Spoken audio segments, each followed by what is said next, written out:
Chapter 1. The Dog Emperor's wife died of anger.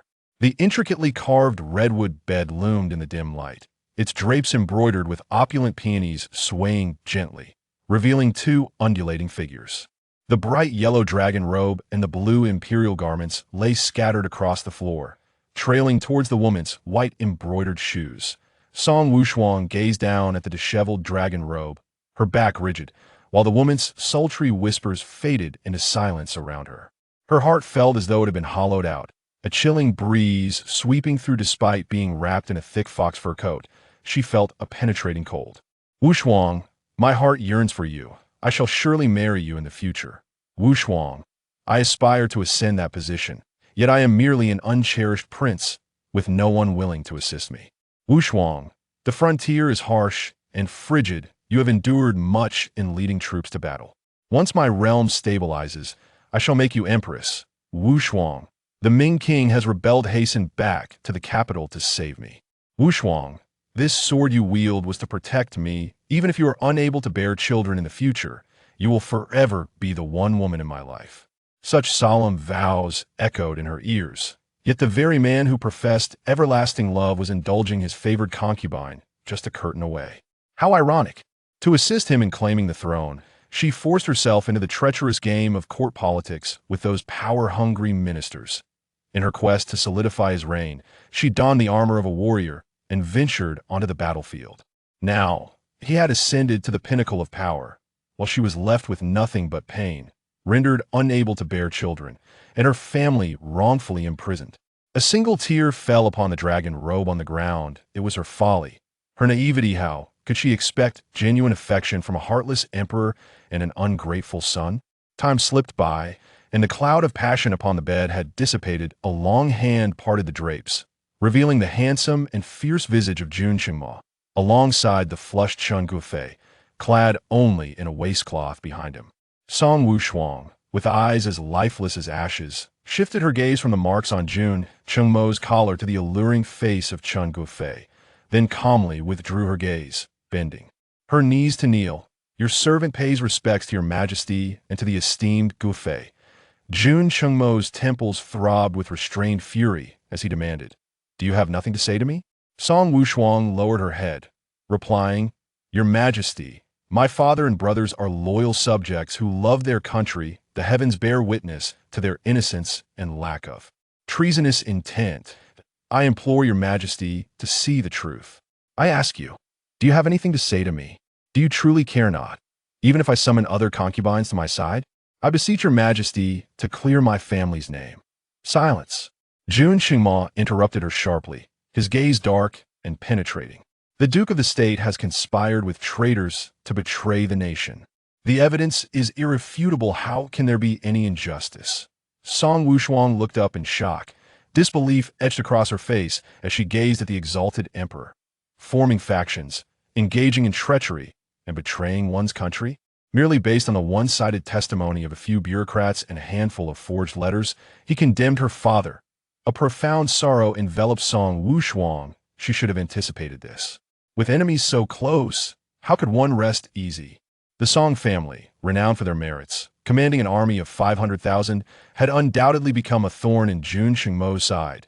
He had likely wished to eradicate the Song family for quite some time, requiring no truth, only a pretext. And now, someone had conveniently delivered the incriminating evidence to him. How could he possibly let it slip away? Song Wushuang closed her eyes, realizing the fate of the cunning rabbit. Once it falls, so too does the hunting dog. It was her failure to discern the true nature of people, her misplaced affection. Supporting herself with both hands on the ground, she inadvertently struck her head against the floor. Jun Qingma's heart constricted, his body leaning forward instinctively to assist Song Wushuang. Yet, as his foot met the ground, he heard Song Wushuang's voice, I am willing to surrender my military authority, resign from my post, and leave the capital with my father and brother. Never to return. I beseech the emperor to spare my father and brother. Jun Qingma's breath caught in his throat, his eyes widening slightly. You wish to leave? Song Wushuang suppressed the anguish within her heart. I humbly request the emperor's approval. She wished for nothing, relinquishing everything military power, the Song family name, and even Jun Chengma, nothing mattered but preserving the lives of her father and brother, and escaping the perilous capital. Jun Chengma suppressed the turmoil within, which soon morphed into fury. She wished to depart. How splendid! After years of deep affection, she intended to abandon him solely because he imprisoned her father and brother. Song Wushuang, you are truly heartless. Enraged, he laughed bitterly, pulling the favored consort Shun into his embrace. Glaring fiercely at the top of Song Wushuang's head, General Angua, consort Shun is virtuous and deeply cherished by me. I intend to elevate her to empress. What do you think? Behind him, Consort Shen's eyes sparkled with excitement, suppressing her ambitions as she nestled closer to Jun Chengma. Distracted and agitated, he failed to notice her movements, his gaze fixated on the kneeling Song Wushuang, awaiting her reaction. Yet, she remained silently on her knees. She thought her heart had long since grown numb from endless suffering, but upon hearing Jun Chengma's words, it felt as though it was being torn asunder once more. Wushuang, you shall be my sole empress. His past promise echoed in her ears, now replaced by declarations of another woman's elevation. Her body trembled slightly, her heart spasming with pain as the metallic taste of blood surged in her throat. Your Majesty is wise. Get out. Song Wushuang, leave at once. Jun Chengma erupted in fury, springing to his feet and overturning the teacup held by a nearby eunuch, then smashing the lamp beside the bed to the ground. All the palace maids and eunuchs knelt in terror. Consort Shun, pale with fright, hastily knelt. Your Majesty, please calm your anger. Song Wushuang, barely able to stand, did not cast a single glance at Jun Chengma as she turned to depart. Outside, the snow fell in a flurry, cloaking the world in a shimmering white embrace. Song Wushuang walked steadily towards the palace gates, soon becoming dusted with a layer of snow. Within the Qingfeng Hall, Jun Chengma was so enraged that he felt dizzy, barely able to stand. The favored consort Shun rushed to support him. Your Majesty, please temper your anger, take care of your royal health. Jun Chengma forcefully shoved her aside. Begone. Who permitted your filthy hands to touch me? Consort Shin's expression changed drastically, and she quickly knelt to plead for forgiveness. This humble servant acknowledges her wrongdoing. A flicker of resentment and humiliation shone in her eyes at that moment. A guard hurried in with news. Your Majesty, General Angua is making her way to the palace gates. It is snowing outside, and she has no umbrella. Jun Chengma, consumed by anger, suppressed the fleeting panic within. Do not concern yourself with her. Let her go wherever she pleases. He had indulged her for too long. Without his decree, Song Wushuang could not leave the palace. She had trained rigorously in martial arts. Her body was robust. A little snow would not bring her demise. Song Wushuang wandered aimlessly to the palace walls, the cold air aggravating an old injury in her leg. Yet she felt numb to it all. Her maid, Qing'er, rushed over. Miss, the master and the two young masters, they have died. What? Song Wushuang was momentarily bewildered, her eyes widening in horror. Her frostbitten body felt like a block of ice as she seized Qing'er's shoulders, her eyes bloodshot. Who are you saying has died? Tears streamed down Qing'er's face. The Duke of Jinghua and the two young masters were secretly harmed in prison. The world crumbled around Song Wushuang, and she staggered back 2 steps. Secretly harmed? Ha! Ha ha ha! What kind of place is the Dali Temple? Her father held immense power. Who could dare to harm him there? Who will be bold enough to do so? Except for that person upon the dragon throne. Tears cascaded down her face, and a trace of crimson seeped from her lips. It was her fault. She had misplaced her trust in Jun Chengma, dragging the Song family into the fierce struggle for the throne, leading to their ruin. It was all her fault. A tumultuous wave surged within her, and a coppery sweetness rose in her throat. Song Wushuang coughed up a mouthful of blood, splattering it across the pristine snow, a sight both shocking and tragic. It was gone. Everything was gone. Her mind blank, she stumbled forward, ascending the steps one by one, her heart ashen as she stood atop the palace wall, gazing out upon the monstrous red walls and green tiles. Hidden beneath the snowy veil, reflecting the treachery of human hearts, closing her eyes, she leapt. Jun Chengma, should there be a next life, may we never cross paths. Chapter 2. Unmatched, I have come to seek you. Within the Qingfeng Hall, Jun Qingma's gaze was cold and piercing as he stared at the blizzard raging outside. The desolate and proud silhouette of Song Wushuang lingered in his mind, igniting a fierce anger within him. In a fit of rage, he kicked over the intricately carved pear-wood round table. That ungrateful woman!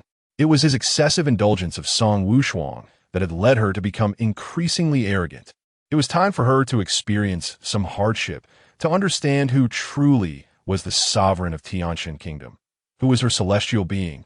Some of my decree: imprison the entire Song family in the dungeons and schedule their execution. He awaited the moment when Song Wushuang would kneel and plead for his mercy. Ignoring the throng of kneeling subjects behind him, Jun Qingma stormed out of Qing Feng Hall. A guard rushed towards him, stumbling as he approached. With a thud, he fell to his knees before the emperor. "Your Majesty, General Anghua, she has taken her own life." Jun Qingma was momentarily stunned. "What did you say? Repeat that."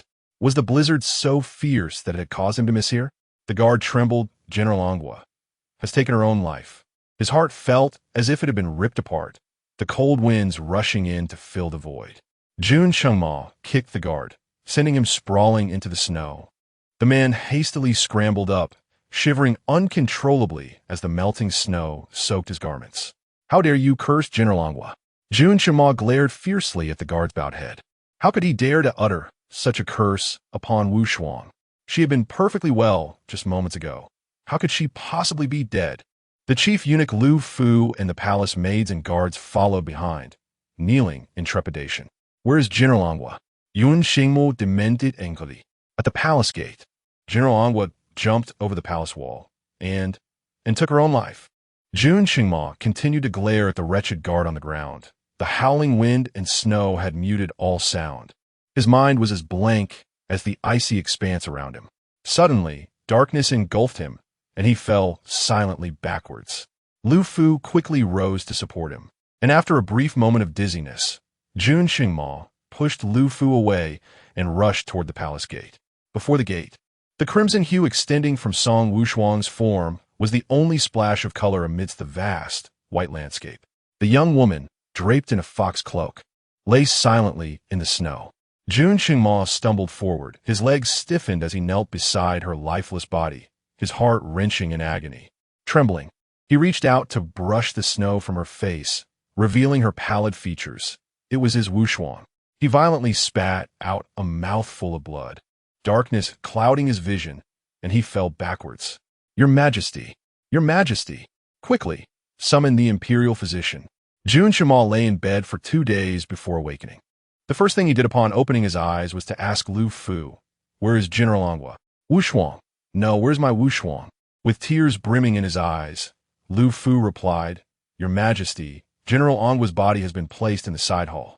The entire Song family has been imprisoned, and this valiant general, renowned for her military achievements, had no one to claim her remains." "What body are you speaking of? Whose body?"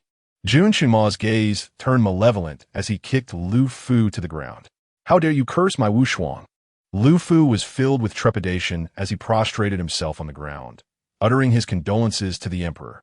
Jun Qingma, in a state of bewilderment, arrived at the side hall, fully aware that despite his denials, death could not be reversed. The body of Song Wushuang had been meticulously prepared and now lay upon the bed. Jun Qingma held her in a daze.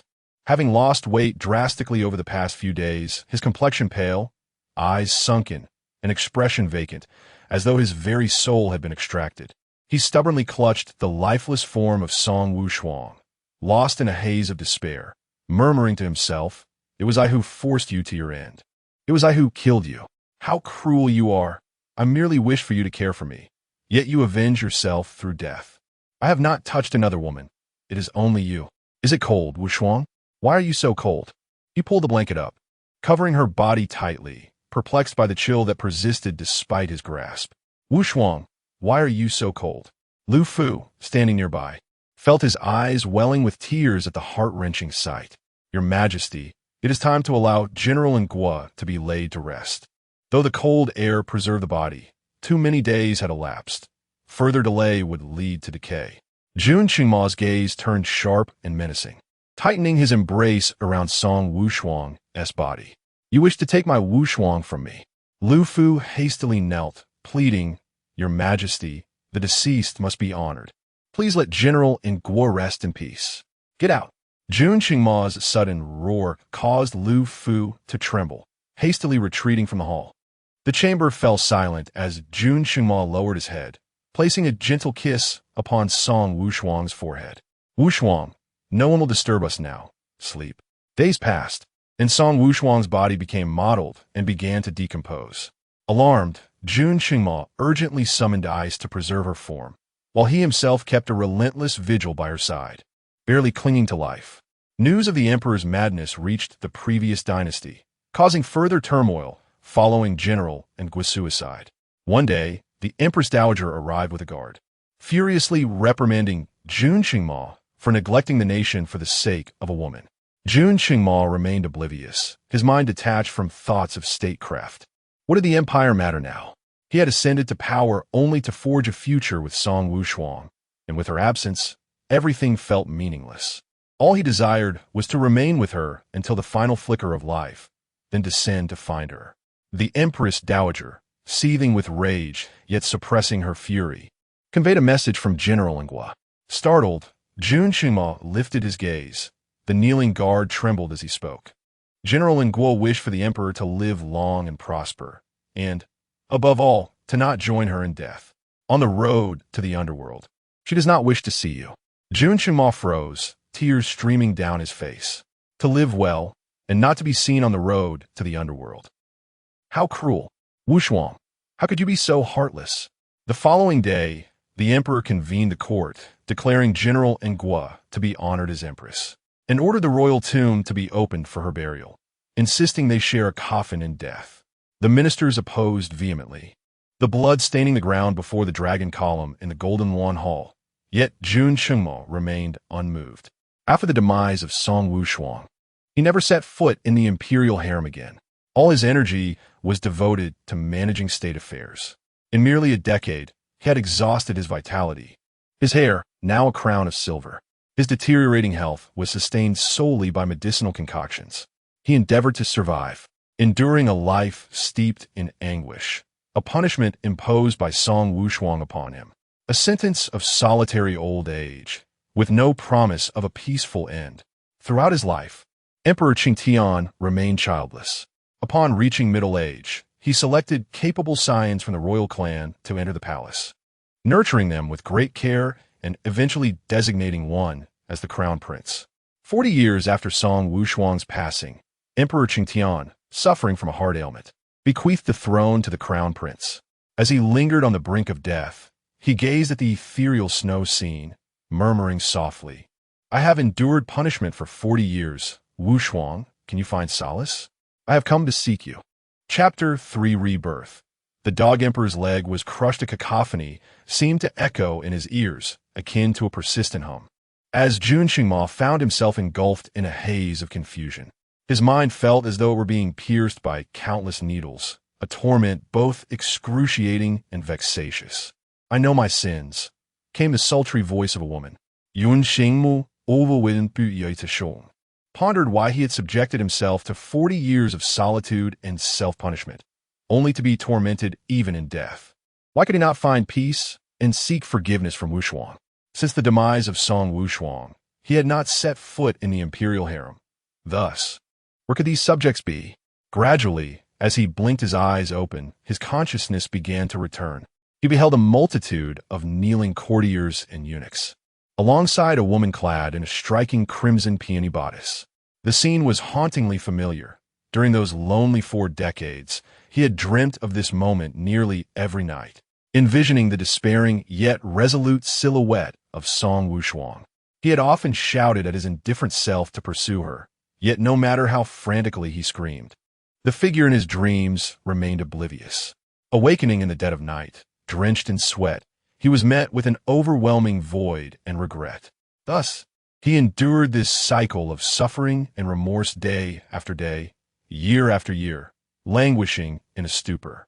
Now, confronted by the nightmare that had haunted him for a lifetime, Jun Qingma was engulfed by sorrow, his heart aching profoundly. At that moment, a guard rushed in, exclaiming Your Majesty, General Angua is heading towards the palace gates. It is snowing outside, and she is without an umbrella.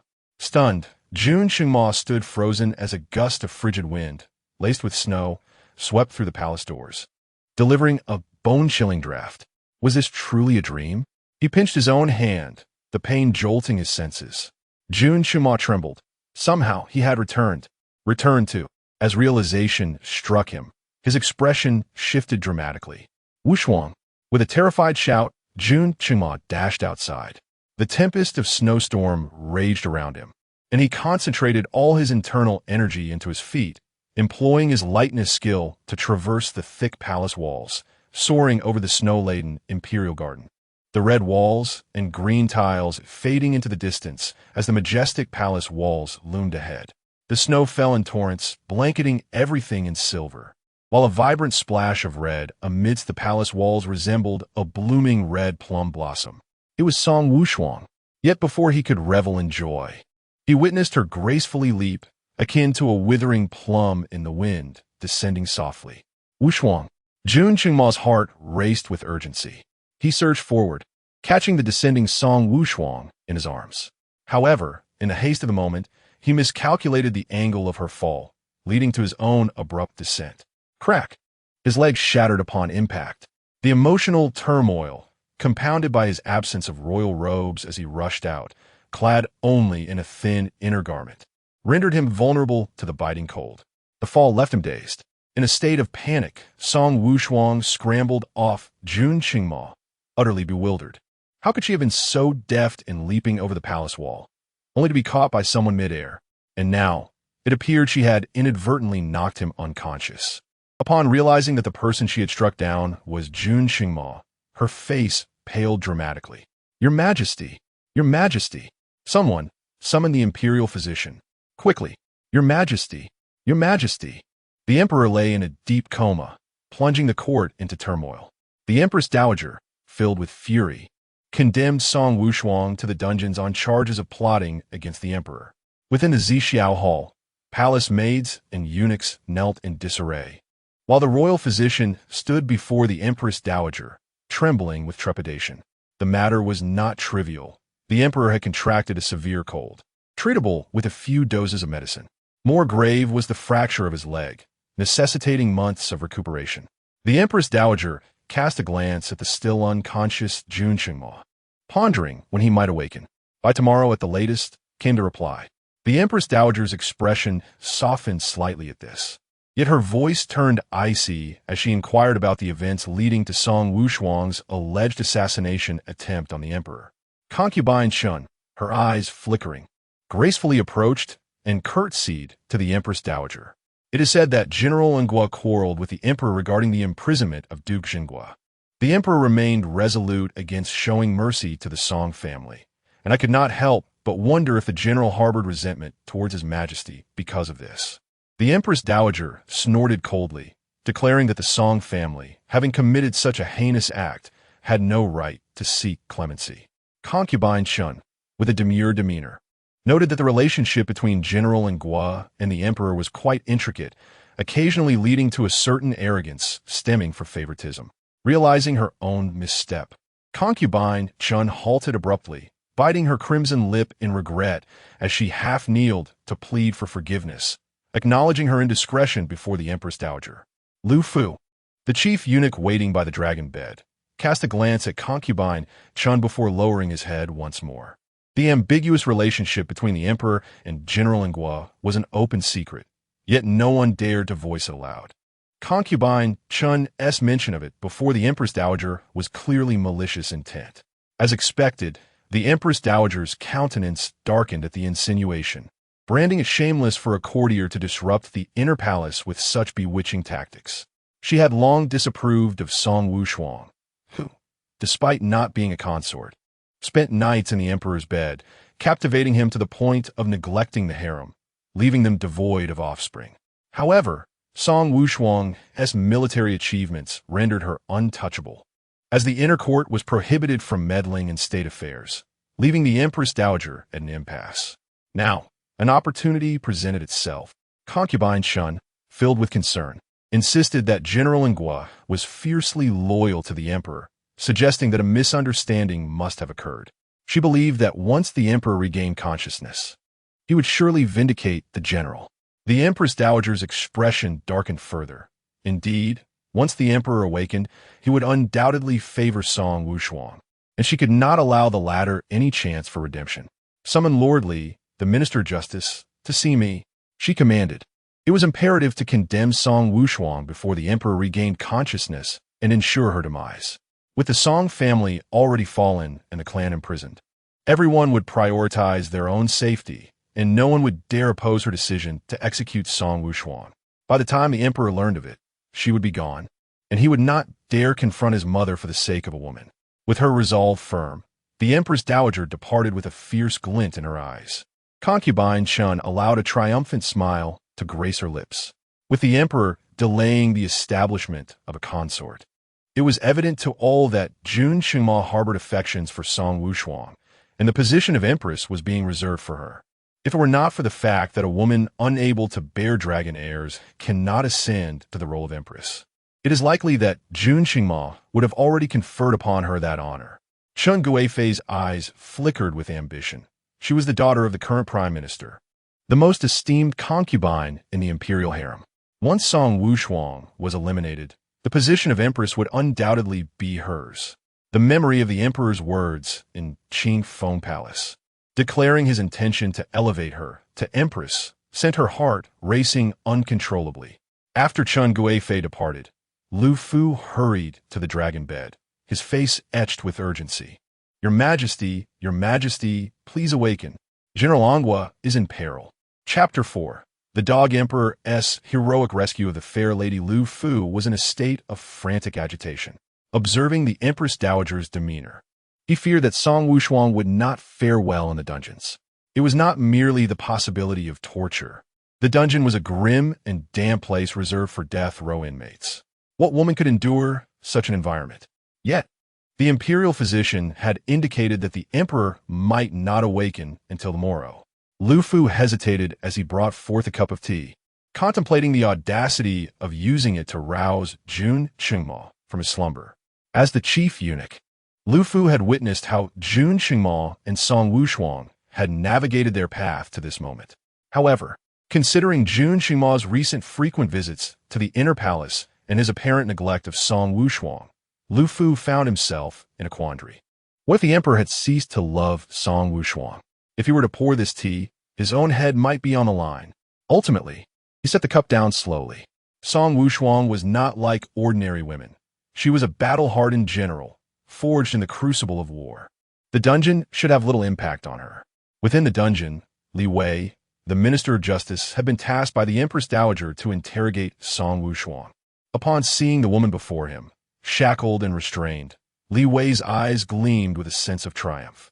He belonged to a rival faction and had been oppressed by the Duke of the State. Previously, he had merely abducted a virtuous woman as a concubine. Yet the Duke had brought this matter to Jun Qingma's attention.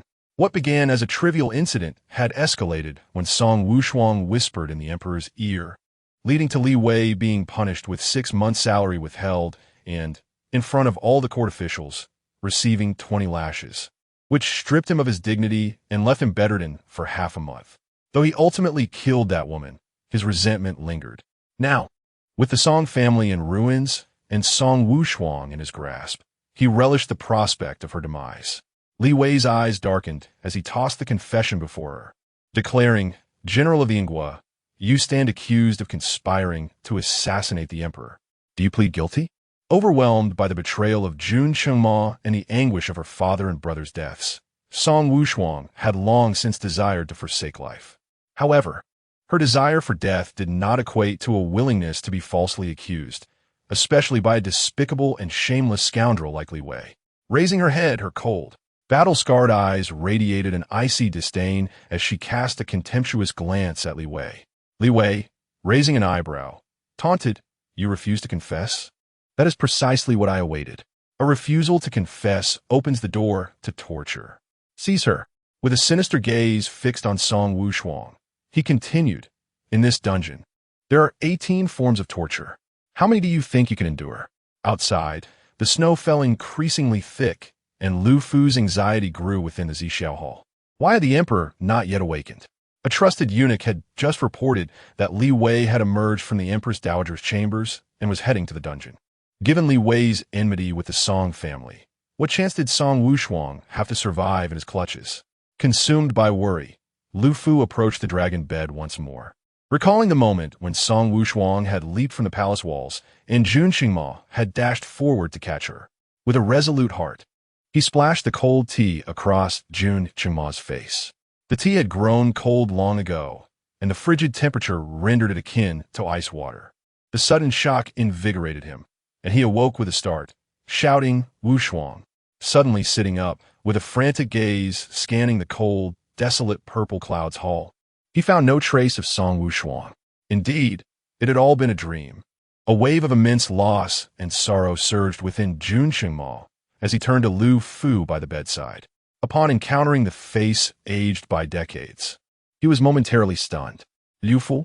The last time he had seen him, Lu Fu's hair had turned completely white, his face lined with deep wrinkles. "Your Majesty, General Anghua has been imprisoned." Jun Qingma's pupils contracted sharply. This was no dream, nor an illusion. He had truly returned. "What did you say?" Lu Fu succinctly explained that the Empress Dowager had imprisoned General Anghua on charges of assassination, and Lord Li Wei was on his way to interrogate him in the dungeon. Jun Qingma's expression shifted drastically, his gaze dark and menacing. How dare they? Flipping off the covers, he noticed his legs were heavily bandaged, resembling a pig's trotter. It struck him that he had sustained a broken leg while catching Song Wushuang. How humiliating it was to break a leg merely for embracing his woman. In the dungeon, Li Wei weighed a barbed black whip in front of Song Wushuang. "Such a thick whip? I wonder if it would hurt terribly upon impact." "Oh, and it has barbs. I've heard that when this whip strikes, it can rip away a large swath of flesh. General Anghua, with your tender skin, I wonder how many lashes you can endure." Perhaps I misspoke. General Anghua, with his battle-hardened spirit, surely possesses the fortitude to withstand it. With that, he raised the whip and brought it down mercilessly upon Song Wushuang. The whip struck, leaving a deep crimson mark, and, as it was withdrawn, the barbs tore through skin and flesh, instantly causing her to bleed profusely. Song Wushuang remained silent, though her complexion paled further. "Excellent. Li Bei Uploda. Truly worthy of the formidable General Anghua. One lash, and you appear unfazed. I am impressed." He then struck again, the blood and flesh a gruesome sight, as her white prison garb became drenched in red. Seeing her face contort in pain brought Li Wei great satisfaction. He lifted her chin with the whip, taunting, "Aren't you quite arrogant? Aren't you skilled at whispering sweet nothings in the emperor's ear? Continue your bravado." Li Wei's eyes glinted with malice, simply because he married a woman. Song Wushuang had dared to confront Jun Qingma, causing him to be humiliated before all the civil and military officials, losing face and lying bedridden for half a month. Previously, with Jun Qingma's protection, he could do nothing to her. Now she had finally fallen into his grasp. The Empress Dowager had declared that should anything happen to Song Wushuang, she would bear all consequences. Consequently, he intended to settle old scores. As Jun Qingma hurriedly arrived at the dungeon, he witnessed Li Wei delivering a whip to Song Wushuang. Her body was already marred with lash marks, her garments thoroughly soaked in blood, her head drooping weakly to one side, and she had succumbed to unconsciousness. Li Wei was taken aback for a moment, then trembled all over and hastily knelt down. "Your Majesty, I pay my respects to you. Long live the Emperor." His body shook uncontrollably, and soon a cold sweat formed around his forehead. Hadn't the Empress Dowager stated that the Emperor would not awaken until tomorrow? Why had he suddenly appeared now? Curse be those outside. How could they fail to announce the Emperor's arrival? With his own eyes, Jun Qingma witnessed the brutal beating of Song Wushuang, leaving Li Wei's face ashen. Jun Qingma saw Song Wushuang, bloodied and on the brink of death, and the vision of her lifeless form in a pool of blood from a past life resurfaced in his mind, as if he were trapped in a nightmare that he could never escape. "Why haven't you set her down yet?" Chapter 5. A life on the brink. The guard beside him was already paralyzed with fear, trembling as he knelt in place. Upon hearing the command, he hastily scrambled to his feet, only to collapse again, his limbs too weak to support him. Lu Fu directed the attendants behind him, urging them to lower General Angua at once. He approached, standing before Song Wushuang, extending a cautious hand to steady her, fearful of her falling. "Be careful. Do not touch the general's wound. Hurry, loosen the ropes gently now." In the imperial carriage, Jun Qingma's eyes glowed crimson as he hopped on one leg toward them, forcefully shoving Lu Fu aside to catch the fainted Song Wushuang, who had crumpled to the ground due to the loosened bindings. Despite his broken leg as a martial artist, he managed to embrace his wife with his remaining leg. Delicately, he placed Song Wushuang upon the imperial throne, his gaze filled with urgency. "Wushuang, Wushuang." There was no response. She had completely succumbed to unconsciousness. The imperial carriage was a symbol of status, reserved solely for the reigning monarch. Yet at this moment, it was occupied by Song Wushuang, causing a stir of astonishment among the onlookers. Only Lu Fu remained composed. "A bunch of ignorant fools. What does the carriage signify?" "General Angua is quite accustomed to the dragon bed," he mused. Not only had the general sat upon the dragon throne in the Golden Wan Hall, but he had also found rest there. The emperor has had quite the extravagant past. The distinction between sovereign and subject was non-existent behind closed doors between the emperor and General Angua. Meanwhile, Li Wei, having been terrified at the sight of Jun Qingma, was now utterly dismayed to witness the emperor allowing Song Wushuang to occupy the throne meant for the esteemed. His heart plummeted. "Why, your majesty?" Various instruments of punishment lay scattered nearby, and Jun Qingma snatched a long whip, as thick as an infant's arm, and with a swift motion, struck Li Wei. His profound internal strength infused the blow with considerable force, sending Li Wei, a mere scholar, hurtling against the opposing wall, only to rebound and crash to the ground, rolling several times before violently spitting blood. Jun Qingma's eyes blazed with fury. "How dare you touch my people?" This was someone he had painstakingly rescued, and the audacious servant dared to inflict punishment. Li Wei, left gasping with internal injuries, struggled to his knees, bowing his head in fear. "Your Majesty, please spare me. I was merely following orders regarding General Angua's interrogation." Crack! Another lash struck Li Wei, leaving a bloody mark. He rolled twice on the ground, prostrating himself, trembling, daring not to utter another word. Jun Qingma's eyes burned with rage, wishing he could pierce Li Wei with his gaze alone. "Wushuang conspired against me? Pray tell, how did she conspire against me?" "General Angua caused your majesty to break your leg and rendered you unconscious." Crack! Another whip fell, knocking Li Wei unconscious. This was what they labeled a conspiracy? Unbelievable. With a fierce glare at the now unconscious Li Wei, Jun Qingma's eyes brimmed with murderous intent. With a cold glance sweeping over the guards present, those who met his gaze felt an acute sense of dread.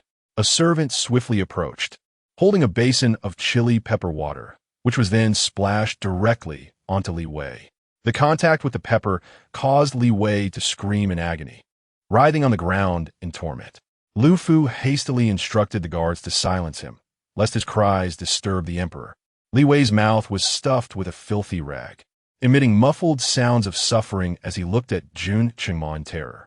"Bring forth every form of punishment upon Lord Li, and summon the imperial physician. Do not allow him to perish before the sentence is complete. For every form of torment he escapes, let it be inflicted upon you in his stead." Upon hearing this decree, Li Wei collapsed to the ground, his eyes filled with despair and fear. The others trembled in terror, too afraid to breathe. As for the rest, Jun Qingma's cold gaze swept over them. Execute them all. With that proclamation, he ascended his royal carriage, tightly holding Song Wushuang in his embrace as he departed. Behind him, Li Wei attempted to plead for mercy, but was kicked back by the attending guards. Two more guards stepped forward, seizing him and binding him to the torture rack. Upon returning to the Zixiao Hall, Jun Qingma carried Song Wushuang inside with one leg, gently placing her upon the dragon bed. Lu Fu promptly brought a chair and positioned it beside the bed. Yun Xingmo sat down, directing his gaze toward the imperial physicians who followed in. "Why are you not hastening to treat General Angua?" The lead physician, Hu Tai, respectfully bowed and replied, "Your Majesty, General Ongwa has always been on good terms with Dr. Lu, who understands his condition better than I. The mention of Lu Su caused Jun Chengma's expression to darken. Had it not been for Lu Su, would he have been driven to jealousy to the point of distressing Song Wushuang? Lu Su was not originally one of the palace physicians, but a renowned healer from the Jianghu, whom Song Wushuang had rescued on the battlefield. He chose to accompany her back to the palace out of gratitude. Their closeness had sparked rumors, with whispers circulating of a romantic entanglement between General Ongwa and Dr. Lu. How could he not feel aggrieved? Whenever he pressed Song Wushuang about their relationship, she would dismiss it lightly, claiming they were merely close friends. Yet, how could one consider a friend who stays overnight at such hours? He wished to believe in their innocence. But witnessing Lu Su emerge from Song Wushuang's chamber on multiple occasions shattered that illusion. Despite his relentless inquiries, Song Wushuang remained tight-lipped about why Lu Su spent the night in her quarters, even if he were to live another life. The ambiguous nature of Song Wushuang and Lu Su's relationship would remain a thorn in his heart. The fact that he had not subjected Lu Su to 1,000 torturous deaths was solely out of respect for Song Wushuang. Any further closeness to her was out of the question. Jun Qingma fixed a menacing stare at Hu Tai. Proceed with the examination. Spare me your trifling chatter. His furious tone made Hu Tai tremble. I shall obey. Bowing respectfully, he approached the bed. Though the shock of finding Song Wushuang lying there made him hesitant to look too long. Placing 2 fingers upon her wrist, Hu Tai was so frightened that he knelt before Jun Qingma. A profound sense of unease surged within Jun Qingma. What could Dr. Hu possibly mean? Your Majesty, he stammered. My medical skills are insufficient. I fear I may disappoint your esteemed expectations. What do you mean? Jun Qingma's countenance darkened. How is General Ongwa? What did it mean to disappoint the esteemed expectations? Although Wushuang had been subjected to torture, it should merely result in superficial injuries. No matter how grave, it should not be beyond remedy. A chilling dread ascended from his very core, leaving Jun Qingma in a state of utter panic. Could it be that he had overlooked something? The general's pulse was erratic, poison infiltrating his lungs. It was a terrifying thought, one that filled him with dread. Chapter 6. Regret to the point of despair. How could this be? Jun Qingma sprang to his feet, his eyes fixated on Dr. Hu, demanding, Are you implying that someone has poisoned Wushuang? Dr. Hu, taken aback by the palpable hostility emanating from him, trembled slightly. I am unaware of such matters, Your Majesty, but General Ongwa harbors a lethal poison within him, which has not been expunged in time. It has now infiltrated his lungs.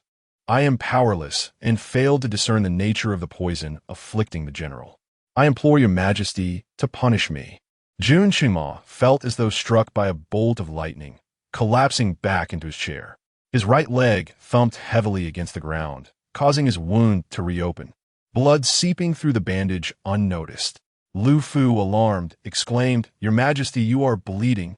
Dr. Hu, should you not hasten to tend to His Majesty's wounds?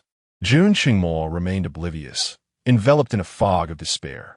It was only when Dr. Hu crouched before him, holding bandages, that he snapped back to reality. Glancing at the female physician preparing to attend to General Ongwa's injuries, he turned to Lu Fu and commanded, Summon Dr. Lu to present himself. For a long time, it had been Lu Su who had been checking Song Wushuang's pulse. She must have been aware of the hidden poison within her. Before long, Lu Su arrived at the Zixiao Hall. Faced with Jun Chengma's furious countenance, she maintained her composure, bowing respectfully. I pay my respects to Your Majesty. Jun Qingma did not permit her to rise, his gaze piercing as he contemplated the thought of severing her head. Would Wushuang be angered by such an act? He closed his eyes, suppressing the murderous intent swelling within him. He was still uncertain how to soothe Wushuang's ire and resolved to avoid provoking her further. A sense of bitterness washed over him. Why could he not have returned sooner, before he had to feign affection with Consort Shun? The misunderstanding had grown insurmountable, and with Wushuang's sensitive nature, he found himself at a loss for how to mend their rift. Dr. Lu, he inquired, what is the condition of General Ongwa? Lu Su, glancing at the kneeling physicians, recognized that the truth of Song Wushuang's condition could no longer be concealed. Your Majesty, she replied, the general's old injuries are severe, and the residual toxins cannot be eradicated. His time is likely limited. Jun Qingma's complexion turned ashen. The words limited time striking him with a shock that rendered him momentarily speechless. How could this be? Jun Qingma was engulfed in regret, loathing himself for failing to care for Song Wushuang adequately, and also resenting her for concealing everything from him. They had once shared such intimacy, weathering every hardship together. Yet since ascending to the throne, a thin veil seemed to separate them. They appeared close, yet the distance felt insurmountable. The sensation of losing the woman he cherished most deeply filled him with anxiety. He could not comprehend what lay between them, believing she had changed, that she no longer loved him. The fear of losing her overwhelmed all else, prompting him to test her reactions, to criticize her subordinates, and to deliberately seek the company of other consorts, hoping to provoke a sign of her concern for him. In the past, when he was but an insignificant prince, her jealousy would flare at the slightest interaction with another woman. Yet now, even when he spent the night in the company of other consorts, she remained indifferent. He was at a loss, powerless to alter the growing chasm between them. In the 40 years following the death of Song Wushuang, he found himself repeatedly fishing for the shattered reflections of old acquaintances in his memories, recalling the myriad moments shared with her. Gradually, he came to understand that it was not Song Wushuang who had changed, but rather himself. Song Wushuang had remained steadfast. Her singular desire throughout had been to be by his side. She was inherently free-spirited, yearning for adventure and the exploration of the magnificent landscapes, yet for his sake. She transformed into a strategist and a general, wholeheartedly striving for a splendid future alongside him. What had he done in return? He harbored suspicions about her and the Song family, often engaging in ambiguous relationships with other women, seeking to provoke her reactions. Song Wushuang did not lack responses.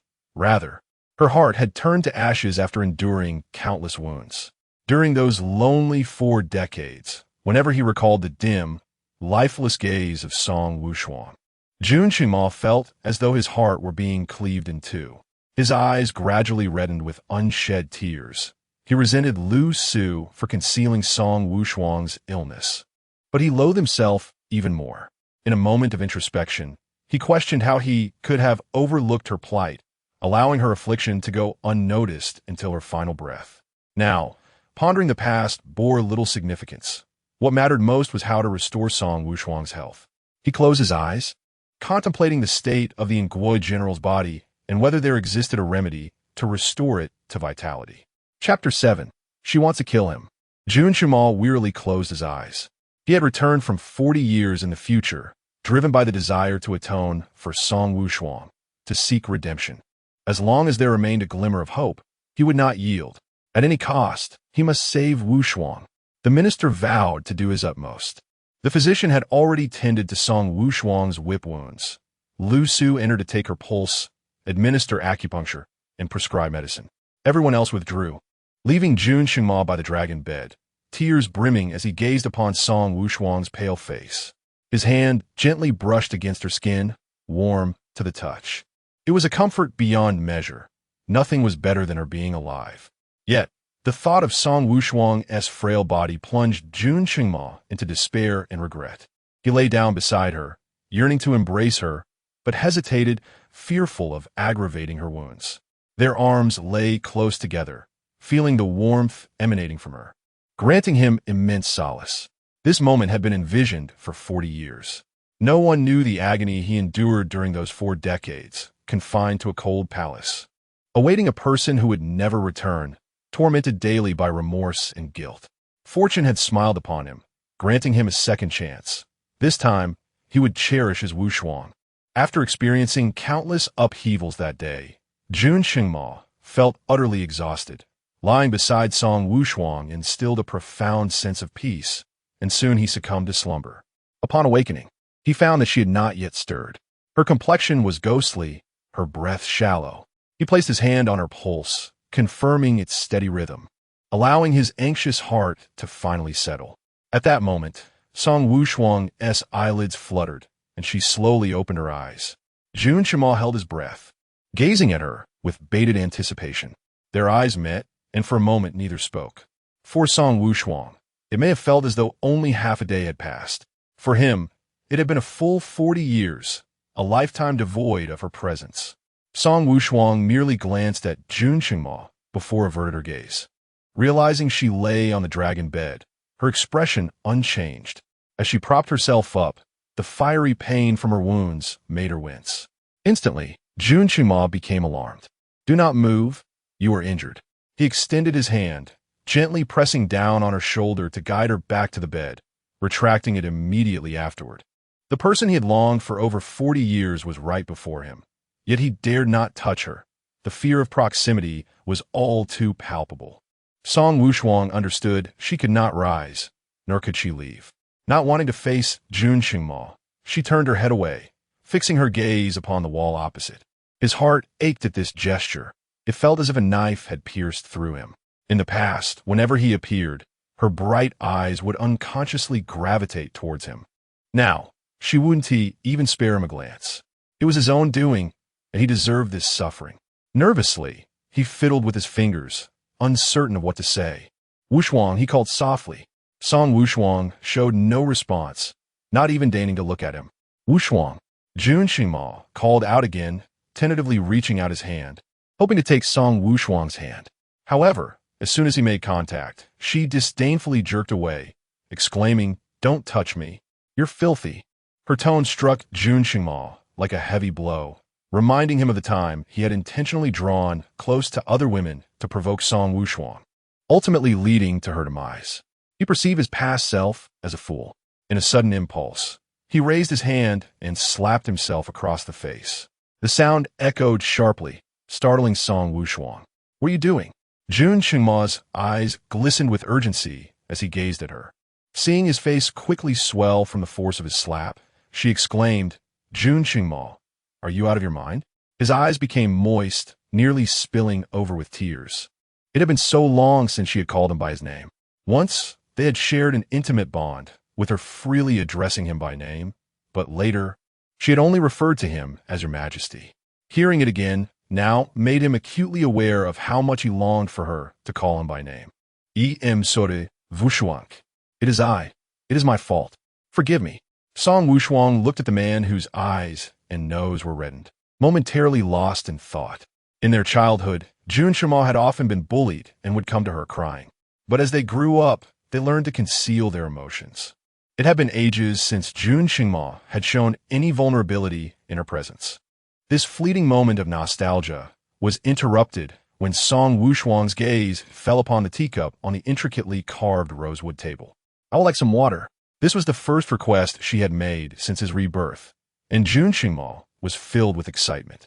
"All right, I will pour it for you." Lu Fu, who had overheard their conversation, entered with a bright expression. "Your Majesty, General, you are awake." He exclaimed, "Oh, Your Majesty, what are you doing? Allow me to handle such menial tasks." He reached for the cup in Jun Qingma's hand.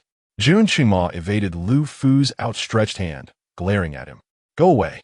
Wushuang wants water, so I will pour it." Lu Fu understood and chuckled. "Your Majesty is truly devoted to General Angua. It's enviable to others." Song Wushuang's eyes turned cold, tinged with subtle mockery. "Devoted? Huh." Jun Qingma, balancing on one leg, hopped to the dragon bed and presented the cup to Song Wushuang. "Wushuang, here, drink slowly. Don't burn yourself." She accepted the teacup, which was made of white jade, translucent and warm to the touch, a fine piece of Hitian jade.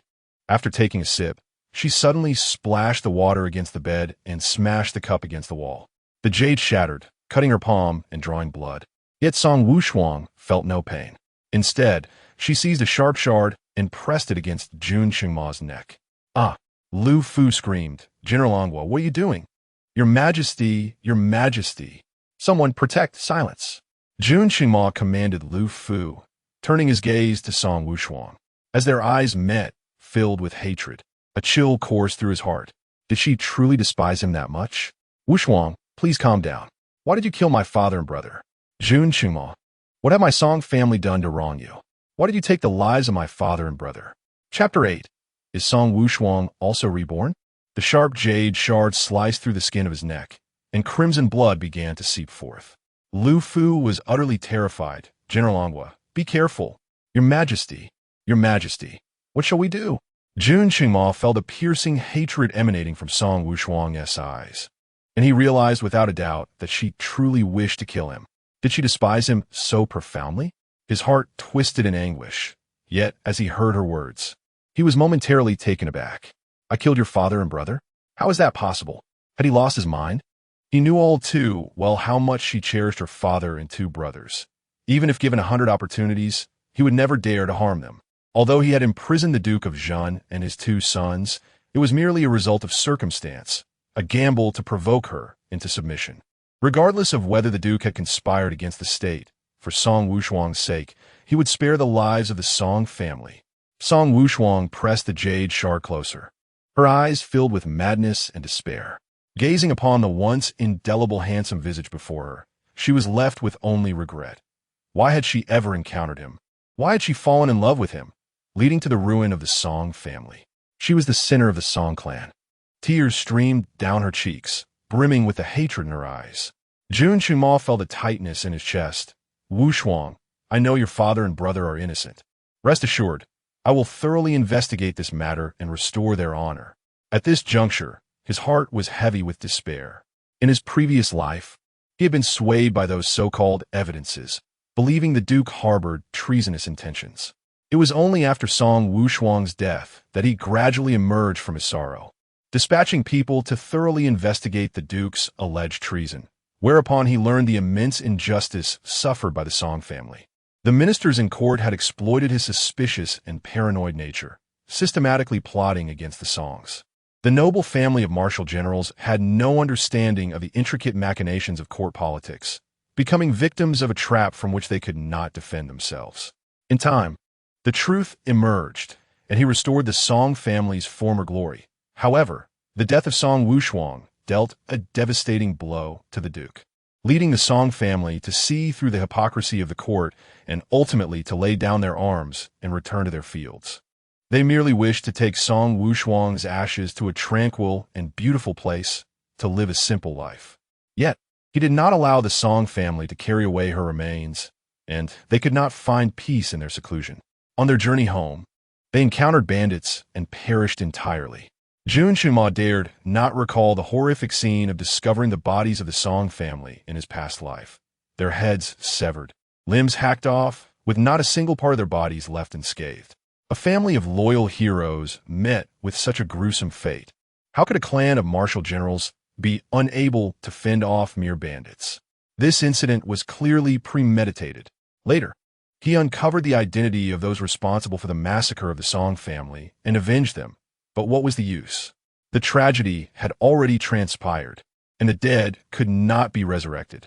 One could say that the tragic fate of the Song family in his previous life was entirely his doing. And Jun Qingma spent his days engulfed in torment and guilt. Hearing Song Wushuang accuse him with such venomous disdain only intensified the agony in his heart, leaving him in a state of both pain and trepidation. Why does Wushuang know those things? Could it be that she, too, has been reborn? No. The Song family encountered their misfortunes a year after Wushuang's demise. Even if she were reborn, she could not possibly be aware of the Song family's affairs. Jun Qingma swallowed hard, forcing himself to remain composed as he inquired, Wushuang, what do you mean? When did I ever harm your father and brother? Are you still in denial? Who else could have acted in the Dali Temple but you? Yun Xingmu. Why are you coming after me? Why must you kill my father and brother? Why? What is the reason? What has she done wrong? Why must he treat her in such a manner? As Wushuang's tears cascaded down her cheeks, Jun Qingma felt a surge of panic. He sensed that something was amiss. What Wushuang spoke of seemed to diverge from his understanding. Wushuang, please calm down. What do you mean by the Dali Temple? Let's clarify the situation. If she were referring to her past life, it was true that the Song family met their demise because of him. Even if he were not the murderer, he was still an accomplice, and thus her accusations would be justified. However, he could not accept the blame for the Dali Temple incident. Moreover, in this life, Duke Zhenghua and the two young lords were still alive. Why was Wushuang so agitated?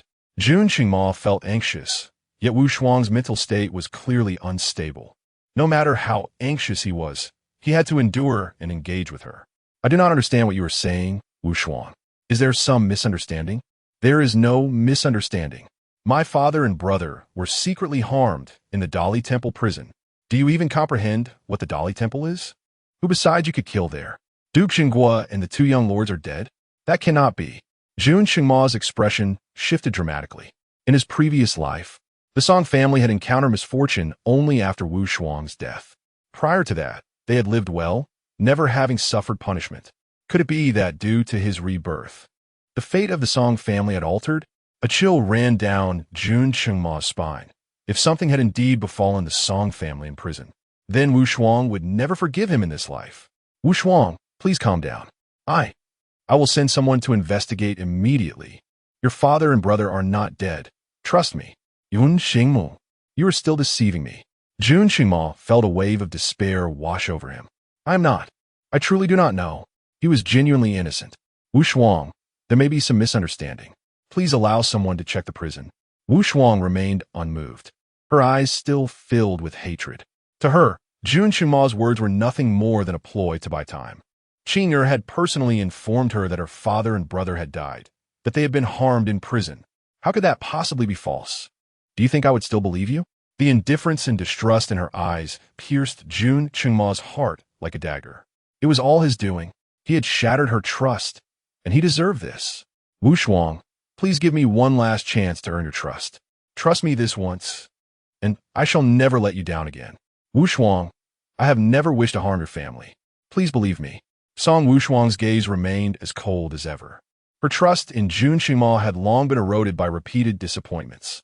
The Duke of the State is well, but if, perchance, any misfortune were to befall him, I shall ensure he receives justice.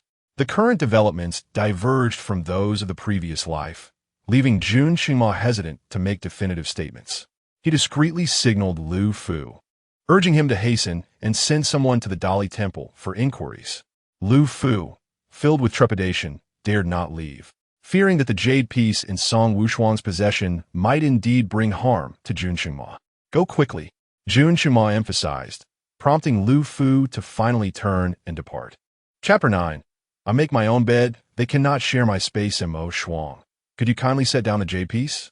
Song Wushuang remained unmoved, awaiting Lu Fu's return, determined to confront this heartless emperor with clarity.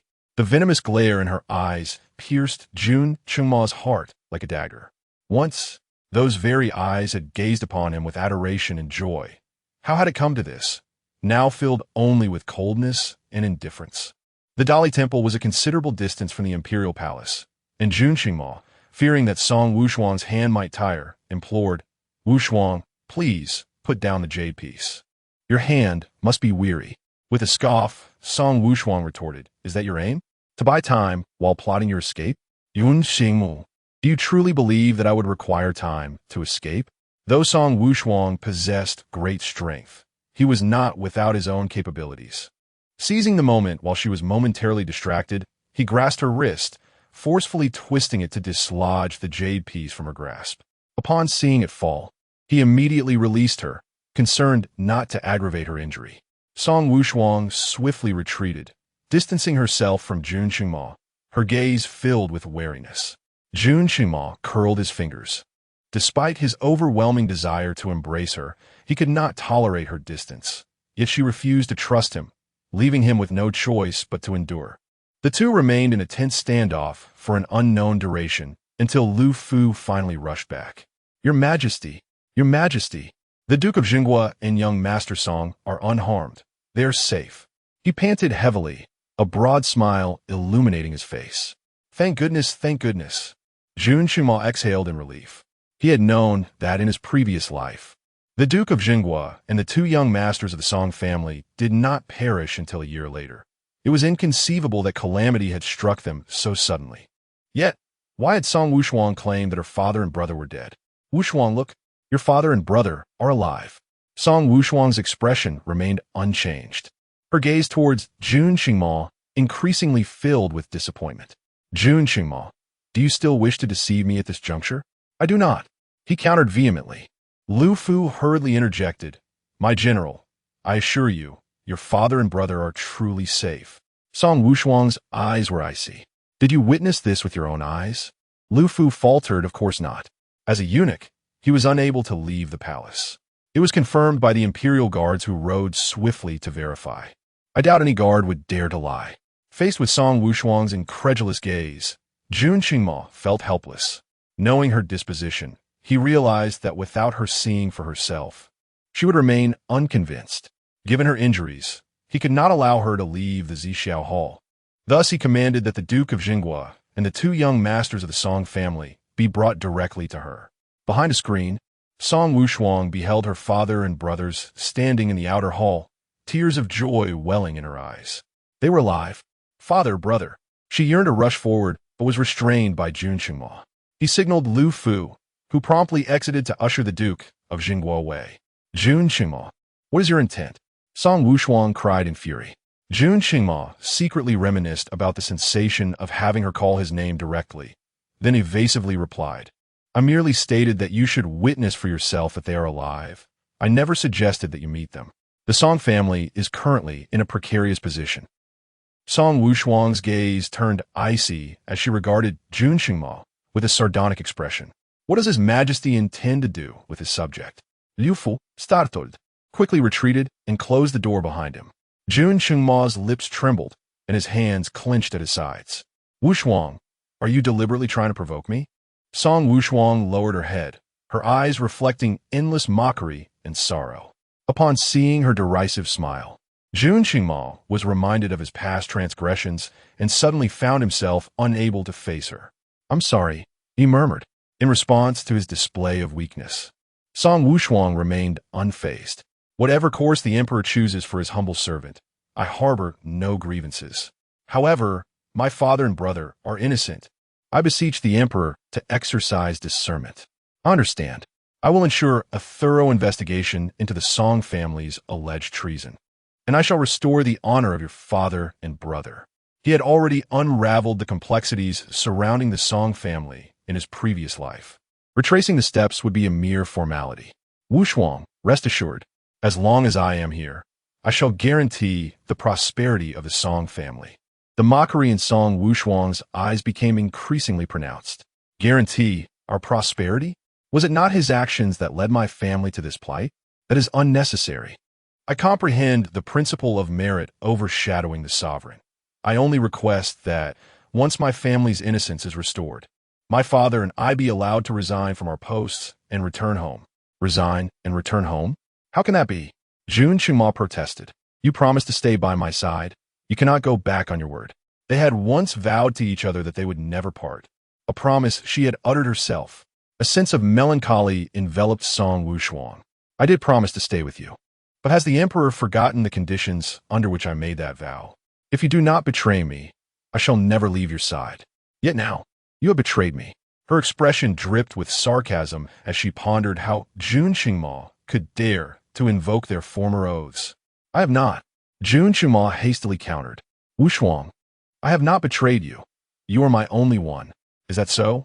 Then how does the emperor spend his nights in the chambers of other concubines?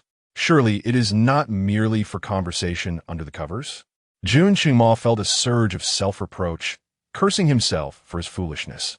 No, a pang struck Song Wushuang's heart. No, it is not mere conversation under the covers. You have indeed shared a bed with them, just as you did with Consort Chun right before my eyes. As these thoughts coursed through her, she heard Jun Qingma insist, I did not share the bed with them. I covered myself while they slept on the couch. Aside from Song Wushuang, how could he allow any other woman to rest beside him? Song Wushuang was momentarily taken aback, followed by a cold laugh. In times past, she would have believed such words. They had weathered numerous storms together, and she had always held steadfast faith that, despite their quarrels, Jun Qingma would never engage with other women. However, that unwavering belief crumbled into a mere jest when she witnessed him with Consort Chun, turning their world upside down right before her eyes. You did not? Song Wushuang scoffed. And what a Consort Chun? I witnessed it with my own eyes. Does His Majesty intend to suggest that you and Consort Chun are merely staging a performance for my benefit? Chapter 10. During those 3 days, she remained in the dragon bed, while Jun Qingma lamented with regret, stammering, it was merely an act for your sake. There is nothing between her and me, Wushuang. Believe me, my heart belongs to you alone. The derision on Song Wushuang's face was palpable. Do I appear to be a fool?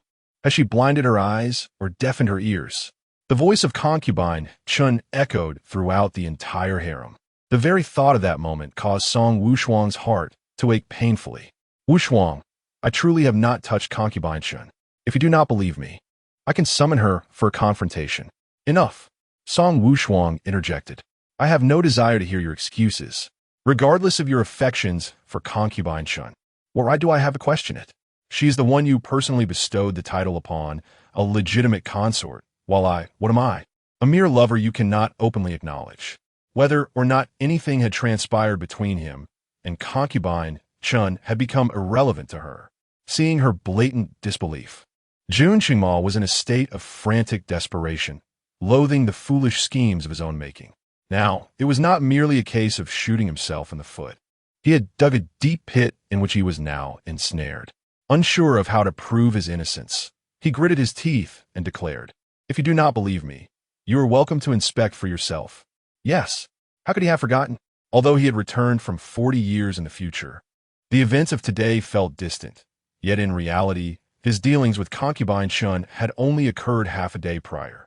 It was entirely feasible for Wushuang to conduct her own inspection. Song Wushuang was bewildered by his words, displaying a hint of impatience. Yet Jun Qingma perceived this as a splendid idea, excitedly proclaiming, "Wushuang, I am serious. If you do not believe me, you can examine for yourself." "Examine what? Are you out of your mind?" She retorted. "How can one inspect such matters? Am I to strip you of your trousers?" Moreover, even if she did, what would she examine? A token of chastity? Did he possess such a thing? Men do not carry tokens of chastity on their persons. Furthermore, even if a man did have such a token, what of it? That scoundrel had taken everything from her on the night she came of age. The mere thought filled Song Wushuang with indignation, naive and regretful. With no one present in the palace, Jun Qingma spoke freely. "I have only delivered the tribute to you. It has been a month since we last shared intimacy. You know well how much surplus I possess. If I had attended to concubine Chun, you could simply check the surplus for confirmation." Song Wushuang's face flushed crimson. You are insane. It is your disbelief that has led us here. If I allow you to inspect, surely you will have faith afterward. Jun Qingma argued with conviction, believing his method to be quite sound. It was a pity, however, that both bore wounds. Otherwise, it would have been delightful to conclude their examination with a shared intimacy. Song Wushuang had ignored him for an entire month, forbidding any contact. He was a normal man, after all, and at the peak of his vigor. This was indeed a cruel predicament. Upon reflection, Jun Qingma found himself entranced, unable to resist the urge to approach Song Wushuang.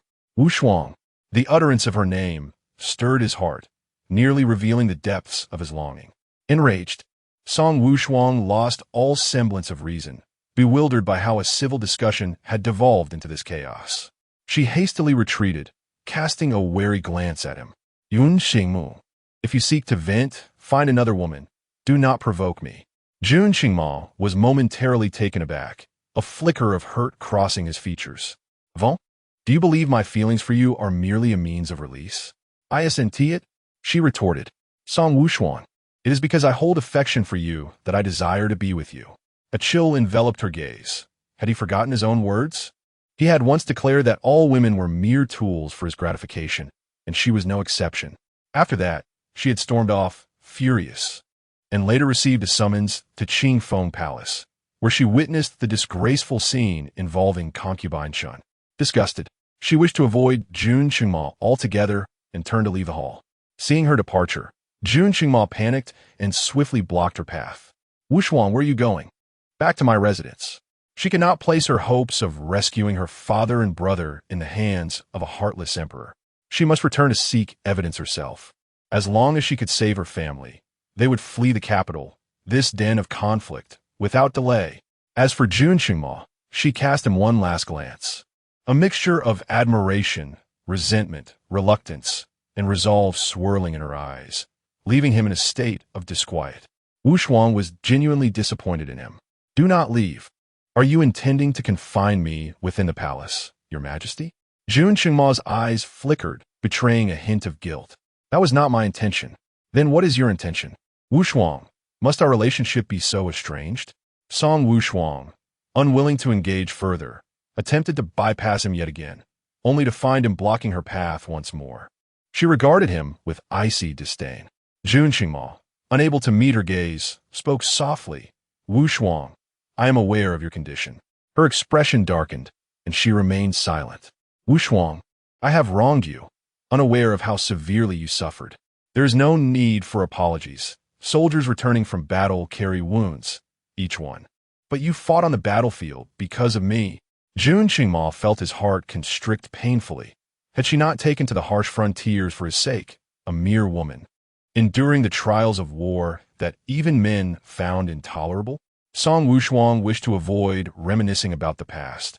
It reminded her of her own foolishness. That was my choice. Indeed, it was her choice. Had her love not run deep, how could she have chosen to step onto the battlefield herself? The thought that she had sacrificed so much for him, only for him to drive her to despair, filled Jun Qingma with self-loathing. The past could not be reclaimed. What mattered most was the future. He vowed to cherish Wushuang and make amends. Wushuang, you shall reside in Zixiao Palace from now on. What do you mean by that? Song Wushuang narrowed her eyes. Are you attempting to imprison me? That is not my intention. What if I insist on leaving? Jun Qingma swallowed hard. The Duke of the State was still in the Dali Temple. Song Wushuang's expression changed abruptly. Jun Qingma, are you threatening me? Chapter 11. The Dog Emperor's Wrath for a Fair Lady No. Jun Qingma hastily replied, avoiding the piercing gaze of Song Wushuang. I merely wish for you to remain. As long as you do, I assure you that your father and brother will be unharmed. I will ensure their stay at the Dali Temple is more comfortable than that of the Duke of Jinggua's residence.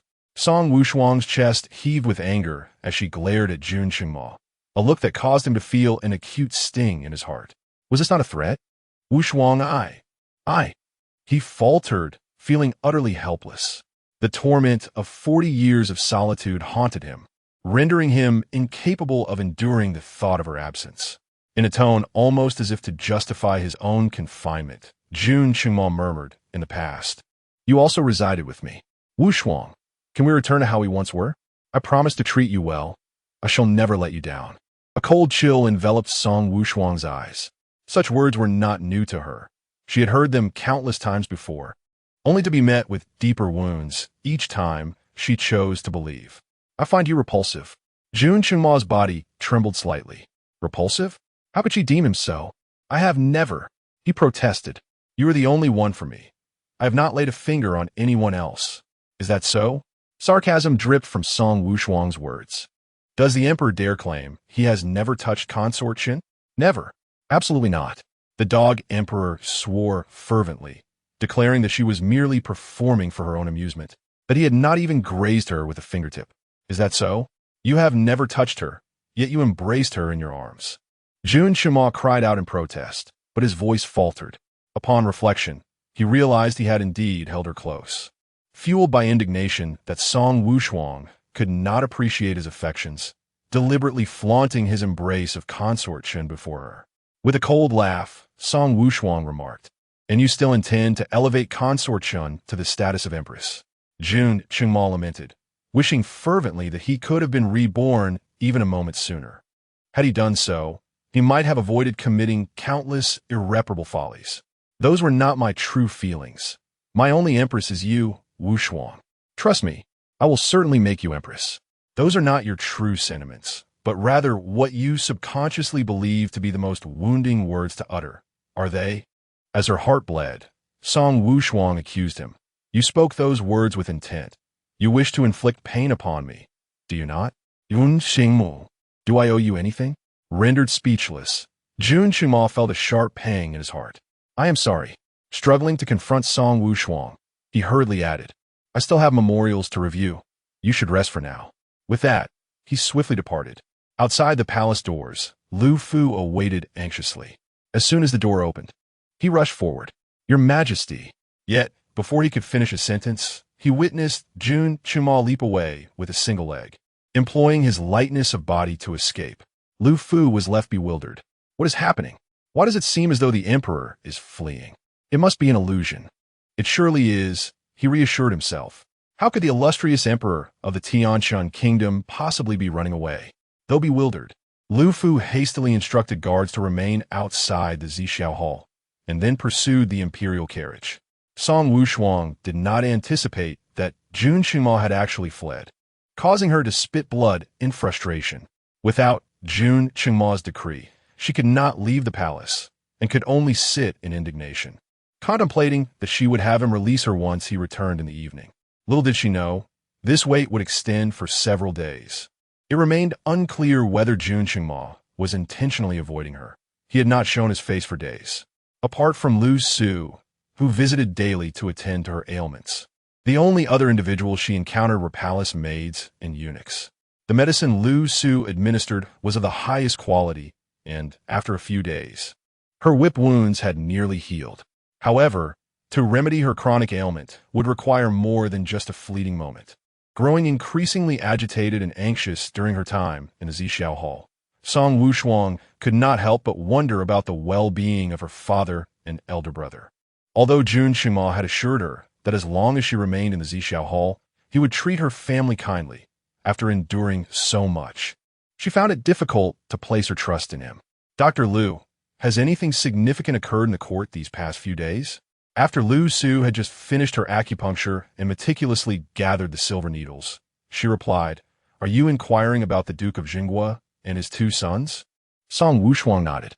"Rest assured, the emperor has issued an edict for Deputy Minister Du Yuanjia of the Ministry of Justice to thoroughly investigate the Duke of Jinghua's collusion with enemies and treasonous actions. I believe a conclusion will soon be reached." Du Yuanjia? Song Wushuang was taken aback. But wasn't the case concerning my father previously handled by Li Wei? Her profound hatred for Jun Qingma stemmed from his decision to assign Li Wei to her father's case. It was common knowledge that Li Wei and the Song family were at odds, and Jun Qingma's choice to have Li Wei investigate her father's case was unmistakable in its implication. He clearly intended to condemn her father and elder brother to death. Yet now, the investigator had shifted to Du Yuanjia. Du Yuanjia was a favored disciple of his father, having been supported by him, and could be seen as a grasshopper on the same boat as the Song family. Could it be that Jun Qingma truly intended to spare the Song family? Did he not fear that their accomplishments might overshadow the throne? Confused, Song Wushuang pondered the sudden change. What had happened to Li Wei? Minister Li is dead. Song Wushuang's head jerked up. Dead? How could it be so sudden? Her last memory of Li Wei was in the dungeon, where he had whipped her before she lost consciousness, only to awaken later on the dragon bed in the Zixiao Hall. She was oblivious to the events that transpired in between, only guessing that Jun Qingma must have ordered her return to the Zixiao Hall. Lu Su glanced at her. "You were unaware?" Song Wushuang shook her head. "What has transpired? On that day, Li Wei unlawfully tortured you. The emperor personally went to the dungeon to retrieve you, and ordered that Li Wei be punished on the spot. All 18 forms of torture were employed, and by the time he met his end, his skin had been completely flayed. The scene was utterly horrific, and now everyone in the harem speaks of Li Wei with dread. They understood that Jun Qingma could be extraordinarily ruthless, but none had anticipated that he could descend into such madness. All of this transpired solely because Li Wei inflicted brutal punishment upon Song Wushuang. She was taken aback, her lips parted in disbelief, struggling to articulate her thoughts. 10. Perhaps 18 forms of torture had been employed? How could that be conceivable? The torments within the dungeon were exceedingly sanguinary and merciless. Skinning, flaying, and shattering bones were merely the lighter forms of punishment. It was unfathomable that even a seasoned general, accustomed to the rigors of battle, could endure such 18 forms of torture, let alone Li Wei, a civil official. Indeed, as this matter was broached, Lu Su's pupils constricted, revealing her own trepidation. Was Li Wei truly so resolute? Based on her understanding of him, a mere sycophant, he could withstand at most 2 forms of torture. However, that was not the case. The emperor had stationed a royal physician nearby to supervise, and should he falter, he would be sustained by millennial ginseng, for he was not permitted to perish until he had fully endured the punishment. Song Wushuang felt a deep shock within her. She was reluctant to ponder the implications of Jun Qingma's actions. Hesitantly, She shifted the conversation, inquiring whether there was any opposition to her residing in the Zixiao Hall. Did those ministers truly refrain from reporting her enchanting influence over the emperor? Who would dare? Li Wei's corpse still dangled from the city wall as a grim reminder. Chapter 12. Wushuang, have you ever resented me? Song Wushuang remained silent, feeling a deep sense of sorrow. Once a revered war god of the Tianqian kingdom, she had dedicated her life to the nation, only to find herself reduced to a state of house arrest, devoid of anyone to advocate for her. After Lu Su checked her pulse and departed, Song Wushuang sat in the hall for an extended period. She was now confined, unable to see Jun Qingma or anyone else. Even her personal maid, Qing'er, was unreachable. Apart from the scan updates Lu Su brought her from the court, she felt completely isolated from the outside world. Days passed, and while Song Wushuang was napping, she suddenly sensed someone watching her from the bedside. Years of warfare had honed her instincts. She awoke instantly, still eyes closed, her hand striking out swiftly to seize the intruder by the throat. One slight squeeze would suffice to bring an end to them. She opened her eyes to meet the astonished and tender gaze of Jun Qingma. "What brings you here?" she inquired, retracting her hand and sitting upright. Her eyes narrowed in vigilance. Jun Qingma, filled with concern, pondered whether her heightened alertness stemmed from the perils of battle, depriving her even of a peaceful slumber. His eyes held a complexity that Song Wushuang could not decipher. He raised a hand and, amidst her guarded stare, gently caressed her cheek. "Wushuang, throughout these years, have you ever harbored resentment towards me?" Once she had been the cherished jewel of the Song family, the pampered eldest daughter. Yet for his sake, she had become entangled in the intrigues of the court and donned armor to fight on the battlefield. After elevating him to the throne, she was left to bear the weight of his unfounded suspicions. Had she ever resented him during all these years? Song Wushuang's eyes were filled with confusion. She truly could not comprehend Jun Qingma now. Had she ever resented him? Never. No matter how much she had done for him, it was all of her own volition. Jun Qingma and Jun Qingming were twin brothers, born under extraordinary circumstances. The national seer had foretold their fate. One would bring fortune, the other calamity. Jun Qingming was deemed the harbinger of blessings, a beacon of hope for Tianqian, and was named Ming, symbolizing brightness. In stark contrast, Jun Qingma was labeled the harbinger of misfortune, destined to bring ruin to Tianqian. The late emperor harbored a profound aversion towards him, decreeing that he should be drowned at birth. His mother, Consort Mei, now the Empress Dowager, could not bear to witness her newborn son's execution. She knelt in the snow for 3 days and nights, cradling Jun Qingma, until she collapsed in the cold, pleading for the late emperor to spare his life. They gave him the name Mo, signifying that he would be a stranger, an outsider to the royal family and to the kingdom of Tianqian. Subsequently, he was cast into the cold palace, left to fend for himself.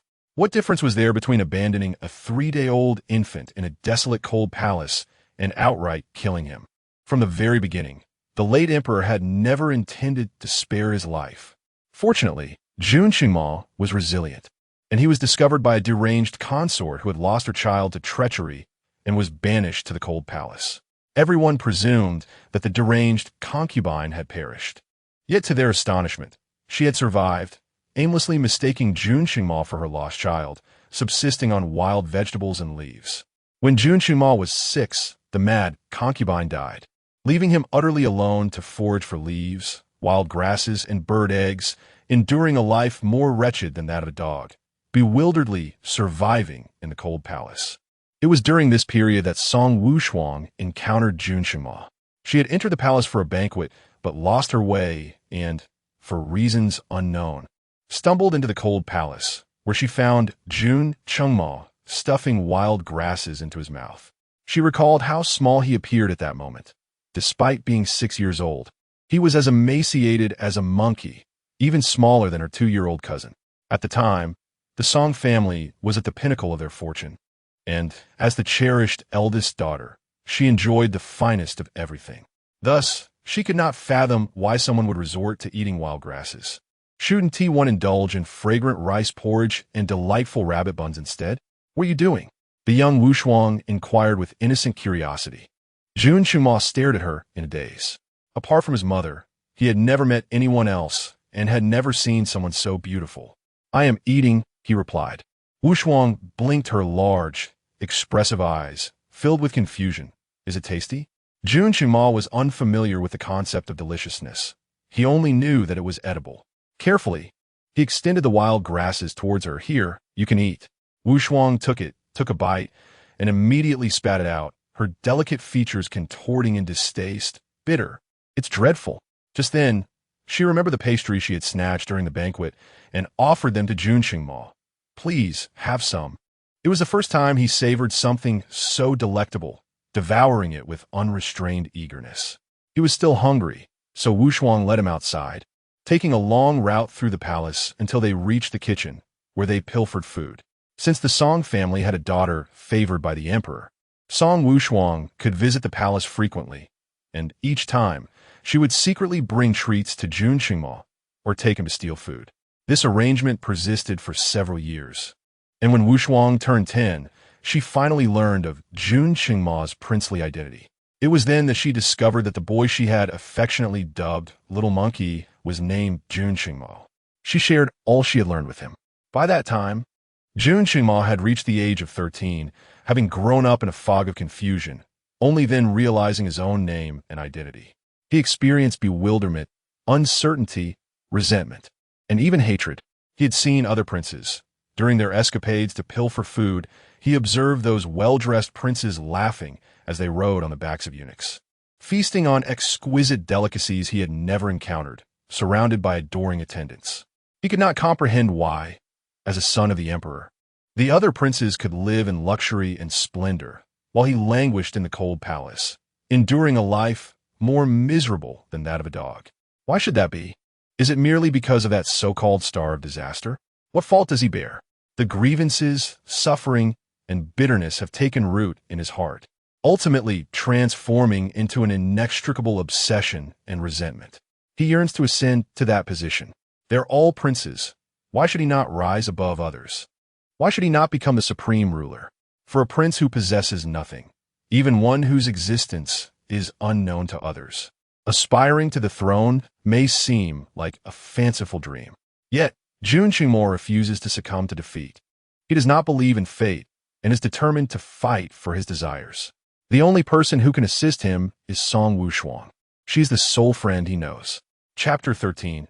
He has other women by his side. The emotions of youth are often shrouded in ambiguity. Having grown up together, they shared countless moments. Yet for these naive boys and girls, the notion of love felt distant and incomprehensible. However, when he declared his ambition to become emperor, Song Wushuang unwaveringly supported him. She imparted to Jun Shuma all that her father, brother, and teachers had taught her, secretly bringing various books into the palace. Yun Xingmu, possessing remarkable intelligence, underwent a profound transformation within just 3 years. As he acquired knowledge, the once vague feelings between them became clearer, and they recognized it as affection, mutual love, blossoming naturally. At the tender age of 13, Song Wushuang and the 16-year-old Jun Shuma found themselves in a secluded corner of the cold palace, where they shared their first kiss. The moonlight that night was resplendent, and as she was cradled in his arms, her eyelashes fluttered with nervousness and uncertainty as he kissed her. By the time Song Wushuang reached her coming-of-age ceremony, Jun Shuma had blossomed into a dashing young man. In the damp and cramped confines of the cold palace, after the ceremony, he stealthily entered to see his beloved Song Wushuang, who lay upon the hard, rudimentary wooden bed, and he seized her with fervent passion. Both inexperienced, having never even glimpsed the spring chamber illustrations, they relied solely on instinct, devoid of any technique. The intensity of their encounter was overwhelming for Song Wushuang, leading her to faint from the experience. In the cold palace, she remained unconscious for an entire day and night, leaving Jun Shuma in a state of panic. Upon regaining consciousness, Song Wushuang found herself needing another day to gather her strength before she could rise, unsteadily departing with weakened legs. From that point onward, the former emperor's health deteriorated, and the court became a cauldron of intrigue as the struggle for succession intensified. That year was fraught with hardship for them. When Jun Qingma made his public appearance, the previously neutral general's residence was drawn into his faction due to Song Wushuang, empowering the once ignored prince to contend with his brothers. Reflecting on that tumultuous year, Song Wushuang would later consider it the happiest time of her life, despite the looming crises, as it was a period spent fighting alongside Jun Qingma, witnessing their love flourish. They supported one another and pledged their lives together. Jun Qingma made numerous promises to her. He vowed that once he ascended to the throne, the Song family would become the foremost noble house of Tianqin Kingdom. He promised to make her empress, declare that she would be his sole woman, and pledged to leave the 6 palaces vacant for her. At that vibrant age, filled with dreams of love, Song Wushuang believed every word he spoke. Eventually, Jun Qingma succeeded, leveraging the military power of the Song family to seize the throne, albeit through dubious means and amidst turmoil. With both internal strife and external threats, his reign was precarious. The court had no other capable generals aside from the Song family. And within the Song family, apart from her father, there were no usable talents left. Although her brothers were valiant warriors who had fought valiantly, the elder brother had his legs shattered on the battlefield, while the second brother could no longer wield a weapon due to his injuries. Her father had led an army of 300,000 southward to confront the enemy. Yet no one in the northern territories could withstand the onslaught, resulting in the loss of several cities. This defeat was particularly daunting for Jun Qingma, who had only just ascended to the throne. The entire realm criticized his inability to shoulder such a heavy burden. The populace languished in despair, and grievances echoed throughout the land, while other princes stirred with ambition. Observing Jun Qingma's increasingly gaunt visage, Song Wushuang felt a profound ache in her heart. Ultimately, she resolved to take command of the expedition herself, to restore order in the northern regions on his behalf. At present, she indeed appeared to be the most suitable candidate. As the daughter of a general, she had practiced equestrian skills and martial arts since childhood, matching her 2 elder brothers in prowess. Jun Qingma was reluctant, yet they were out of options. Allowing Song Wushuang to lead the campaign was the only way to break the deadlock. On the eve of her departure, he pressed her against the dragon bed, entwining with her endlessly. He promised that upon her triumphant return, he would designate her as empress. The first 2 years of Jun Qingma's reign were the most arduous and challenging, yet they were also the times of their deepest understanding.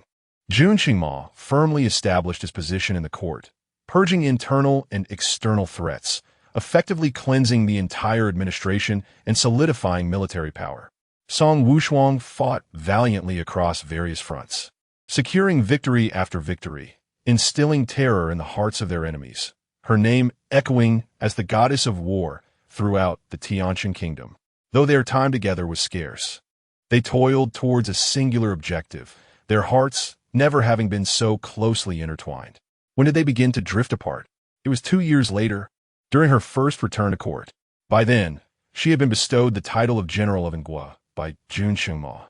With eager anticipation, she returned home, yearning to leap into his embrace and share the hardships of battle, the sorrow of witnessing her soldiers perish, and the anguish of seeing the displaced common folk at the borders.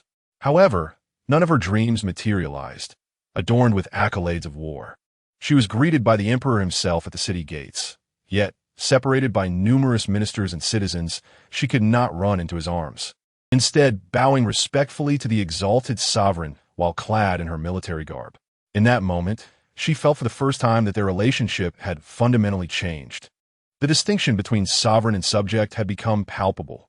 He was the ruler, and she, merely a subject. Upon returning to the palace, Jun Qingma hosted a grand banquet in her honor, welcoming her back with great fanfare. Yet, she remained a subject, seated at the table, gazing up at him, vibrant and commanding, directing the affairs of the realm. The atmosphere was lively, filled with incessant flattery, yet she found herself unable to assimilate into such a raucous celebration. Enveloped in opulence, her spirit felt imprisoned in the desolate, bitter cold of the northern front as she observed Jun Qingma surrounded by a throng of jovial courtiers. What shattered her most was the presence of the enchanting and alluring concubine Chen by his side. Song Wushuang was nearly overwhelmed. It became apparent that during her 2 years of relentless campaigning, another woman had taken her place beside him. Countless new and old faces surrounded him, and there was no longer a position for Song Wushuang. That night, she consumed copious amounts of wine, and in a haze, she vaguely recalled being assisted to some location, overwhelmed by her distress, wishing only to succumb to oblivion. When she awoke the next day, she found herself in Jun Chengma's dragon bed, her body languid and sore, and without needing to ponder, she knew precisely what had transpired the previous night. Song Wushuang felt a profound bitterness within her. There were countless words she yearned to share with him, numerous sorrows she wished to confide, and many inquiries she longed to pose. Yet, upon opening her mouth, she was met only with Jun Chengma's fervent kisses and relentless desires. After spending 3 whole days in the Zhixiao Palace, Jun Chengma finally allowed her to rise from the dragon bed. He explained that bestowing the title of noble consort upon Chening was merely a strategic maneuver. He required the support of Chancellor Chen to stabilize the court. He reassured her that he had not laid a finger on the noble consort Chen and withheld this information to spare her from unnecessary worries, promising that he would explain everything upon her return. Although Song Wushuang felt discomfort in her heart, she comprehended the predicament he had faced at that time. During her half-month stay in the capital, she had spent nearly all her time within the palace walls. With turmoil erupting once more at the borders, she was compelled to hastily depart for the battlefield. A year passed in her absence, and upon her return to court, she found that Jun Chengma's trusted advisors had been entirely replaced by unfamiliar faces. Furthermore, his harem had expanded to include several new beauties. Tiepzi Fuoden Yun Xingmu. Please inflict pain upon me, observing Jun Chengma, who sat high in the court, his emotions inscrutable. Song Wushuang realized that she could no longer comprehend him. In the subsequent 2 years, the chaos of war subsided, and her visits to the capital increased, returning 3 or 4 times a year. Yet, despite their frequent encounters, the distance between her and Jun Chengma grew ever wider. Surrounded by countless new and old acquaintances, an endless stream of people vying for his attention consumed nearly all of his energy, leaving her with but a mere fraction. In the midst of such neglect, Song Wushuang became increasingly reticent. Eventually, as peace was restored in the northern territories, she triumphantly returned, and Jun Chengma insisted that she reside within the palace, living in the emperor's quarters, sharing nightly intimacies, yet without any title or recognition. Whispers circulated in the capital, claiming that she, a renowned general with numerous accolades, was shamelessly currying favor with those above her, seducing the harem. Hearing such idle gossip was deeply distressing. She contemplated leaving the palace, yet Jun Chengma would not permit it.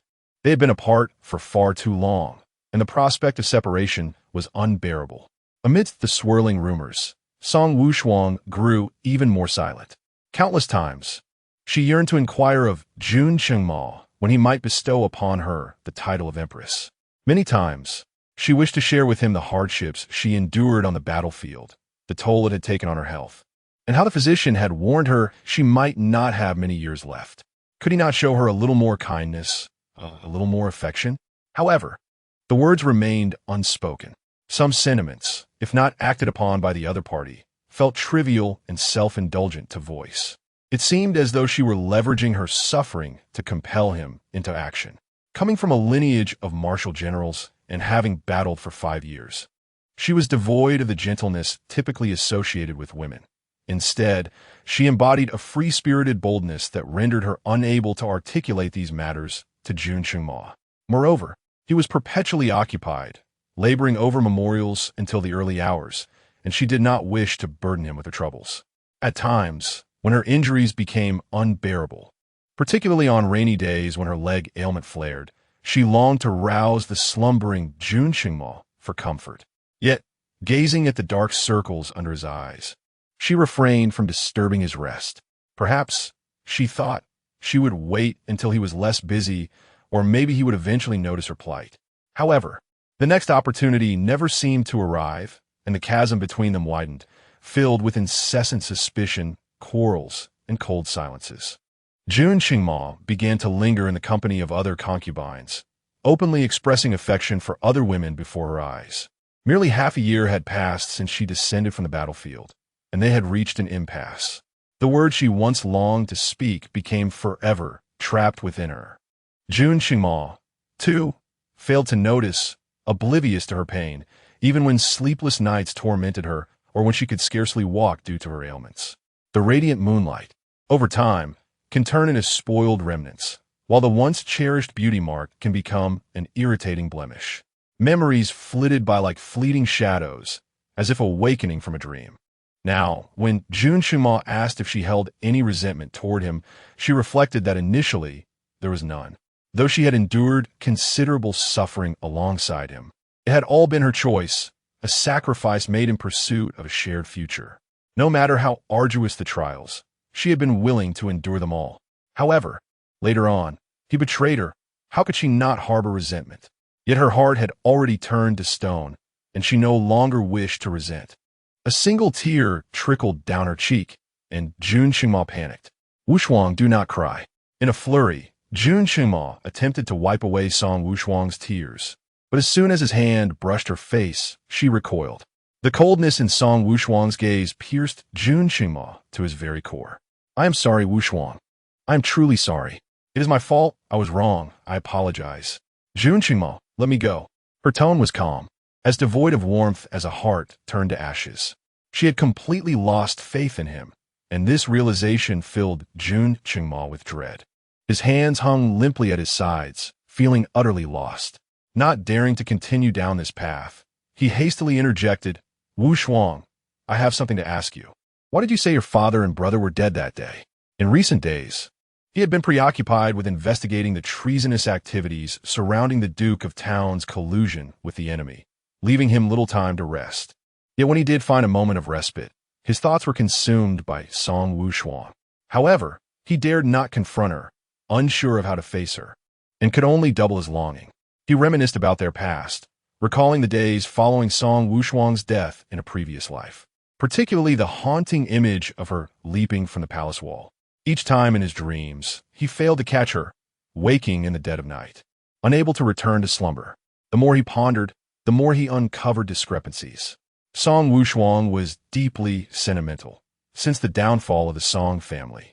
She had tirelessly sought to aid her father and brother.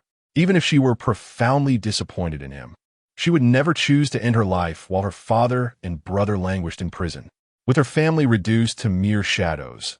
If she were to perish, who could possibly save the remaining members of the Song family? Thus, it was inconceivable that she would contemplate suicide under such circumstances. Coupling this with her accusatory words upon awakening in this life, questioning him about the demise of her father and brother, Jun Qingma began to sense something amiss. Someone had misled Song Wushuang with false information, steering her towards self-destruction. Who could it be? The recollection of Song Wushuang's death in a previous life, and the subsequent 40 years of aimless existence, filled him with a murderous rage. Song Wushuang was momentarily taken aback, but then her expression shifted slightly. It was Qing. She told me that my father and brother were secretly harmed in prison. In her recent agitation, she had completely overlooked this detail. How could she have forgotten? Qing'er was her personal maid, her companion since childhood. Could it be that she too had been misled? Song Wushuang murmured to herself. Yun Xingmu is dokent. Had it not been for Qing'er sowing discord in front of Song Wushuang, she would not have descended into such despair. Regardless of whether Qing'er acted with malice or was merely a pawn, he would not let her escape unscathed. Bring me the guards. Go to the Duke of Town's residence and seize Qing'er. Song Wushuang opened her mouth, wanting to protest, but ultimately fell silent. She did not wish to believe that someone who had been like a sister to her could betray her. Yet she had endured the brutalities of power struggles and understood the depths of human treachery. If even Jun Qingma could betray her, how much more so could Qing'er? Soon, the Imperial Guard Shingung returned in haste, kneeling before Jun Qingma. Your Majesty, Qing'er is dead. What? Song Wushuang sprang to her feet, her heart racing. How did she die? In her chamber, we discovered her lifeless body hanging, visibly deceased for several days. Since the incident involving the Duke of the State, the residence has been eerily desolate. A maid lay dead in the room for several days without anyone noticing. Had it not been for his intervention to apprehend her, it is likely the corpse would have decayed beyond recognition before anyone became aware. Whether it was suicide or foul play remains uncertain. Jun Qingma's countenance was stern and unforgiving. He has already summoned the coroner to conduct an autopsy. Investigation is imperative. We must uncover the truth. Jun Qingma seethed with indignation. Song Wushuang felt a chill enveloping her heart. Whether it was a desperate act of suicide born from guilt or a sinister silencing, it spoke volumes. Qing'er had truly betrayed her. Chapter 15. The Emperor is a wretched scoundrel. Jun Qingma, filled with trepidation. Fear that Song Wushuang would recall the misdeeds he had committed against her, reigniting her resentment. Anxiously, he fidgeted with his cool fingertips, his gaze fixed upon her. Song Wushuang's eyes quickly glazed over with moisture. She had never felt so thoroughly defeated in her life. A close family acquaintance had betrayed the Song family by denouncing her father for treason. The sister-like Qing'er had turned against her, deliberately instilling despair that drove her to contemplate suicide. Even her childhood companion, Jun Qingma, had forsaken her, violating his oath to annihilate the Song clan. Her existence had become a mere jest. A wave of metallic sweetness surged in her throat, and suddenly, Song Wushuang coughed up blood, her vision darkening as she fainted. Jun Qingma was alarmed.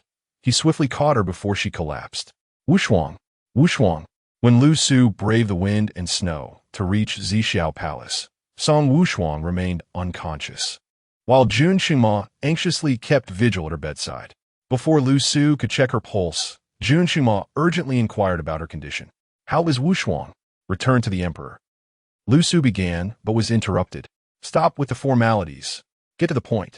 Lu Su, General Anghua has been deeply troubled. It was merely an extreme reaction to stress that caused her fainting spell. There is no cause for alarm. Jun Qingma's heart, however, remained in turmoil. If she faced no grave danger, why had she fainted so easily? And why had she vomited blood? The image of Song Wushuang collapsing before him terrified him. The memory of her dying in the snow in a past life haunted him. He could not bear to witness her suffer again. General Anghua's health was exceedingly frail, nearing its limits. She required peace and quiet to recuperate, free from any further distress. Jun Qingma trembled slightly, his eyes filled with regret and self-reproach. Wushuang's condition had deteriorated to such an extent, and yet he, her closest confidant, had failed to notice it. Not only had he failed to observe, but he had unwittingly been the architect of her decline. In that moment, Jun Qingma comprehended with startling clarity how he had systematically dismantled Song Wushuang over the past 6 months.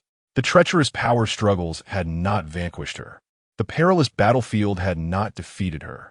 Yet, he had obliterated her from within, transforming her into a fragile doll, easily shattered with the slightest touch. Once, she had been the invincible war goddess, feared by the enemies of the Northern Realm. What had he done? What had he truly done?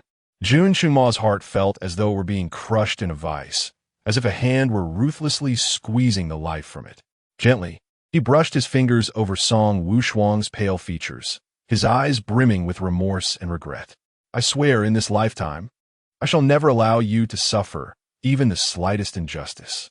When Song Wushuang awoke, Jun Qingma immediately noticed a flicker of light igniting in his eyes. Wushuang, you are awake. Do you feel any discomfort?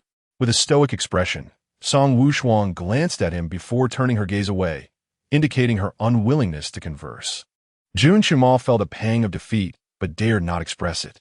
He acknowledged his own faults. Regardless of how Wushuang treated him, he bore the burden of responsibility.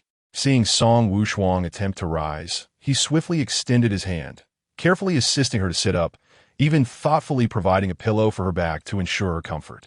The tender care he exhibited caused Song Wushuang to furrow her brows. He treated her as if she were a precious treasure. Yet, she alone understood that, in the eyes of Jun Qingma, she was merely a discarded remnant of the past. Jun Qingma sat closely beside her on the bed, which made her physically uncomfortable, prompting her to shift further into the dragon bed.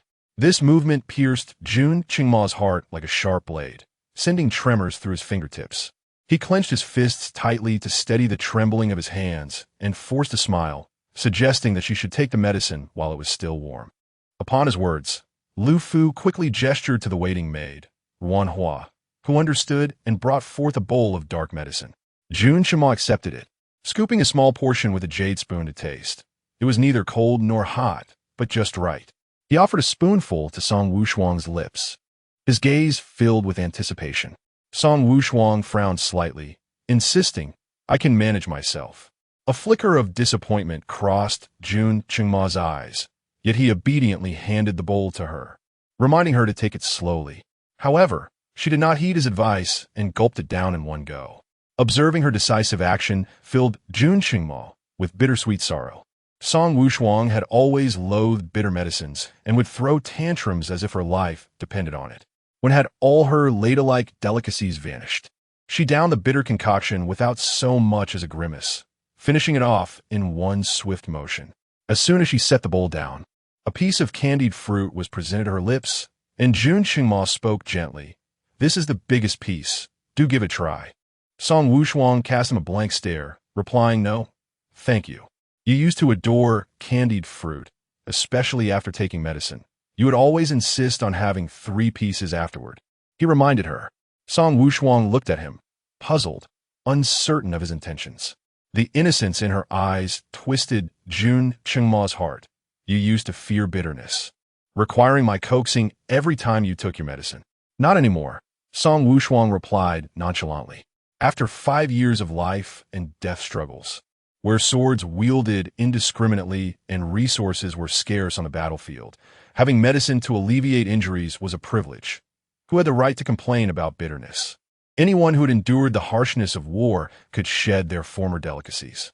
Though she did not voice these thoughts, Jun Chengma understood her sentiments and could not help but reach out to stroke her hair gently.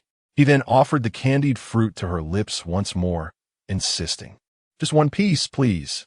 Song Wushuang grew impatient, reiterating her refusal. Lu Fu quickly interjected with a smile. "General, this is the largest and sweetest piece of candied fruit, specially fetched by the emperor himself, who would accept nothing smaller." Song Wushuang lowered her gaze. Before she had stepped onto the battlefield, Jun Chengma would personally scour the entire capital to procure the largest, sweetest candied fruits for her. After ascending to the throne, while she traversed the lands as the general of Ingwa, each time he returned to the capital, servants would have her favorite treats ready. Yet, Jun Chengma never again took the time to procure them for her. Not only had he ceased to buy them, but he had also not even expressed a single word of concern. They have long since shed the semblance of their youthful selves. Upon witnessing this plate of preserved fruit, an array of emotions surged within. There is no turning back. Jun Chengma felt a tightness in his chest. He now feared the silence of Song Wushuang. Having endured countless trials, a chasm had formed between them, rendering their once effortless understanding, merely a glance sufficing to convey their innermost thoughts, impossible. This realization terrified Jun Chengma. The more inscrutable Song Wushuang became, the more he sensed the irretrievable nature of their past, a notion he found utterly intolerable. Chapter 16. A slim waist is preferable. Graspable by 2 hands, the atmosphere was somewhat awkward when Lu Fu perceptively remarked, "Your Majesty, the general has slept for quite a while. Perhaps he is famished. Shall we summon the meal now?" Jun Chengma felt vexed. How could he have overlooked this? Wushuang's health was delicate. She must not go hungry. "Let's serve the meal," he decreed. As Song Wushuang sat up, her feet barely touching the ground, she noticed Jun Chengma crouching down, reaching out to cradle her foot. Startled, she quickly withdrew her foot, exclaiming, "What are you doing?" Crouched before her bed, Jun Chengma tilted his head and chuckled lightly. "I am assisting you in putting on your shoes." For a moment, Song Wushuang was taken aback by the sincerity and ease of his smile. It had been ages since she had seen such a genuine expression on his face. Since ascending the throne, the weight of state affairs had stifled him, inundated with endless memorials and unresolved national matters, coupled with the treacherous intrigues of the court. His reign was far from the ease others perceived, and with the growing rift between them, it had been a long time since he had smiled. "Oh dear, Your Majesty, this sort of labor should be left to me. It is inappropriate for you. Lu Fu's alarmed voice shattered the peculiar tension between them. Song Wushuang averted her gaze, pulling her foot back to firmly rest on the edge of the dragon bed. I can manage on my own, she insisted. After all, it was unbecoming for the emperor to assist another in donning shoes. Should word get out, it would be a grave offense against imperial dignity. Yet, Jun Shima held her foot firmly, resolutely sliding it into the shoe, leaving Song Wushuang with no room for protest. Your Majesty, are you attempting to accuse me of disrespecting imperial authority? She exclaimed, irritation seeping into her voice. We are husband and wife. It is my duty to attend to your needs. How can this be deemed disrespectful? A pang of hurt pierced Song Wushuang's heart at the word wife, a term that fell hollow and unsubstantiated in their current state. Her voice was barely a whisper, unnoticed by Lu Fu, yet Jun Xingma caught every syllable. Silently, he picked up the other shoe and assisted her in wearing it, then settled beside her at the table, his gaze filled with both affection and remorse. Wushuang, I have promised you, you shall be my empress. Song Wushuang lowered her gaze, remaining silent. What she truly desired had never been the title of empress. He remained oblivious to her genuine aspirations. After a moment of waiting for her response, Jun Qingma's anxiety grew. Wushuang, I am hungry. Let us eat first. She interjected, clearly evading the conversation. A heavy feeling settled within Jun Qingma as he curled his fingers. He was acutely aware of the multitude of issues between them, so much so that Song Wushuang had encased her heart in ice, no longer allowing him access. Nevertheless, he possessed both time and patience. If one day was insufficient, he would wait a year, or 5, or even 20. He vowed to dedicate his life to thawing her heart once more. Surely, there would come a day when Song Wushuang would embrace him again. The lunch had been served, and as Song Wushuang sat before the meal, Jun Shengma took his place beside her, his gaze ardently fixed upon her. Lu Fu approached to serve the meal, presenting a bowl of soup before Song Wushuang with a flourish.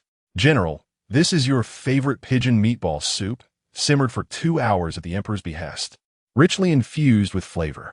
And this dish of crystal dragon fish, His Majesty is aware of your fondness for it, and had the imperial kitchen prepare it especially for you. Ah, the bond between you and the emperor is truly enviable, a friendship forged in gold. Lu Fu diligently arranged the dishes for Song Wushuang, bustling about with utmost attentiveness, inadvertently sidelining Jun Qingma, the rightful master of the table. Jun Qingma bore no resentment. He gazed at Song Wushuang as she savored her meal, his heart swelling with contentment. Suddenly, he reached out, his hand brushing against her waist. The waist was Song Wushuang's sensitive spot, and the moment he touched it, she flinched, her eyes narrowing in vigilance. What are you doing? You're too thin. You need to gain some weight, she retorted, glaring at him. Unfazed, Jun Qingma replied, in the past. Your waist was so slender that I could encircle it with both hands. Each time we were in bed, I feared I might break you. If you grow any thinner, it will be unfulfilling. Yun Xingmu. Song Wushuang's face flushed crimson. She cast a furtive glance at Lu Fu, wishing for a hole to swallow her whole. Discussing such intimate matters in broad daylight was utterly mortifying. Fear not. When we indulge in our activities at night, he will be just outside the door. Yun Xingmu. Song Wushuang slammed her chopsticks onto the table, exasperated. Lu Fu, feeling a flush of embarrassment, realized that while the emperor often spoke candidly in front of General Ngua, he had not anticipated such unreserved candor.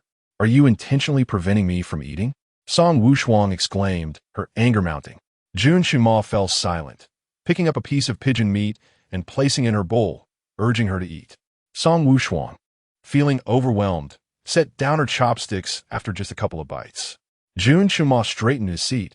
Why have you stopped eating? I'm full. Why so little? The physician advised that you must nourish your body properly.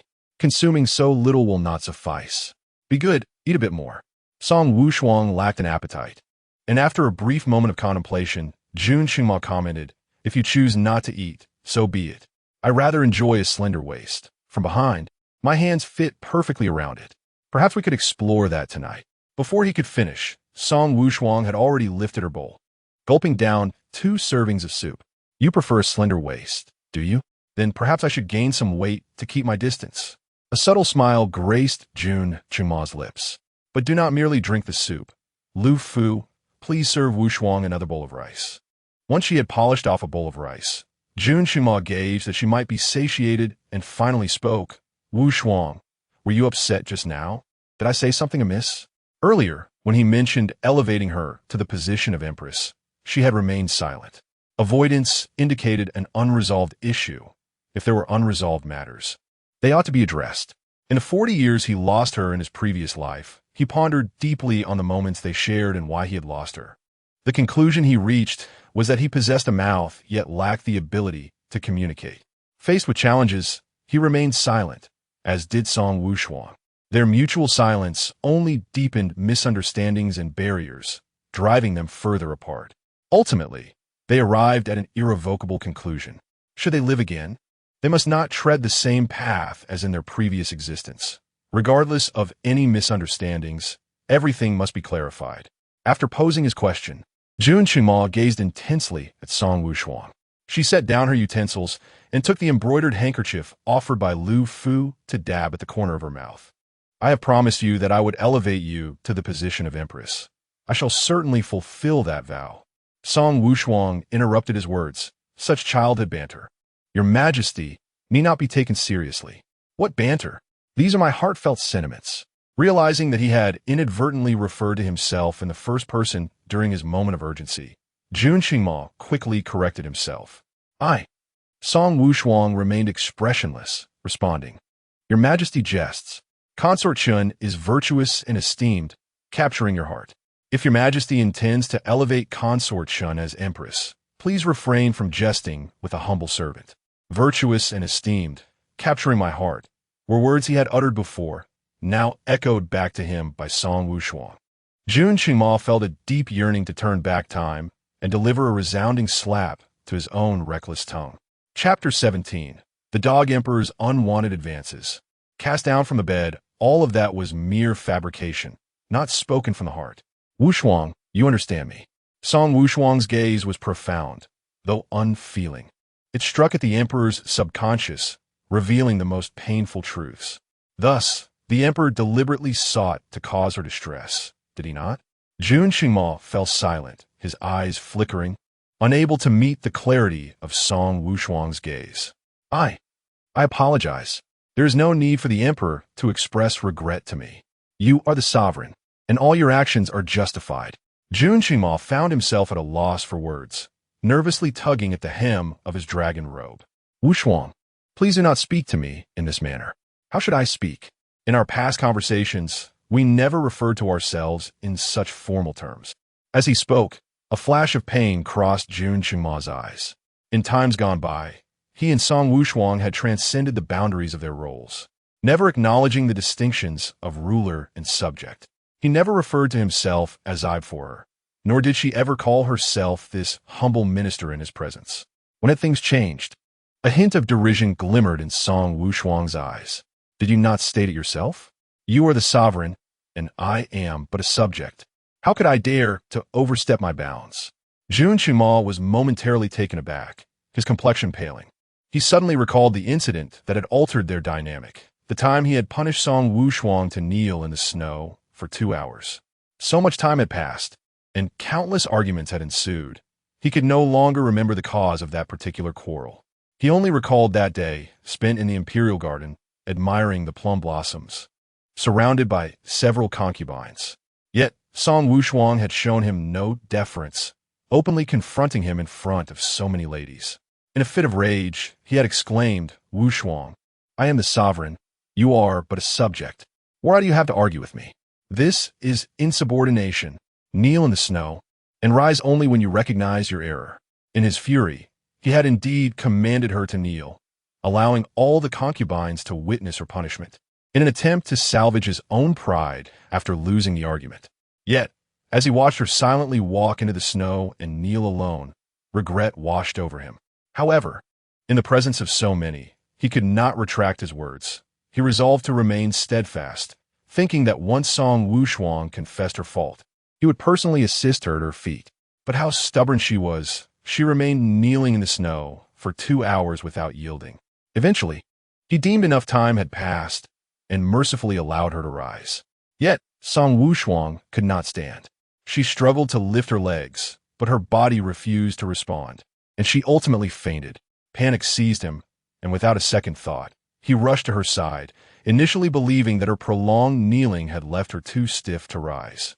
Only now did he grasp that she suffered from a chronic ailment, one that flared up on rainy or snowy days. In that moment of realization, Jun Qingma understood that her inability to rise was not merely due to the cold, but rather a manifestation of her affliction. Yet what did he truly do? He foolishly believed Lu Su's words, thinking that Song Wushuang had merely fainted from kneeling too long, and that night he forced her onto the dragon bed, tormenting her for an entire night, incessantly asking if she understood her mistakes. This resulted in Song Wushuang suffering from a persistent high fever the following day, lying in bed for a full half-month. Jun Qingma's complexion turned pale, his fingertips trembling.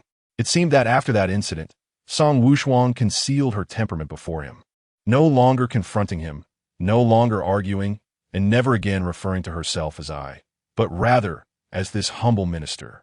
A chilling wave swept through Jun Qingma's heart. He clenched his fists tightly, suppressing the tremors coursing through his body. He had personally extinguished the trust that Song Wushuang had once harbored for him. What could he do? Could he still seek her forgiveness? Upon meeting Song Wushuang's indifferent gaze, he found himself unable to utter even a simple apology. The harm he inflicted upon her could not be remedied by a mere, insipid "I'm sorry." Moistening his parched lips, Jun Qingma inhaled deeply, the frigid air scraping his throat painfully. "Wushuang, it is my fault. I was wrong. Please grant me another chance, I promise." Yet, Song Wushuang had no desire to hear his assurances. She rose expressionlessly, leaving him with a resolute silhouette. Not all apologies can earn forgiveness. Her feelings for Jun Qingma had long been extinguished amidst repeated disappointments. Jun Qingma gazed sorrowfully as she departed. Although the warmth of the dragon in the Zixiao Hall was ample, he felt a chilling emptiness within. He sat at the intricately carved pearwood table for a long time, until the food had grown cold before finally rising. After a moment's hesitation, he headed towards the inner hall. Song Wushuang had originally been reading by the head of the bed, but upon hearing footsteps, she immediately turned to lie down, facing away from the entrance. As Jun Qingma stepped into the hall, he caught sight of her lying down, and his expression momentarily stiffened, filled with bitterness. Did she now lack the willingness to even glance at him? He was fully aware that approaching her at this moment would be unwelcome, only serving to deepen her aversion. Yet he stubbornly entered nonetheless. He sat by the edge of the bed, hesitating for a moment before lying down, just as he usually did, reaching out to embrace Song Wushuang's waist. Song Wushuang, wishing to avoid him, had already closed her eyes, pretending to be asleep. However, to her dismay, Jun Qingma lay down as well. Irritation surged within her. How could this man be so oblivious? Was her intention to dismiss him not clear enough? As his heated body drew closer, Song Wushuang tensed, suppressing her urge to move, resolutely ignoring the Dog Emperor. Yet when his hand reached out, she could no longer endure it and slapped his hand with force.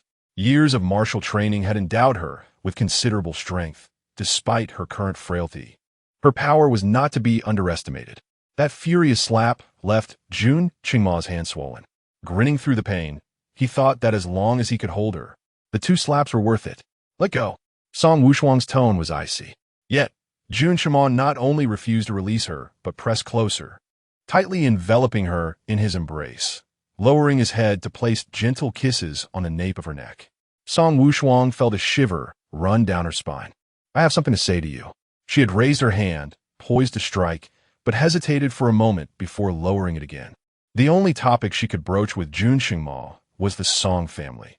If it pertained to her father's and brother's case, she could manage to suppress her anger. Noticing her stillness, Jun Qingma's eyes lit up. "Wushuang, there truly is nothing between me and concubine Shun. That day was merely an act for your benefit. Please believe me." As he caught a whiff of her delicate fragrance, Jun Qingma felt his heart flutter uncontrollably, and he could not help but pull her closer. "I swear, you are the only one for me. I have touched no one else." Song Wushuang narrowed her eyes slightly. Is this what you wanted to tell me? Yes. He understood that Song Wushuang would not forgive him so readily, but that was acceptable. He could take his time to coax her back. However, he first needed to clarify the misunderstandings. For as long as that thorn remained embedded in her heart, no amount of persuasion would suffice. She had not believed his previous explanation. Surely this time she would. Jun Qingma considered his demeanor to be sufficiently sincere. He was confident she would trust him. Yet, as soon as he finished speaking, his hand resting on Song Wushuang's waist was seized. In the bewildered gaze of Jun Qingma, Song Wushuang twisted his hand behind her back. In a swift motion, she lifted her leg and delivered a forceful kick to his abdomen, sending him crashing to the floor with a resounding thud. Chapter 18. The Dog Emperor wears a large green hat in a fit of rage. After kicking someone off the bed, Song Wushuang turned over and lay down, her eyes devoid of expression. After a moment of lying still, not hearing Jun Qingma's rise, she propped herself up, gazing down at the floor. There lay Jun Qingma, still sprawled on the ground, his face contorted in agony, yet too cowardly to utter a sound, which was somewhat comical. What are you doing? Jun Qingma felt an overwhelming urge to bang his head against the ground. After all, she had just kicked him off the bed and now had the audacity to ask what he was doing. With a feigned smile directed at Song Wushuang, he replied, "It's nothing. The ground is cold, and I simply wish to lie here a little longer." Ever since his rebirth, he dared not maintain an imperial demeanor before Song Wushuang, nor did he dare to refer to himself as "the now," even that had slipped out, indicating just how dire his situation had become. Song Wushuang furrowed her brow, suspecting that he might be out of his mind. What could possibly be cold in the dead of winter? "Wushuang, would you kindly summon Lu Fu for me?" "Thank you." Song Wushuang's expression grew colder. "Speak plainly. My leg seems to be broken again." When the physician arrived at the Zixiao Palace, Jun Qingma was lying on the bed with one leg propped up, holding Song Wushuang's hand in an inappropriate manner. "Wushuang, do not feel guilty. My leg is perfectly fine, and it doesn't hurt at all." Song Wushuang attempted to withdraw her hand, but his grip was too tight, proving futile. As the physician entered, she grew anxious and exerted force to free herself. The Dog Emperor, reluctant to release the hand of the future empress, tightened his grip. "Don't move. The wound hurts." Song Wushuang wanted nothing more than to slap him. Her tone was exasperated. "You broke your leg, not your hand. My hand is injured too. It got hurt when I fell just now. But Wushuang, please don't feel guilty. I don't blame you." "I do not feel guilty. Let go." "I know you're stubborn. Even if you're dying of guilt inside, you want to admit it." "I understand." "Song Wushuang, you're overthinking. I truly feel no guilt." She regretted not kicking him in a more impactful manner, wishing instead to send his inflated head flying. "Wushuang loves me so much. How could she not feel guilty?" "Rest assured, I understand." Song Wushuang shot him a glance. Jun Qingma, the sycophant, was back to his self-referential ways. "Wushuang, I might be injured all over. Could you please rub it for me?" Song Wushuang turned to the sweating physician who nearby. "First, check his brain, see if it's functioning properly." With that, she forcefully shook off Jun Qingma's hand and stood up, moving to sit by the table. The Dog Emperor, deprived of his beloved's small hand, instantly changed countenance. Physician who, under the weight of Jun Qingma's icy glare, approached the sickbed. He dared not examine the emperor's mind, for he wished to keep his own. With utmost respect, he inquired, "Your Majesty, where is your hand injured?" Jun Qingma, with a cold expression, responded as the decisive and ruthless ruler, "My hand is fine. Look at my leg." Song Wushuang regarded him expressionlessly, and Jun Qingma flashed a grin, brimming with obsequiousness. Doctor who was drenched in cold sweat. Who could have imagined that the seemingly stern and indifferent emperor would reveal such a vulnerable side in the presence of General Ngua? Having witnessed the emperor's subservient demeanor, he couldn't help but wonder if he was putting his entire clan at risk. Cautiously lifting Jun Qingma's leg, Doctor Who wore a grave expression. "Your Majesty, the bone in your leg has yet to heal completely. Although you may move freely now, it is imperative to exercise caution, avoid any impacts, and refrain from vigorous activities." The admonition against impacts made Song Wushuang feel a twinge of guilt. She had observed Jun Chengma moving with remarkable agility and had momentarily forgotten that his leg, still healing, had not fully recovered after just under a month. Despite having given up on her feelings for him, he remained the sovereign of the realm, and any offense to him could inadvertently bring calamity upon the Song family. Moreover, with her father and brother imprisoned, it was crucial for Jun Qingma to restore their honor. With this in mind, Song Wushuang rose and approached the bedside, glancing at Jun Qingma's leg, which bore a substantial bruise and a slight misalignment of the bone. Frowning, she inquired, "Doctor Hu, is the Emperor's injury serious?" Jun Qingma's eyes sparkled with anticipation. "Wushuang, are you concerned for me?" With a stoic expression, she replied, "No." Doctor Hu marveled at General Nguo's audacity. He displayed no regard for the Emperor's dignity. "It is somewhat serious. May I inquire how His Majesty sustained this injury?" Song Wushuang's gaze flickered, and a sense of unease washed over her. "I accidentally bumped into it myself." Jun Qingma responded nonchalantly. Stealing a glance at him, Song Wushuang's expression remained impassive, although her eyes softened slightly. After all, he was the Emperor, and should word of her causing him injury get out, the court officials would undoubtedly inundate the imperial study with petitions to reprimand her for such an affront. She was indifferent to public opinion. But the Song family was in a precarious position. Every little issue could be detrimental. With this realization, her tone softened. "Will it heal? It can be treated with a poultice applied for 3 days," Doctor Hu replied, producing a black jar and opening it, releasing a potent herbal aroma. "This poultice is strong but remarkably effective for leg injuries. It should be applied with heat for half an hour 3 times a day." After speaking, he took a special medicinal spoon, scooped the ointment into his palm, warmed it by rubbing, and then gently applied it to the wound on Jun Qingma's leg, pressing it softly to achieve the desired warming effect. Jun Qingma watched in curiosity as this method of application was unfamiliar to him. "What kind of medicine is this?" Before Doctor Hu could answer, Song Wushuang interjected, "Is it a secret remedy from the Western tribes?" "Indeed, it is a secret remedy from the Western tribes." "Are you familiar with it, General?" Song Wushuang nodded. "I have a jar in my residence, prepared by Dr. Liu."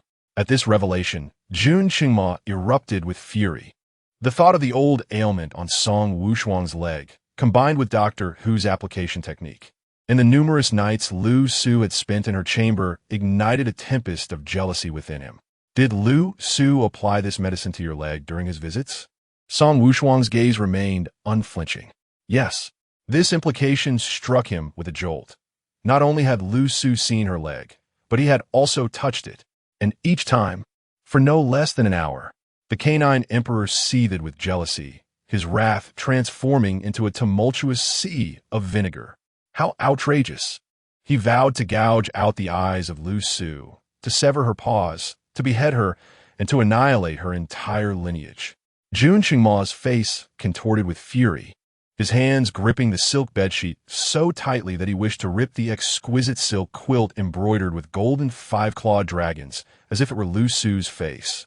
Song Wushuang gazed at him in utter bewilderment, unable to comprehend the tumult of emotions displayed by Jun Qingma.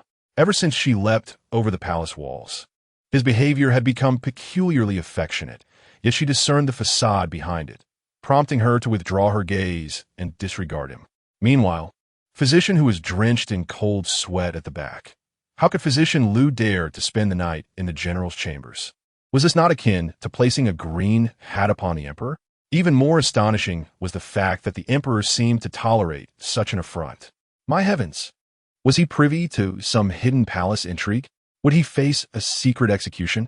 Chapter 19, he no longer dared to speak loudly to her. Jun Qingma was seething with anger, wishing to unleash a torrent of curses, yet he refrained.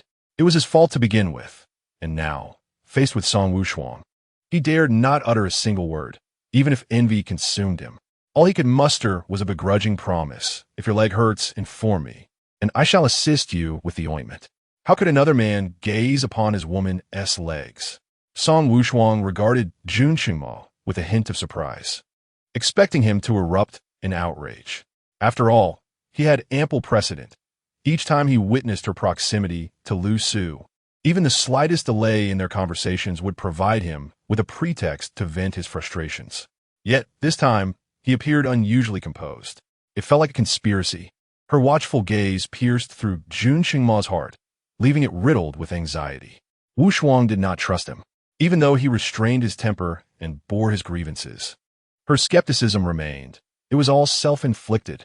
The emperor is preoccupied with state affairs. There's no need to trouble you with my matters, Song Wushuang stated. Who else would you trouble if not me? Lu Su, are you unaware of the propriety regarding men and women? Realizing his voice had risen too high, Jun Qingma quickly moderated his tone. What I mean is, you are my woman, and caring for you is my duty. How could it be a burden? Lu Tai is merely an outsider. He is the one who would be a nuisance. How stifling. It was truly frustrating. A sovereign of a nation. Yet he could not even express his anger. I am not your woman. When will you release me from the palace? Release you from the palace? You are to be my future empress. Where else would the empress reside, if not in the palace? This was the 4th time he had declared his intention to crown her as empress since she had scaled the palace walls. If it were merely jest, he would not need to repeat himself. Could it be that he genuinely wished to elevate her to such a station? Song Wushuang, fraught with confusion, was pondering this when a sudden thud disrupted her thoughts. The legs of Hu Tai gave way, and he fell to the ground. Both Song Wushuang and Jun Qingma turned their attention to the interruption. Hu Tai, already shaken, now knelt before them, muttering, "My life is forfeit." Having overheard such sensitive information, would he manage to exit the Zixiao Hall unscathed? Jun Qingma shot a fierce glare at Hu Tai, a fool who only brought calamity upon himself. Did he not see that he was currently professing his affections to Wushuang? How dare he interrupt at such a moment? He sees Song Wushuang's hand. Wushuang, grant me a little time. I shall surely elevate you to empress. It mattered not that she disbelieved him. He would frequently whisper these words in her ear. As the saying goes, 3 men can create a tiger. If he repeated it 800 times in a day, she would inevitably come to believe it. The idiom may not be used in that manner, but it was of no consequence, as long as Song Wushuang came to trust him. Her gaze turned colder, and she withdrew her hand with indifference, a hint of derision glimmering in her eyes. Indeed, a web of lies. If you truly had sincerity, why would you require time? Jun Qingma discerned the scorn in her expression and hastily explained, Wushuang, it is not that I am unwilling to declare you empress at this moment, but the court is in disarray, and I have yet to cleanse it entirely. Furthermore, you are not yet able to bear children. Should I crown you now, it would likely thrust you into the eye of the storm. Just grant me a little more time. Once I have eradicated the factions within the court, I shall ensure a grand ceremony for your coronation. This has always been his conviction. From beginning to end, he never contemplated establishing another woman as his queen.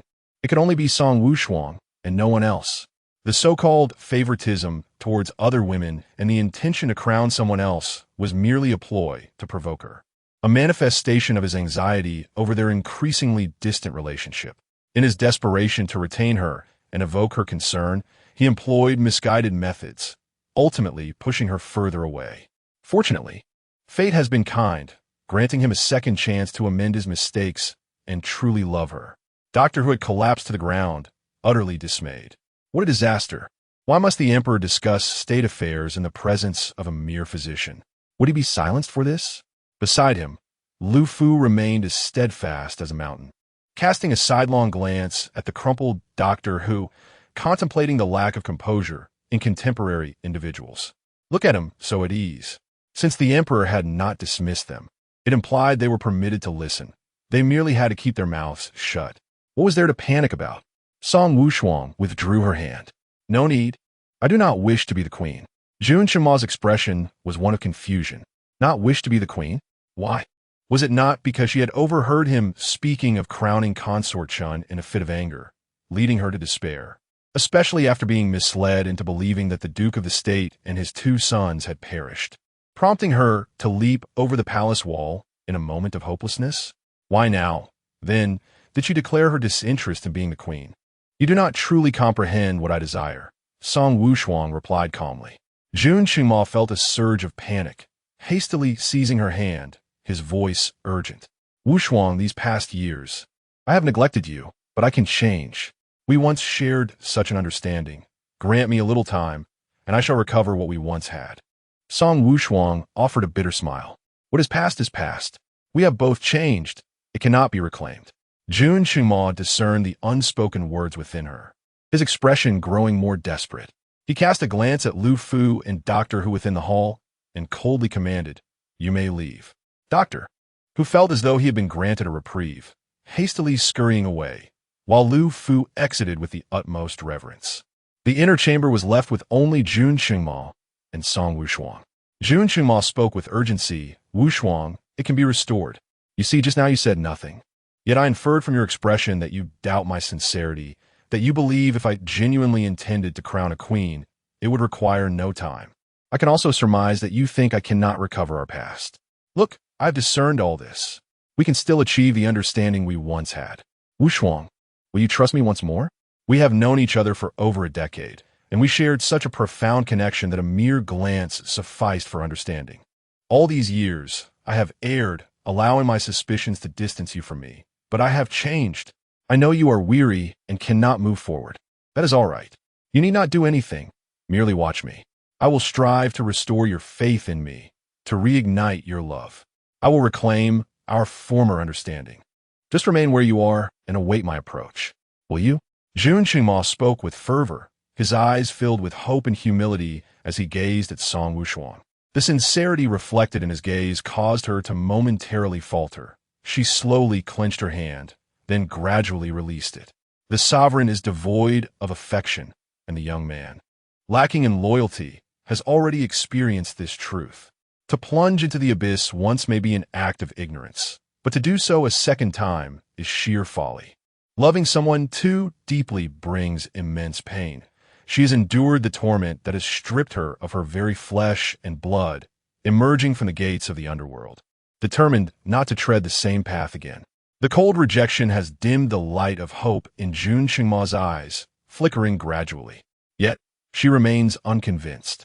Even if he were to lay bare his heart, humbly offering it before her, pleading for but a glance, she would still doubt. Nonetheless, it matters not. For if her ears are closed to his words, he shall let his actions speak instead. He is resolved to dedicate a lifetime, proving his love through unwavering deeds. Chapter 20. The Unmatched Love of Wushuang. A heartfelt confession failed to elicit even a glance from Song Wushuang. Jun Qingma, unable to mask his solitude, beckoned the waiting physician Hu and Lu Fu to enter. Trembling, physician Hu once more applied the ointment to his hands, gently warming it before pressing it against Jun Qingma's calf for a hot compress.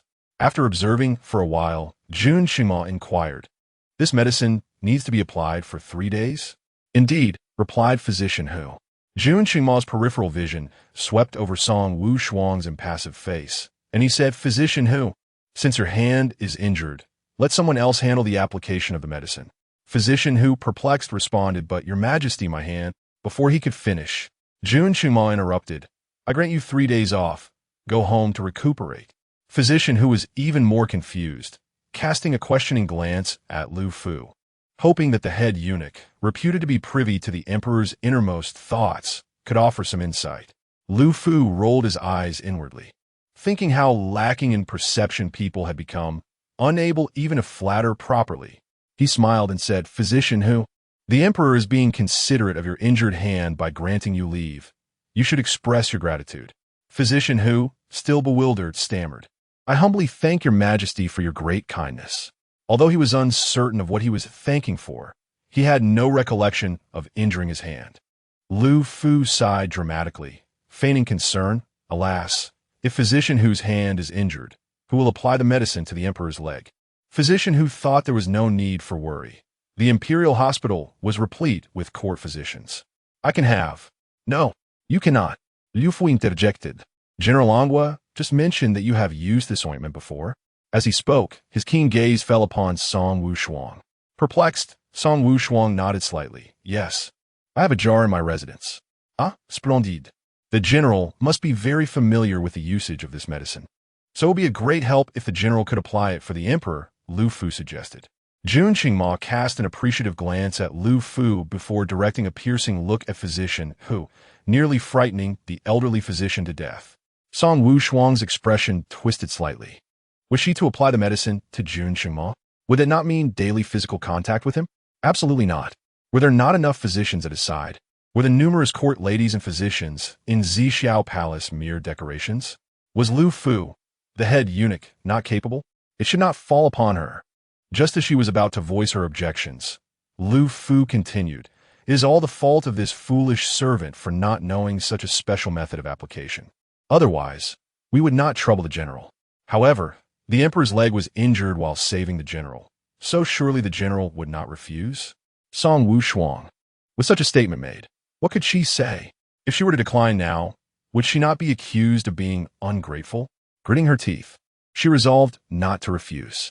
Lu Fu stomped his foot, exclaiming, "Ah, this servant knew the general would be most concerned for the emperor, unwilling to see him suffer.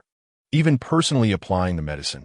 The bond between the general and the emperor is truly enviable, isn't it, physician Hu?" The esteemed doctor Hu found himself in a state of bewilderment, grappling to comprehend the unfolding circumstances. After a brief, contemplative pause, Jun Qingma's penetrating gaze fell upon him, causing Hu to shudder involuntarily. Indeed, it was unmistakable. General Ongwa held the emperor in the highest regard, even insisting on personally administering medicine to ensure everything was to his satisfaction. Their profound bond was the envy of all, though he struggled to grasp the conversation fully. Aligning himself with the sycophantic words of eunuch Lu was undoubtedly a wise choice. Jun Qingma, maintaining his composure, withdrew his gaze, feeling a surge of satisfaction. Meanwhile, Song Wushuang's expression darkened significantly. Was it not Lu Fu who had instructed her to administer the medicine? The audacity of moral coercion was palpable. How had it morphed into her lamenting Jun Qingma's personal involvement? The term profound bond typically referred to spouses. Did she and Jun Qingma fit that definition? Was this the appropriate usage of such a phrase? A modicum of education would serve one well. And as for Dr. Hu, did he truly understand the discourse around him? His incessant affirmations were utterly vexing. Jun Qingma eagerly anticipated Song Wushuang's assistance in his treatment, feigning indifference as he said, "Wushuang, if you are unwilling." "Your Majesty, you jest. The general cares deeply for you. How could he possibly refuse?" Liu Fu interjected. He turned to Song Wushuang, adding, moreover, "The general is a man who values gratitude. Your Majesty sacrificed a leg for him, and he is profoundly affected." Song Wushuang remained silent, grappling with the implications of Lu Fu's words. If she chose not to assist, would she be deemed ungrateful? Noticing her silence, Lu Fu pressed on, "General, do you concur with my assessment?" Song Wushuang shot him a glare filled with venom. How could she possibly refute such a claim? Indeed, Lu Fu chuckled, covering his mouth. "Your Majesty, see how General Ongwa openly professes his affection for you." Song Wushuang was at a loss for words, her frustration boiling within. How absurd. Her reference to gratitude had nothing to do with love for Jun Qingma. How had she never perceived Lu Fu's tongue as so infuriating? Yun Xingmu, it eats it. Gazed at Song Wushuang with feigned sincerity. "Wushuang, I knew you still harbored feelings for me." Song Wushuang's expression hardened. "You are mistaken. I do not." Lu Fu continued to jest. "The general is merely playing coy, as we all understand." "You are all misinterpreting," she retorted. "The general is simply embarrassed. We all get it." Lu Fu persisted. "Are you in your right mind, eunuch Lu?" "Oh dear, the general has been struck where it hurts and is now flustered. We all comprehend. Someone, take him away and beat him to death." Dr. Hu stood aghast, finally grasping why so many eunuchs existed, with Lu Fu elevated to the position of chief eunuch, capable of speaking freely before Jun Qingma. Was it due to his discreet care during the emperor's tribulations? Was it because he was intimately familiar with the emperor's habits? No, it was his remarkable audacity and his ability to spin tales to anyone, be they human or ghost. Such skill and flattery could only be honed over 2 centuries. It was a craft worth emulating. Dr. Hu felt as though he had been enlightened, his understanding suddenly profound. With righteous indignation, he proclaimed, "My lady is no different. When she feels shy, she tends to speak in contradictions. The more she likes, the more she professes to dislike. The more she possesses, the more she claims to lack. General, your denial of the emperor's affection is merely a testament to your profound love." Song Wushuang's face flushed with embarrassment, incensed by such remarks. The physician who seized the opportunity, wearing a similar expression, noting, "Every time my lady feels shy, she too blushes, just like you, General. Do not be bashful. We all understand the deep bond you share with the emperor. This is the future empress, openly acknowledged by His Majesty. If not now, when should one flatter?" Song Wushuang's countenance darkened. She retorted, "Who isn't a deep, mutual affection with that wretched emperor? Physician who? Do you not feel the pangs of conscience as you speak such nonsense? My lady's blush is not born of shyness, but of fury at the thought of your folly." The physician who, it seemed, was indeed flustered, having had his private thoughts exposed, much like his own lady's reaction. Every time she wore that expression, she would wield a broom and aim it at him. Chapter 21. As long as one has thick skin, one can sleep with their wife. Listening to their back-and-forth banter, Jun Chengma's heart brimmed with delight. He took Song Wushuang's hand with a face full of emotion. "Wushuang, I never imagined you loved me this much." Song Wushuang glared at him with clenched teeth. "Are you out of your mind? You all are." The fact that she even noticed Jun Chengma's eccentricity only confirmed her deep concern for him. With a cold glance, she observed that when Jun Chengma was anxious or perhaps a bit euphoric, he would refer to himself as I, whereas he usually chose to use me. It seemed he was quite carried away at the moment. Indeed, Jun Chengma felt a bit giddy. The thought that Song Wushuang would be applying medicine to him for the next 3 days, her delicate hands gently caressing his calves, made his heart soar. When he saw Song Wushuang looking over, the elated emperor thought, "She gazed at me. She truly loves me." Lu Fu and Doctor Hu exchanged glances, their eyes gleaming with admiration, confirming the affectionate bond between the emperor and the general. Jun Chengma placed a jar of ointment before Song Wushuang, his eyes filled with anticipation. "Wushuang, I appreciate your hard work." Song Wushuang smirked, scooping a generous amount of ointment with a specialized spoon, carelessly spreading it on her palm, and then, in front of Lu Fu and Doctor Hu, directly applied it to Jun Chengma's face. "Let us treat your mind. No need for that head of yours to merely serve as a decoration." Jun Chengma, Doctor Hu, and Lu Fu were left speechless. With a stoic expression, Song Wushuang exited. Jun Chengma's face darkened in every conceivable sense. Doctor Hu and Lu Fu lowered their heads, unable to meet the emperor's gaze. What a farce! The emperor now bore a face smeared with dark ointment. Should they witness this disgrace, they might as well have their eyes gouged out. "What are you standing there for? Go fetch some water." Jun Chengma's voice was icy, a stark contrast to his earlier demeanor in front of Song Wushuang. Lu Fu hurriedly retreated, soon returning with a basin of warm water, wringing out a dry towel, and obediently approached Jun Chengma to wipe his face. After he cleaned the emperor's face, Doctor Hu was at a loss.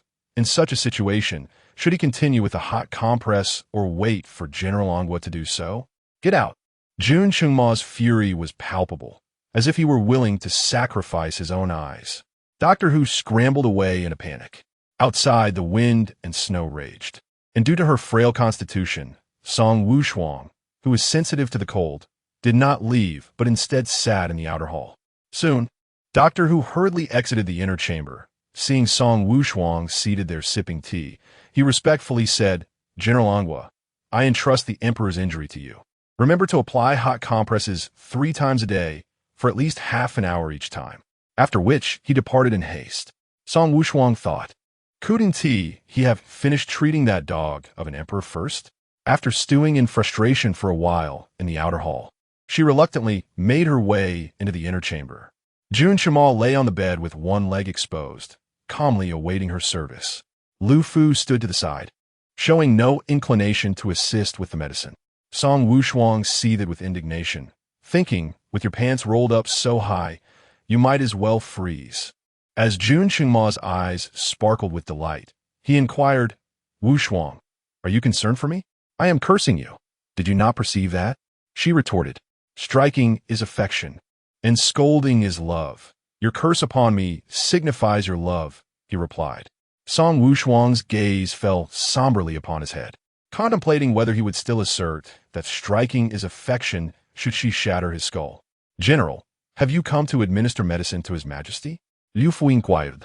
Song Wushuang responded with a faint acknowledgement, prompting Liu Fu to hastily fetch a round stool and place it beside the bed for her to sit. Though she was reluctant to see Jun Qingmao, it was undeniable that his injuries stemmed from saving her, and, as the emperor, it was her duty to tend to him. She warmed the black ointment in her palm before applying it to Jun Qingmao's calf. Her delicate, almost ethereal hand rested gently on his leg, warm and soft, igniting a surge of excitement within him. Jun Qingmao, too, was overwhelmed with emotion. He had never possessed restraint where Song Wushuang was concerned. And after 2 months of Cold War between them, this was nothing short of torture for a man in the bloom of youth.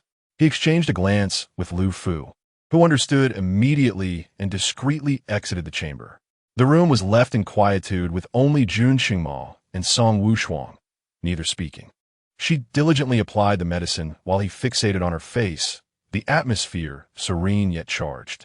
He longed to embrace her, yet with a heart full of desire and lacking the courage, he knew he could only admire her from afar, as she had yet to forgive him. Time passed, and at last, Song Wushuang withdrew her hand, declaring, "It's done." So soon, Jun Qingmao exclaimed in astonishment. Song Wushuang, her expression unchanged, replied, "Half an hour." Yet, he felt as though not even half that time had elapsed. "It still hurts. Perhaps another warm compress is in order," he suggested. Song Wushuang shot him a cold glance, and he promptly fell silent, fearing her ire. Hastily, he shifted the conversation, picking up a book from beneath the pillow. "Wushuang, do you enjoy travelogues?" "It merely passes the time," she replied. Flipping through the pages depicting the vast grasslands, he asked, "Do you wish to see the prairie?" "Not particularly," she said, though her expression belied her true feelings. "Once my leg is healed, I shall accompany you there," he promised, observing her with mild surprise. Since her return to the capital half a year prior, Jun Qingmao had confined her within the palace walls, denying her any excursions, fearing she might not return. Yet now, he was willing to let her venture to the grasslands. She had always adored the expansive prairies. Did he not fear she would prefer them over the gilded cage of the palace? With gentle sincerity in his eyes, he declared, "Wushuang, I shall never imprison you within the palace. Wherever you wish to go, I shall accompany you." His Wushuang was an eagle, and she ought not to be ensnared within the lofty palace walls. If she yearned to soar, he would be by her side to help her take flight. Meeting his earnest gaze, Song Wushuang felt her heart race, prompting her to avert her eyes and feign nonchalance as she gazed out at the scenery beyond the window. For the past half-month, Jun Qingmao had remained in the side chamber, reluctant to present himself before Song Wushuang, let alone share a bed with her at night. Now, under the pretext of his leg injury, he shamelessly climbed onto the dragon bed, lying on the comfortable mattress beside the woman he cherished most. Jun Qingmao felt an unparalleled sense of contentment. After 3 days of heat treatment, his leg had finally healed. He could walk normally, provided he avoided any contact with the wound. Song Wushuang stood by the bed, gazing out at the snow-laden branches, momentarily lost in thought. "Ruhua, and see you." The 2 personal maids assigned to her by Jun Qingmao exchanged glances as they observed her standing by the window for nearly half an hour. Ruhua stepped forward and said, "General, the plum blossoms in the imperial garden have bloomed. Would you like to take a look?" See you added with a smile, "Indeed. General, the plum blossoms are particularly splendid this year, and the weather is delightful today. Let us take a stroll." Chapter 22, How Infuriating. They have indeed shared his bed. This year's plum blossoms are truly magnificent. Song Wushuang has a penchant for admiring plum blossoms. And Jun Qingmao has specially cultivated a plum garden in a corner of the imperial garden, filled with various exquisite plum varieties. In the frigid winter, amidst swirling snowflakes, the plum blossoms are in full bloom. In the center of the garden's pavilion, several exquisitely dressed concubines are gathered, savoring tea and enjoying the flowers. The stunning Chun Guifei, adorned in a splendid blue brocade gown with a simple fox fur cloak, exudes an air of grace. As she smiles softly, the tassels of her phoenix hairpins sway gently, adding an enchanting allure. Beside her, Li Pin chuckles. Among so many sisters in the harem, the emperor dotes on you the most. Last month, he stayed overnight in your palace, and I heard he even shared your bed during the day. It has driven that Song wretch to the point of climbing the palace wall in anger. You truly are remarkable to outshine her. Song wretch is the nickname given to Song Wushuang by the other concubines. All of them hail from prestigious families, each possessing both beauty and talent, expecting to bask in the emperor's favor upon entering the palace. Little did they know that Jun Qingma admitted them solely to maintain a balance in court politics. Not to mention sharing a bed, Song Wushuang had only caught a distant glimpse of Jun Qingma on her first day in the palace, and since then, it has been nearly impossible for her to meet him. Some are even worse off, having never laid eyes on the emperor at all. At such a tender age, they are confined to the palace, and though they feel considerable resentment, they rationalize that the emperor is simply too preoccupied with state affairs to indulge in the harem. However, 3 years ago, the triumphant General Song Wushuang delivered a heavy blow to all the concubines. Jun Qingma has never summoned any of them to his bed, yet he permits Song Wushuang to spend the night in the Zixiao Palace. Let's not invoke the pretext of discussing military matters, as if any military affair could warrant an entire night of deliberation, night after night. A lone man and a woman in the long, dark night. It is evident to the most naive that Song Wushuang and Jun Qingma share an intimate relationship. Consequently, the entire harem erupted in outrage. Yet even in their fury, they find themselves powerless against Song Wushuang. She is not a concubine and does not reside in the harem. No matter how adept they are in palace intrigue, it is of no use against her. Jun Qingma has never set foot in the harem, leaving them with no opportunity to employ their wiles to entice him. The thought alone is maddening. Fortunately, after some discord between Jun Qingma and Song Wushuang, he began to frequent the harem, occasionally summoning concubines to his bed. However, this had little effect, as it did not diminish Song Wushuang's standing.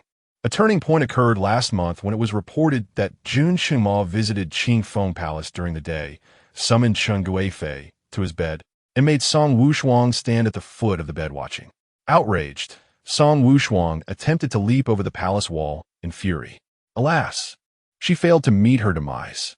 Song Wushuang has become the common enemy of the entire harem. Her misfortune brings them joy. As they discussed the incident of climbing the palace wall with great enthusiasm, no one noticed the darkening expression on Chen Guifei's face. While everyone assumed she was the emperor's most favored concubine, having spent several nights in his company, the truth remains that Jun Qingma has never truly favored her. Each time he has stayed in her palace, he has made her sleep on the couch, and she has not even brushed against the hem of his robe. A month ago, he unexpectedly arrived at her residence, the Qingfeng Hall, and summoned her to his bedchamber. She was overjoyed, believing that she had finally witnessed the clouds parting to reveal the moon. Little did she know, Jun Qingma merely intended for her to perform a charade. He commanded her to disrobe and seduce him, yet he did not spare her even a glance throughout the entire ordeal. Confounded by Jun Qingma's intentions. She was left bewildered. After her performance, he casually traced red marks on his neck before parting the bed curtains. Upon seeing Song Wushuang standing in the hall, the truth dawned upon her. Jun Qingma's visit was merely a ploy to provoke Song Wushuang. She had never endured such profound humiliation. In Jun Qingma's eyes, what was she but a mere tool to incite discord between them? Chen Guifei's beautiful eyes glimmered with malice as she shattered her armor in rage. As the daughter of the chancellor, she had been showered with adoration throughout her life. Never had she faced such disgrace.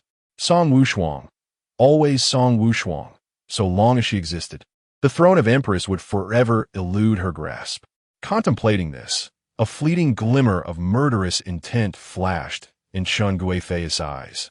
The other concubines had shifted their discussion from Song Wushuang's audacity to attacking her directly. Li Pin wore a scornful expression, declaring that Song Wushuang was utterly shameless. A mere consort, yet shamelessly climbing into the dragon bed, and a formidable general reduced to a mere object of desire. Indeed, Xian Fei remarked with irritation. Fortunate that she was barren. Otherwise, should she bear the crown prince, where would they stand in the palace?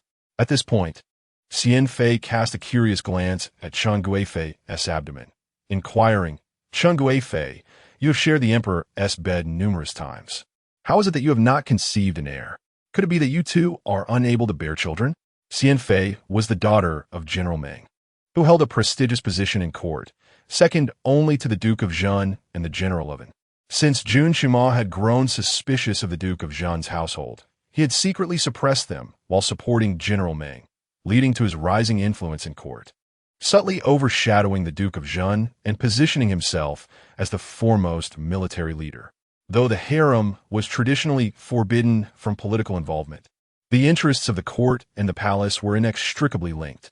The civil officials, led by Chancellor Chen, contrasted with the growing influence of military figures like General Meng, causing Chen Guifei and Xian Fei to naturally align themselves into factions, becoming the two formidable forces of the harem.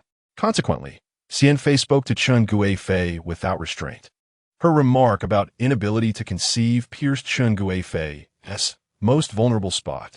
She had entered the palace first and yet remained untouched. Where could she possibly find a child? The emperor had spent nights at Qingfeng Hall without ever engaging in such disgraceful acts. She could not dare utter such shame. She could only respond with a cold smile. Sister Xian, you jest. The emperor has also spent nights at Mingyue Hall. Why is it that you have not conceived an heir? Xian Fei's gaze faltered. How could she speak of it?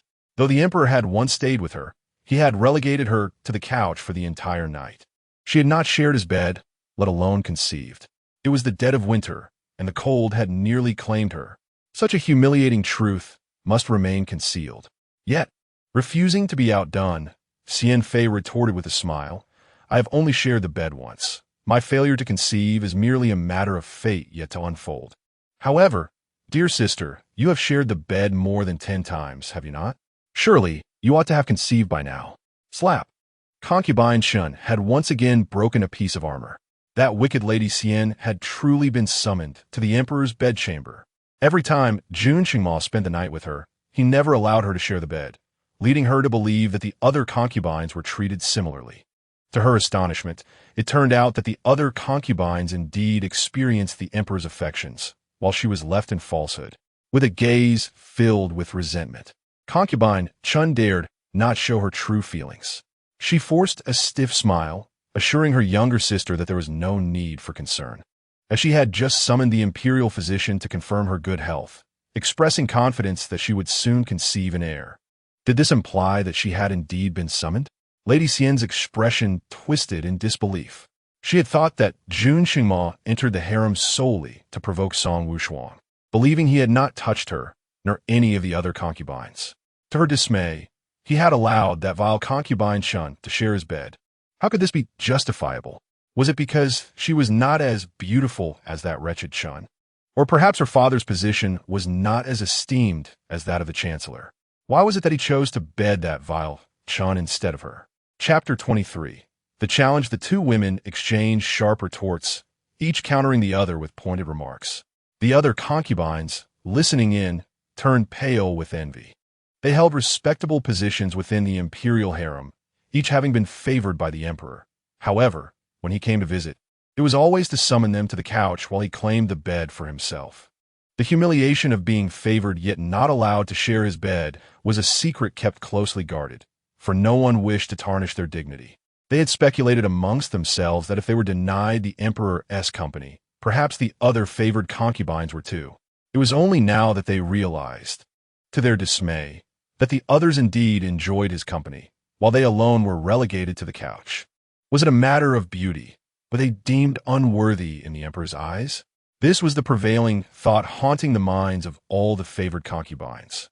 The virtuous concubine, hailing from a family of warriors, was skilled in combat, yet found herself at a loss in verbal sparring against concubine Chen, her face flushed with indignation. Frustrated, she exclaimed, "Do you truly believe that a few extra nights in the emperor's company make you his one true love? With Song Wushuang around, you are nothing." Concubine Chen, raised in the refined manners of a noble family, was taken aback by the crudeness of the virtuous concubine's words, unable to muster a retort. Moreover, the sting of the virtuous concubine's remarks pierced her heart. Indeed, what was the point of their quarrel? The emperor's favored one was undoubtedly Song Wushuang. Seeing concubine Chun rendered speechless, the virtuous concubine felt triumphant and declared, "I have heard that this month, Song Wushuang is residing in the Zixiao Palace. It seems her ascension to empress is imminent."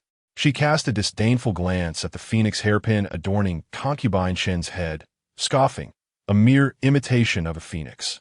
Do you think that wielding the phoenix seal and presiding over the harem makes you a true phoenix? You are but entitled to wear the 8-tailed phoenix hairpin. I have heard that the emperor has commissioned a 9-tailed phoenix hairpin. Tell me, who do you suppose he intends to bestow it upon?" Concubine Chen's expression darkened, her desire to smash the 8-tailed phoenix hairpin against the virtuous concubine's face almost overwhelming her. Only the empress was entitled to don a 9-tailed phoenix hairpin. She was only worthy of the 8-tailed version.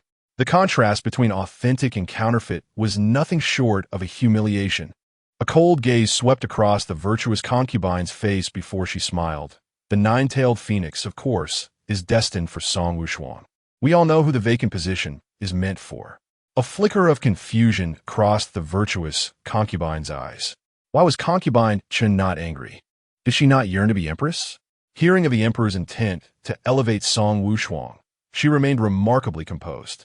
Concubine Chen's smile was radiant as she gently caressed the tassels of her 8-tailed phoenix, casually remarking, "Regardless of who ascends to empress, it bears no consequence for me.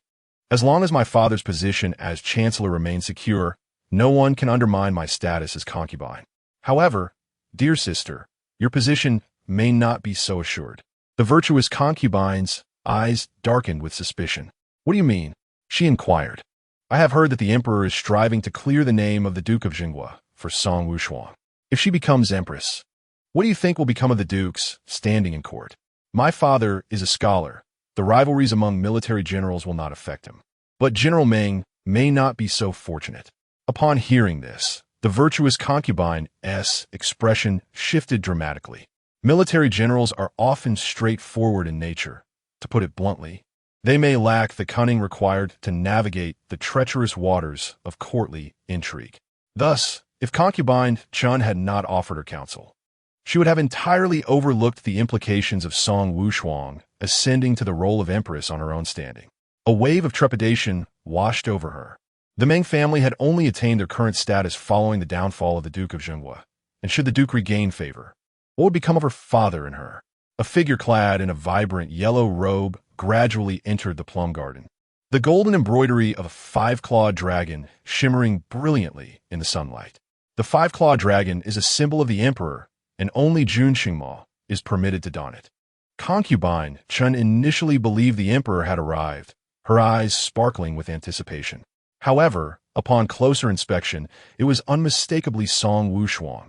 Song Wushuang was audaciously draped in the emperor's cloak. With a sharp crack, concubine Chun broke the last piece of her armor. A surge of hostility flickered in her eyes, quickly suppressed. Her gaze swept over the face of the virtuous concubine, a glint of calculation evident. She softly parted her lips. Was that not the emperor? Upon hearing that the emperor was present, the expressions of all the concubines shifted dramatically, turning their gazes. Li Pin scoffed. It was not the emperor but Song Wushuang. Concubine Chen elegantly placed a hand to her forehead, realizing it was merely General Ingua, upon seeing her adorned in the 5-clawed dragon cloak. She had assumed it was the emperor. At this revelation, the countenances of all present changed. To wear the yellow robe is a grave offense, punishable by the annihilation of one's clan. The virtuous concubine furrowed her brow slightly, then felt a surge of joy. Song Wushuang daring to don the dragon robe was a capital crime. The execution of her entire family would elevate her father to the highest military rank. Yet, the reason behind Song Wushuang's audacity remained a mystery.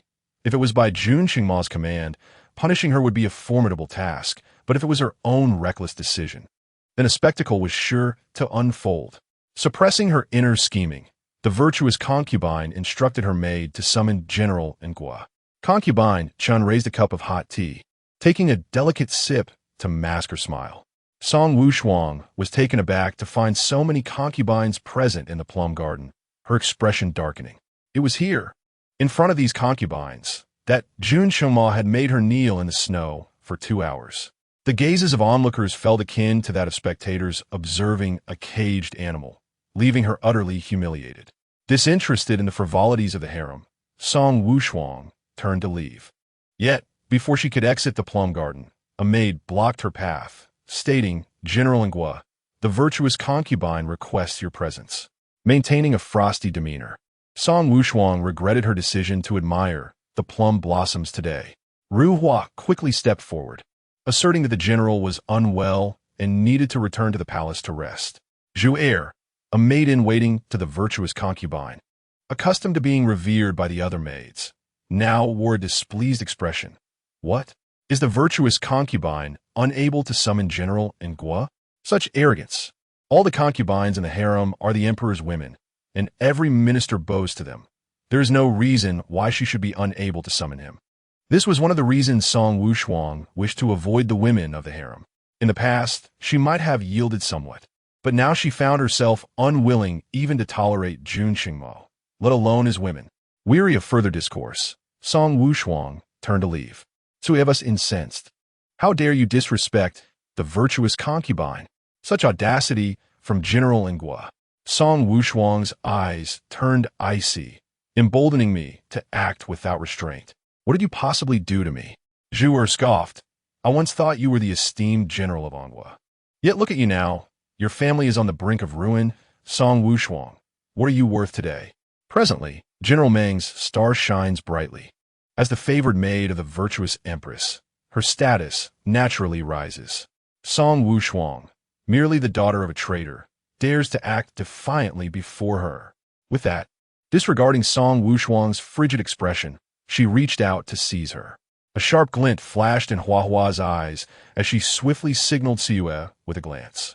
Siyue, understanding the cue, turned and hurried towards the Golden Wan Hall. Chapter 24. Unmatched, I shall support you with remarkable agility. Ru Hua swiftly grasped Song Wushuang, pulling her back while delivering a powerful kick to Zhu Er, sending her flying and crashing into a mound of snow with a resounding thud. Just as Song Wushuang was preparing to retaliate, her icy gaze swept across Ru Hua's face, deepening the furrows of her brow. The concubines in the pavilion observed the commotion with astonishment, rising in unison, utterly taken aback by Song Wushuang's audacity to engage in combat within the palace walls. Xian Fei's eyes sparkled with fury as she stormed over. General Ngua, fighting is prohibited within the palace. Are you so ignorant of this rule? Song Wushuang's expression remained cold and unyielding as she regarded the women surrounding Jun Shengma. I engage in combat. What of it? It was evident that General Ngua had no regard for the emperor, not only brawling within the palace, but also audaciously donning the imperial yellow robe, revealing the treasonous intentions of the Jinghua Duke's household. Suddenly, Song Wushuang glanced down at her cloak. Upon seeing the vividly embroidered five-clawed golden dragon on the bright yellow fabric, the color drained from her face. While she could afford to disregard the disdain of these women, wearing the dragon robe was a grave offense punishable by extermination of one's clan. Whipping her head towards Ru Yu, she recalled that during her stay at the Zishao Palace this month, her daily needs had been tended to by Ru Hua and Ru Yu.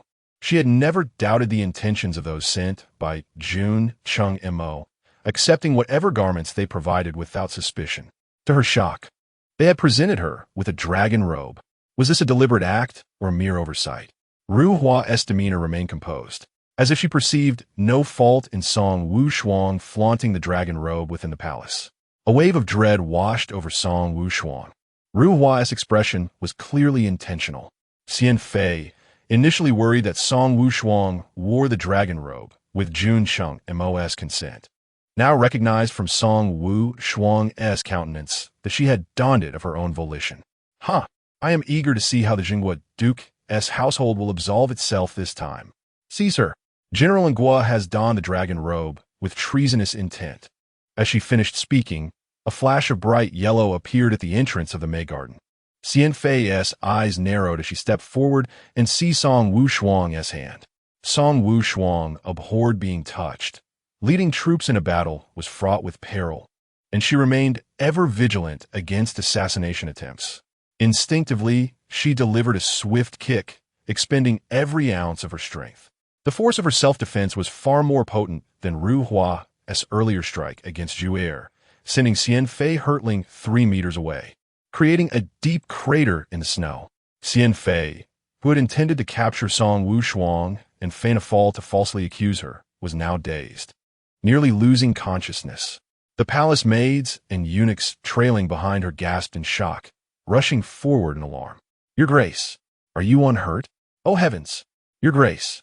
This scene unfolded so abruptly that the other concubines, previously gathered to watch the spectacle, had yet to react when Jun Chengmo hurriedly approached. Ignoring all the women present, Jun Chengmo hurriedly approached Song Wushuang, grasping her shoulders and scrutinizing her from head to toe. "Wushuang, are you all right? Are you hurt?" Song Wushuang was perplexed as to why Jun Chengmo had suddenly appeared here. Wasn't he attending court at this hour? "I'm fine," she replied hesitantly. It was the Xian Fei and her maid who were in trouble. After thoroughly inspecting her and confirming that she was indeed unharmed, Jun Chengmo's taut nerves finally relaxed. He had been terrified. Just moments ago, while in court, Lu Fu had rushed in with news that Song Wushuang was being troubled in the plum garden, leading him to fear the worst and abandon the assembly of ministers. Throughout his hurried journey, he had been anxious for her safety, employing his lightness of step to hasten his arrival, grateful that she was unscathed. At that moment, the emperor's carriage arrived, panting heavily. Lu Fu, out of breath, urgently announced, "Your Majesty has arrived." The other concubines snapped to attention, their expressions shifting dramatically as they hurriedly knelt, paying their respects. Long live the emperor! Long live the emperor! 10,000 years! Jun Chengmo stood protectively in front of Song Wushuang, a formidable barrier against any storm. Just moments ago, she had been fearful of implicating the Song family by donning the dragon robe, but now a sense of calm enveloped her. Jun Chengmo did not allow anyone to rise. Instead, he cast a cold glance over the assembly, demanding, "Who dares to bully the general of Anghua?" Chun Guifei knelt on the ground, the broken armor digging painfully into her palm, yet she felt no discomfort. "Who has wronged Song Wushuang?" She scoffed. "Indeed, such favoritism, without even inquiring into the circumstances. You presume her innocence." Regardless of whether Song Wushuang was right or wrong, the blatant partiality was evident. It was truly envy-inducing. The Xian Fei, just helped to her feet by a maid, nearly broke down upon hearing Jun Chengmo's words. "Your Majesty, are you blind? Did you not see me being struck by Song Wushuang? Look at my disheveled hair and soiled clothing." Yet, Jun Chengmo did not spare her a glance, immediately accusing her of bullying Song Wushuang. Who is truly the aggressor here? The Xian Fei, having twisted her ankle, staggered toward Jun Chengmo, her eyes glistening with tears as she softly implored, "Your Majesty, you must stand up for me." Jun Chengmo furrowed his brow, scrutinizing the Xian Fei for a prolonged moment. A flicker of hope ignited within her. Perhaps the emperor still cared for her, evidenced by his concerned gaze upon seeing her injuries. Her expression grew increasingly woeful, a single tear cascading down her cheek, embodying the image of a delicate willow bending in the wind, as if she had suffered a great injustice. Song Wushuang regarded the Xian Fei with an impassive gaze. Indeed, women of the harem instinctively knew how to win the emperor's favor. Even the martial-born Xian Fei could transform into a fragile woman in Jun Chengmo's presence. As for her, accustomed to combat, she would never learn to be gentle and dependent. No wonder Jun Chengmo might grow weary of her. "Your Majesty." The Xian Fei's body weakened as she leaned toward Jun Chengmo. Startled, he swiftly sidestepped, causing her to lose her balance and collapse to the floor, utterly dazed. Jun Chengmo instinctively glanced at Song Wushuang, firmly stating, "Wushuang, she leaned on me herself. I evaded in time and did not touch her." The virtuous consort had yet to rise, her face contorted with anger. Yet, when she turned her gaze towards Jun Chengmo, Her eyes sparkled with the depths of autumn waters, a visage of utter grievance. Your Majesty, Jun Qingma, noticing that Song Wushuang had ignored him, felt a swell of anxiety, fearing yet another misunderstanding. His eyes, now colder, turned to the consort. Who are you? The consort's expression was one of disbelief. Your Majesty, I am the virtuous consort. Jun Qingma furrowed his brow even tighter and slightly inclined his head towards Lu Fu. Lu Fu respectfully responded, Your Majesty. She is the daughter of General Meng, the virtuous consort. At last, Jun Qingma recalled her identity. Indeed, she was the daughter of General Meng, which explained the faint familiarity he felt. Chapter 25. She wore the emperor's personal attire. The noble consort appeared pale and on the brink of collapse. She could scarcely believe that the emperor did not recognize her. Despite never having shared his bed, he had once spent the night in her moonlit palace. Yet he could not even recall her identity. What could be more tragic than this? Observing the disheveled state of the noble consort, Jun Qingma expressed a hint of disdain, inquiring what he could do on her behalf. As he spoke, his gaze had already shifted to Song Wushuang. It was evident to all that his heart was entirely entangled with Song Wushuang, rendering his treatment of the noble consort perfunctory. The noble consort felt a deep-seated animosity towards Song Wushuang.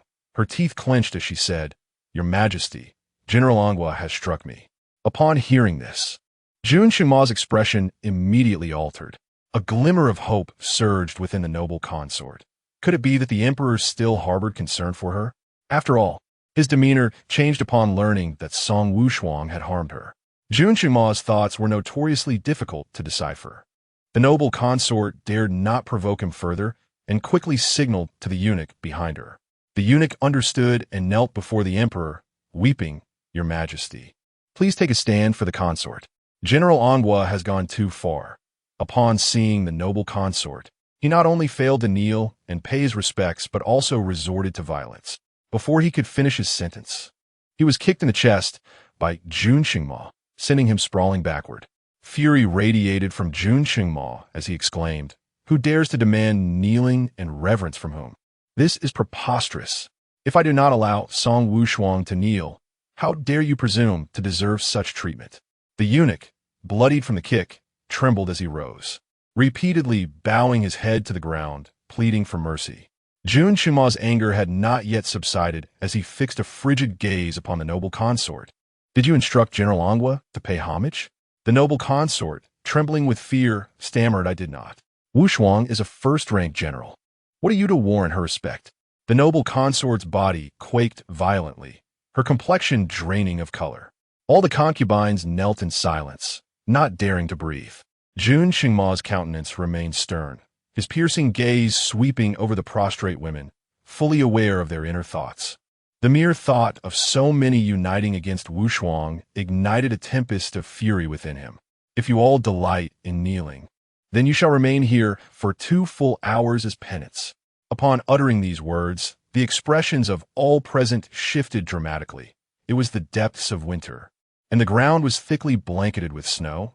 Kneeling for 2 hours would surely cripple their legs. Li Pin, summoning her courage, interjected, Your Majesty, we harbor no disrespect towards the general. It is merely that violence cannot be tolerated within the palace.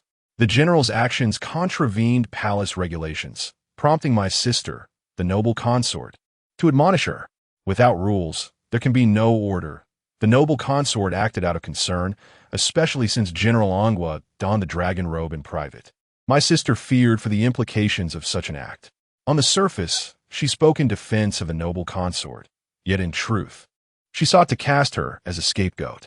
It was the noble consort who wished to reprimand Song Wushuang, and they had no connection to the matter. If punishment was to be meted out, let it fall solely upon the noble consort, leaving them unscathed. The noble consort cast a grateful glance at Li Pin, unable to discern her true intentions due to her own limited intellect, feeling immensely moved, while all others stood idly by. It was only Li Pin who spoke on her behalf. Chen Guifei cast a discreet glance at Li Pin, her gaze deepening with intensity. Jun Qingma's eyes blazed with fury. How dare they reprimand Wushuang? He was the one who had only received lessons from Song Wushuang. Yet these individuals had the audacity to scold her.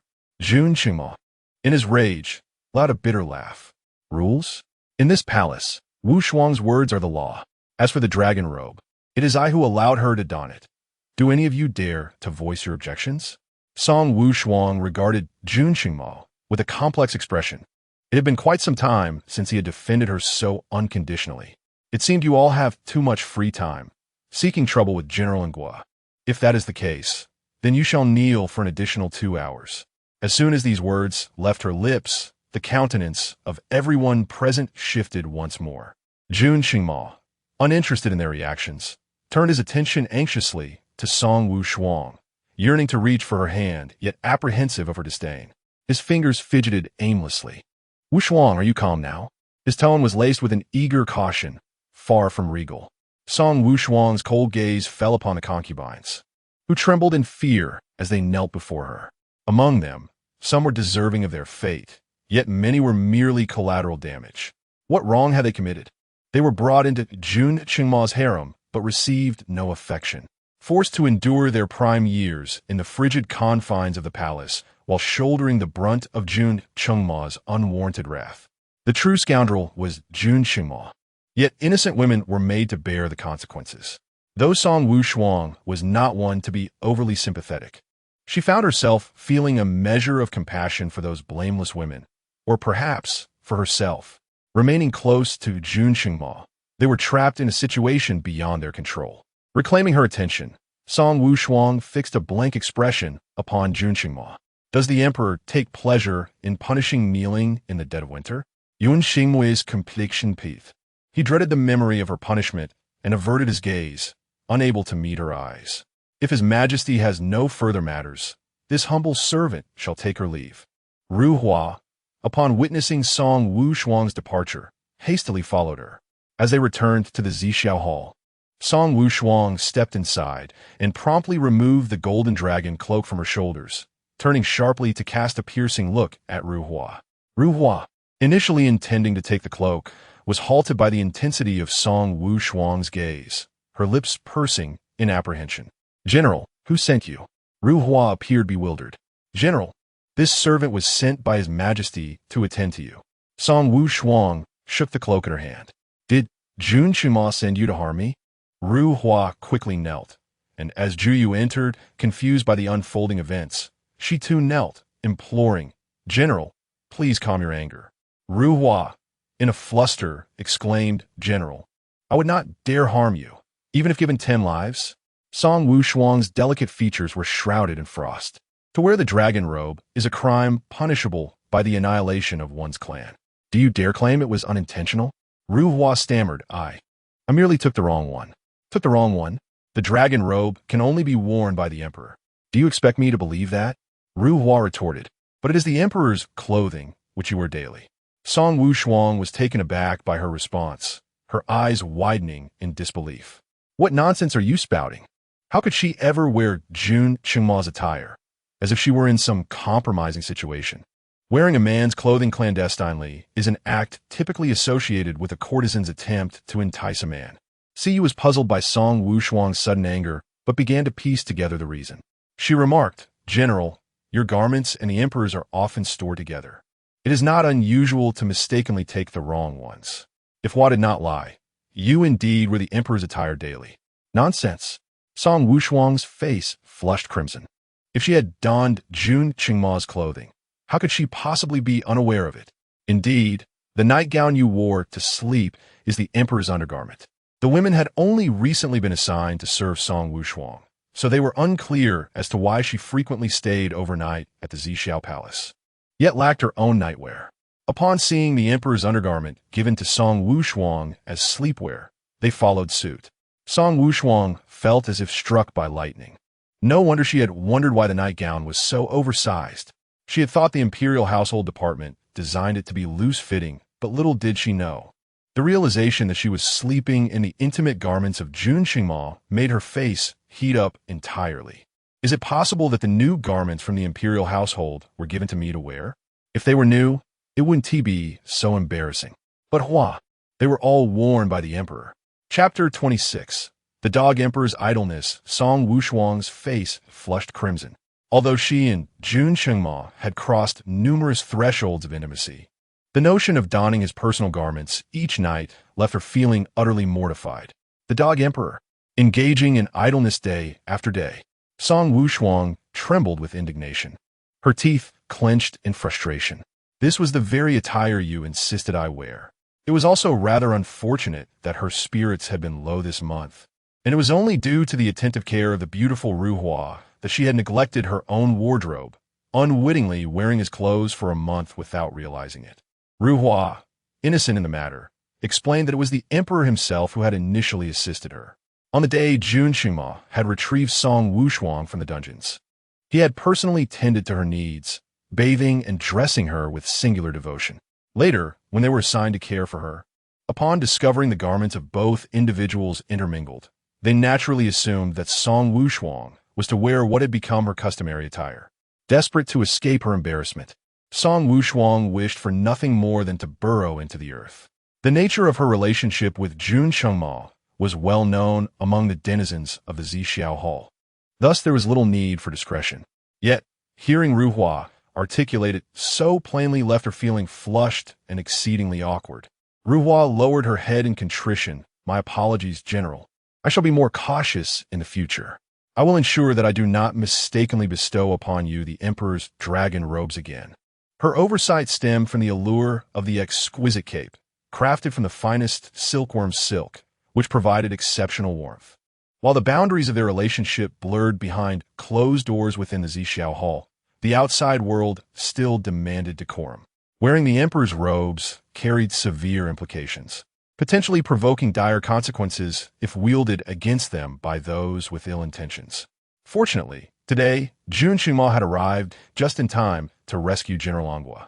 From now on, keep his garments separate from mine. Do not allow me to wear his attire again. Her tone was resolute, yet her ears betrayed her, flushed to a deep hue, lending her words an air of bluster. See, you frown, but, General, you lack sleepwear. If you do not wear the Emperor's clothing, what shall you wear to bed? Your everyday garments are quite thick for winter. They may not provide comfort for slumber.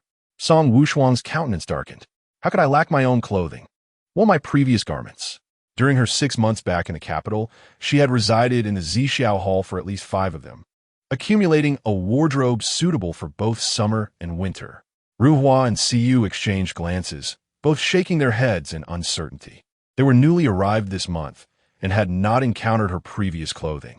With a deep breath, Song Wushuang commanded, "Where's Lu Fu? Send him to me." "Understood. I shall find him at once," Ruhua replied, hastily exiting. On her way to the Meiyuan, she encountered Lu Fu. Just as Jun Shengma emerged from the Meiyuan, he noticed Ruhua approaching with urgency, his expression shifting. "What brings you here? And where is Wushuang?" Ruhua bowed respectfully. "Your Majesty, the general is within the Zixiao Hall. She has requested my presence to seek out Lu Gonggong." Jun Shengma furrowed his brow. What business does Wushuang have with Lu Fu? The general has inquiries for Lu Gonggong. Ruhua responded, as Lu Fu stepped forward, awaiting the Emperor's command. "You may proceed." Jun Shengma granted permission. Jun Shengma said, showing no concern for what Song Wushuang might inquire. Lu Fu, though not particularly remarkable in other aspects, possessed an unparalleled understanding of the intricacies of social conduct, what could be expressed, what ought to remain unspoken, and how to articulate it. No one was more adept than he. Jun Shengma yearned to glimpse Song Wushuang, yet pressing matters demanded his attention, compelling him to part reluctantly. A twinge of envy struck him towards Lu Fu, who had the privilege of seeing her. Upon Lu Fu's arrival at the Zixiao Palace, Song Wushuang had regained a semblance of composure. At least her cheeks had lost their flush. "General, did you summon me for something?" Lu Fu asked, his heart racing. He held no fear of Song Wushuang herself, but dreaded the nature of her inquiries. What if she posed questions regarding His Majesty? Should he divulge information or remain silent? To speak would risk the grave consequence of divulging the Emperor's secrets, while silence might offend Song Wushuang, leading to a fate worse than death, one bestowed by the Emperor himself. With a fleeting glance, Song Wushuang fixed her beautiful eyes upon him. "Lu Gonggong, tell me, what has become of my previous garments?" Lu Fu was momentarily bewildered. Was this the reason for his summons? Just to inquire about such a trivial matter? How alarming. In response to the general, your former attire remains intact, he replied. I mean the summer clothes. Oh, by the emperor's decree, they have all been discarded. The temperature in the room plummeted as Song Wushuang's expression turned icy, causing Lu Fu to tremble in fear. He could not fathom why she suddenly cared about her clothing, nor could he decipher the source of her ire. This was perilous. Without clarity, he had no means to flatter her appropriately, and he dreaded the possibility of inadvertently offending her.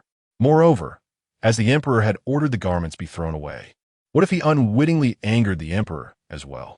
The life of a eunuch was fraught with challenges. Being the chief eunuch was even more arduous. Lu Fu furrowed his brow, casting a discreet glance at the figure behind Song Wushuang, Ziyu. Being a confidant of the emperor, she shared an unspoken understanding with him. Upon noticing his gaze, Ziyu discreetly revealed a bright yellow garment, one that Song Wushuang had just hurled to the ground in a fit of rage. Liu Fue's intuition sparked, and he instantly comprehended.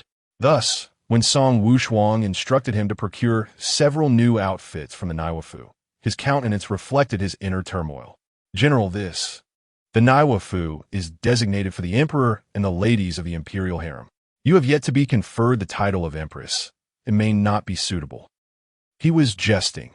Allowing Song Wushuang to don the dragon robes was a source of secret amusement for the emperor, and should he disrupt that arrangement, 10 heads would not suffice as a punishment. Song Wushuang's eyes widened in disbelief. Not suitable? All the garments I wore in the palace were provided by the Naiwafu. Why is it inappropriate now?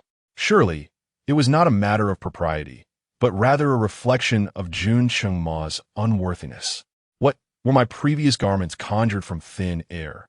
Lu Fu, perspiring and at a loss, realized that shifting the burden onto the emperor would suffice. Every man must appease his own woman. General, the regulations are as such, and I have no recourse. Previously, it was by the emperor's command that the Naiwafu supplied your garments. Perhaps you might speak to his majesty? Song Wushuang turned a deep shade of green. The mere thought of approaching Jun Qingma for conversation was intolerable. She would sooner remain unclothed.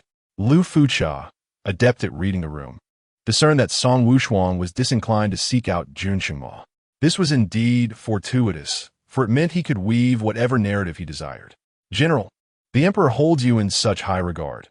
Merely voicing your wishes would suffice. It would not be merely a few garments. Even a dragon robe could be delivered to you post-haste. However, upon mentioning the dragon robe, Song Wushuang's countenance darkened further. No need, she retorted, the words nearly forced from between clenched teeth, revealing her discontent. General, I am unaware of the matters transpiring between you and the emperor, yet it is evident that he cherishes you deeply. Just moments ago in the plum garden, the emperor intended to punish all the concubines, but upon hearing your counsel, he conducted a thorough investigation and only penalized those deserving of it, sparing the innocent from any repercussions. Although you may have spoken in passing, know that the emperor has taken your words to heart. This is a testament to the genuine affection he harbors for you.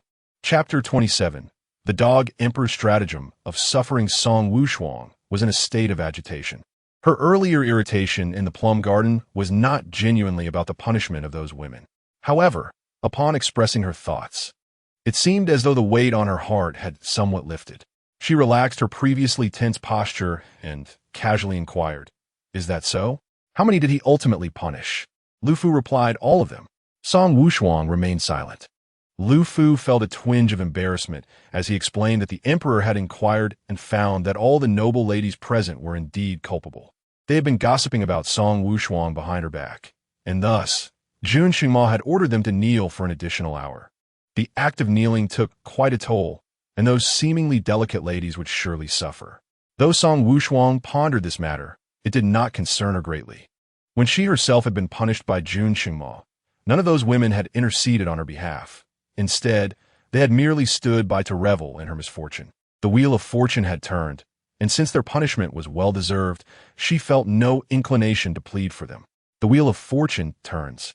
Song Wushuang furrowed her brow, suddenly realizing that the ladies who had been punished today were the very same ones who had laughed at her when she was in distress. Was Jun Qingma seeking to avenge her? Did he not understand that her true animosity lay not with those ladies, but rather with him, the instigator of her suffering? The Internal Affairs Bureau refused to make her garments, so she instructed Lu Fu to arrange for someone to purchase fabric from outside the palace, only to be met with yet another refusal.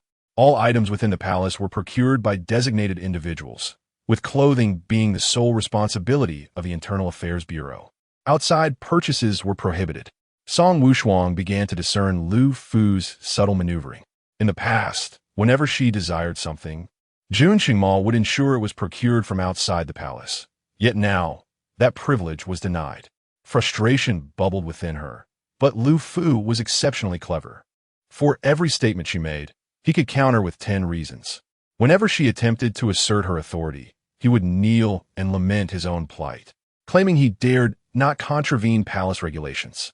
It was infuriating. Without Jun Qingmao's permission, she could not leave the palace, nor could she return to the Duke of Zhan's residence to retrieve her belongings. When Jun Qingmao visited her that evening to share dinner, he noticed her stormy demeanor and felt a pang of guilt. He had learned from Lu Fu the cause of her displeasure and felt inherently at fault. With utmost attentiveness, he began to serve her. He placed a piece of meatball in her bowl, saying, "Wushuang, this is your favorite dish. Do try it." Song Wushuang made no move, casting a cold glance at him. What does the emperor mean by this? Jun Qingmao resolved to feign ignorance, offering her a disarming smile. "I merely wished to serve you some food, nothing more." In a sudden outburst, Song Wushuang slammed her palm on the table. "Yun Qingmao." He instinctively flinched, straightening his posture.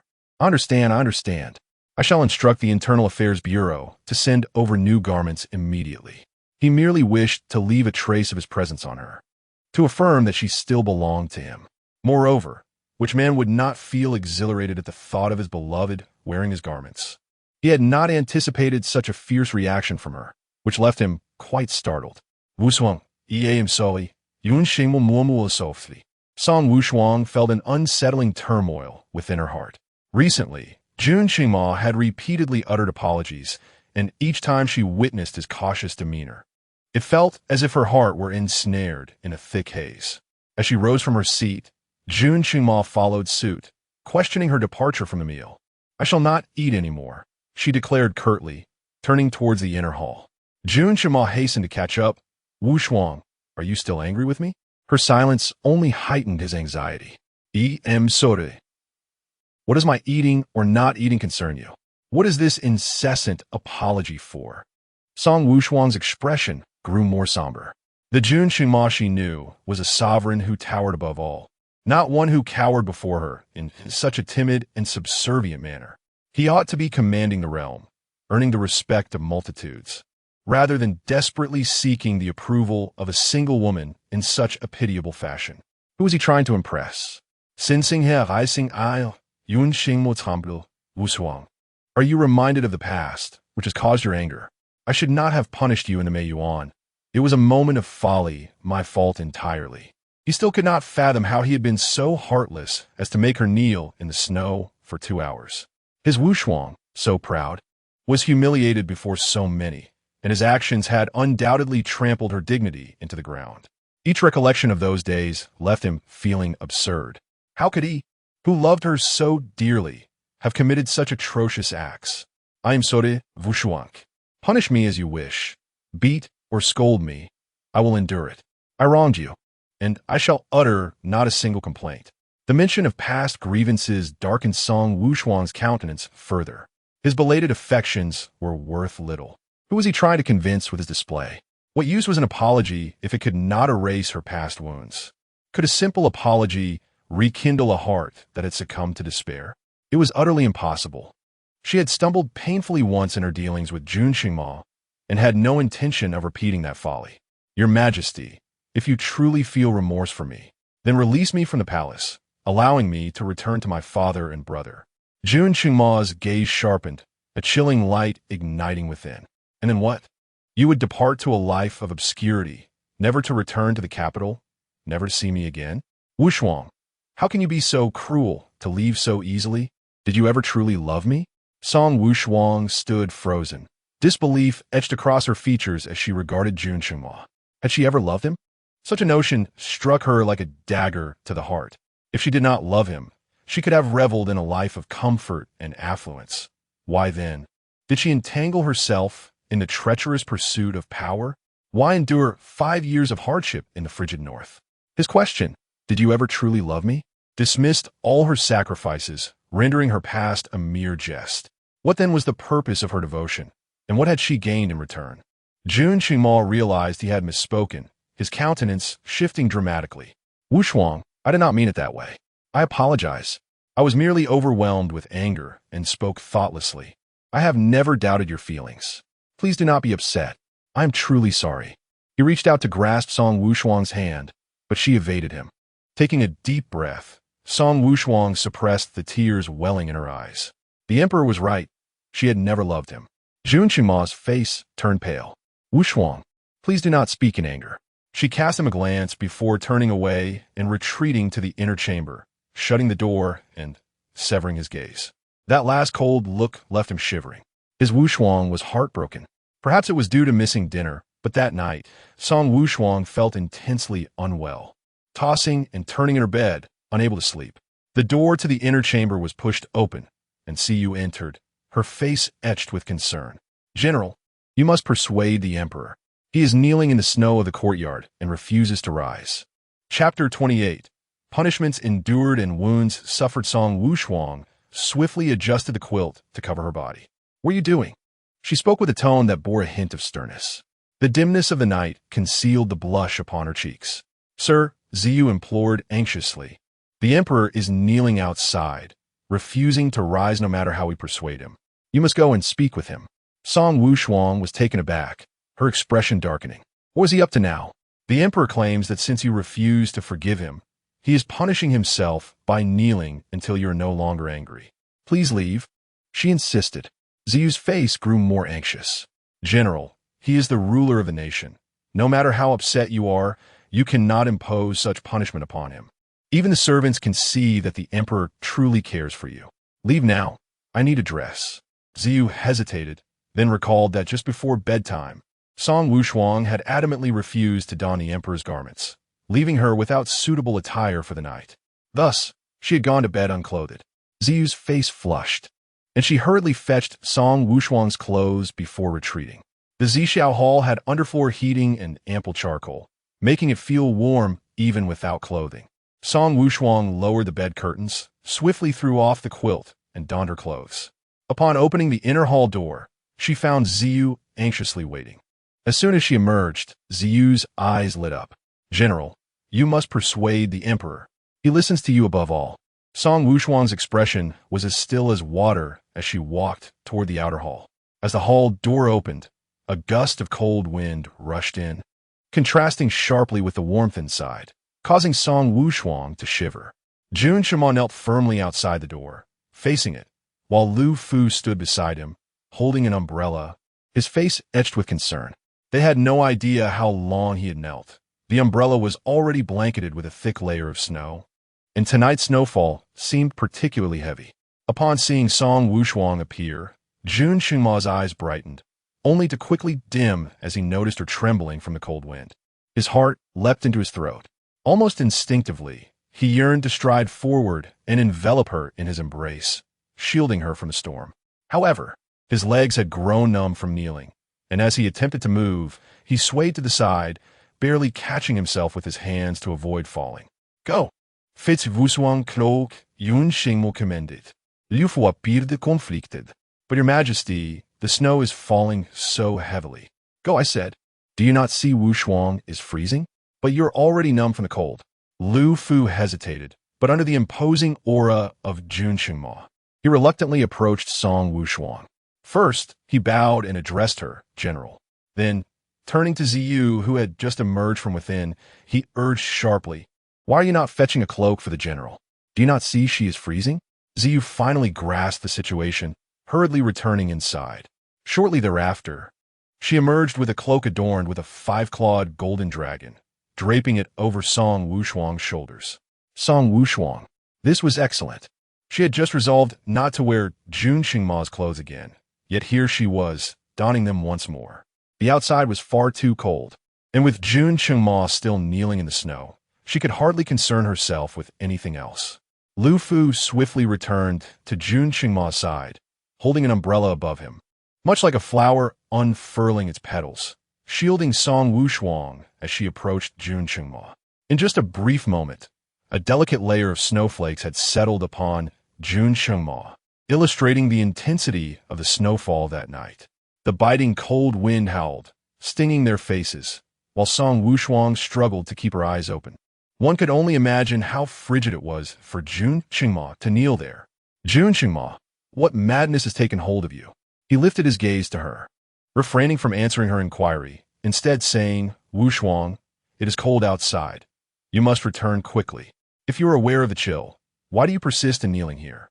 Jun Chengma maintained his straight posture, silent. Song Wushuang, feeling unworthy of receiving the respect of a sovereign, took a step aside. Get up quickly. Her voice was distorted by the raging blizzard. Jun Chengma looked up at her. Perhaps the darkness of the night obscured his expression. For how could she have discerned the despair and sorrow glimmering in his eyes? Feeling somewhat uncomfortable under his gaze, Song Wushuang's demeanor grew colder. Get up. Why are you still kneeling? Your leg is not yet healed. Are you forsaking it in this snowstorm? And you? The question caught her off guard, leaving her momentarily speechless. What? On that day, in the plum garden, did it hurt to kneel, Wushuang?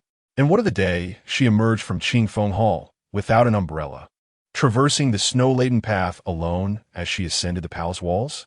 Was she cold? Did it hurt? The past wounds resurfaced, causing Song Wushuang's expression to falter, her hands tightening within her cloak. Wushuang, I am sorry. I know you cannot forgive me. Henceforth, I shall share in your pain. Without first-hand experience, one can never truly empathize. The suffering he had imposed upon Song Wushuang would be as to endure each punishment she faced, each wound she bore. He would feel in turn. Jun Chengma, how can you be so irresponsible? You are a ruler. Your well-being is crucial for the nation's stability. Are you proud of putting your health at risk? This realm is what you have longed for, and now that it is finally within your grasp, you behave so recklessly. How did I never realize before how irresponsible you are? Jun Chengma smiled bitterly. I, too, never recognized how deeply I loved you. Having endured countless hardships in his youth and witnessed the fickleness of human nature, he aspired to ascend the dragon throne. Determined to make those who had wronged him regret their actions, to rise above all others. The throne had become his obsession. He loved Song Wushuang, yet he also cherished the throne. His affection for her was not entirely pure, which led to suspicion and quarrels once they both wielded power. It was only during the 40 years following Song Wushuang's death, amid the torment of grief and longing, that he truly comprehended her significance in his life. During the time he lost her, he fervently prayed to the heavens to return her to him, willing to trade anything, even his throne, for her. Heaven granted him a chance to start anew, which he believed to be redemption, only to tragically discover that perhaps it was another form of torment. Wushuang no longer wanted him. Regardless of his actions or words, she was indifferent and no longer believed him. Jun Chengma, amidst the swirling snowflakes, gazed at Song Wushuang, the woman he yearned to love with all his being, his eyes frail and vulnerable. Wushuang, will you ever forgive me? Song Wushuang clutched the edge of her cloak tightly, her heart aching at the fragility and helplessness reflected in Jun Chengma's gaze. In a panic, she retreated and fled back into the Zhixiao Palace. As she watched the door close, the light in Jun Chengma's eyes gradually faded to despair. There was no hope left, even if he knelt in the heavy snow. Disregarding his own well-being, he could not win back Song Wushuang's heart. Chapter 29. Hurry. Assist me to bed. Song Wushuang stood within the confines of the door, neither opening it nor departing. Her expression was devoid of emotion, shrouded in an air of frostiness. Her gaze fixed upon the narrow crack of the door where the figure of Jun Chengma knelt, rigid and unwavering. Ru Hua, in a state of urgency, implored, General, you cannot allow His Majesty to kneel indefinitely. What if he falls ill? It is he who chooses to kneel. I did not compel him to do so.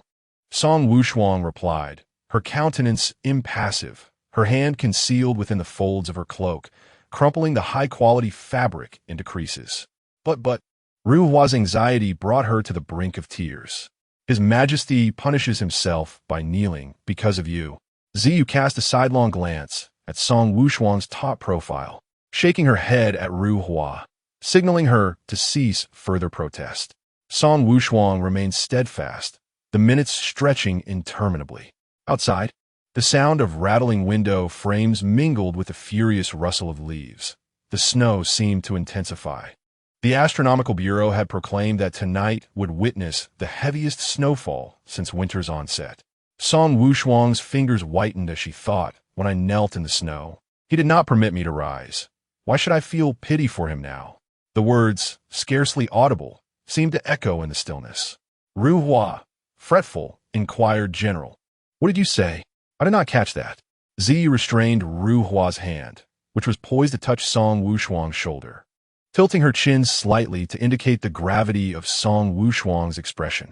Her eyes were rimmed with red, her visage cold and terrifying. As her hand rested upon the door, Ru Hua and Ziyu braced themselves, fearing she would step outside. Yet, in the next moment, Song Wushuang withdrew her hand, resuming her frigid stance. Beyond the palace door, Jun Qingma gazed at the closed entrance, his heart colder than the midnight air. Half of the palace lanterns outside Zixiao Hall had extinguished, plunging the surroundings into darkness, mirroring the abyss of despair into which his heart was plummeting. Wushuang would never forgive him, never forgive him. This thought echoed like a haunting incantation within his mind, causing his body to sway precariously, as though on the verge of collapse. His head hung limply. Lu Fu, filled with concern, was at a loss when, suddenly, the grand doors of Zixiao Hall creaked open. Lu Fu rejoiced. The door opens. His Majesty's door opens. General Nguo emerges. Jun Qingma swiftly lifted his head. Song Wushuang approached him, an umbrella in hand, treading upon the blanket of white snow. Wushuang. Song Wushuang's countenance remained frosted, commanding, "Come inside with me." Wushuang, have you forgiven me? Jun Qingma, do not overstep your bounds. Seeing the opportunity, Jun Qingma struggled to rise. After kneeling for so long, the fabric of his knees was soaked with melted snow, encased in a thick layer of ice, rendering him nearly immobile. Lu Fu hurriedly provided support with the umbrella, his heart swelling with both joy and sympathy as he assisted Jun Qingma to his feet. Song Wushuang had already turned back into the hall, casting not a single glance in his direction. Yet, Jun Qingma felt no discouragement. This was sufficient. Wushuang's willingness to come forth to greet him indicated that her heart was beginning to soften. A mere spark could ignite the fervor of his passion. The journey from the outer hall to the inner chamber took Jun Qingma the span of 2 cups of tea, during which Song Wushuang had already seated herself at the table. Jun Qingma instructed Lu Fu to assist him as he made his way over, his eyes brimming with emotion for Wushuang. However, Song Wushuang offered no response, not even a glance in his direction. Jun Qingma felt a twinge of disappointment. Yet this faint sense of loss paled in comparison to the encouragement he felt when she had allowed him entry moments before. Your Majesty, allow me to help you to the bed for a moment's rest, Lu Fu suggested. Rest? How could I rest when Wushuang just began to show signs of softening? I must seize the moment and seek her forgiveness. Moreover, it had been 2 cups of tea since he had last seen her, and he yearned for her presence. Move a chair closer for me. I shall stay here with Song Wushuang. Lu Fu, concerned, replied, Your Majesty, your leg injury has not yet healed, and you have knelt in the snow for so long. You must apply some medicine, otherwise it may lead to lasting issues. Apply medicine? Yun Xingwei's Eispeizend. Quickly, assist me to the bed. He cast an excited glance at Song Wushuang, unable to conceal his exhilaration. Song Wushuang thought to herself, what is he staring at me for? If he needs medicine, then let him have it. Soon, she would understand the reason behind Jun Qingma's gaze. Once Lu Fu had seated him at the edge of the bed, he hurried to fetch the medicinal ointment. Just as he was about to tend to Jun Qingma himself, he caught the royal's subtle signal. Go. Quickly summon Wushuang to administer the medicine. Lu Fu comprehended immediately and promptly set down the ointment. Approaching Song Wushuang, he said, General, I am but a foolish servant who cannot apply hot compresses. please assist His Majesty with the medicine. Song Wushuang thought, now I see why he looked at me so eagerly just now. He is nothing short a rogue. Even at such a moment, he cannot resist taking advantage of me. I should have remained resolute earlier and let him suffer in the snow. She recalled how she had tended to him countless times before, and her glare could have branded Lu Fu as useless. Lu Fu, however, was willing to be considered inept if it meant facilitating a bond between the emperor and General Ingua.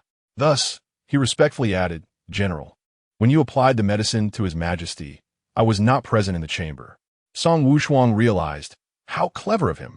The Dog Emperor has always ensured that everyone else waits outside while he administers the medicine, just to steal moments alone with me. Those in the know think he is merely applying medicine, while the uninformed might assume he is indulging in something else entirely. Drawing a deep breath, she declared, Then summon physician who? I am still incensed. Why should I tend to him? Lu Fu hesitated. At this hour, physician who has already finished his duties. But other physicians must be on duty, surely? In such a large imperial hospital, there cannot be no one available at night. Liu Fu, a practice spoke without a hint of guilt. This ointment requires a special technique. The night physician may not understand it. Song Wushuang retorted, You certainly possess a talent for spinning tales.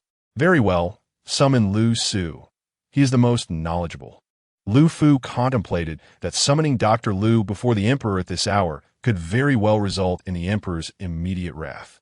General, the snowstorm outside is intensifying, and the roads are perilous. Are you certain you wish for Dr. Lu to traverse from outside the palace? Song Wushuang, listening to the howling winds, was nearly driven to the brink of fury. She certainly was not so unreasonable as to demand someone brave the tempest in the dead of night to attend to the emperor's needs. Lu Fu, being slippery in his reasoning, could conjure 100 excuses to counter her. Ultimately, with no other options, Song Wushuang approached the dragon bed. Her expression dark as she took up the medicinal balm to apply a warm compress to Jun Qingma. Jun Qingma gazed at her, his eyes filled with tenderness. Wushuang, you are truly kind to me, taking the initiative to tend to my wounds. Chapter 30. Be careful not to cause any trouble upon hearing the word initiative. Song Wushuang could not restrain herself and inadvertently pressed down on Jun Qingma's wound. The recently thawed injury, now in its most sensitive state, elicited an immediate gasp from him, contorting his face in agony. He yearned to express that the adage to hit is to show affection, to scold is to care should absolve Song Wushuang of guilt. However, the suddenness of the pain rendered him speechless. A flicker of doubt crossed Song Wushuang's icy gaze. Had her light touch truly caused such pain? Was he feigning it? Or had his injury deteriorated to the point where even the gentlest contact was excruciating? For reasons unknown, her understanding of Jun Qingma inclined her to believe the former was more plausible. Ever since she had scaled the palace wall, he seemed to embody a rogue spirit. His words as slick as oil. Thus, she coldly remarked, Stop pretending. Jun Qingma's contorted expression froze in surprise. Pretending? It was merely a light touch. How could it be so painful? At that moment, he felt a twinge of self-importance, believing that Song Wushuang might feel guilty for accidentally touching his wound. Mustering a strained smile, he thought, You've seen through me. My Wushuang's perceptiveness is growing. Observing his forced smile and the beads of cold sweat forming on his forehead, Song Wushuang fell into silence.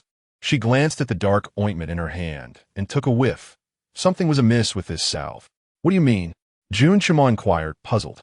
Lu Fu, sensing the gravity of the situation, stepped forward, saying, General, what do you imply? If the emperor's medicine is problematic, this is a serious matter. Song Wushuang frowned. This is not the ointment I usually use. The scent is somewhat off. Moreover, the salve she typically used had remarkable efficacy. It could not possibly cause increasing pain with continued application. Yet, she could not definitively conclude that the ointment was faulty. What if the imperial physician who had indeed prescribed a different remedy? Jun Qingma's expression grew stern. Summon physician who to the palace? Lu Fu recognized the seriousness of the matter and quickly dispatched the imperial guard Chungung to whose residence with urgency. The atmosphere within the Zixiao hall became tense. Jun Qingma propped himself up, leaning towards Song Wushuang, and smiled. How did Wushuang know that the ointment was problematic? Song Wushuang slightly furrowed her brow, thinking, why was he leaning so close? The warmth of his breath brushed against her face. Leaning back a bit to create distance, she replied, I have used this ointment for a long time. I know it's scent well. It isn't so bitter, nor does it cause increasing severity. A flicker of disappointment crossed Jun Chengma's features. He had wished to catch a whiff of her fragrance. Lu Fu chuckled. Ah, such a subtle distinction. And the general perceives it. Clearly, the general cares deeply for the emperor. Your affection is evident. A trace of confusion flashed in Song Wushuang's eyes. No, it was merely normal to recognize a familiar ointment after using it for years. How had this turned into a matter of her affection for Jun Xingmo? Yun Xingmu, equally perplexed, turned to Lu Fu, who switched the direction of his feather duster, pondering how indispensable this household was without him. The general, with his unwavering devotion to the emperor, noticed even the most minute distinctions, a testament to his loyalty that the mere servant, equally devoted, failed to perceive. This illustrates that the general is even more concerned for the emperor than the servant. Song Wushuang's expression darkened. Lu Fu chuckled softly, having just witnessed the servant's attempt to apply medicine to the emperor, which the general vehemently opposed, insisting on administering it himself. The general's profound affection for the emperor was enviable to others.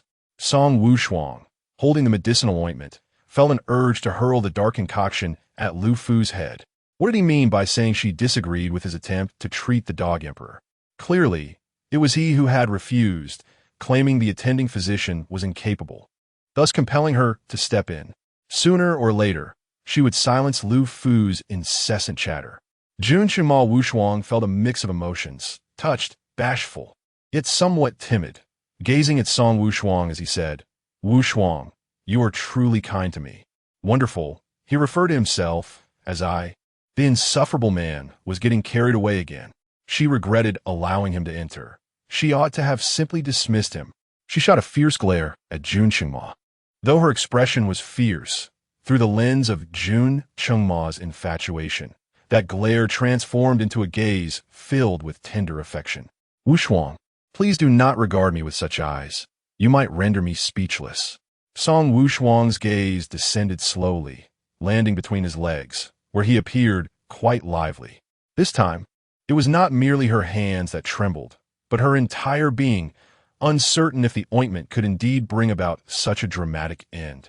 The two of them were clearly not in a normal state of mind, and Song Wushuang could no longer remain in that space.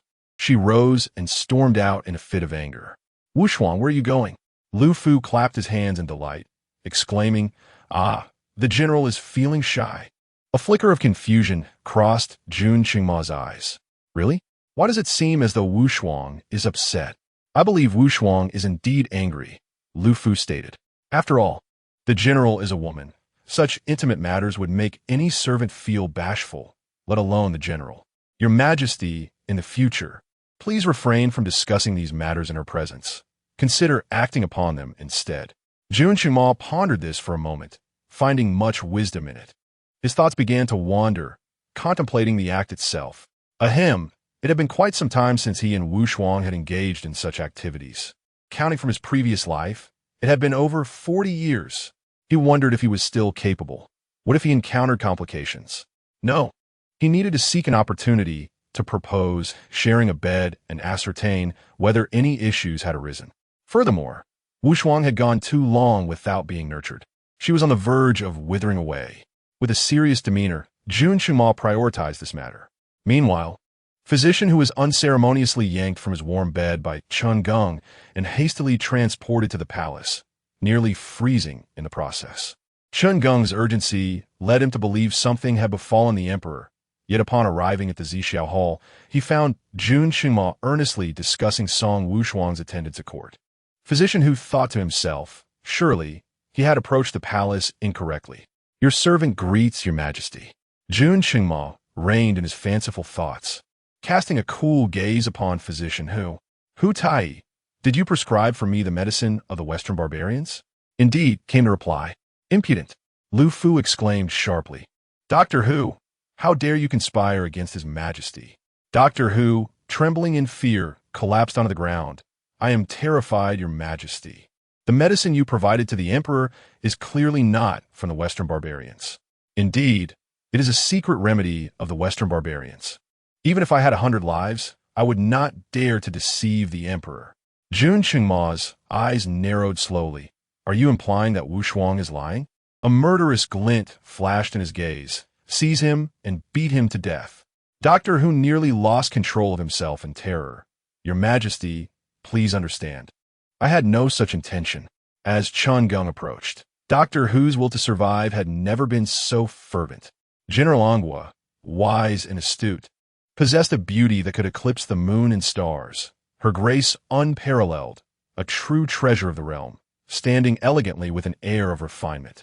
Her skin as delicate as jade, a natural beauty that resembled a blossoming lotus, captivating and enchanting. I absolutely mean no disrespect towards General Anghua. I beseech Your Majesty to discern. Chapter 31. An inexplicable sense of unease. A lengthy string of praises flowed forth without so much as a breath. And such an artful display of flattery left even Lu Fu in awe. Chun Gong and his companions were utterly astonished. Jun Qingma raised an eyebrow and cast a glance at the esteemed Doctor Hu had so lavishly extolled Wushuang and extended his blessings to both him and Song Wushuang. Out of benevolence, he decided to grant him an opportunity for clever rebuttal. Doctor Hu wiped the sweat from his brow and spoke. Your Majesty, I assure you, the remedy I provided is indeed a secret medicine from the Western barbarian tribes, yet it is not the only variant available. Oh, is that so? Jun Qingma's piercing gaze was as deep as a frozen lake. He transformed into a different person solely in the presence of Song Wushuang before others. He remained the enigmatic and formidable sovereign that instilled fear. Then tell me, Doctor Hu, why has my leg injury worsened after using your prescribed medicine? His tone bore a smile that was more ominous than jovial, suggesting that a single misstep from Doctor Hu could result in dire consequences. Doctor Hu, perspiring profusely, stammered, I did it intentionally. Chun Gong and Lu Fu exchanged incredulous glances, pondering how someone of his age could be so reckless as to court death. Fearing that a mere word from Jun Qingma could spell his end, Doctor Hu hurriedly clarified, Your Majesty, I did not intend to harm you. In truth, this ointment is more effective than the one used by General Anghua. It acts swiftly, though its potency may cause considerable discomfort during application. Outrageous! Doctor Hu, how dare you inflict such suffering upon the Emperor? Lu Fu exclaimed with indignation. Doctor Hu stuttered, I noticed that General Anghua has been in low spirits lately. I thought that if your leg appeared more grievously injured, the general might feel a pang of sympathy, thus keeping him preoccupied with your condition and perhaps improving his mood. This was a rather tactful statement, suggesting that the minister perceived General Anghua's indifference towards the emperor and thus resorted to extreme measures, hoping that the emperor could feign suffering to elicit the general's concern. The astute individuals present quickly grasped the underlying implications. Chun Gong was thoroughly impressed, savoring Doctor Hu's words and actions, contemplating the essence of flattery, and resolving to learn more in the future. Lu Fu nodded frequently, now feeling a sense of urgency. It was unexpected that Doctor Hu had become so adept at flattery so swiftly, nearly matching his own skills. He must practice diligently. Jun Qingma's earlier ire dissipated like fresh snow melting in the sun, transforming into a demeanor of warmth and approachability. His gaze towards Doctor Hu softened considerably. It turned out he had misjudged the physician. Recalling the worry in Song Wushuang's eyes when she saw him in pain, Jun Qingma remarked, I believe the ointment lacks sufficient potency. Doctor Hu, is there a stronger formulation available? Ideally, one that could render me unconscious, as this would surely evoke greater concern from Wushuang. In unison, Doctor Hu, Chun Gong, and Lu Fu turned their eyes toward Jun Qingma, realizing that the emperor's resolve was indeed formidable. To win the affection of the empress, he was willing to risk everything. Doctor Hu let out a sigh of relief, thinking that he had finally flattered correctly. Excellent. He had deduced that praising General Anghua was the right approach, and he should endeavor to foster a connection between the emperor and General Anghua. With a smile, Doctor Hu proposed, Your Majesty, I have devised a refined medicinal formula. Its potency is remarkable. When applied to a wound, it feels as though countless ants are biting, causing severe pain that may even lead to fainting. However, the results are outstanding. Your Majesty's leg injury shall recover within a day. Jun Qingma's eyes brightened at this news. This was splendid. Wushuang, witnessing his suffering, would surely soften her heart. Yet, to recover in just one day? Hearing the note of regret in Doctor Who's tone, Jun Qingma understood what he was implying. Rest assured, Your Majesty, this remedy is solely for the bones. Within a day of treatment, the skeletal structure will mend, but the flesh will require a normal healing period. In other words, although the injury would be healed, it would not hinder mobility. It would still appear severe on the surface. He could feign injury for as long as he wished. Such a miraculous medicine existed in this world. Jun Qingma regarded Doctor Who with admiration. This physician understood him well. Indeed, bestowed the reward. Doctor Who had previously trembled in fear, now moved swiftly, retrieving a jar of new ointment from his medicinal box. Your Majesty, I have brought the ointment. You may have the general apply it tonight. Jun Qingma, grant another reward. Doctor Who fell to his knees, exclaiming, I am deeply grateful. Your Majesty. Meanwhile, Chun Gung observed with envy, realizing how easily Doctor Who profited. As a personal guard, what could he do to earn such rewards? No, he too must devise a plan to unite the Emperor and General Angua. Perhaps if the Emperor were pleased, he could receive a reward as well. If Song Wushuang knew that her departure had inadvertently enabled these four fools to conspire against her, she would likely be infuriated. However, she was currently sitting in the outer hall, cooling her anger, blissfully unaware. When Doctor Who emerged from the inner hall, his gaze upon Song Wushuang resembled that of a devotee before the Guanyin Bodhisattva.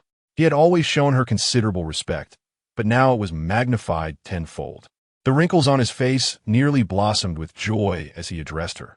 General, the Emperor is no longer in critical condition. I kindly ask for your assistance in applying the medicine. Song Wushuang frowned, wondering if perhaps the ointment had been misapplied. Indeed, the Emperor has already been given a new ointment. I appreciate your efforts, General. Song Wushuang furrowed her brow. She was not inclined to see Jun Qingma, let alone administer medication to him. Doctor Who, might you assist the Emperor with the application? Certainly, ahem. My apologies, General Angua, ahem. The wind and snow outside are severe, and I may have caught a chill on my hurried journey. Ahem. But it is of no concern. Ahem. I can attend to the Emperor's treatment. Ahem. I only worry that this chill may, ahem, be contagious to the Emperor. Song Wushuang thought, regardless of whether this chill could infect Jun Qingma, given his current state. She could not permit him to administer the ointment. Since Doctor Who is unwell, you should return and rest. Your health is paramount. Very well. Then the Emperor's injury will trouble you, General. With that, he swiftly departed, carrying the medicine box with remarkable agility. No longer hunched, breathless, nor coughing, his steps were light and nimble, brimming with health to the extent that he could circle the palace 3 times without difficulty. As Song Wushuang observed the brisk figure of Doctor Who leaving, an unsettling feeling lingered in her mind. Chapter 32, Wushuang. I desire you. As Wushuang entered the inner chamber, Lu Fu and Chun Gung discreetly took their leave, their gazes upon her tinged with an odd intensity. Particularly, Chun Gung's stare sent shivers down Song Wushuang's spine, akin to that of a ravenous beast coveting a delectable morsel.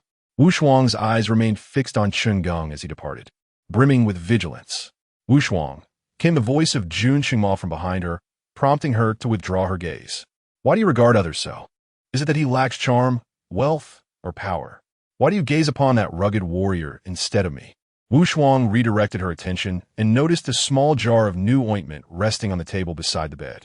Lifting it to her nose, she found the scent rather pungent, distinctly different from the gentler remedy she typically used. This one was far more potent, evoking a sense of intensity. Is this the ointment exchanged by Physician Who?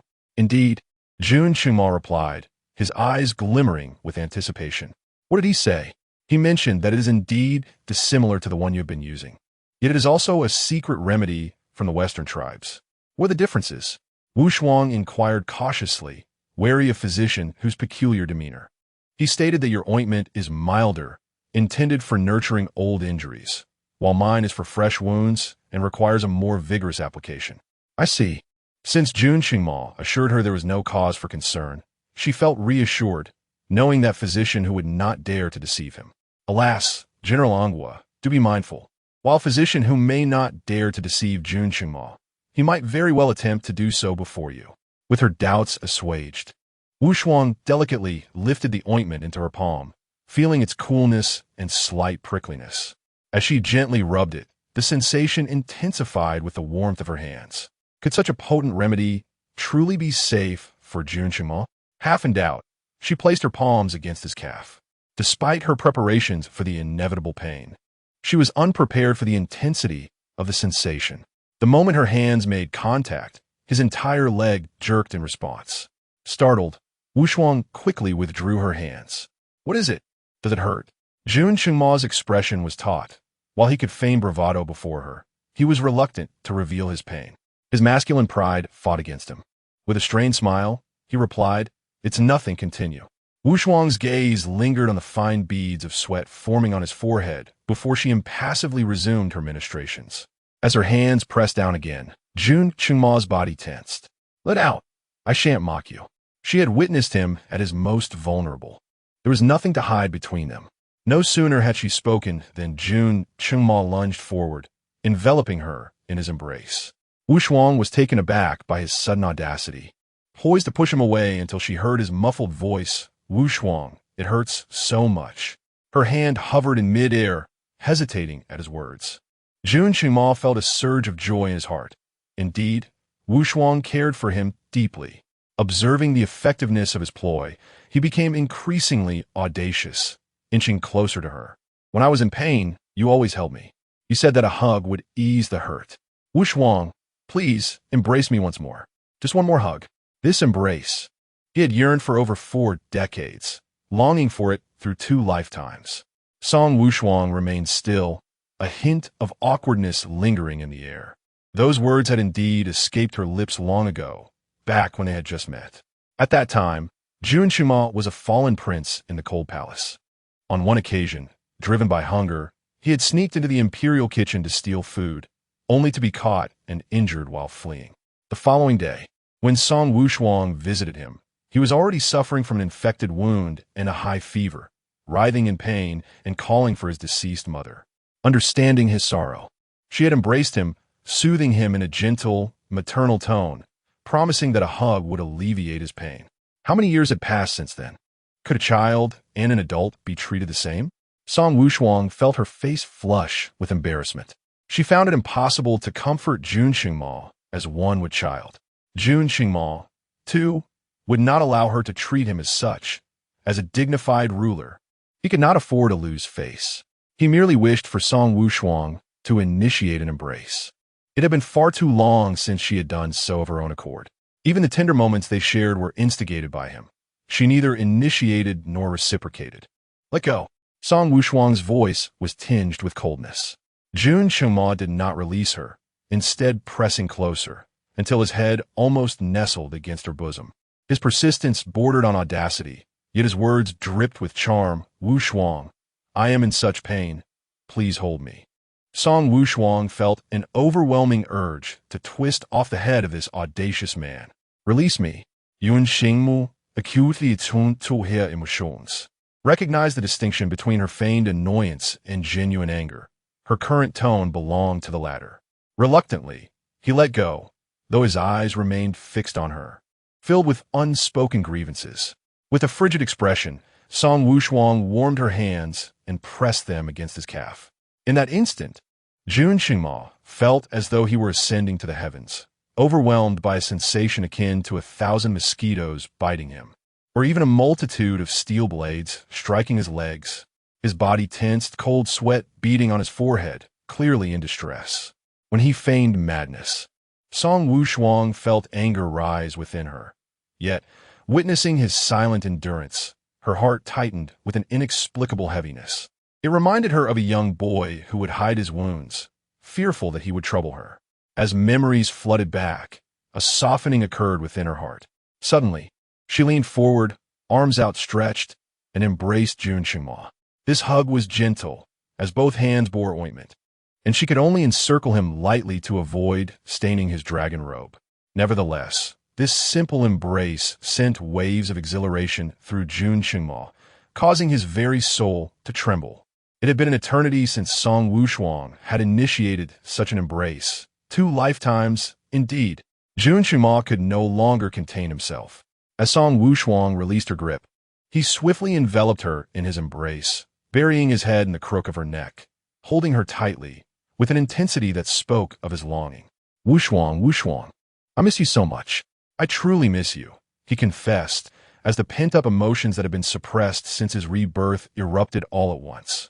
He had yearned for Song Wushuang across 2 lifetimes, transcending the boundaries of life and death. Grateful to the heavens for their mercy, he rejoiced in the return of his beloved Wushuang. Unbeknownst to Song Wushuang, she was perplexed by Jun Qingma's sudden emotional upheaval. Moments ago, he had seemed perfectly fine. Just as confusion enveloped her, he grasped her slender waist, pressing her down against the dragon bed. His body loomed over hers, his gaze filled with primal desire. She recognized that look all too well. Alarmed, she attempted to push the man off her, but her hands were coated with ointment, leaving her unsure of how to proceed. In that fleeting moment of hesitation, Jun Qingma descended upon her, capturing her lips with a fervent kiss. His scorching palm slipped beneath the hem of her garment, and amidst their entwined mouths, a suppressed madness overflowed. Wushuang, I desire you, he murmured. Chapter 33. More than the medicine. I desire you. Song Wushuang felt a chill run down her spine as the large hand at her waist ventured her sensitive spot, causing her body to tremble involuntarily. The pungent aroma of traditional Chinese medicine wafted through the air, allowing her to cling to her sanity just barely. Yun Xingmu, release me. Yet, Jun Qingma had no intention of letting go. His hand slid to her back, gently lifting her into his embrace. It was as if the Song family had coddled her since childhood, nurturing her delicate form to perfection, leaving him utterly captivated each time he held her. He was driven by a primal instinct. After 5 years of battles, she had endured numerous injuries, yet most had left no scars. A few uneven marks, when touched, still felt tender. How could there exist such a flawless creature that resided entirely within the depths of his heart? For 40 years across 2 lifetimes, she was his lost and found treasure, his heart, his very existence. At long last, with Song Wushuang beneath him once more, Jun Qingma's eyes blazed with fervor, rendering her pleas to be released unheard. To suggest he slow his movements would be an affront. The sensation of being lifted from the bed was somewhat uncomfortable for Song Wushuang. Her hands, still smeared with ointment, raised helplessly in the air, her chest thrust upwards, bringing her face ever closer to his. Yun Xingmo pressed his two lips. Song Wushuang felt a jolt of electricity shoot through her, and she thought, without exaggeration, of shoving the ointment into his mouth to rouse him from his stupor. How infuriating! Shuang, Shuang. Jun Qingma called her name, each utterance laced with urgency, deep affection, and the reverence of reclaiming what was lost. This momentary lapse in her thoughts made her question, had she truly ever left him? Although her impulsive leap over the palace wall had been rash, he had caught her in the act. Why, since that day, did he seem like a startled bird, perpetually fearful of her sudden departure? His gaze often left her feeling as though she had been apart from him for an eternity, reflecting on their tumultuous journey together. Their bond transcended mere affection. Perhaps her desire for vengeance through self-destruction was, indeed, excessively cruel. In her moment of distraction, she felt the bindings on her chest loosen, followed by a sudden chill as Jun Qingmo removed her undergarment and carelessly tossed it aside. Song Wushuang. She gritted her teeth. Let go. Never. Jun Qingma's eyes glowed with a feral intensity, akin to a predator fixating on its prey, like a wolf starved for 2 lifetimes, gazing hungrily at the rabbit beneath its claws. He would not relent, not even in death. He was determined to be entwined with Song Wushuang for eternity. He had endured the solitude of 40 long years, and he had suffered enough. As the candlelight danced in the dim room, Song Wushuang glimpsed the resolve and madness reflected in Jun Qingma's eyes. He grasped her wrists firmly, pinning her hands on either side of the pillow, each word almost forced through clenched teeth. Wushuang, you will not leave me again. Song Wushuang was taken aback. When had she ever departed from him? She had merely jumped over the palace wall, only to be confined in the Zixiao palace thereafter. The oppressive demeanor of Jun Qingma left her feeling flustered, her body squirming slightly as she implored, "Let go of me." Yet, Jun Qingma remained unyielding, his grip on her wrist tightening. It was only then that Song Wushuang realized their position. She struggled to turn her head and glanced at her hands restrained at her sides. The glaring black ointment on the bright yellow pillow was conspicuous and eye-catching. Remarkably, it had all ended up on the bed. "What are you looking at?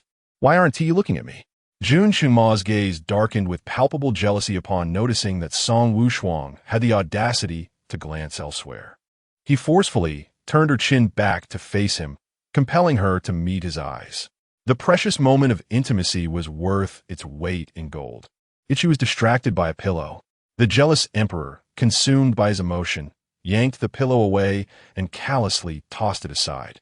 Concerned that Song Wushuang might be uncomfortable without it, he hastily retrieved another pillow and placed it beneath her head. Song Wushuang found his juvenile antics utterly exasperating. Their current posture was precarious, and coupled with Jun Qingma's predatory gaze, her ears flushed a slight red. "Stop fooling around. Do you still want the ointment?" "Yes." "Then you should hurry and get up." Jun Qingma interrupted her, declaring, "At this moment, I am far more inclined to pursue you than to apply the ointment." With that, he silenced her with a kiss. The tenderness that lingered on her lips morphed from a gentle spring breeze into a tempestuous storm. Jun Qingma could no longer restrain himself. He delved deeper, as if striving to consume every breath she took, to merge her essence into his very being, making her inseparable from him. Such aggressive behavior from Jun Qingma left Song Wushuang utterly flustered. If he had been somewhat manageable moments ago, he now resembled a beast unleashed from its cage, devoid of reason, driven solely by primal instinct. A sudden pain pierced her lips, and she tasted the metallic tang of blood. He had bitten her. Desperately, she turned her head to evade his ferocious kiss. Yet, Jun Qingma, now bereft of rationality, grew dissatisfied with her resistance, a surge of unease rising within him. The thought that she might leave him surged in his mind, igniting a furious crimson in his eyes. He gripped her wrists tightly with one hand while the other clenched her delicate chin. "Where do you think you're going? Do you wish to abandon me? Song Wushuang, how can you be so heartless? You shall not leave, even if it means breaking your legs. I will never allow you to depart." What on earth was happening? Song Wushuang could not comprehend his words. "Jun Qingma, let go of me." "Never." He descended upon her lips once more, even more fervently and frantically than before. All her breath was stolen away. She felt as if she were losing her mind.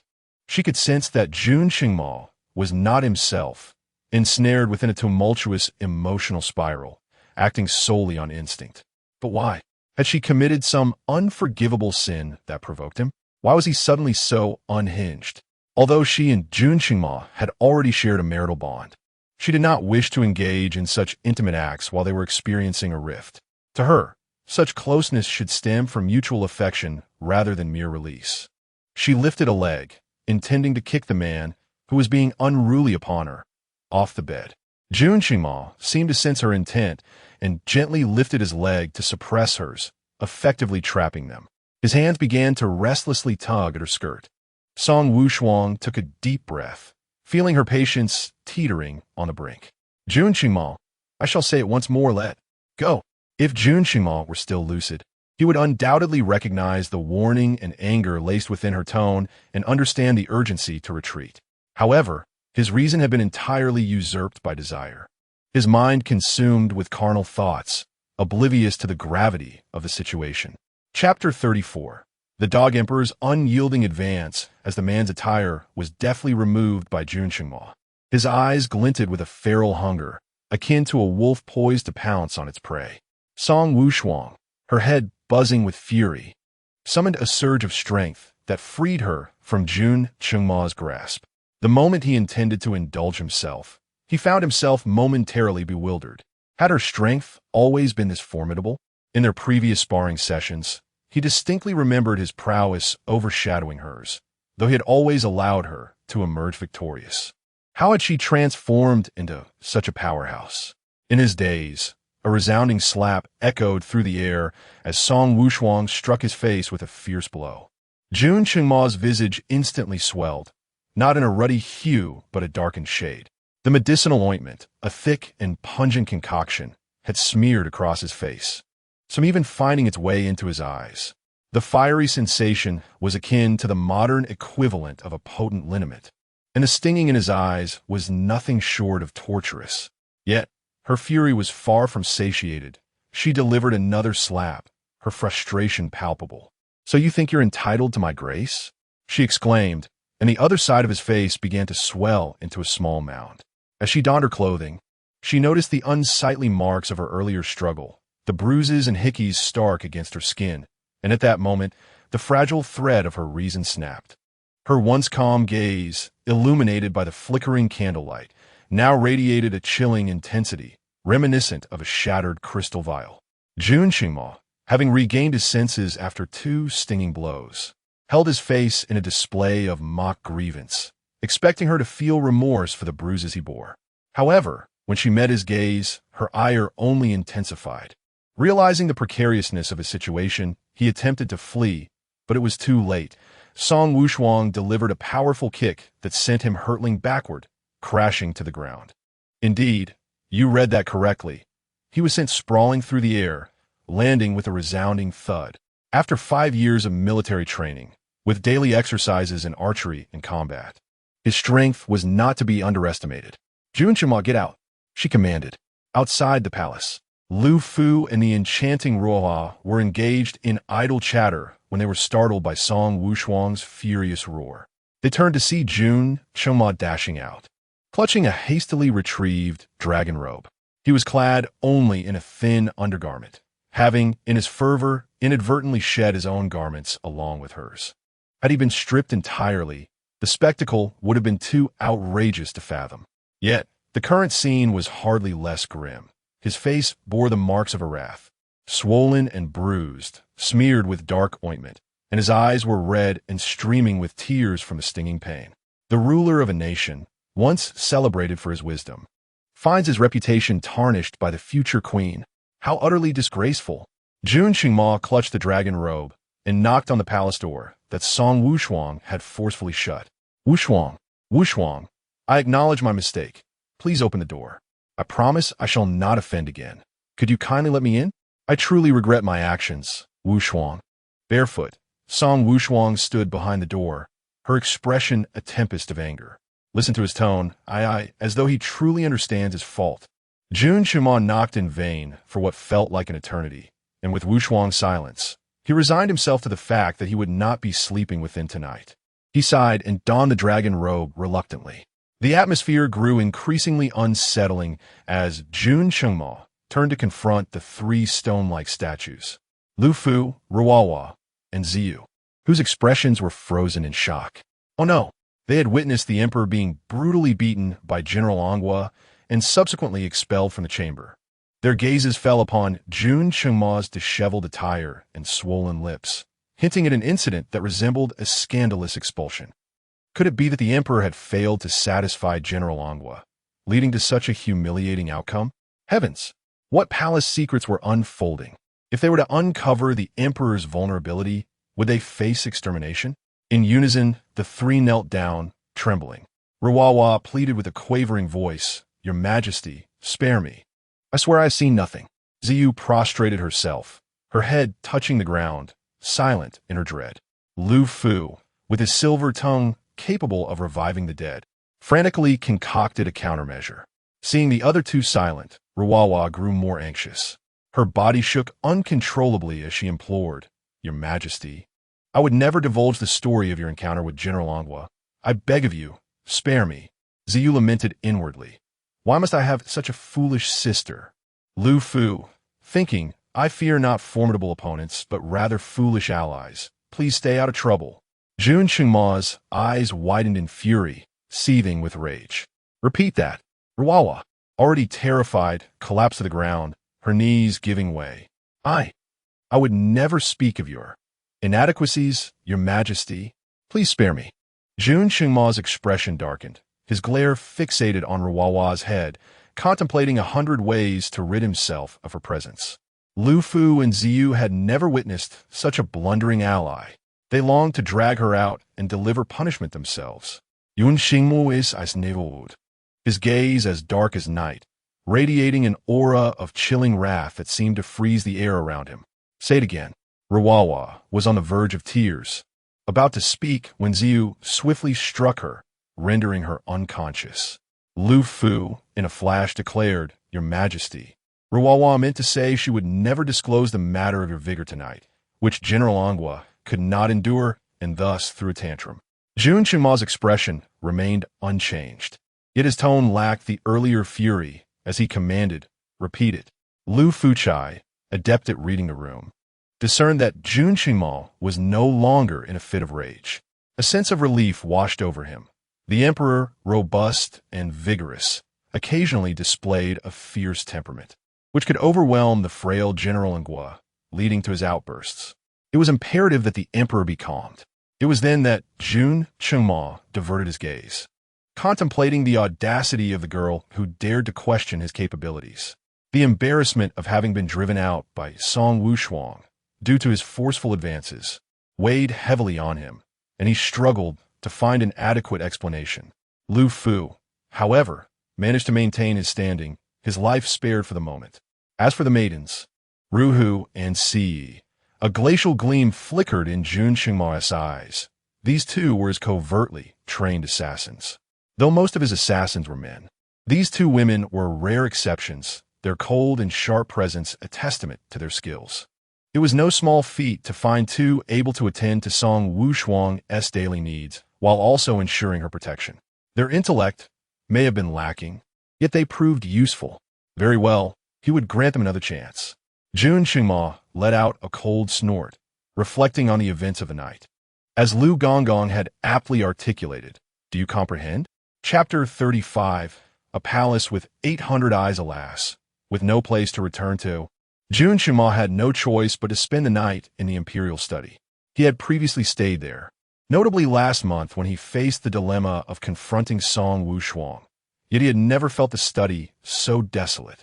Tossing and turning, he could only wonder whether Wushuang had fallen asleep. The memory of having undressed her not long ago ignited a wave of heat within him. If only he had seized a moment when she was lost in her emotions and swiftly conquered her heart, instead of dawdling and giving her time to react. Now, he hadn't even tasted a sip of soup. What to do now?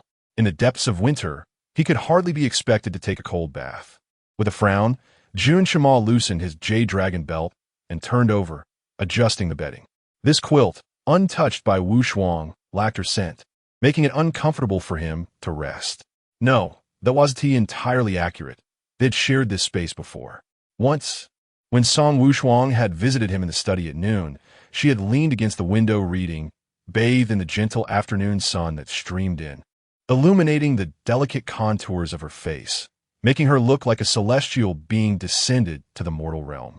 Unable to resist, he had pressed her against the window with fervor. Afterward, she had fainted, and he had cradled her in his arms for a brief respite on the bed. Recalling that fervent moment now was torturous. Jun Qingma withdrew the jade dragon belt from under the covers, letting his hand drift down, envisioning it was Wushuang's touch, imagining her aiding him. Ashu. Just as he lay down, Song Wushuang sneezed suddenly, glancing back in alarm, only to find no one there. A shiver ran down her spine. Could it be that the scheming emperor was plotting against her again? With such a thought, she hastily rose to ensure that all doors and windows were securely locked, wary of any intrusions while she slept. Such events were not without precedent. When her father first learned of her involvement with Jun Qingma, he had been furious, forbidding their union and confining her to prevent any meeting with him. Unbeknownst to her father, Jun Qingma had scaled the walls nightly to see her, departing at dawn, managing to evade detection for an entire month. Huddled deeply beneath her covers, Song Wushuang felt her eyes welling with tears, reflecting on the many cherished memories she shared with Jun Qingma. Yet, alas, those days were irretrievable. The next morning, Jun Qingmao rose with a heavy head and pallid complexion. When Lu Fu entered to attend to him for the morning court, he was taken aback by the emperor's ashen face. Touching his forehead, Lu Fu exclaimed, "Your Majesty, you have a fever. Quickly, summon the imperial physician." A fever? Jun Qingmao reached up to feel his forehead, which was indeed burning. Having knelt in the snow for so long, clad only in a thin robe, and then being expelled from the Purple Cloud Palace by Song Wushuang into the biting cold, he had likely caught a chill. With a throbbing headache and a sense of dizziness overwhelming him, he decided against putting on a brave front. Today's court session was to be cancelled. Yes, Liu Fu replied. Jun Qingmao reclined back onto the bed, contemplating something before propping himself up again. Once Wushuang awoke, he would inform her of his fever. Liu Fu. Very well, I understand, Your Majesty. Yun Qingmao reclined comfortably. But just as he rested his head upon the pillow, he propped himself up again, deciding not to disturb her for now, allowing her to sleep until she awakens naturally. Lu Fu thought to himself that the emperor should really lie down as well, for his complexion was nearly ghostly, and surely he understood the gravity of the situation. Understood. Your Majesty, Liu Fu acknowledged. Now, Jun Qingmao could rest peacefully, or rather lie down and wait for the physician to arrive. Physician who had just arrived at the Imperial Medical Institute, examining the records of last night's consultations. Upon noticing a whole row of cases of cold infections, a flicker of confusion crossed his eyes. He turned to his trusted disciple beside him, inquiring why so many ladies had fallen ill. The disciple, feeling embarrassed, glanced around to ensure no one was listening before lowering his voice to explain, yesterday, for reasons unknown, the emperor flew into a rage and punished half of the ladies in the palace to kneel for 5 hours. Physician who was taken aback. 5 hours? That means they were punished for nearly half a day. Indeed, the disciple confirmed, and they knelt in the snow. Most of the ladies are delicate, and, as a result, they have all fallen ill, not only catching colds, but also suffering from frostbite, likely leaving them with lasting ailments. Truly, the whims of heaven are unpredictable. When an emperor is enraged, countless lives may hang in the balance. Who could have anticipated that the ladies of the inner palace would provoke such ire in the emperor, enduring such a severe punishment? A look of bewilderment crossed Physician Hu's face. He furrowed his brow, for the emperor seldom paid attention to the ladies of the harem, rarely even glancing in their direction. It was indeed uncommon for them to incite his anger, given that they hardly ever had the opportunity to see him, unless it involved Song Wushuang. Lost in thought, he suddenly heard an urgent summons. The emperor had developed a high fever and required his immediate presence. Physician Hu, even the emperor has fallen ill? He hastily grabbed his medical kit and made his way toward the Zixiao Palace. Upon reaching a fork in the path, the leading eunuch chose the wrong route. Esteemed eunuch, you are mistaken. That path leads to the imperial study. This way leads to the Zixiao Palace. Physician Hu corrected him. I am not mistaken. The emperor is in the imperial study, the eunuch insisted. Physician Hu was even more perplexed. At this hour, if the emperor were ill and not attending court, he should still be in the Zixiao Palace, not in the imperial study. Considering that all the ladies had been punished to kneel the previous day, and now the emperor himself had caught a cold, he was nearly certain that this matter was indeed related to Song Wushuang. It seems I am increasingly becoming like Lu Fu, accurately guessing the emperor's affairs. Advancement and fortune truly rely on the art of flattery. Upon arriving at the imperial study, he found Jun Qingmao already asleep, a clear testament to the severity of his illness. Lu Fu gestured for silence, indicating to Physician Hu to refrain from speaking. Understanding this, Physician Hu approached the bedside quietly and took the emperor's pulse. It was indeed a cold infection. A few doses of medicine would suffice. After checking the pulse, he glanced at Jun Qingmao's legs. The injury appeared to have worsened. Physician Hu lowered his voice and asked Lu Gonggong, "Did General Ongwa not apply warmth to the emperor yesterday?" That shouldn't be the case. He left behind the most potent medicine. If it had been used, the bones would have nearly healed by now. How could it have deteriorated further? Lu Fu shook his head, signaling him not to inquire further. Doctor, who recalled the incident from yesterday when the consort was punished by being made to kneel. Could it be that the consort's predicament had provoked General Ngua's ire, leading him to inadvertently vent his frustrations towards His Majesty, hence neglecting to administer the medicine? What a delightful turn of events. General Ngua's jealousy indicates that he harbors feelings for the emperor. If he flatters in this direction, what obstacle could possibly impede his rise to prominence? Liu Fu, with a knowing look, remarked that the emperor was unwell, yet General Ngua remained oblivious to this fact. How to inform Song Wushuang of the emperor's illness posed a conundrum. To run over and state it directly would be too blunt, likely leading Song Wushuang to suspect a deliberate ploy by Jun Qingma. However, with Dr. Hu at hand, the issue became manageable. Enlightened, Dr. Hu quickly grasped the situation. The emperor's medicinal ointment was still in the Zixiao hall. He would retrieve it shortly and, in the process, check General Ngua's pulse for peace of mind, in case he too had succumbed to the same chill as the emperor. Chapter 36. The entire world is a support, and speaking with the intelligent is delightful. Liu Fu nodded in appreciation. Jun Qingma, perhaps due to the severity of his illness, remained unconscious. Dr. Hu prepared a prescription and personally went to gather the necessary herbs.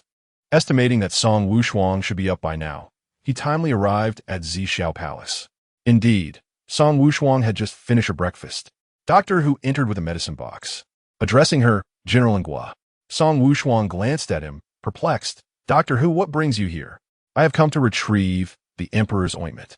Upon hearing that it concerned Jun Qingma, her expression turned slightly frigid. She glanced at Siyu, instructing her to fetch the ointment. Yes. Siyu bowed her head and withdrew. Dr. Hu placed the medicine box aside. General, the emperor instructed me to check your pulse for peace. Why check my pulse? Wasn't it just done a couple of days ago? Why so soon again? Now, she found herself overly cautious about anything related to Jun Qingma. He was undeniably too cunning. It is because the emperor contracted a chill last night. Fearing you might also catch it, he specifically sent me to check your pulse. Although she was still angry with Jun Qingma, the news of his illness caused her heart to involuntarily tighten. Is it serious? Very serious. He remains in a deep coma. Song Wushuang's hand, hidden beneath the table, clenched tightly, her eyes betraying deep concern. How could he contract a chill to the point of unconsciousness? Jun Qingma has always been in good health. Remembering how long he had knelt in the snow last night and how she had driven him from her room, she wondered if that was the reason he had fallen ill. In other words, his sickness was her fault. A wave of guilt washed over her. Just as she was about to inquire further, a thought struck her. Wait, if he is unconscious, how did he manage to send you check my pulse? Did he send a dream? Song Wushuang narrowed her eyes, her scrutinizing gaze causing Dr. Hu to feel uneasy. Why does General Ngua regard me with such intensity? Have I inadvertently revealed something? Dr. Hu, if the emperor remains in a coma, how is it that he directed you to check my pulse? Dr. Hu's heart sank. He hadn't anticipated General Ngua's keen perception, noticing such a subtle inconsistency in his words. There is no need for alarm. It is a minor issue. The emperor spoke before losing consciousness. Initially, he was not in a deep slumber. Oh, so you mean to say he was awake at first, but after your examination, he fell unconscious? Is that correct? Dr. Hu, at a loss for words, hesitated. Could he dare to claim such a thing? Wouldn't that imply his medical skills were lacking, worsening the emperor's condition? Song Wushuang's gaze was sharp, as if she had emerged from a battlefield, fierce enough to intimidate Dr. Hu. Within moments, he could no longer withstand the pressure and confessed, the emperor indeed contracted a chill, but he is not in a coma. Rather, he is merely asleep. Song Wushuang's complexion turned pale, fearing that she might attribute the blame to the emperor, leading to a rift in their relationship and the possibility of dire consequences.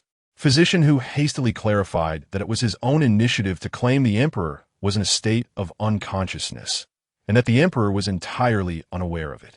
Song Wushuang's expression remained impassive. Physician Hu continued, General, my heart aches for you. The emperor is in a delirious state, yet he has been calling your name incessantly. Although I am unaware of the circumstances between you and the emperor, it is evident that he holds you in sincere affection. Please, do not let his heart suffer. He implied that the emperor had sent him as an envoy, but quickly corrected himself, insisting it was entirely his own assertion. Physician who was indeed overstepping, meddling in the affairs between the general and the emperor, a grave offense. Immediately, he fell silent. At that moment, Siyu entered with a medicinal ointment, presenting it to Physician Hu.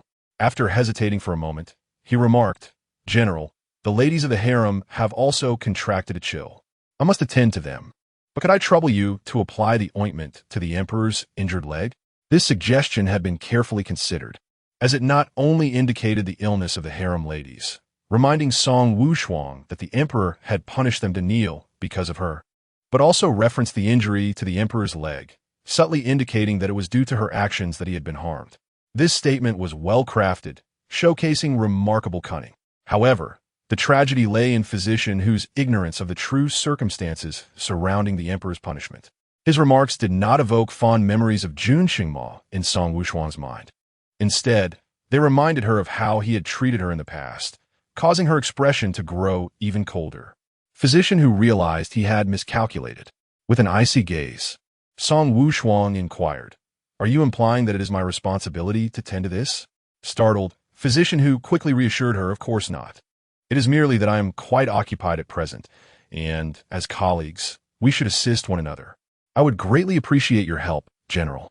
Without waiting for her response, he placed the ointment on the table and swiftly departed with his medical kit. Song Wushuang, seething with indignation, thought, what an unabashed physician. Truly, those who serve Jun Qingma are all devoid of normalcy. Siyu glanced at the ointment and asked, "General, will you be visiting the emperor?" "What for? Jun Qingma's fate is of no concern to me." Song Wushuang thought fiercely, yet her body remained seated, her gaze fixed on the ointment. Siyu, uncertain of her intentions, stood by with the ointment, awaiting orders. Song Wushuang's hands tightened and then relaxed repeatedly beneath the table, before she abruptly rose and strode towards the palace exit.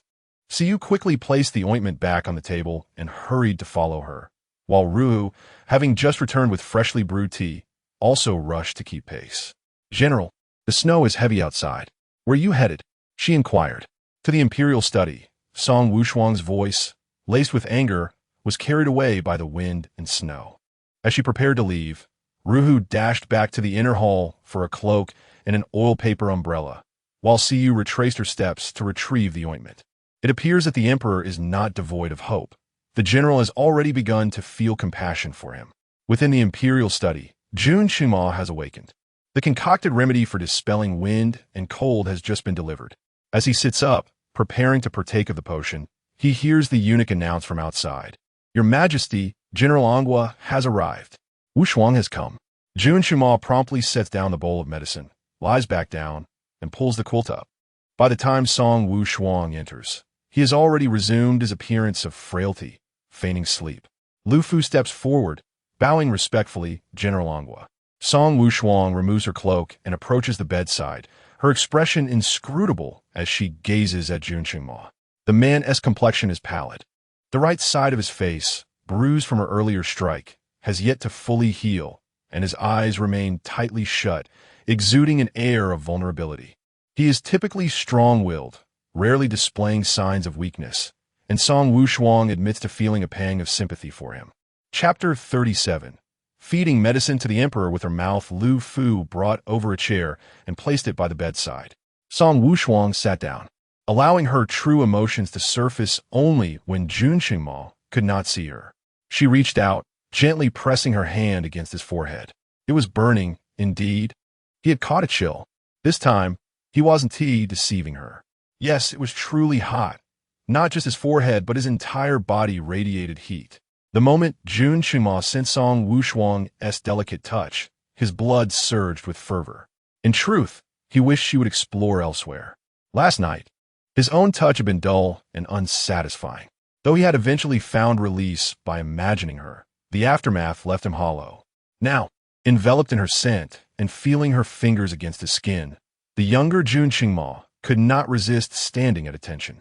Unaware that a mere temperature check could ignite such fantasies in the emperor, Song Wushuang withdrew her hand with a grave tone. What did the imperial physician say? Liu Fu stepped forward, suddenly glancing at Jun Qingma. The emperor was playing his part flawlessly, Even the formidable General Angua had been fooled. General Angua, the physician, said His Majesty merely suffers from a chill. Once he takes medicine and the fever breaks, he will recover. Song Wushuang's gaze shifted to the medicine bowl beside them, steam still curling from its surface. Is this the remedy? Indeed. Then wake him to drink it. Having spoken, she rose, relinquishing her seat, her expression reverting to its usual detachment, as though the earlier concern had never existed. Lu Fu approached the bed, murmuring softly, Your Majesty? Your Majesty? Yun Xingmo remained motionless. Lu Fu called again, though he knew the emperor was feigning slumber. Without a signal, he was uncertain how to proceed. Just as he frowned in distress, he noticed Jun Qingma's lips pressed together slightly. Understanding dawned. With feigned worry, Lu Fu turned to Song Wushuang. General Angua, His Majesty may have fainted. Fainted? Impossible. Physician who had already confessed. The emperor was merely asleep. Unconvinced, Song Wushuang watched as Lu Fu leaned closer, shaking Jun Qingma's arm lightly. Still, there was no response. Oh dear, His Majesty truly has fainted. General, what shall we do? This servant is beside himself with worry. Song Wushuang strode to the bedside, her cold eyes fixed on the man lying there. This subject knows Your Majesty is pretending. Kindly rise and take your medicine. Her aloof tone sent a pang through Jun Qingma's heart. Yet he remained still. Song Wushuang repeated her demand, but he lay as lifeless as a corpse. Her patience frayed. Your Majesty, this subject knows you are feigning sleep. Physician who has already revealed the truth. You are merely resting. Splendid. Physician who dares sabotage my plans. Jun Qingma silently added the physician to his list of grievances and continued his charade. Exasperated, Song Wushuang pushed against his body. Only then did Jun Qingma stir, though it was merely to murmur her name in a dreamlike whisper. Wushuang, how I long for you. Wushuang, I acknowledge my faults, forgive me. Wushuang, do not depart from me. A person in a state of confusion lacks clarity, thus unable to discern whether to address himself as Your Majesty, a detail worth noting. Song Wushuang observed the unease etched upon his face, along with the indistinct murmurs escaping his lips, and believed him to some extent. Had he not been asleep moments ago? How could he suddenly succumb to unconsciousness? Surely, it was an act. This thought, however, Lu Fu dared not voice. The emperor's fever was severe, perhaps even escalated, causing him to faint amidst his dreams. Alas, what to be done? Summon the royal physician. Lying in bed, Jun Qingma's body stiffened, anxiety coursing through him, unsure if Lu Fu grasped his unspoken intent. Lu Fu reassured. The physician has prescribed medication. All that is required is to ingest it. Then hasten to administer the medicine. Song Wushuang retorted, her tone lacking kindness. Was he expecting her to serve it? Lu Fu appeared flustered. However, with the emperor in his current state of unconsciousness, administering the medicine proved challenging. Song Wushuang furrowed her brow, remaining silent. Suddenly, Lu Fu had a revelation, stating, General, when you were ill and unconscious, His Majesty administered the medicine mouth to mouth. Perhaps you could attempt the same? Song Wushuang's expression darkened. Jun Qingma felt a sense of relief. Excellent. Lu Fu indeed understood his needs. Reward shall be plentiful. Lu Fu lifted the bowl of medicine. General, this is your duty. I refuse. Song Wushuang stepped back. To feed Jun Qingma mouth to mouth was akin to offering a kiss. She would never engage in such an act. But when you were ill, His Majesty did the same for you. The implication was clear. Having received such care, should she not reciprocate now that the emperor was ailing? The emperor had always been robust. Had he not knelt in the snow for an extended period last night, whilst dressed so lightly as to emerge from his chambers, he would not have caught a chill. The insinuation was that it was General Angua's actions that led to the emperor's illness.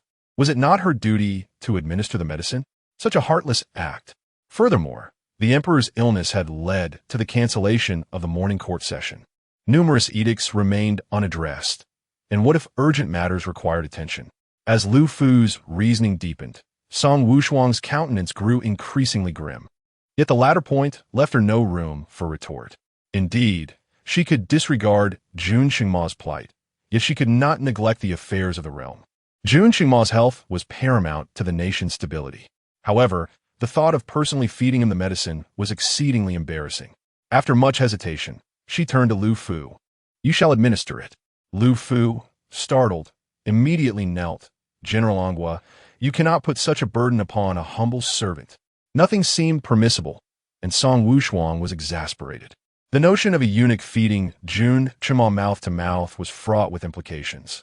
Not only would others dare not do so, the imagery was too vivid for her to bear. To have a woman do it? Absolutely not. The mere thought incited a fierce fury within her. Ultimately, left with no choice, Song Wushuang had to take action herself. With a begrudging expression, she picked up the bowl of medicine and sat at the bedside. "Here it comes. Here it comes. Wushuang is about to kiss me." Jun Qingma was overwhelmed with excitement, his palms beneath the blanket growing clammy, as if he might propel the thick quilt into the air. Yet his face remained pallid and haggard, betraying none of the tumultuous emotions raging within him. Song Wushuang awkwardly sipped the medicine, bracing herself against the headboard with one hand while the other pressed against Jun Qingma's chest through the blanket. Lowering her head, she gently pressed her lips against his, transferring the medicinal liquid with exquisite care. After administering the first mouthful, she took another sip and repeated the process. As she prepared to offer the third mouthful, she felt as if something had brushed against her lower lip. Song Wushuang. Thump, thump, thump. The frantic beating of his heart resonated through the blanket. Confused, she delivered the last mouthful of medicine. Rather than departing immediately, she allowed her tongue to lightly sweep across Jun Qingma's lips, a reflexive gesture that prompted him to respond, instinctively seeking to capture her retreating lips. Chapter 38. The Greatest Pain of a Man. Song Wushuang, in a moment of fervor, forgot to feign unconsciousness, inadvertently revealing her true state. The atmosphere around her suddenly grew frigid as she withdrew from Jun Qingma's lips, her gaze icy as she fixed her eyes upon the man on the bed. Resembling a lifeless corpse, the charade had been exposed. Continuing to pretend would only exacerbate the situation. Jun Qingma awkwardly opened his eyes, a sheepish smile gracing his lips as he sought to placate her. "Wushuang, I truly was unconscious, having just awakened. Do you believe me?" Song Wushuang remained silent, a cold chuckle escaping her lips. "Do you think I would?" "Wushuang, it was not my intention. I genuinely fainted. However, the moment you kissed me, I came to." He spoke with a heartfelt tone, reaching for Song Wushuang's hand. "You are my elixir. With you by my side, I can overcome any ailment." Song Wushuang continued to smile coldly, a grin that sent chills down Jun Qingma's spine. Her gaze slowly descended, landing on a certain protrusion beneath the covers. Jun Qingma, following her line of sight, felt an overwhelming embarrassment and quickly bent his knees to conceal the awkwardness. With a disarming smile, he revealed his pristine white teeth. In that instant, Song Wushuang's expression brightened like a dazzling firework illuminating the entire capital, enchanting and mesmerizing. Jun Qingma was momentarily mesmerized, his heart racing. Wushuang had smiled at him. However, just as the foolish emperor was entranced, Song Wushuang's smile abruptly vanished. With a cold demeanor, she raised her hand and struck down fiercely upon the bulge in the blanket. "Ouch! Ouch! Ouch!" Jun Qingma cried out in agony, clutching his groin, collapsing onto the bed in torment. How cruel! He lamented. This was his lifelong happiness, and she had struck with such ferocity, unconcerned about potentially harming her own treasure. Without sparing him a glance, Song Wushuang seethed with anger and stormed out. Jun Qingma, pale with pain, attempted to pursue her, calling out, "Wushuang! Wushuang!" Yet, as soon as his feet touched the ground, he was overcome by pain and crouched down. The pain of a man, an experience that those who have not endured it could never comprehend. Lu Fu gazed in shock at the scene, instinctively clenching his legs despite his own afflictions. The general was merciless. Jun Qingma trembled, extending a hand. "Summon the imperial physician. Quickly. This is my greatest asset in winning back Song Wushuang. I cannot afford to be incapacitated." Hua Lucy, having waited outside, hesitated before peeking in upon hearing the emperor's anguished cries. Her expression grew worried. Had the general struck the emperor again? The cries were far more distressing than the previous night. As Song Wushuang emerged with a frosty countenance, the two quickly averted their gaze, lowering their heads to follow her departure. After transferring his duties to Song Wushuang, Doctor Who was contemplating a leisurely half-day, eager to return home and engage in a discussion with his dear wife about inappropriate topics. However, just as he had placed his medicine box in the Royal Medical Institute, he was hastily summoned to the Imperial study. The eunuch who summoned him was far more frantic than in the morning, his expression so dire that Doctor Who almost feared that Jun Chuma had been grievously wounded by Song Wushuang. Realizing he could not run swiftly at his age, he inquired, "Esteemed eunuch, may I ask what urgent matter summons me? Might you slow your pace?" The young eunuch, his face etched with urgency, was equally perplexed about the Emperor's condition. He had merely heard a heart-wrenching scream emanating from the study, followed by Lu Gonggong's urgent directive to fetch the doctor. "I have no knowledge of the Emperor's ailment, but must be grave," he added. Doctor Who, now gripped by fear, hastened to the study, abandoning any thoughts of leisure. Upon arrival, he found Jun Chuma weakly sprawled on the bed, curled up and shrouded in blankets, seemingly engaged in an inexplicable activity. Observing the Emperor's posture, Doctor Who, a man of experience, understood the implications. "Ah, Your Majesty, did General Angua not just depart? Surely such matters could be entrusted to him rather than attending to them yourself." As he contemplated discreetly exiting to grant the Emperor some privacy, he was abruptly interrupted by Lu Fu's anxious voice. "Doctor Who, where are you going? You must attend to the Emperor." Realizing the gravity of the situation, Doctor Who's eyes widened in puzzlement. Is eunuch Lu truly witnessing such a scandalous affair? "Why are you dawdling? Go assist the Emperor," Lu Fu urged, exasperation evident in his tone. Doctor Who stood in shock, grappling with the absurdity of attending to the Emperor's personal activities. "No, I cannot," he stammered, stepping back in horror. "Why retreat? The Emperor has suffered long enough. We cannot risk the future of our kingdom's heir." Liu Fu insisted, frustration mounting. Desperately, Doctor Who protested, "This is not my place. Such matters should be handled by General Angua. Kneel and beg for understanding, but you must help the Emperor. What if he truly requires assistance?" Liu Fu pressed, his demeanor frantic. With a thud, Doctor Who fell to his knees, bowing his head. "I implore you, this task should fall to General Angua. I cannot. Go now and see what the Emperor requires." Lu Fu commanded, his urgency palpable. "I cannot, truly. Perhaps it would be better if you took on this responsibility." Doctor Who pleaded. Lu Fu was in a state of utter despair. If only he were capable of such things, what need would there be for you? Indeed, Lu Gonggong is a eunuch, and thus unable. Yet, he too finds himself incapable, for he harbors no interest in men. "Lu Gonggong, I truly cannot comply. My affections lie with women. I have a wife at home who has borne me 10 children, and our bond is exceedingly strong. I find myself utterly incapable when it comes to men. I am simply unable to arouse any interest." Chapter 39. General Angua is a ruthless man, showing no mercy even to the Emperor. Lu Fu felt a sense of unease regarding this statement, yet his anxiety left him little room for contemplation about Hu Tai's words. With all his strength, he yanked Hu Tai up and dragged him to the dragon bed, urging him to examine the Emperor's injuries. General Angua had struck rather forcefully, and he was uncertain if any bones had been broken. "Wait, injuries? Something seems amiss," Hu Tai retorted, his eyes widening. "The Emperor has been injured? Of course. If the Emperor wasn't hurt, why would I summon you?" Lu Fu shot back, frustration evident in his tone. Hu Tai cast a wary glance at the Emperor, who was drenched in cold sweat. Suddenly, he felt a pang of guilt. Had the Emperor overheard his earlier words? Did Lu Gonggong catch on to his implication? If the Emperor were to learn that he suspected him of harboring ulterior motives, it would be a grave offense. Quickly regaining his composure, Hu Tai inquired anxiously, "Your Majesty, were you injured?" "Ah, this is quite serious," he gasped, realizing the extent of the injuries. General Angua was indeed merciless. His subordinates showed no restraint and seemed indifferent to the consequences of their actions. Fortunately, the injuries were not life-threatening. A simple application of topical medicine would suffice. Exiting the imperial study, Hu Tai was still shaken, experiencing a newfound sympathy for the emperor. Living with a fierce matriarch must be trying indeed.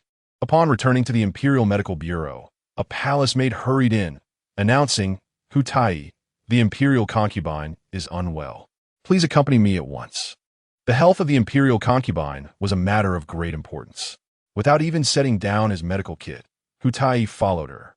Upon reaching Qing Feng Palace, he could hear the faint sound of a woman's cough emanating from within.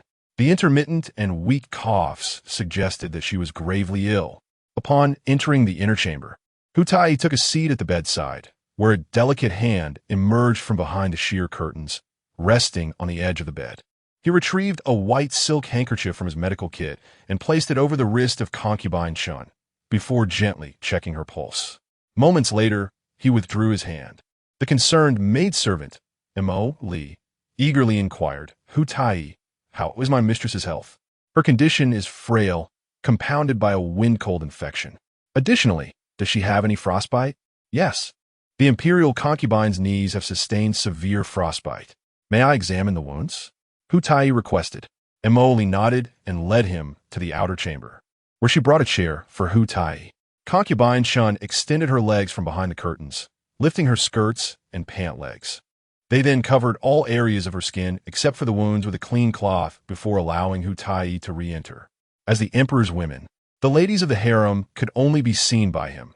Even when it came to examining a knee injury, no other man was permitted to gaze upon them. Upon witnessing the frostbite on concubine Chen's leg, Hu Tai gasped in shock. How ruthless! The emperor was even more merciless than General Ngua. If the kneeling punishment continued for much longer, concubine Chen's leg would surely be irreparably harmed. The concubine's leg is severely injured. In addition to internal medicine, I shall prescribe a topical ointment to be applied thrice daily to the wound. Moreover, it is advisable for her to rest for half a month and refrain from unnecessary movement. Jasmine meticulously noted the precautions. After bidding farewell to Dr. Hu, she hurriedly lowered the trousers and hem of concubine Chen's garment, assisting her in sitting up. The movement aggravated the frostbite on her legs, causing concubine Chun to grimace in pain. Jasmine softly cautioned, Your Highness, please be careful.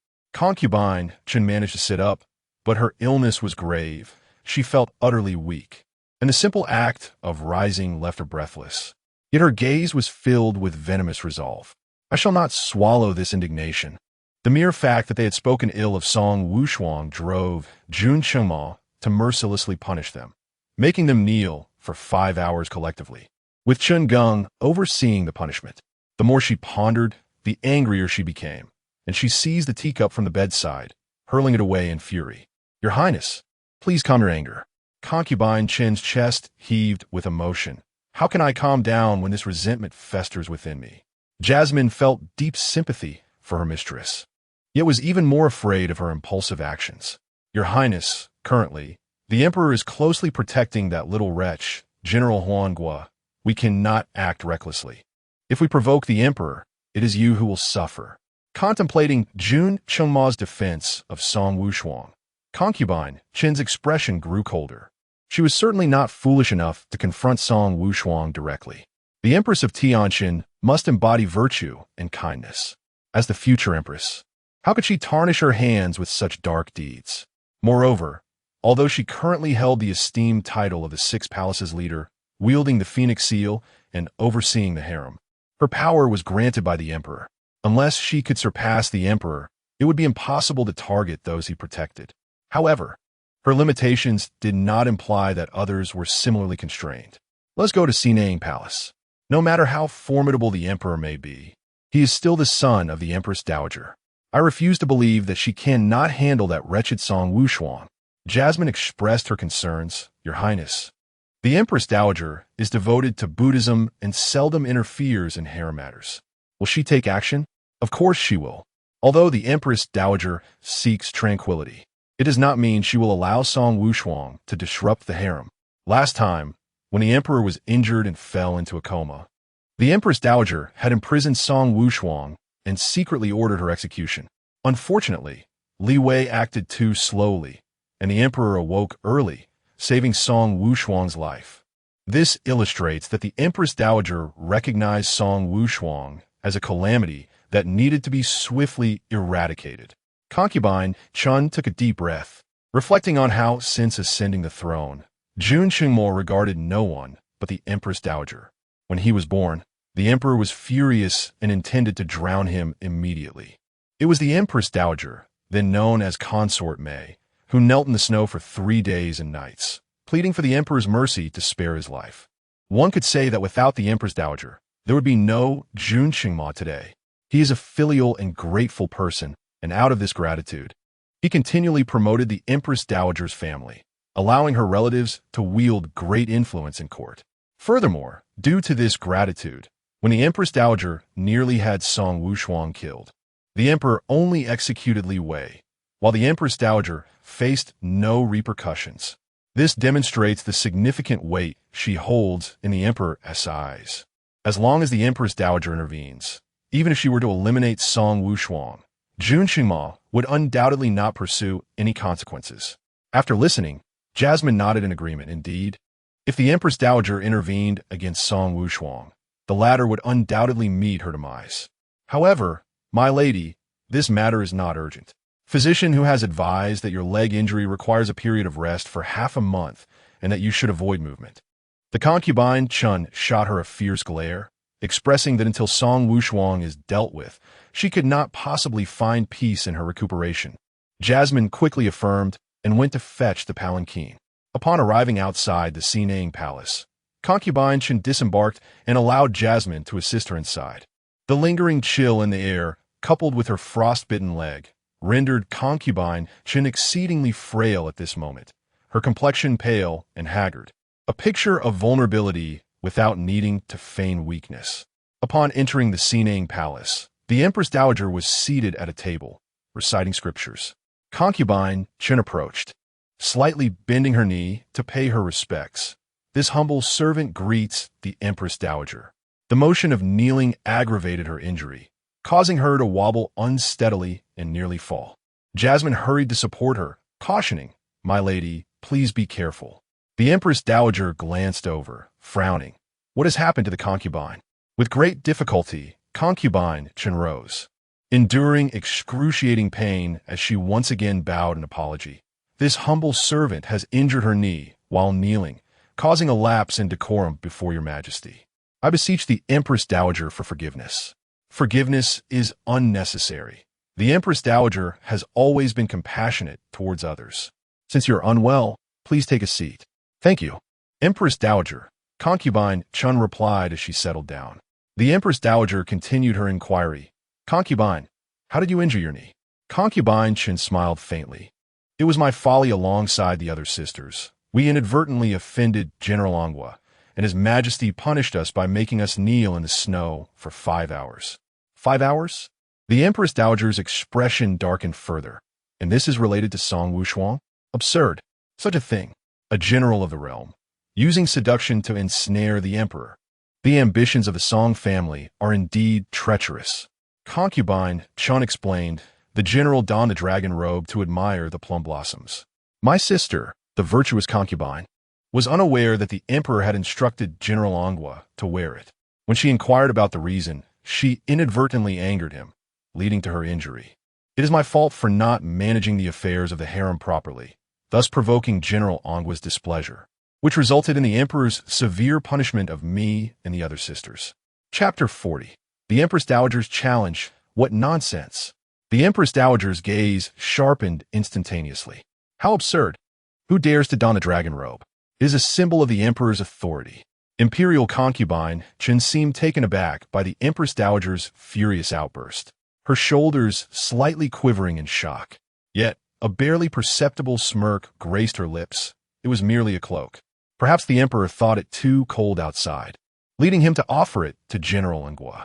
The Empress Dowager, filled with ire, could hardly contain herself. How outrageous! A cloak is still akin to a dragon robe. By donning the yellow robe, is the Song family plotting rebellion? And the emperor, too. His antics grow increasingly reckless.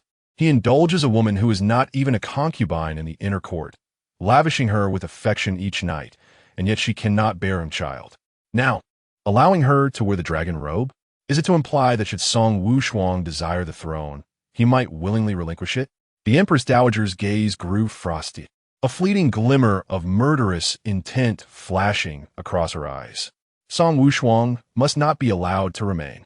Imperial concubine Chun gently urged, "Your Majesty, please do not be angered. The Emperor shares a close bond with General Ngwa." Nonsense. Song Wushuang is not the Emperor's beloved. Where does such affection stem from? A shameless wretch. Your Majesty, please calm your wrath. Do take care of your health, Imperial concubine Shun implored as she struggled to rise and offered a feeble bow, softly continuing. Though General Ngwa has not yet been conferred the title of concubine, the Emperor is tirelessly working to restore the honor of the Duke of Jinggua's house. Once the Duke's family regains its former glory, General Ngwa's status could suffice for her to become Empress. I beseech you, do not let anger cloud your judgment. The act of kneeling proved difficult for her body swaying slightly, her legs trembling incessantly. The Empress Dowager noted this, and her gaze turned even colder. Currently, Song Wushuang holds no significant position, yet the Emperor is willing to impose severe penalties upon the entire inner court for her sake. If she were to ascend as Empress in the future, it would be dire. A ruler may possess affection, yet must never be infatuated, nor should they be devoted to a single individual, especially when that individual is Song Wushuang, a hen that cannot lay eggs. What purpose does she serve? Is the Emperor intent on leaving Tianchun Kingdom without an heir? Moreover, the Song family wields an army of 500,000. Should they regain power, the kingdom would be in peril. The Empress Dowager's anxiety deepened, her murky eyes swirling with tumultuous thoughts. Since you are unwell, it will be prudent to retire early for rest. You may forego your recent courtesies. Thank you, Your Majesty. After Imperial concubine Chen's departure, the Empress Dowager summoned her trusted confidant, Mother Deng, to summon General Ngwa. Fuming, Song Wushuang stormed out of the imperial study, her expression icy as she returned to the Zixiao Palace. Before she could settle, she received a message from Sinang Palace. A frown creased her brow. The Empress Dowager summoned her. Their paths seldom crossed, with one in the imperial court and the other in the inner palace. She understood the Empress Dowager harbored disdain for her, believing she seduced the emperor and disrupted the harmony of the harem. Thus, she preferred to avoid encounters. The last time she had interacted with the Empress Dowager was when she had caused the emperor's leg injury, leading to the Empress Dowager's decree of throwing her into the dungeons. Since then, she had heard little of the Empress Dowager's affairs. Song Wushuang's expression turned slightly cold. As a minister, she had no choice but to respond to the Empress Dowager's summons. To do otherwise would be to provide ammunition for those with ulterior motives. With her father and brother still unjustly accused, she could not afford to stir up further trouble.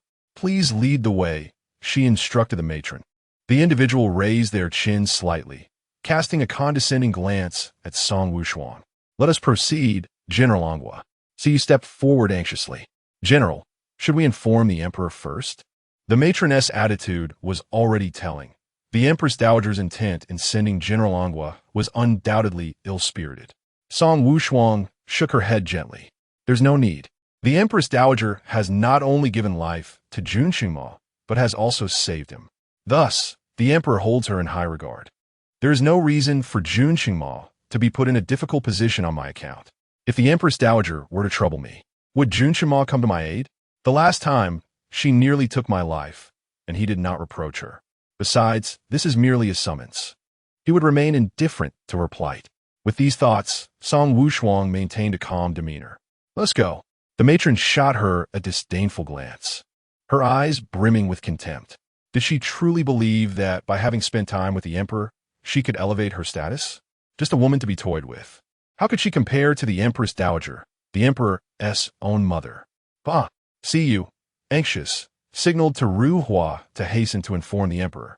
Understanding the cue, Ru Hua discreetly withdrew amidst the bustling palace maids and eunuchs. Outside, heavy snow fell, and Siyu quickly brought over a thick cloak. Upon inspection, it was white with plum blossoms embroidered upon it, not a dragon robe. Thus she felt relieved to drape it over Song Wushuang. Next, She provided a thick cottony guard for her and a warming pot to keep her comfortable.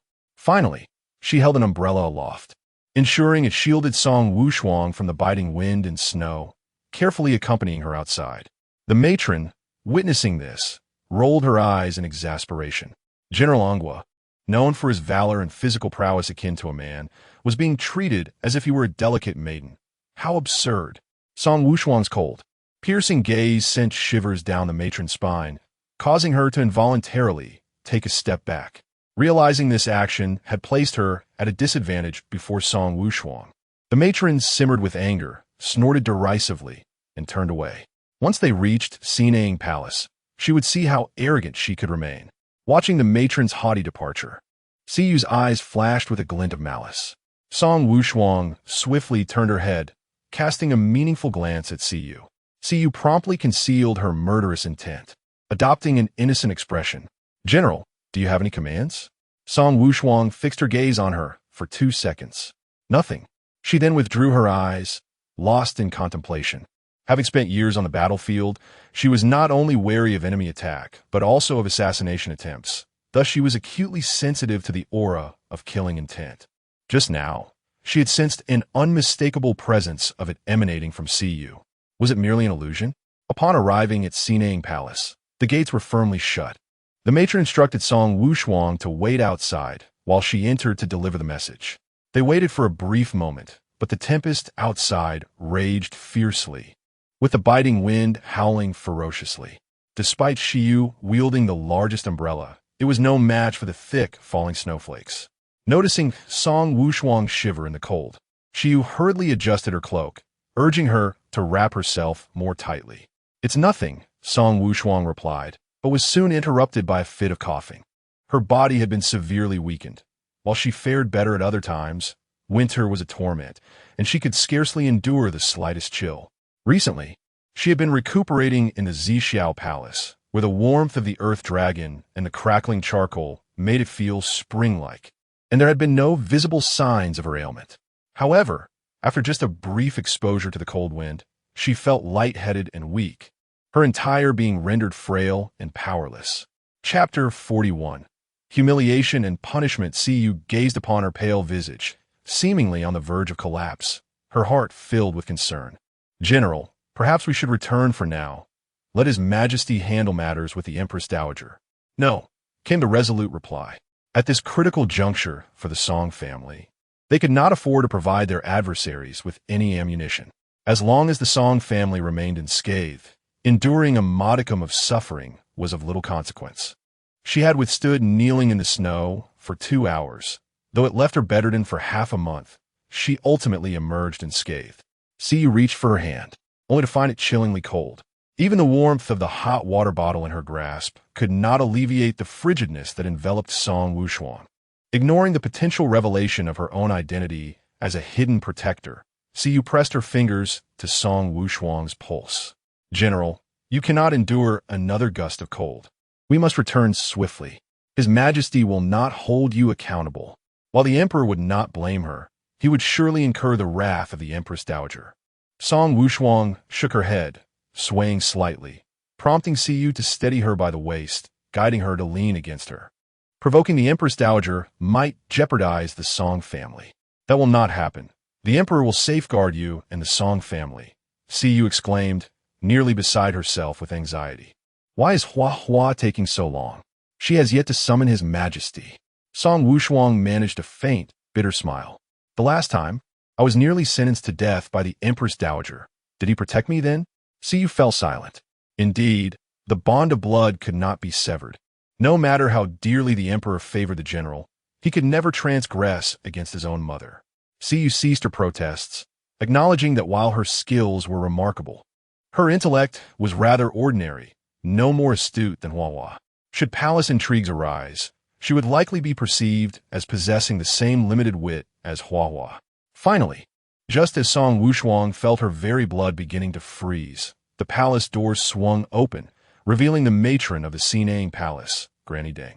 Draped in a thick cotton coat and wielding an umbrella, she carried herself with an air of authority that eclipsed even Song Wushuang's. Standing on the steps, Granny Deng looked down upon Song Wushuang. General Ngua, the Empress Dowager is currently napping. Please wait. Siyu nearly erupted in fury. What do you mean? You summoned us only for her to be napping. In indignation, she retorted, since the Empress Dowager is resting, let General Ngua return for now. We shall await her awakening for formal greetings. Bold, Granny Dang admonished sharply. Is the Empress Dowager's decree something you can defy? With a slight elevation of her chin, she continued, General Ngua, the Empress Dowager is unwell. According to palace protocol, when the Empress Dowager is ill, the concubines of the harem are to offer prayers for her recovery. Though you are but a favored concubine, you are still a woman of the emperor. Therefore, I request that you kneel in the direction of the northern Buddha Hall until the Empress Dowager regains her health. A tremor coursed through Song Wushuang's body at the term favored concubine. In the eyes of others, she was merely regarded as Jun Chengma's favored concubine. How lamentable! Her frail body could hardly withstand the cold, especially her legs. The Empress Dowager's demand for her to kneel was evidently a threat to her very life. Siyu's anger burned within her, wishing fervently to rid the world of this dog-like, tyrannical servant. Meanwhile, Song Wushuang's icy gaze fell upon the thick neck of old Madame Deng, which resembled that of a pig, and she believed it would be no challenge to sever it with a single hand. Though the layers of fat on the throat were substantial, her flying daggers were sharp enough to ensure that only the throat would be cut, sparing the entirety of the head. Dressed heavily with ample flesh, she was confident that a single punch could shatter the heart within. 100 methods to end old Madame Deng's life flitted through Song Wushuang's mind, yet ultimately, she turned towards the north, slowly kneeling in the direction of the Buddhist hall. She could indeed kill old Madame Deng, but such an act would merely be the folly of a reckless individual, with the repercussions to be borne by the entire Song family. Living in this world, particularly within the devouring confines of the imperial palace, one could not act upon their whims. Originally, she could have lived a carefree life as the beloved daughter of a general's household, and the Song family could have maintained their status as loyal subjects. Even if they could not ascend to greatness, they would still enjoy a life of stability and peace.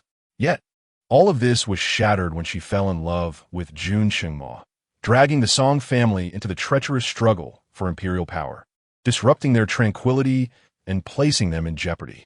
Thoughts of her father and 2 brothers languishing in prison, coupled with the grim realization that her own life would be confined within the palace's bars, forced to kneel before others and adhere to the strict court regulations, filled her with despair. The fear of inadvertently breaching a rule or inciting the ire of a noble could lead to a death sentence, potentially implicating her entire family. In that moment, Song Wushuang felt a suffocating wave wash over her. This was not the life she desired. She dreaded an existence devoid of freedom and selfhood. Yet, she found herself trapped. Both she and the Song family held captive by Jun Chengma's grasp. As long as he refused to release her, she could never escape this voracious prison. The more she pondered, the deeper her despair grew, and she felt a surge in her chest, resulting in a spurt of blood. Seeing her spit blood, Siyu was taken aback. General, old Madame Deng observed coldly, descending the steps with an air of arrogance, her gaze condescending. Is the general dissatisfied with Her Majesty the Empress Dowager? Siyu shot a murderous glare at old Madame Deng, her fists clenched in rage, desperately wishing to twist off the head of this corpulent creature. Did she not see the general bleeding? Old Madame Deng, taken aback, stepped back nervously. Yet, upon remembering that they were in the Sinang Palace, where she held authority as the matron, she felt it audacious for a mere maid to act out in such a manner. With a fierce gaze and a brash tone, old Madame Deng declared, "A general capable of leading troops cannot be so feeble as to bleed simply from kneeling. This is clearly an act of defiance against the Empress Dowager." The Sinang Palace was the sacred chamber of the Empress Dowager, who maintained a serene heart towards Buddhism and abhorred any sight of blood. The sight of such a great spurt of blood from the general here could only be interpreted as a curse upon Her Majesty. "You old hag." Siyu could no longer contain herself, releasing her grip on Song Wushuang and preparing to charge forward. "Do not act rashly." Song Wushuang restrained her hand. "General." Siyu was utterly exasperated. Song Wushuang was a valiant general of the state of Anghua, renowned for her prowess on the battlefield, instilling fear in her enemies with her indomitable spirit. She had made remarkable contributions to her nation, earning her the admiration of the people of Tianjin. Yet now, even a mere lapdog, emboldened by a false sense of authority, dared to flaunt its power before her, trampling upon her dignity. How could she endure such an affront? A profound sorrow enveloped Song Wushuang. She yearned to resist, to deliver a resounding slap in retaliation. But could she? Did she dare? This epitomized the lamentable plight of a feudal dynasty, regardless of her valor in combat or the respect she garnered among the populace. Upon entering the rigid confines of the imperial palace, she was subjected to the oppressive weight of imperial authority. Witnessing this, Nurse Deng's demeanor grew increasingly arrogant as she addressed Song Wushuang with condescension, proclaiming that the general was a sensible individual. The Empress Dowager had decreed that this was merely a minor lesson for the general, admonishing her not to demean herself too much. After all, she was a woman. Yet she shamelessly climbed onto the emperor's bed, offering her charms to others without a shred of dignity. One could only wonder how the Duke of Jinghua managed to raise such a base and brazen daughter, as it seemed the entire Song family was not of noble character. Chapter 42, A Fury for the Fair One, struck down. A chilling and sharp expression surfaced on Song Wushuang's pallid face, her tranquil eyes suddenly sparkling with intensity. They claimed she could do it, yet said her father and family could not. Her hand instinctively moved to her waist, where a concealed flying leaf knife lay. With the fierce wind and poor visibility, her martial prowess would surely allow her to act undetected. Amidst the curses of Granny Deng ringing in her ears, Song Wushuang's fingertips grazed the cold blade just as a powerful gust swept from behind her. In an instant, a loud thud echoed as Granny Deng's corpulent form was hurled backward, crashing against the steps and rolling down, spitting out a mouthful of blood. A warm, fervent hand seized Song Wushuang's arm, and before she could discern the identity of her rescuer, she was lifted into a broad, comforting embrace. The familiar scent of ink wafted around her. It was Jun Qingmo. He, who spent his days reviewing memorials, always carried a subtle yet delightful fragrance of ink. For reasons unknown, her previously raging heart suddenly calmed. Thump, thump, thump.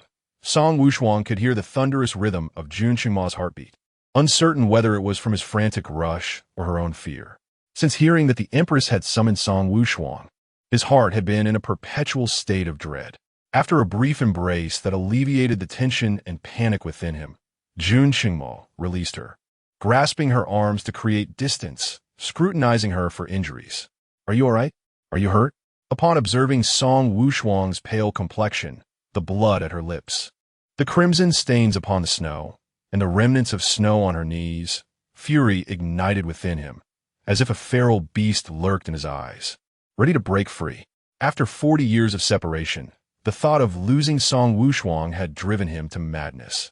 Having finally reclaimed her, he cherished her as if she were glass, terrified of harming her. He yearned to gather every strand of her hair that had fallen to the ground, storing them in a pouch to keep close. Song Wushuang was a piece of his very soul, a fragment that ached with every gentle bump, a treasure he could not bear to part with. Yet here she was, subjected to humiliation and torment in the snow by these people. His eyes bloodshot, nostrils flaring, he exhaled with a suffocating fury. He would rather kneel himself than allow Song Wushuang to bend her knees. How dare they force her to kneel in the bitter cold?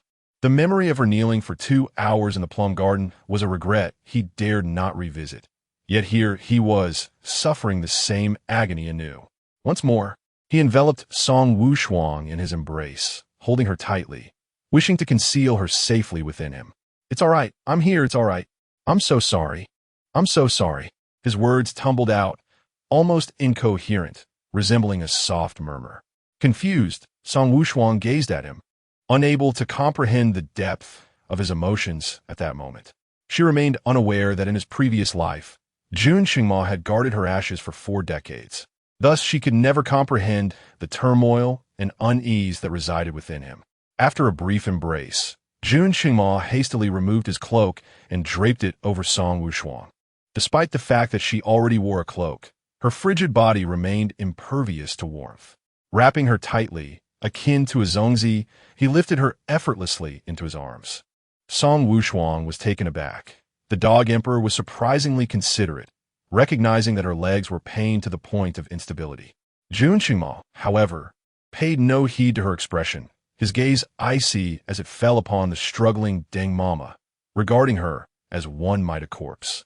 Bring forth this insolent servant and execute her on the spot. All witnesses shall receive 20 strikes. Upon hearing this, Deng Mama's face turned ashen, and she crawled to Jun Qingmao's feet, pleading for mercy.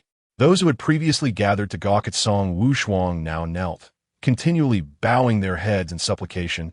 Your Majesty, spare us. Deng Mama, pressing her forehead into the thick snow, created a deep pit, her face and hair draped in white, appearing utterly disheveled. Her lips were frozen and purple, yet she dared not cease. Your Majesty, spare me. The punishment of kneeling is the Empress Dowager's command. She ordered us. What are your commands? Are you to supervise? Jun Qingmao's fury surged, and he kicked Deng Mama away once more, his eyes flashing with menace. What are you to me? How dare you demand her to kneel? Song Wushuang was a first-rank minister of the court. How could these mere servants presume to impose such indignity upon her? Jun Qingmao felt a piercing pain in his heart. He could not bear to see Song Wushuang kneel before him. He would rather prostrate himself before her, as if she were a deity. Such audacity from these people. Strike!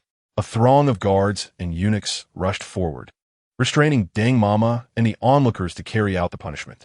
The commotion outside roused the Empress Dowager from within the Sinang Palace. The doors creaked open, revealing her in a thick fur cloak, clutching a string of prayer beads, rotating them slowly and rhythmically. Your Majesty, what are you doing?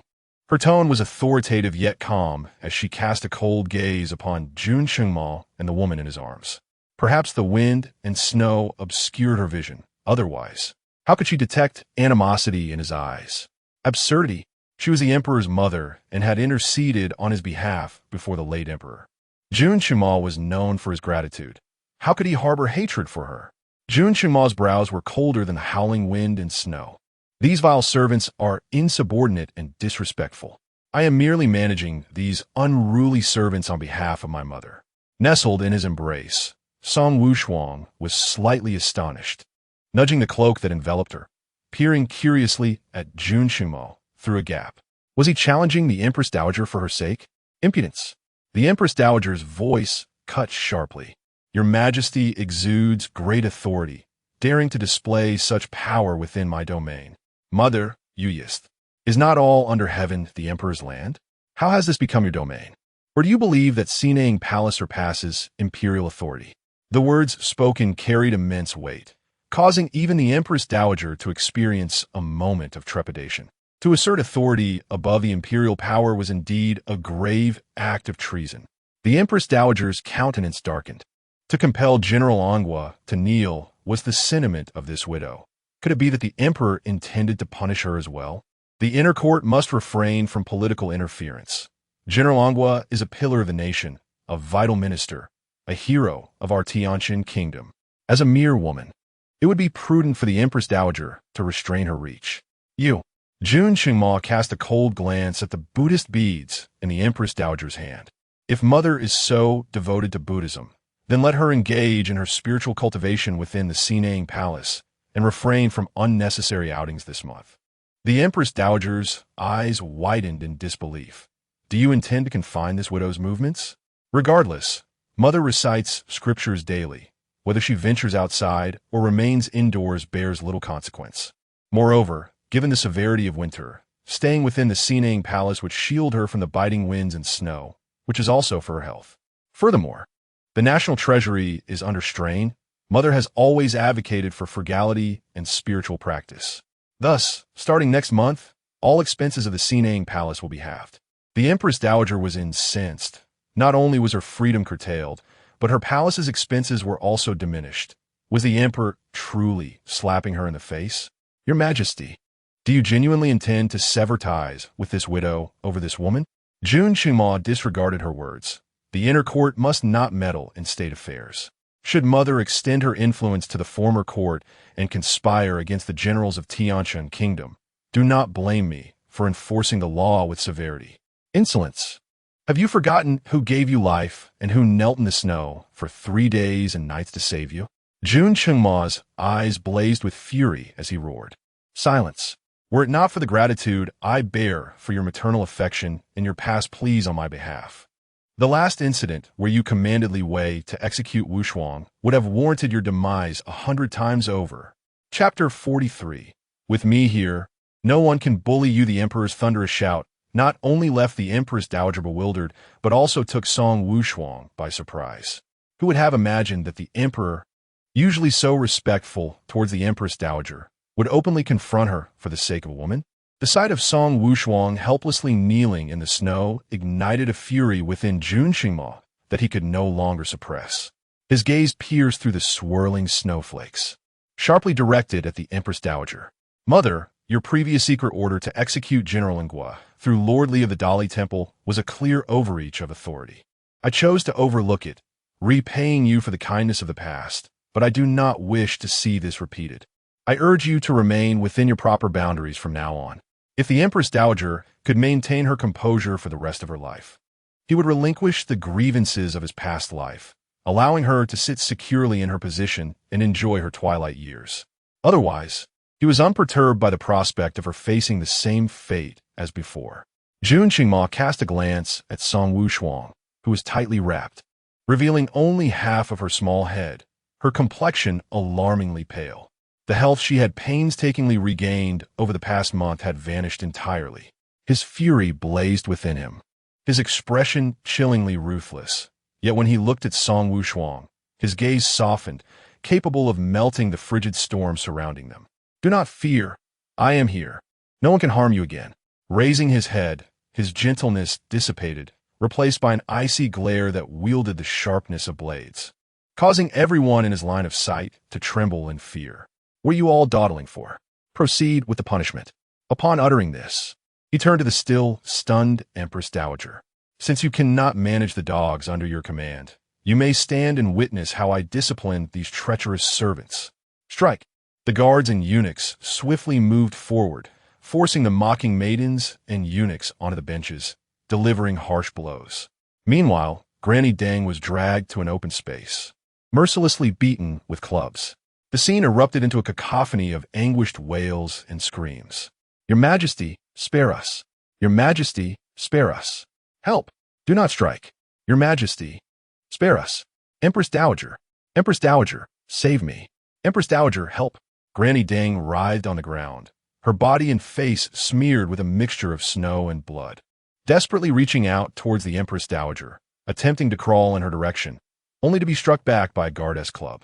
Countless blows rained down upon her, her cries growing increasingly haunting. The Empress Dowager's face turned ashen, her chest heaving violently. The Emperor was publicly allowing the execution of her confidant. A blatant slap to her face. How could she maintain her position in the palace if this news spread? Granny Deng had been by her side since before her marriage into the royal family, having served her for many years. The sight of her being brutally beaten to death was unbearable for the Empress Dowager. Suppressing her fury, she attempted to adopt a gentler demeanor as she looked towards Jun Chengma. Your Majesty. Jun Chengma's eyes glinted with warning. If Mother seeks to plead for this insolent servant, you must understand that General Ngua was appointed by me as a first-class general. Such insolence is a direct affront to my imperial authority. Do you perhaps share in this matter? With the weight of such an accusation hanging over her, the Empress Dowager found her voice stifled. At this moment, she realized that when the Emperor tore apart the bond between her and her mother, she found herself utterly powerless against him. Deng Mama wielded her authority with the ferocity of tiger, yet she too was merely a shadow of that power, relying on her status as the Emperor's birth mother. Elevated and disdainful, she was oblivious to her own vulnerability.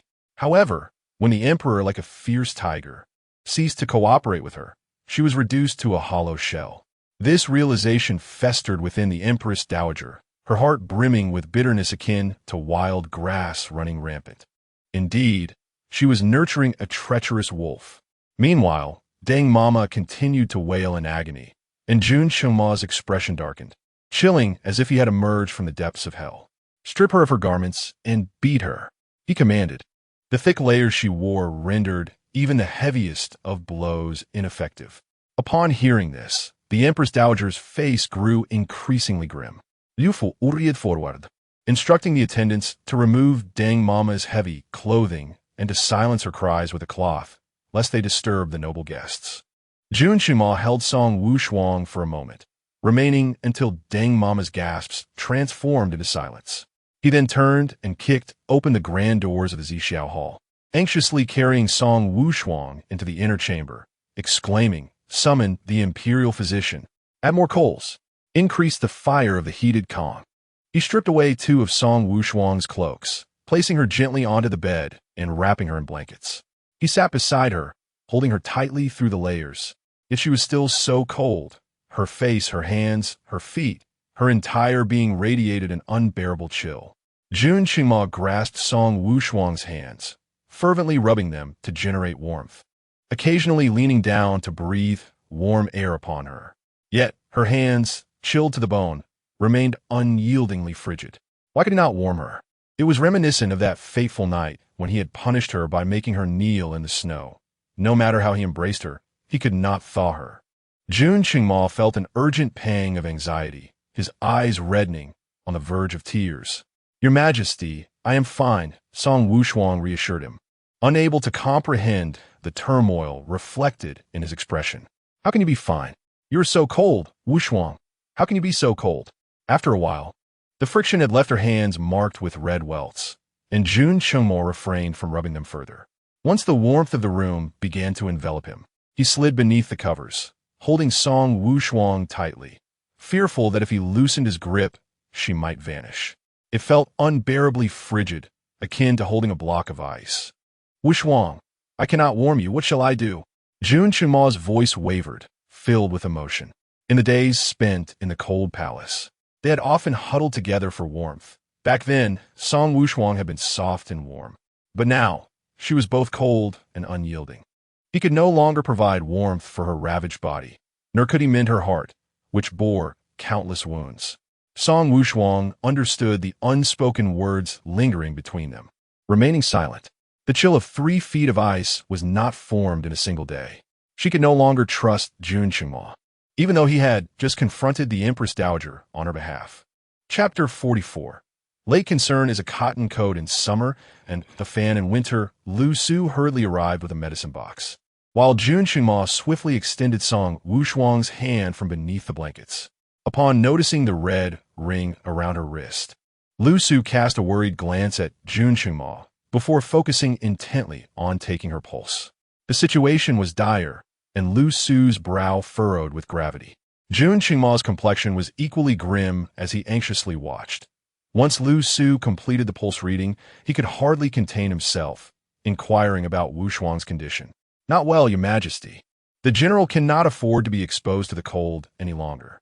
A wave of regret washed over Jun Chungma. It was his failure to protect Song Wushuang that led to this predicament. "I understand. This was an accident, and it shall not happen again. By the way, please check Wushuang's legs. She was just kneeling in the snow and seems unsteady." At his words, Song Wushuang glanced at Jun Chungma, realizing that he had indeed noticed her trembling legs while they were outside Sinang Palace. After examining her, Lu Su retrieved an ointment and remarked, "The general's legs bear an old injury. Kneeling in the snow is not only cold, but the melting snow will dampen the fabric, aggravating her past wounds." Jun Chungma felt as if a dull blade were repeatedly tugging at his heart, causing a dull ache. Tenderly, he kissed the temple of Song Wushuang, whispering, "You mustn't kneel again." He vowed that he would never allow her to kneel again. Upon hearing this, Song Wushuang lowered her gaze. She too wished to avoid kneeling. Yet in this ruthless imperial palace, where was the freedom? If Jun Chungma truly cared for her, he ought to release her from the palace confines. Jun Chungma's hand, still beneath the covers, gently brushed against Song Wushuang's arm. "Why is it so cold?" The woman in his embrace felt like a block of ice, which was puzzling, given that the charcoal in Zixiao Hall was burning hot enough to make one sweat, and he had held her for quite some time. Why could her body not warm up? As Lu Su was busy writing a prescription, he replied, "It's the onset of cold poison." What? Jun Shima was taken aback. Cold poison? How could it be that Wushuang harbored such a malady? Why did you not mention this earlier? Having completed the prescription, Lu Su glanced at Jun Shima and said, "The general's body harbors numerous toxins, some of which have fused together, resulting in new poisons. Cold poison only manifests in extremely frigid conditions. For Song Wushuang, this is the least severe of the toxins. She has been nurtured within Zixiao Hall and has not suffered greatly. However, due to the harsh winds and snow today, coupled with her exposure to the cold, it has recurred." Jun Qingma felt a tremor in his heart, his body slightly shaking in response to the revelation. How could she be afflicted by so many toxins? He muttered, despairing, "What hardships has my Wushuang endured without my knowledge?" Lu Su looked at Jun Qingma once more, his expression devoid of emotion as he withdrew his gaze. To be honest, witnessing Jun Qingma's current expression of anguish felt hypocritical to him. The depth of his affection seemed absurd. If one truly cared for another, how could they bear to let her endure such tribulations in the outside world? The relentless campaigns, the harshness of sun and wind, the drenching snow, the biting frost, and the taste of blood on steel. Such hardships were nearly unbearable, even for a man, let alone for Song Wushuang, a delicate young lady raised in the confines of a noble household. If one truly harbors affection for another, how could they remain oblivious to the fact that she is gravely ill, her life hanging by a thread? If sincerity is lacking, then what purpose does the display of unrequited passion serve? Lu Su gently blew upon the still wet ink of the prescription, instructing the accompanying physician to prepare the medicine. Jun Qingma gazed at Song Wushuang in his arms, his heart torn by anguish and guilt. "Wushuang, why do you bear so many toxins within you? Years of leading troops in a battle should have resulted in merely old wounds. How could she have been poisoned so extensively?" Wrapped snugly in her blankets up to her chin, Song Wushuang's voice was somewhat distorted as she spoke. "I once fought a battle in the southern frontier. The southern region, both damp and frigid, was rife with venomous creatures and sorcery. It was the most brutal conflict she had ever faced, although they narrowly emerged victorious. The losses were catastrophic. Of the 50,000 soldiers who set out, fewer than 1,000 returned. Witnessing her soldiers perish in bizarre, tragic ways, she was nearly driven to despair. And it was from that war onward that she became increasingly taciturn. Upon her return to the capital, she yearned to confide in Jun Qingma, to share her profound sorrow, to express how heart-wrenching it was to see her soldiers perish while defending their homeland. She wanted to tell him of the night she knelt in a river of blood, surrounded by fallen comrades, weeping tears of blood. She wished to reveal that she had been poisoned by the many toxins of the southern frontier, almost not making it back, nearly missing the chance to see him again. Yet, she spoke not a word, for after the triumph in the southern campaign, Jun Qingma had welcomed several new beauties into his harem. While she fought valiantly for survival, he remained in the capital, embraced by his concubines. What more was there to say? The arrow released from the bow cannot be returned. Their circumstances had evolved beyond mere romantic entanglements to encompass the weighty duty of safeguarding their homeland. Regardless of her pain and despair, the battle must go on, and life must be lived. As for Jun Qingma, he had ascended to the pinnacle of power, revered above all, bound by the ancestral decree that allowed for numerous consorts. Could she still reproach him for breaking his vows? No, for from the moment he ascended to that position, it was destined that he would not have only her. As they drifted further apart, the unspoken words between them became forever lost. Observing the serene expression on Song Wushuang's face, Jun Qingma felt his heart clench painfully. The southern frontier, though he had never been there, he understood its nature. Yet, upon her return to the capital, she seemed well. How could she have been poisoned so extensively? Why didn't you tell me? Had she confided in him, perhaps he could have sought help sooner, preventing their situation from becoming irretrievable. Song Wushuang glanced at him expressionlessly, shaking her head weakly. This profound weariness, a sentiment that rendered her incapable of speech, was one he had witnessed countless times upon her return from battle. Previously, He had assumed her exhaustion stemmed from the burdens of warfare. Only now did he realize that it was her heart that bore the true weight. It was he who had caused her heartache. Wushuang, I am sorry. Song Wushuang lowered her gaze, fixating on the dragon-patterned embroidery on the blanket. His belated concern felt akin to a summer cotton coat or a winter fan. By the time his love and care arrived, it was no longer needed, extinguished by her disillusionment. Jun Qingmao was acutely aware of the gravity of his mistakes and did not dare to hope for Song Wushuang's immediate forgiveness. He merely sought an opportunity to atone for his errors. Lu Su picked up a jar of ointment and unscrewed the lid, breaking the tense atmosphere. Noticing this, Jun Qingmao inquired, "Are you applying this ointment to Wushuang's leg?" "Indeed," came the response. "I shall do it." Lu Su furrowed her brows, asking, "This ointment requires heat. Are you capable of that, Your Majesty?" "Of course," he replied confidently. "It is not a difficult task. Song Wushuang has applied it for me countless times. Even a fool would learn." Jun Qingmao lowered the curtains of the dragon bed, urging Song Wushuang to extend her leg. Hesitation clouded her features.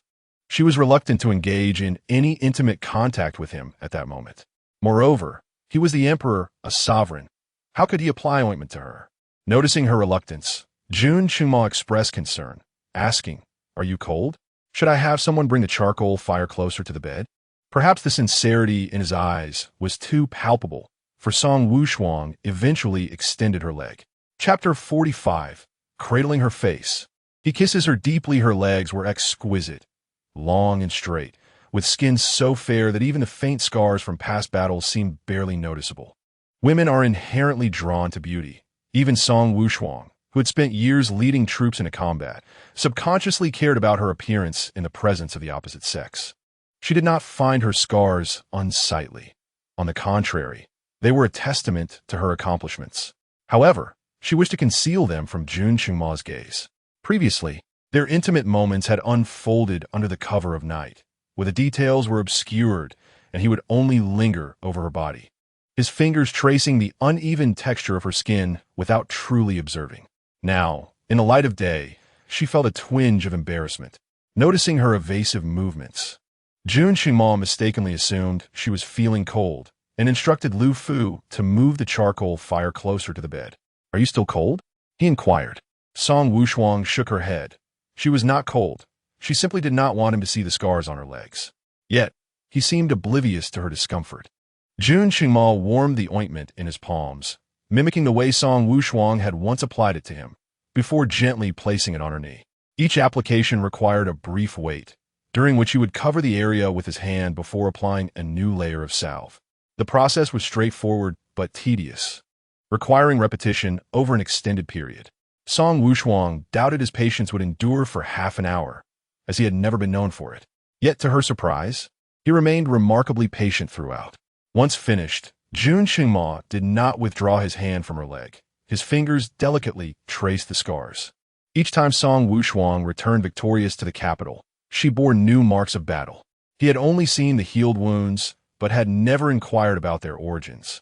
Unaware of the perilous circumstances she had faced, the severity of her injuries, or the pain she had endured, Song Wushuang was not prone to scarring.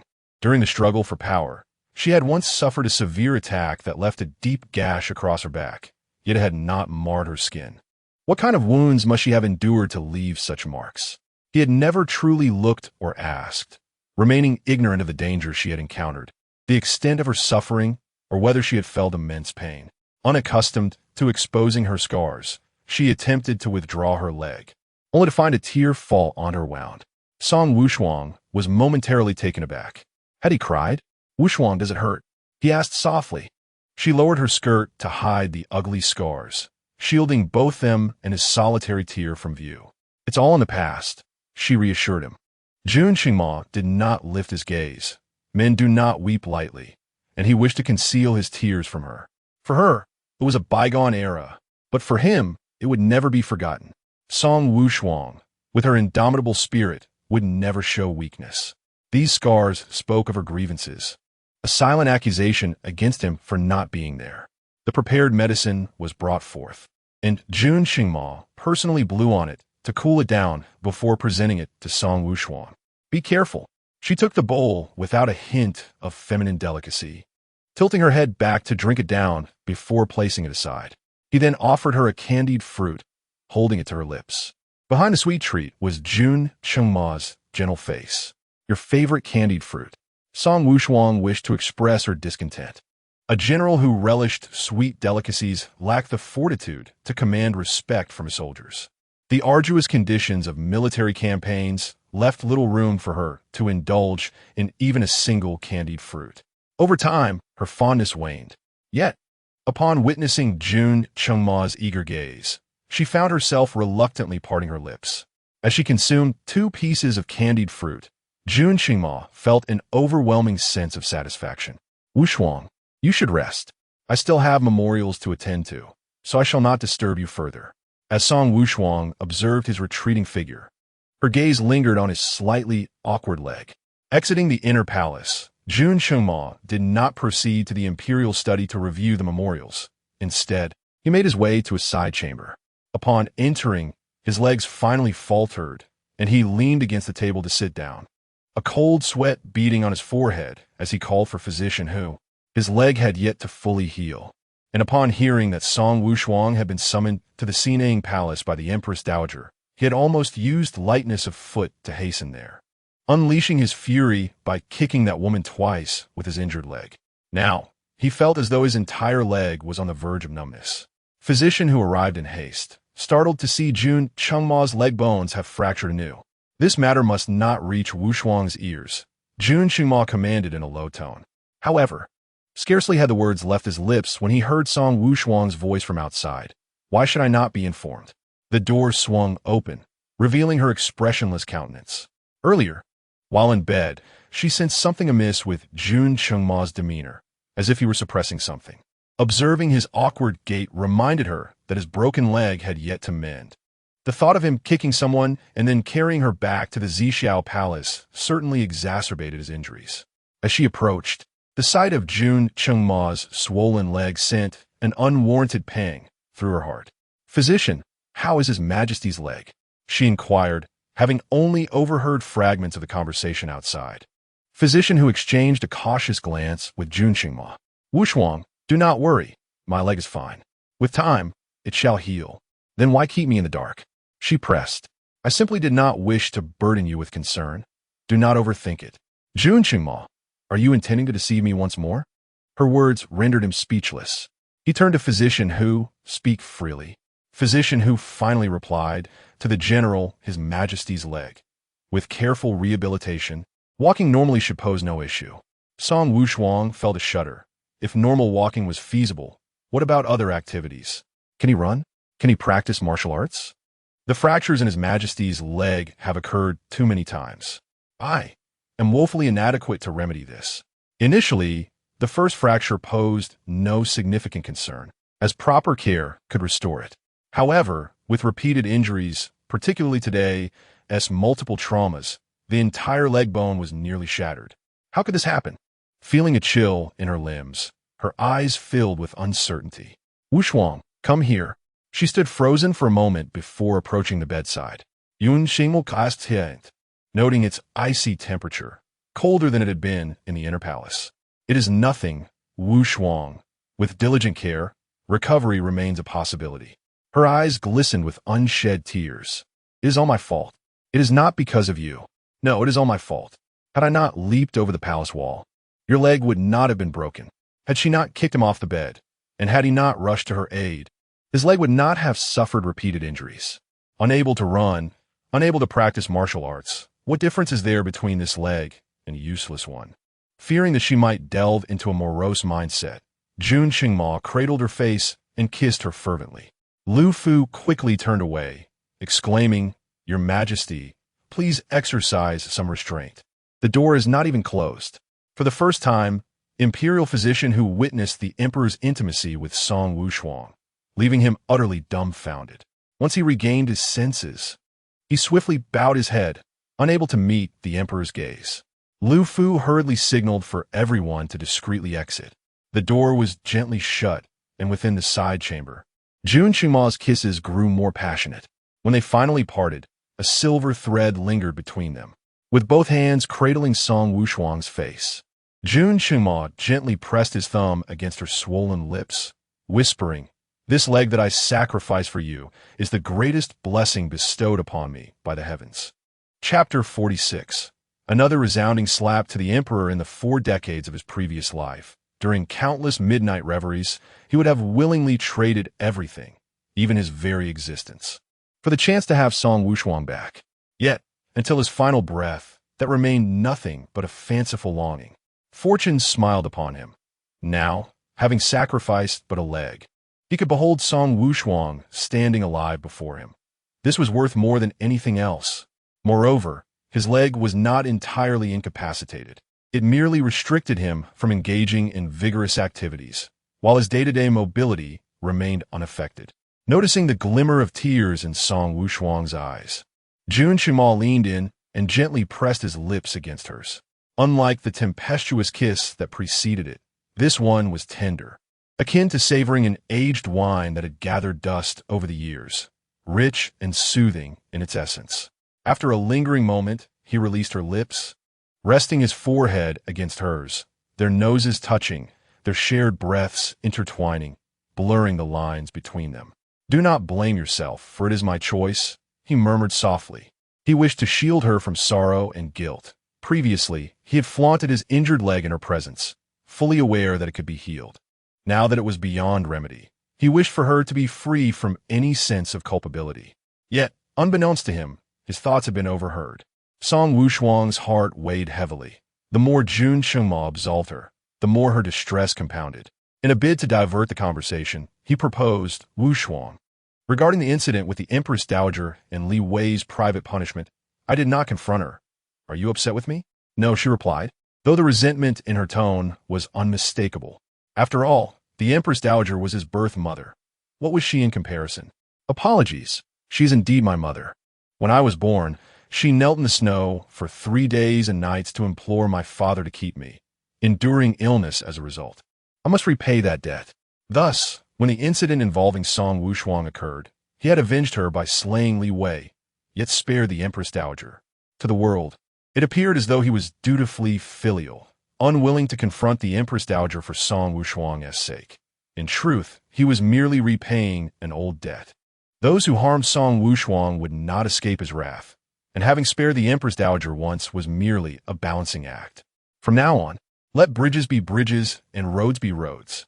A flash of murderous intent flickered in Jun Qingma's eyes, quickly masked by an air of composure. "I understand," he acknowledged. The bond of blood could not be severed. The Empress Dowager was undeniably Jun Qingma's mother, a fact immutable by any means. "Minister," he addressed her, the term still feeling foreign on his tongue. "Should the Empress Dowager summon you in the future, you need not attend. Any matters that arise, place them squarely upon my shoulders. Should she trouble you elsewhere, do not endure it. I shall stand by you." Song Wushuang offered a bitter smile. After all, the Empress Dowager held the power to make her life difficult. What could she do but endure? "I dare not," she replied. Jun Qingma's expression grew earnest. "You may choose not to care, but you must not cower. Your man is the reigning emperor. There should be nothing in this world that you fear." His words were imbued with sincerity, yet Song Wushuang could only perceive them as jest. Was it not him who instilled fear within her? On that occasion in the plum garden, due to the discord between her and him, he lost face, resulting in her punishment of kneeling in the snow for 2 hours before numerous concubines, a display intended to assert his royal authority. From that moment onward, she comprehended that, in the presence of Jun Qingma, she was no different from anyone else. His earlier declarations of equality between sovereign and subject had proven to be mere fabrications. The instant he ascended the dragon throne, the distinction between ruler and subject was irrevocably established. Henceforth, she recognized her position, retreating to the role of a loyal subject, adhering strictly to her duties and refraining from any transgressions. Now, whenever Jun Qingma glimpsed her silence, a sense of unease enveloped him, fearing she might recall some unpleasant memories. He was acutely aware of his past misdeeds. Time had elapsed too long, and many had faded from his recollection. Yet Wushuang would undoubtedly remember. Anxiously, he reached for her hand, only to have it evaded by Song Wushuang. Your Majesty, do not jest. The Empress Dowager is the mother of the nation. As a subject, how could I oppose her will? Nonsense, he retorted. The mother of the nation refers to the Empress, not her. This was not the first time Jun Qingma had proposed to bestow the title of Empress upon her, leaving Song Wushuang perplexed, unable to fathom why he would deceive her still. Did she possess some latent value, yet unexploited in his eyes? This thought stirred a sense of agitation within her, her tone turning sharp and her expression tinged with sarcasm. She is your birth mother. Am I to strike her? Why not? Yun Xingmu Keontu. His response laced with a chilling nonchalance. If you wish to strike her, do so. Even if you were to slay her, I would still protect you. Your Majesty, she is your mother. Jun Qingma's gaze turned frigid. And what of it? He regarded the Empress Dowager as a mother, but did she ever regard him as her son? In a past life, her conspiracy resulted in a rebellion that nearly obliterated the imperial palace. Even Song Wushuang's father and 2 brothers fell victim to her treachery. Ultimately, what incited his fury to the point of tormenting her beloved son, Jun Qingming, to death, was her act of scattering Song Wushuang's ashes before him. He held no animosity towards her for poisoning him or for crippling him, yet her act of desecrating Song Wushuang's remained shattered his sanity. Thus, before the Empress Dowager, he exacted vengeance by subjecting her most cherished son to a torturous demise, rendering her helpless as she witnessed his remains devoured by beasts. Reflecting on the tribulations of his previous life, Jun Qingma felt an unquenchable rage blaze within him. The Empress Dowager had yet to take any action. He could not condemn her at present. It would be prudent for her to remain in the Sinang Palace, engaging in her prayers and meditation. Should she dare to harm Song Wushuang again, he would ensure her demise was nothing short of horrific. Wushuang, remember this. In my eyes, there are only 2 kinds of people, you and the others. Aside from you, there is no one in this world I cannot slay. Therefore, do not concern yourself with the Empress Dowager's status. Strike if you wish, kill if you desire. Should it come to that, I can shield you from the consequences. Realizing that his words might have been ill-considered, Jun Qingma quickly added, and there is another category, your father and brothers. Is that the crux of the matter? Song Wushuang replied, bewildered. Jun Qingma's gaze was imbued with an earnestness that was almost disarming, and his sweet words resonated with such charm that, despite the knowledge of their insincerity, Song Wushuang felt her heart race involuntarily. You, please do not jest, she implored, her eyes darting away, unable to meet Jun Qingma's penetrating stare. Suddenly, she sensed a hand brushing against her waist. A jolt of alarm coursed through her, instantly dissipating the earlier warmth of emotion. This rogue man was attempting to indulge in his lewd desires. Without a moment's hesitation, she raised her hand and delivered a sharp slap. What are you doing? Chapter 47. A step closer to sleeping with Song Wushuang, Jun Qingma cupped his bruised face, bewildered. Wushuang. His tone was innocently pleading. Song Wushuang's brows furrowed. Her voice icy, get lost. Jun Qingma timidly raised his hand, revealing a crimson dragon-patterned jade pendant before her. I merely wish to present this to you. Song Wushuang, taken aback, stammered, what? Why would you hang a pendant on me without a word? Who just touches someone's waist without a warning? Thus, she felt justified in her reaction. Jun Qingma, feeling wronged, had not anticipated such a strong response from her. It was merely a pendant. He had not stripped her of her clothing. Why had she slapped him? Despite his grievances, he proceeded with his earlier action, fastening the dragon-patterned jade to her waist. Looking down at his movements, Song Wushuang inquired, Your Majesty, are you actually bestowing this jade pendant upon me? This represents your royal identity, akin to a second imperial seal. Possessing it is as if you were personally present. There exists only one such piece in the world. Did he comprehend the implications of giving her the jade pendant? Should she desire to rebel, this pendant would allow her to command all the Imperial Guard and city defense forces in the capital. What bestowal? Everything that is mine is yours.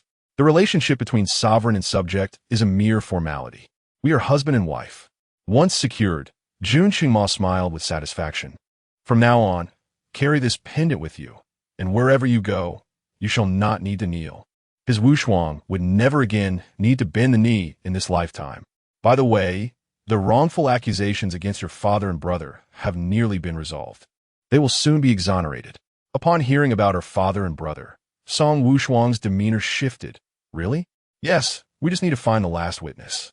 Once located, we can overturn the case.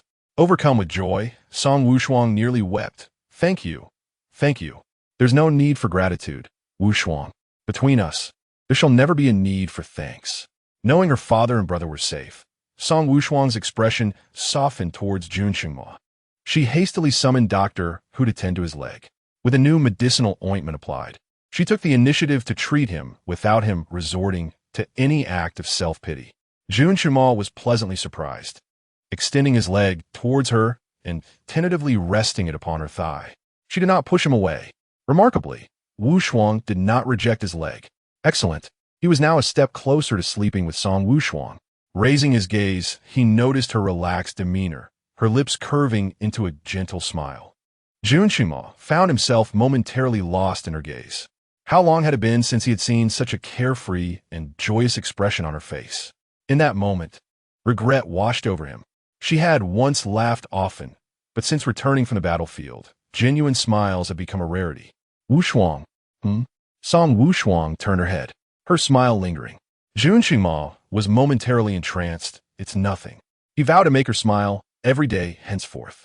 Immersed in the joy of her father and brother soon being vindicated, Song Wushuang failed to notice Jun Qingma's expression. Qing Fenghao, what did you say? Chen Guifei abruptly rose. Her expression one of shock. The emperor has confined the empress dowager? Jasmine lowered her head. Yes, indeed. It has already spread outside. Today, the empress dowager summoned General Ingua to Sinang Palace, only to have him punished by kneeling in the snow. The emperor arrived and killed the head made beside the empress dowager. She has been confined for a month. Her expenditures at Sinang Palace halved, and all the maids and eunuchs have been replaced. How could this happen? Chen Guifei collapsed in her chair, her hands clutching the edges of the table in a desperate attempt to regain a semblance of security. She had never anticipated that Song Wushuang held such significance in Jun Qingma's heart, that he would even punish the Empress Dowager for her sake. After all, it was the Empress Dowager. Without her, Jun Qingma would have perished long ago. It was astonishing that in the face of Song Wushuang, even the Empress Dowager had succumbed. Chen Guifei's eyes darted with panic. Fortunately, she had not taken direct action against Song Wushuang, for that would have led to consequences far graver than mere confinement. What power did Song Wushuang possess to captivate Jun Qingma so profoundly? Had Song Wushuang cast a spell on him? Chen Guifei's gaze hardened. She must eliminate Song Wushuang, lest the emperor elevate her to the position of empress. Jasmine, observing the coldness in her eyes, felt a surge of dread. Your Highness, please do not act rashly. The emperor has punished even the Empress Dowager if you provoke Song Wushuang. Chen Guifei shot her glare. Do you think me a fool? Knowing full well that Jun Qingma protects Song Wushuang, how could I recklessly throw myself into danger? Her expression darkened. We need not act just yet. Song Wushuang has thoroughly offended the Empress Dowager. She will not let this go unpunished. We shall wait for the Empress Dowager to take action. But the Empress Dowager is currently confined, and the Emperor has replaced the servants of Sinang Palace. Could she truly contend with Song Wushuang? Jasmine asked, her worry evident. Who do you think the Empress Dowager is? She rose from the ranks of a mere palace made to her current position. Do you think she is without means? Even if the Emperor has replaced the servants of Sinang Palace, the Empress Dowager can easily place her own people within. Chen Guifei retorted. Having emerged victorious from the last palace struggle, the Empress Dowager is no simple opponent. After a moment's reflection, Chen Guifei continued. There must be many discussing the Empress Dowager situation. Jasmine nodded. Yes, I overheard numerous people whispering about it today. However, they only dared to speak in hushed tones. For the subject is the Empress Dowager, and they do not wish to overstep. A faint smile tugged at the corners of Chen Guifei's lips. Go find someone to spread some rumors, saying. In Sinang Palace, the Empress Dowager knelt on a mat, her eyes gently closed, clasping a string of prayer beads, turning them slowly and rhythmically. What have they been saying? She inquired, her trusted confidant, Mama Ning, standing beside her.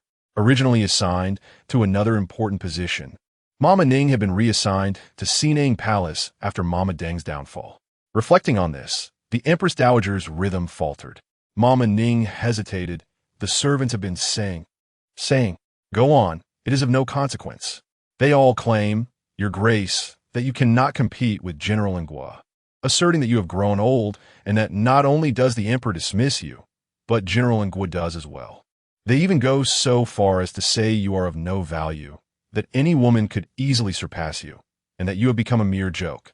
In truth, the remarks made by those palace maids and eunuchs outside are far more scathing. These are merely the more palatable words selected by Nurse Ning. With a sharp crack, the string of prayer beads in her hand broke, sending the beads clattering to the ground, creating a series of resonant sounds. The Empress Dowager opened her eyes, her expression dark and foreboding.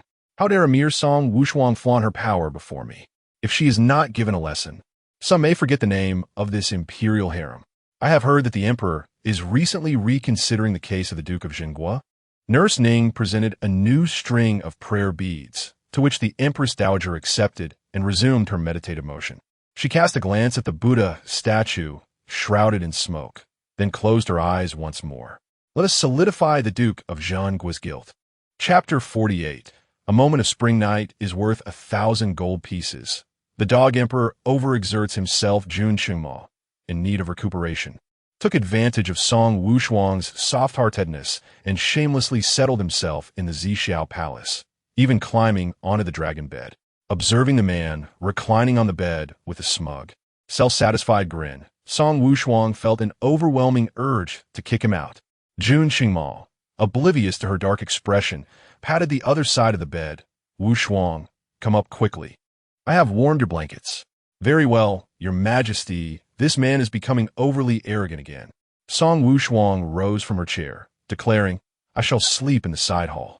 Jun Qingmao's expression shifted dramatically. How can that be? Wushuang. His face filled with urgency as he threw off the covers and prepared to leap from the bed. Song Wushuang was taken aback. What are you doing? Do you intend to lose your legs?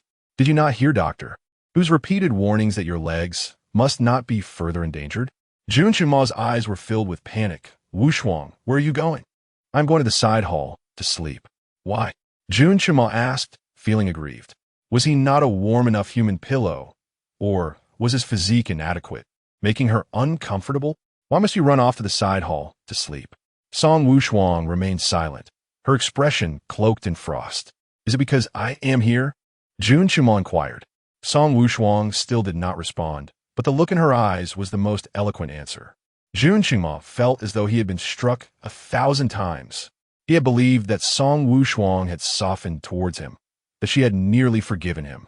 They were so close to sharing the same bed. Yet, it turned out to be a mere illusion. Song Wushuang would rather sleep in the cold side hall than share a bed with him. With a hint of redness around his eyes from grievance, Jun Qingmao asserted, You need not go, I shall. He only referred to himself as I when feeling overly proud or emotionally charged, a fact that caused Song Wushuang to frown slightly. What nonsense! Doctor who instructed you to do not mention Doctor Who to me. Did Lu Su not also remind you to keep warm? Realizing that his tone had escalated, Jun Qingmao's expression softened slightly. Wushuang, No, I did not mean to raise my voice. I am merely concerned for your health. Exposure to the cold can easily trigger latent ailments, and the frigid weather is detrimental to your old injuries. I am fine. My skin is thick. Staying in the side hall is of no concern to me. Witnessing Jun Qingmao's cautious demeanor, as if fearing to anger her, Song Wushuang felt increasingly vexed. It was he who was in the wrong, yet it seemed as though all blame fell upon her. For a dignified monarch to sleep in the side hall, should that news spread, who knows how many memorials would be submitted to impeach her. Yun Xingmo treated his silence. His expression tightening. Wushuang, I truly am fine. Doctor who said that as long as my legs are not jostled, it is acceptable. If you're worried, I shall have someone carry me in the palanquin. It will not touch my legs. Please stay in the inner chamber. Very well. If you are still uneasy, I shall have Doctor Who stay in the side hall as well. Wushuang, please do not go. Jun Qingmao suddenly realized, his eyes widening slightly. Wushuang, Have you agreed? Song Wushuang's voice was barely a whisper. Jun Qingma felt a surge of relief wash over him. He had been secretly anxious. Song Wushuang's stubbornness was formidable, and he feared she might insist on residing in the side palace. The mere thought of her enduring the cold sent shivers down his spine. He would be heartbroken if she so much as felt a chill. Very well. I shall summon the imperial carriage at once. You should hurry to bed. The blankets are still warm. No need. What did that mean? Was she about to throw another tantrum? Wushuang, did you not agree to stay here? If you have any grievances, do share them with me. I meant there is no need to bring in the imperial carriage. You can stay here as well. In an instant, Jun Qingma felt invigorated. Could it be that Wushuang was consenting to share the bed with him? Did that mean? Suppressing his excitement, he patted the other side of the blanket. Wushuang, come up quickly. What are you waiting for? A moment of spring night is worth 1,000 gold coins. Song Wushuang lifted her eyelids and cast him a languid glance.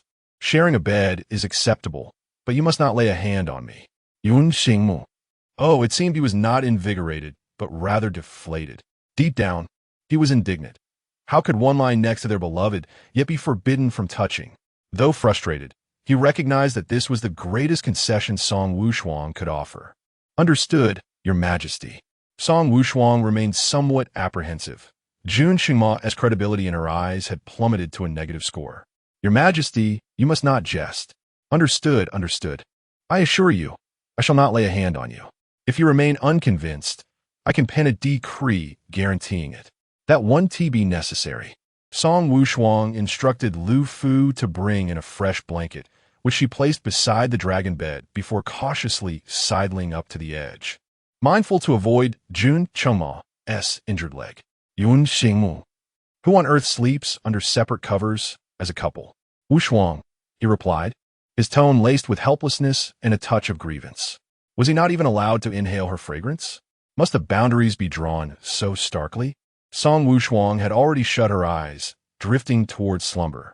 What is it? Are you cold? Not at all. Nonsense. It is snowing heavily outside. How could you not be cold? My royal body is warm. Shall I warm you? No, I'm not cold. Wushuang, do not be obstinate. Physician Liu has stated that you are susceptible to the cold. Allow me to warm you. With that, he stealthily reached over, tugging at the edge of Song Wushuang's blanket, lifting it slightly. He did not immediately pull it away, but instead cautiously tested the waters, glancing nervously at Song Wushuang. Like a dog preparing to misbehave, he gauged his master's mood. Should she react with fury, he would retreat, but if she merely feigned anger, he would take advantage of her leniency. He resolved that he would not rest until Song Wushuang was unable to rise from the bed. However, as soon as his fingers brushed against the blanket, he was met with a pair of frosty eyes staring back at him.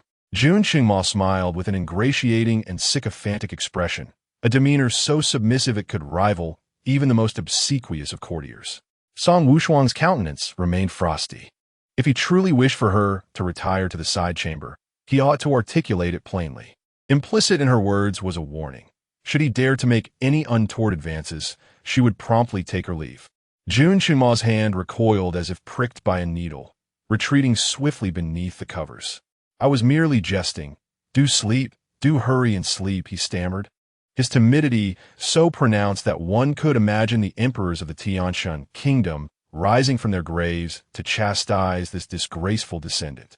As the night deepened, the palace lanterns extinguished, leaving only 2 faint candles flickering within the hall, quietly illuminating the surroundings.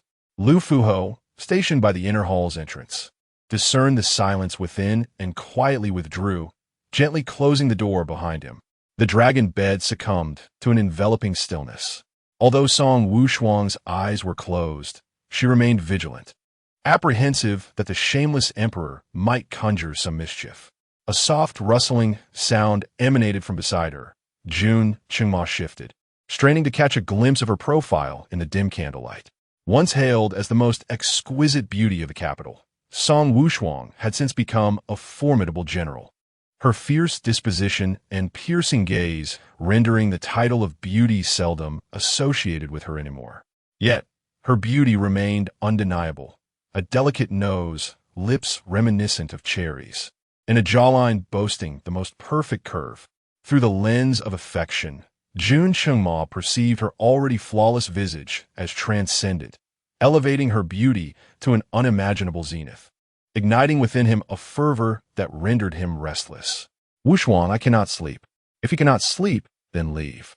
Wushuang, might we engage in conversation? It has been ages since we shared late-night confidences, bared our souls to one another. His words implied a history of intimate exchanges, yet the reality was starkly different. Had he not, on countless occasions, dragged her to bed before dusk had even fully settled, relentlessly toying with her until the early hours, often leaving her unconscious only to awaken to his continued advances? He was indeed a beast, more depraved than even the most base of creatures.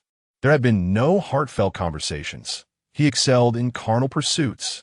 The entirety of the palace's collection of erotic illustrations could not compare to the breadth of his experience, all of which had been unlocked through her. Chapter 49. I have several millions in rewards to bestow upon General Ngua. Truly, he is worse than a beast.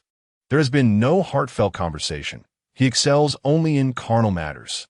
The amassed collection of erotic illustrations within the palace library pales in comparison to Jun Chungma's vast experience. Moreover, all of his myriad postures were unlocked through her. Upon this realization, Song Wushuang felt a pang of discomfort in her waist. Yet, that fellow continued to hum and fuss, appearing perpetually unsatisfied. Wushuang, I have noticed that your complexion has deteriorated significantly of late. Jun Chungma said, eagerly anticipating Song Wushuang to inquire, is that so? Has my complexion truly taken a turn for the worse? If she were to ask, he could seamlessly continue the conversation. However, after a prolonged silence with no response from Song Wushuang, Jun Chungma grew rather vexed. Ultimately, he pressed on, I heard from imperial physician who that women of your age require daily nourishment, lest they easily become withered, resulting in a sallow complexion, irritable temperament, and premature aging. Song Wushuang, was it her impure thoughts, or did she perceive the underlying beastly implications behind his words? Confounded by Jun Chungma's nonsensical ramblings, she opened her eyes in the darkness, narrowing them slightly. Are you suggesting that I am aging, Your Majesty? Certainly not. My Wushuang is still so youthful. Yun Xingmo retorted, feeling frustrated. He wanted to emphasize the earlier statement, yet she only seemed concerned with the latter. He felt a mix of nervousness and anticipation. What I mean is, you require daily nourishment. Your Majesty need not fret. I drink water daily and will not wither. That is not sufficient. Drinking water addresses only the surface. Imperial physician who refers to a deeper, holistic nourishment that revitalizes you from within. Song Wushuang felt that such words did not belong to imperial physician who but rather seemed like the nonsense of Jun Chungma himself. What exactly are you trying to convey? Jun Chungma swallowed hard, speaking in a secretive yet hopeful tone. I possess a storied ancestral elixir that I have been accumulating for months, guaranteed to rejuvenate you from the inside out. Would you be interested, Wushuang? At last, Song Wushuang comprehended his intentions. It was not that she was impure. Rather, he was a rogue scoundrel. Yun Xingmu, he pleaded, his tone a mixture of grievance and urgency. I have been holding back for months. I truly cannot endure any longer. Please assist me. Should you utter another word, I shall have you thrown out. She snapped. You beast. Can you even speak like a human being? You could provoke even a Buddha. Jun Chungma's eyes glimmered with a fervent desire. He could no longer restrain himself, fearing that further suppression would lead to complications. Since he was forbidden to speak, he resolved to act instead. Half sitting up, he twisted his waist, pressing his upper body directly onto Song Wushuang. What are you doing? Song Wushuang exclaimed, alert. With his face buried in her neck, Jun Chungma rubbed against her. Wushuang, I am in agony. Please help me. Raising his head, he leaned in to kiss her lips. Though he bore an injury to his leg, he dared not act too recklessly, fearing further harm might render him incapable of even walking normally in the future. Thus, he merely half-pressed himself against Song Wushuang, careful not to apply weight on his leg. With both hands braced against her sides, he prevented her escape, his fervent kisses enveloping her, as if he sought to seize every breath from Song Wushuang. Song Wushuang pressed her hands against his chest, forcefully pushing him away. In the shadows, Jun Chungmo resembled a ravenous wolf, its eyes glowing with an eerie green light, sending shivers down her spine. Jun Chungmo, you promised not to lay a hand on me. She gritted her teeth, wishing to kick this detestable man off the bed. I have not laid a hand on you. My mouth is what has moved, he replied. His legs did not pin her down, and his hands merely rested on either side of her body. So he had not broken his promise, merely speaking without any physical contact. Such a shameless demeanor would even make street ruffians bow in submission. Song Wushuang was exasperated, her teeth grinding. Jun Chungmo, do not parse my words. Let me go. I refuse, he declared, lowering his head to devour her lips once more. Wushuang, you cannot demand that I have only you as my woman while constantly leaving me in suspense. I am a normal man, and it is unbearable. At the tender age of 20, he was expected to live a life of asceticism, with the one he cherished parading before him. Yet he could neither touch nor taste her. Was this reasonable? The heat radiating from his muscular hands sent Song Wushuang's heart racing, beating wildly like a drum, each thump reverberating against her chest. If you do not wish to be restrained, then seek another woman. I do not forbid you. After all, this was not the first time, was it? A bitter pang struck Song Wushuang's heart as she turned her head away, refusing to meet Jun Chungmo's gaze. In earlier times, he would have tossed her a flippant remark, declaring he would seek out other concubines, leaving her to wallow in regret as he swept away. Each quarrel had ended this way, with him storming off in a huff to find any available concubine for the night, returning to boast of his conquest the following day, leaving Song Wushuang devastated. Reflecting on his past folly, Jun Chungmo's expression shifted dramatically. I will not. Wushuang, believe me, you are the only woman in my life. I have never betrayed you. Song Wushuang remained silent. At this juncture, she could no longer place her trust in his words. Jun Chungmo, in his desperation, recognized the weight of his previous misdeeds, which had eroded all of Song Wushuang's affection and trust. He was at a loss for how to prove his sincerity now. Song Wushuang's voice pierced the night. The women of the harem are all the emperor's concubines, and the emperor's favor towards them is well within his rights. There is no need for me to explain. The darkness obscured Jun Chungmo's view of her expression, yet the tone of her voice struck him like a dagger to the heart. Favor them. I have never even taken the time to truly observe their appearances. I have vowed that in this lifetime, you are the sole woman for me. If you do not believe me, I shall sever all ties to prove my innocence. Then go ahead and sever, she replied. Chapter 50. The Canine Emperor reaches new heights. Jun Chungmo, why are you not following the usual script? How does one respond to such a statement? The atmosphere grew slightly awkward as Song Wushuang stared at him impassively. Isn't it time to cut? Go on and cut it, so he won't have to waste his mind on trivialities all day long. Jun Chungmo felt a twinge of guilt under her gaze. When the atmosphere became uncomfortable and he found himself at a loss, he decided to feign sleep. Thus, he discreetly slid off from beside Song Wushuang, retreated into his own blanket, and pulled it up as if nothing had transpired. Let us sleep. It's getting late, he suggested. Song Wushuang let out a derisive laugh, brimming with sarcasm. How embarrassing. It's utterly humiliating. Jun Chungmo silently drew the blanket over his head, continuing his charade. Finally, tranquility enveloped the room as Song Wushuang closed her eyes and drifted into slumber. This time, Jun Chungmo dared not disturb her again. She slept dreamlessly through the night, and upon awakening the next day, she found that Jun Chungmo had already left for court. She wondered how he managed to attend, given his leg injury, which was a consequence of her actions. Out of concern, she felt it necessary to inquire. During breakfast, she asked Ziyu, who was preparing the dishes, at what time the emperor had left for court today. General, the emperor left at the hour of the hare, Ziyu replied. And how did he go? Song Wushuang asked nonchalantly, taking a bite of her bun. Ziyu quickly understood her underlying concern and reassured her. Rest assured, General, the emperor traveled in the imperial carriage. His leg was not aggravated. A faint blush crept on Song Wushuang's cheeks. Why was she so concerned? It was as if she genuinely cared for that man. If the emperor knew how much the general cared for him, he would undoubtedly be delighted. Song Wushuang nearly choked on her bun, lifting her head in protest. Who says I care about him? Ziyu covered her mouth and chuckled, her expression knowing. Women often speak in contradictions. I understand, and I want to speak of it elsewhere. Speak of what? A voice from behind startled Song Wushuang, causing her to drop her bun onto the table. Turning around, she saw Jun Qingma being carried in on his imperial sedan. Lu Fu adjusted the chair beside Song Wushuang and assisted Jun Qingma in dismounting. Be careful, Your Majesty, Lu Fu advised. Once seated, Lu Fu stood by to serve him. Song Wushuang felt a twinge of embarrassment at being caught gossiping behind his back and shot Lu Fu an irritated glare. Your Majesty has arrived. Why was there no announcement?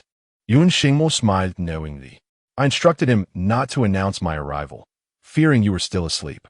Song Wushuang thought to herself, did he really believe she was that lazy, sleeping until after he returned from court? Noticing the faint blush on her cheeks, Jun Qingma's heart softened, and he couldn't resist teasing her. Furthermore, if there had been an announcement, how could I have overheard you speaking ill of me? Who said anything negative about you? Song Wushuang retorted, flustered. Oh, if you're not speaking ill of me, then you must be singing my praises? Song Wushuang, flustered, thought to herself, what a fine face. How can one simply dismiss it? How could you not appreciate such a handsome visage? As he was preparing dishes for Song Wushuang, she chuckled softly and replied to the emperor, the general has been missing you and is concerned for your well-being. Jun Qingma's eyes sparkled with delight as he gazed at Song Wushuang, filled with joy. Is it true that Wushuang misses me? I do not. She shot a glare at C. Do not speak nonsense. I am not speaking nonsense, C persisted. The general eagerly inquired when the emperor would attend court today. It is evident that he is dreaming of you. Jun Qingma felt a wave of contentment wash over him. Wushuang truly cares for me. C continued. The general is worried about your leg injury, fearing you might walk to court, and specially asked how you would travel to the Golden Wan Hall. Jun Qingma's heart swelled with joy. Wushuang is so concerned for me. Lu Fu, overhearing, rejoiced on behalf of the emperor, exclaiming, the general holds deep affections for the emperor. Naturally, he would be more attentive to your affairs. Oh, how envious we servants are. Jun Qingma was already floating on air. My Wushuang is the best. None can envy her. Song Wushuang felt exasperated. When did she ever ask Jun Qingma about court at dawn? She clearly inquired during breakfast. Furthermore, what did they mean by her specially asking how he would attend court? It was merely a casual question. Did these people lack common sense? Was it entertaining to speak nonsense? She cast a cold, irritated glance at C, questioning her so-called discretion. She was too fed up to continue the conversation. Liu Fu, noticing her speechless expression, grew excited. Ah, the general did not refute this. It implies consent. Song Wushuang was unwilling to engage, feeling her intelligence dwindle. Yun Xingmu, immensely moved, took Song Wushuang's hand. Wushuang, I never imagined you cared for me so deeply. It makes me so happy. Song Wushuang expressionlessly withdrew her hand. I do not. Do not speak out of turn. Lu Fu covered his mouth, laughing. Oh, the general has become shy. See, join in the laughter, indeed. The general becomes most bashful when speaking of the emperor. Lu Fu added, naturally, one becomes shy in the presence of someone they admire. Moreover, the general's feelings for the emperor are not mere affection, but love. C chimed in, the bond between the general and the emperor is truly remarkable. Jun Qingma felt overwhelmed with emotion. Wushuang, I never knew you loved me so much. I love you too. Song Wushuang stared at the meat buns on the table, wishing to stuff one in her mouth to silence them. I'm not shy. I've said no, and it means no, so say what you will. Lu Fu interrupted. Oh, General, no need to explain further. We understand. When one says no, it often means yes. One must listen in reverse. He wore a knowing expression, suggesting that they all understood, which nearly drove Song Wushuang to her wit's end. Fine, if they could not comprehend straightforward language and only understood reverse meanings. Yes, I do. I miss the emperor immensely. I care deeply for him. Her tone was heavy, almost through gritted teeth. Any sensible person would discern her sarcasm. Unfortunately, at that moment, no one present possessed such discernment. At the very moment her words fell, Lu Fu and C you were nearly engulfed in fervor. Lu Fu, filled with excitement, stamped his foot and exclaimed, Ah, I told you, The general is most devoted to the emperor. Look, even the general himself has confessed. He constantly thinks of his majesty and is perpetually concerned about his injuries. The bond between the general and the emperor is truly profound. Siyu beamed with delight. Unable to contain her laughter, I always knew the general's words belied his true feelings. When he inquired about the emperor's condition, his worried expression was unmistakable. He genuinely cares for his majesty. Meanwhile, Jun Mo was completely moved. Wushuang, it seems that what you said before was merely in jest. I knew deep down. You still hold me in your heart. I am overjoyed. Song Wushuang interjected. Bring forth the imperial physician. Someone needs to cure these people's foolishness. Chapter 51a. Wushuang, do not strike my face. Fearing that she might be driven to exasperation by this self-indulgent group, Song Wushuang resolved to ignore them and focus on her meal. Meanwhile, Jun Qingma was basking in delight, and Lu Fu and Siyu were celebrating exuberantly, leaving Song Wushuang feeling as though she could no longer stomach her breakfast. What a bunch of lunatics! Noticing her silence as she consumed her food, Lu Fu grew even more cheerful, exclaiming, "Ah, the general seems to be in such high spirits. Even her appetite has improved." Siyu chimed in indeed. Before the emperor's arrival, the general hardly had any appetite, taking ages to finish a bun. Yet now she is already on her second. Liu Fu agreed, naturally. When one sees someone they admire, everything tastes delightful. Song Wushuang, holding a bun, found herself in a quandary. Eating it felt burdensome, yet not eating it was equally difficult. The three of them gazed at her bun with eager anticipation, their faces alight with expectation. To consume a meal under such fervent scrutiny could only be an act of a divine being. Yet, she was merely an ordinary person, struggling to take a bite. Thus, she set the bun aside, deciding to try the crystal shrimp dumpling instead, but it was placed too far for her to reach.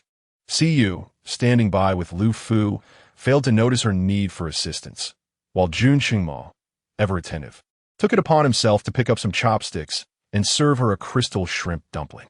"Wushuang, do try this dumpling," he urged. Song Wushuang stared at the dumplings for a moment, tempted yet reluctant to accept something offered by Jun Qingma. However, upon reconsideration, she deemed it unnecessary to inconvenience herself over a mere man and eventually took a dumpling, savoring a bite. Lu Fu, brimming with excitement, clapped and stomped his feet, exclaiming, The bun was not served by the emperor, so the general did not eat it, but the dumpling was served by the emperor, and she devoured it immediately.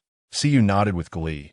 Indeed, the dumplings served by the emperor must be far more delectable than the buns served by a mere servant. Liu Fu, waving his fan flamboyantly, retorted, "It is not that the dumplings are superior, but rather, the person serving the dumplings is far more favored by the general." Siyu eagerly concurred. Yes. The bond between the general and the emperor is profound and steadfast, indeed beyond our humble selves. Liu Fu continued, naturally. The general hesitated for a moment before cherishingly consuming the dumpling, for she truly values the emperor's intentions. Their banter was nothing but nonsense. Song Wushuang felt her face darken as the dumpling lingered in her mouth, a struggle to swallow it, yet equally challenging to spit it out. Lu Fu added, "Oh, general, the emperor is right here. You need not overly cherish the dumpling he personally served. Simply swallow it." Jun Qingma, moved, diligently placed another crystal shrimp dumpling before her, saying, "Wushuang, as long as you desire, I shall serve you for a lifetime. Do not hesitate, just swallow it."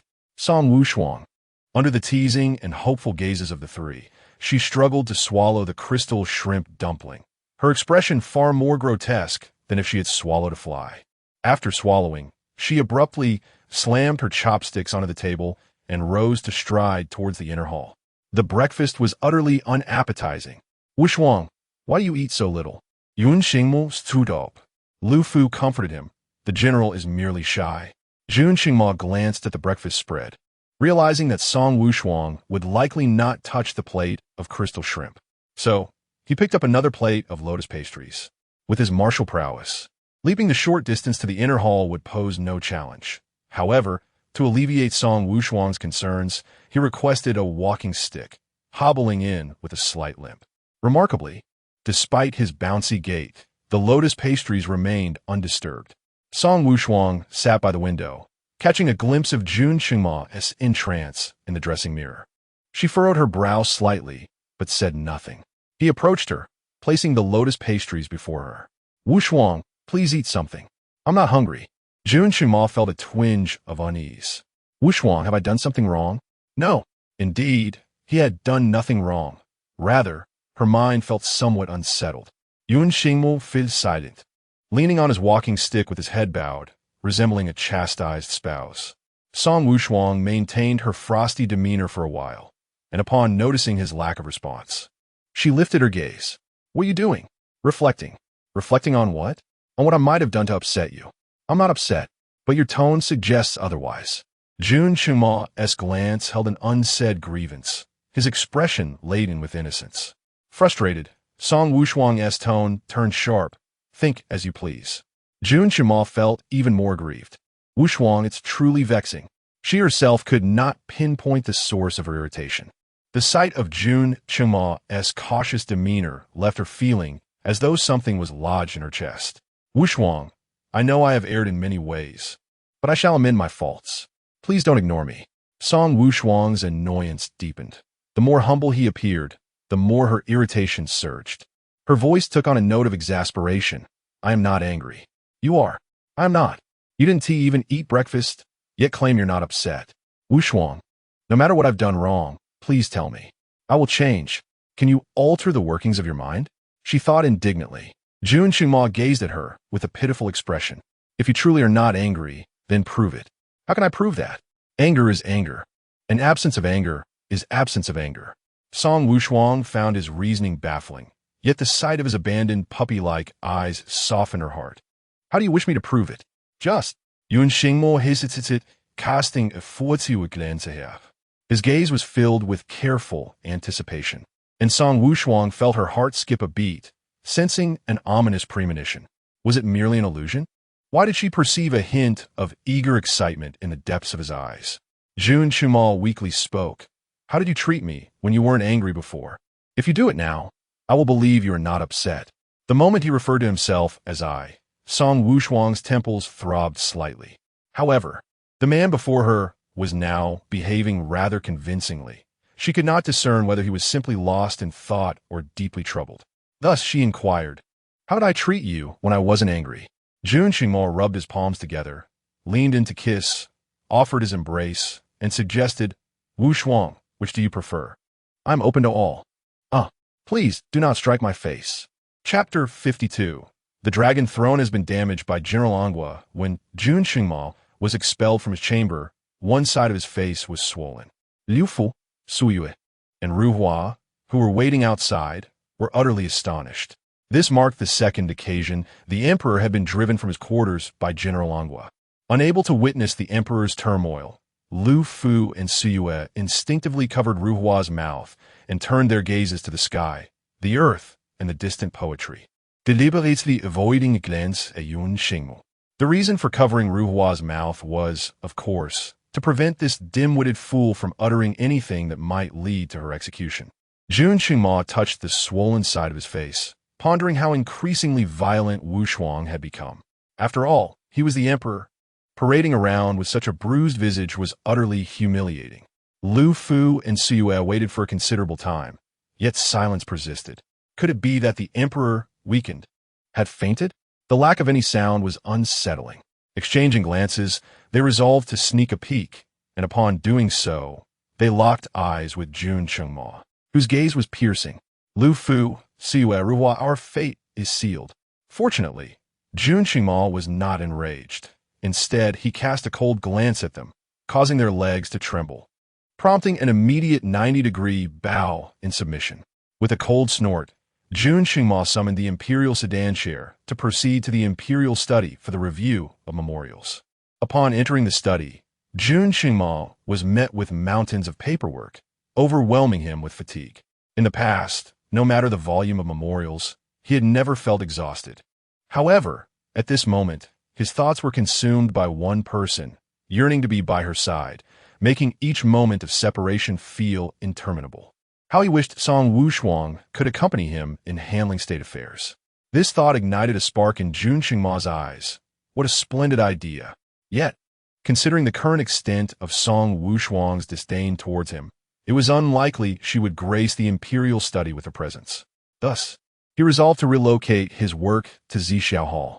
Earlier that morning, Song Wushuang had been infuriated by Jun Qingma's actions, and after dismissing him, she sulked in her chamber for quite some time before her anger finally subsided. Upon opening her door, she was greeted by Lu Fu, accompanied by several eunuchs, who were busily transporting stacks of memorials into Zixiao Hall. "Uncle Lu, what is the meaning of this?" Song Wushuang inquired, perplexed.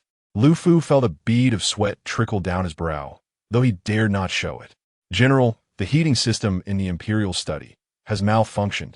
Physician who stated that the frigid environment is detrimental to the emperor's leg injury, and thus, he reluctantly decided to temporarily move the memorials to Zixiao Hall for review. "I trust the general will not mind?" Song Wushuang. He has brought up Jun Qingma's leg injury. How could she possibly object? Yet, she couldn't shake off the peculiar feeling that lingered. The heating system can malfunction? Song Wushuang retorted. She had never heard of a heating system breaking down. Why can't it? Lu Fu countered, as if it were self-evident. If the dragon throne can be damaged, why not the heating system? Song Wushuang's eyes widened in disbelief. The dragon throne is damaged too? Not at all. I merely used it as an example to illustrate that the heating system is indeed capable of malfunctioning. The emperor would never intentionally deceive you. Was it merely an illusion? Or did Lu Fu's final statement carry an air of a concealed truth? However, Lu Fu wore a serious expression, almost as if he were prepared to engrave his unwavering loyalty onto his very being. Song Wushuang began to question whether her suspicions were unfounded. Damaging the heating system would not serve Jun Qingma's interests. He was not so idle as to engage in fruitless endeavors. Noticing her silence, Lu Fu cautiously inquired, "General, you do not oppose this, do you?" "Oppose what?" She replied, "The emperor has moved to the Zixiao Hall for work. You do not oppose this, do you?" "What is there for me to oppose? The Zixiao Hall is the emperor's chamber. If he chooses to work there, how could an outsider like me object?" Lu Fu's eyes brightened with joy. "Ah, that is truly wonderful. I knew the general would be delighted to see the emperor daily. Hence the arrangement for him to move to the Zixiao Hall to accompany you in your duties." Song Wushuang thought to herself, is this person out of his mind? Did he not claim that the heating system in the imperial study was malfunctioning, necessitating Jun Qingma's relocation to the Zixiao Hall? How had this transformed into her intentionally facilitating the emperor's move? After enduring days of relentless torment, Song Wushuang had come to realize that Lu Fu and his ilk possessed a peculiar mindset. One could never awaken a person who feigned slumber. Thus, she resolved not to squander her breath. He could say whatever he pleased. Casting a cold glance in his direction, she turned and walked towards the inner chamber. As Lu Fu instructed others to carry in the memorials, he followed in her wake, his face beaming like a blossoming chrysanthemum, exuding an irritating cheerfulness. The long table and chairs were brought in, and Song Wushuang sat at the round table sipping tea, taking a moment to glance over. "Liu Gonggong, why are there two chairs?" With a smile, Lu Fu replied, "This one is for the emperor, and this one is for the general." Song Wushuang frowned. "The emperor is the one reviewing the memorials, not me. The emperor reviews the memorials, and the general may sit beside him in companionship. Isn't that a thoughtful arrangement?" Song Wushuang rolled her eyes. "Thoughtful indeed. Thoughtful enough to make me want to strangle you." Seeing that Jun Qingma's office supplies were being moved in piece by piece, suggesting a long-term stay, Song Wushuang felt increasingly agitated. The mere thought of encountering that insufferable man daily filled her with frustration. "Has the heating system in the imperial study been repaired?" Yes, General, rest assured, it is being repaired. The emperor has specifically ordered that it must not be completed within 3 months. Otherwise, all repair personnel shall face execution." Song Wushuang nodded, satisfied that arrangements had been made for the repairs, confident that within days, Jun Qingma would return to the imperial study. "What about the dragon throne? Is it repaired?" Lu Fu hesitated. "The dragon throne is not damaged." "Weren't you just saying the dragon throne was broken?" The general must have misheard. The throne was damaged previously, but has long since been repaired. "How did it become damaged?" Song Wushuang asked absent-mindedly. Lu Fu shot her a strange look. Does the general not recall? Song Wushuang furrowed her brow. Recall what? What was with that look? As if I were the one who damaged the dragon throne. What a ridiculous notion. That throne was a symbol of imperial authority in all the realm. Who besides Jun Qingma would dare lay a hand upon it? To damage the dragon throne is a grave offense that could lead to the annihilation of one's entire lineage. How could she possibly? A thought struck her, and Song Wushuang's expression shifted slightly, her face flushing with color. Over there, Lu Fu interjected, reminding her that it was the general who had ruined the throne. Specifically you and the emperor. Silence. Song Wushuang interrupted him, glaring fiercely, imploring him not to remind her of such an embarrassing matter. Indeed, she had once sat in a wheelchair. Not only had she sat, but she had also reclined upon it alongside Jun Qingma. That time, after her victorious return to the capital, Jun Qingma hosted a banquet in the imperial garden to celebrate her triumph. Upon seeing him seated next to Consort Shen, her spirits dampened, and she indulged a bit too much, becoming thoroughly inebriated. Then, Chapter 53, Wushuang. How I long for that occasion upon the dragon throne. Shall we indulge in a repeat tonight? Yet that scoundrel, Jun Qingma, took advantage of her inebriation after the palace banquet and carried her to the Golden Lawn Hall, seating her upon the dragon throne, declaring that he wished to share the realm with her in the future. She was thoroughly intoxicated, completely oblivious to the fact that she was perched upon the dragon throne. Had she known, she would never have acquiesced to such a situation, let alone allow Jun Qingma to impose his will upon her throughout the night. That evening, he was particularly fervent, exploring every conceivable position one could assume on the dragon throne, adorned with 9 luminous pearls, in a moment of overwhelming desire. She plucked 8 of them, and when she regained consciousness the next day, she wished she could dig a hole and hide within it. Even more mortifying was the realization that she and Jun Qingma had spent the entire night in a passionate embrace within the Golden Lawn Hall, with Lu Fu standing guard outside. When Jun Qingma carried her away the following day, Lu Fu approached with utmost respect, bowing deeply. Alas! Those memories she most wished to forget were resurrected. Lu Fu, blissfully unaware of her distress, chuckled and remarked, "Rest assured, General. Those 8 luminous pearls were returned by the next day. No one has discovered their absence." Song Wushuang felt utterly humiliated, wishing he would silence himself. Did he find her disgrace insufficient?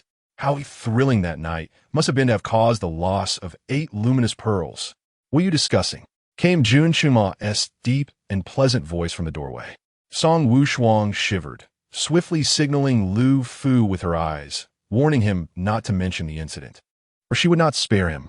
Lu Fu initially frowned, then understandingly nodded back at her, assuring, "Rest easy, General. I comprehend your meaning." He then turned to the emperor, bowing and stating, "Your Majesty, the general inquires if the dragon throne has been repaired." Song Wushuang, aghast, thought, "I shall kill Lu Fu. No one dare interfere." Yun Xingmu, maintaining his composure, discreetly glanced at Song Wushuang from the corner of his eye before swiftly averting his gaze. He had been somewhat apprehensive about moving into the Zixiao Hall for work, fearing that it might provoke her ire. He was uncertain if the excuse regarding the damaged imperial study would suffice to placate her. Thus he had lingered outside for quite some time, gathering the courage to enter. Yet, from the expression on Song Wushuang's face, she did not seem angry. A mere glance was all it took for Jun Qingma to retract his gaze and focus on Lu Fu. When did the dragon throne become damaged? It has not. The dragon throne is intact. Song Wushuang interjected, casting a warning glare at Lu Fu. Lu Fu quickly affirmed, Indeed, the dragon throne is unharmed. The general refers to that incident from 2 years ago, the one involving your Majesty and the general upon the dragon throne." As he spoke, he cast a sheepish glance at Jun Qingma, clearly embarrassed. Jun Qingma understood precisely what he was alluding to.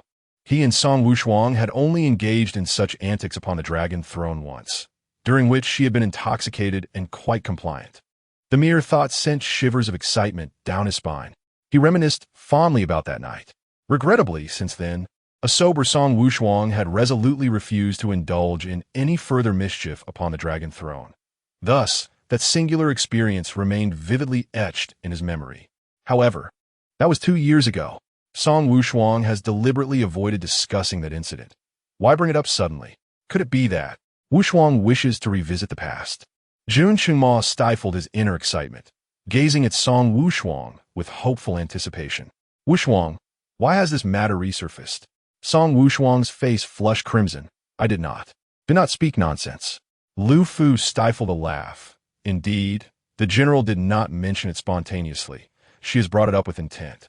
Fury surged within Song Wushuang. Could she not silence Lu Fu's incessant chatter? Could you please be quiet? She gritted through her teeth.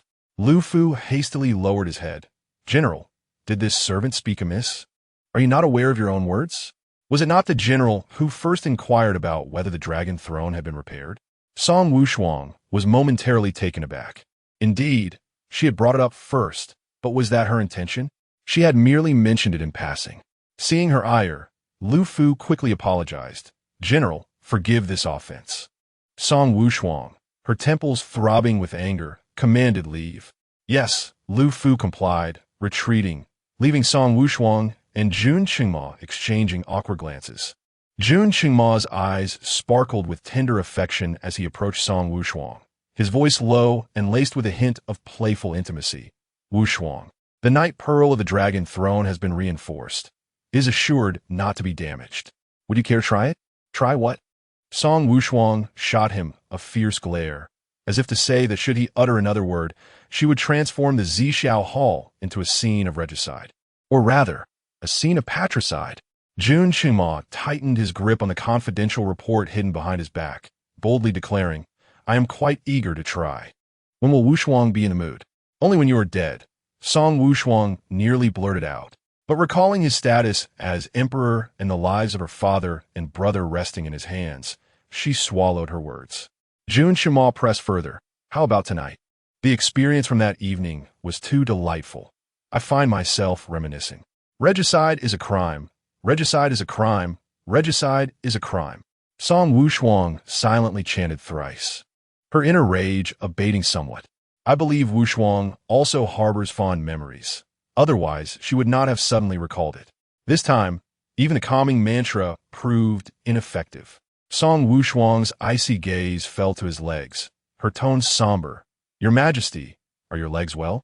Would one kick be sufficient to send him flying? Jun Qingma's heart soared. Was Wushuang genuinely concerned for him? In truth, he could not yet walk. He merely wished to appear dignified. So he had sat in the palanquin only to the entrance before entering on one leg. However, he had employed lightness techniques, making it seem as though he walked unaided. Your Majesty thinks too highly of himself.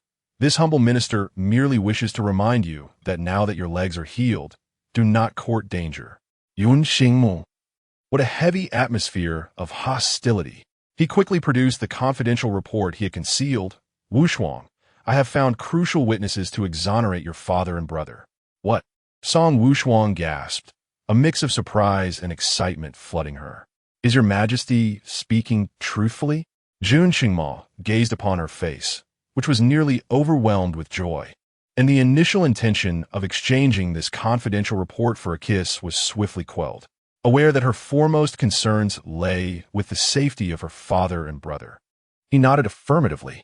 After uttering those words, he handed the report to Song Wushuang, stating, This document is from a scholar who penned the treasonous letter implicating the Duke of Xinghua. He has now been discreetly escorted back to the capital. Tomorrow at court, I shall ensure he elucidates the entire matter in the Grand Hall. Coupled with the evidence I have previously uncovered, we shall undoubtedly restore the Duke and his son's honor. Tears of gratitude filled Song Wushuang's eyes. Can we truly clear my father and brother's names? Indeed, Jun Qingma replied with unwavering certainty. He had navigated this very situation in his previous life, compelling the scholarly Yu to reveal the mastermind behind the scheme within the Jinluan Hall, and subsequently, he had forged a letter in the Duke's handwriting, thereby exonerating him on the spot. Regrettably, in his past life, Song Wushuang had not witnessed the vindication of the Duke's residence. This time, he would finally have the opportunity to restore her family's honor before her very eyes. Chapter 54. A divergence from the previous life. That very evening, Jun Qingma instructed his attendants to deliver Song Wushuang's military attire to the Zixiao Palace. Song Wushuang's foremost concern was the safety of her father and brother, given the enormity of the case against the Duke of the State. She had every reason to witness the proceedings with her own eyes. The following day, she arrived before the Jinluan Hall, attracting the gaze of all the civil and military officials present. Their expressions were filled with astonishment. It was common knowledge that she had been confined in the imperial harem under the guise of recuperating, but in truth, she was under house arrest. After such an extended absence, some had speculated she had been secretly executed by the emperor, yet here she was, very much alive. Undeterred by the curious stares of the assembly, Song Wushuang steadied her gaze and took her place. As the time for the morning court arrived, all present filed into the Jinluan Hall. With Lu Fu's high-pitched announcement of the emperor's arrival, Jun Qingma strode in. This marked the first occasion since his leg injury that Song Wushuang witnessed him attending court, and to her surprise, he walked in unaided. It seemed his leg had nearly healed. Once seated upon the dragon throne, Jun Qingma scanned the hall and immediately spotted Song Wushuang.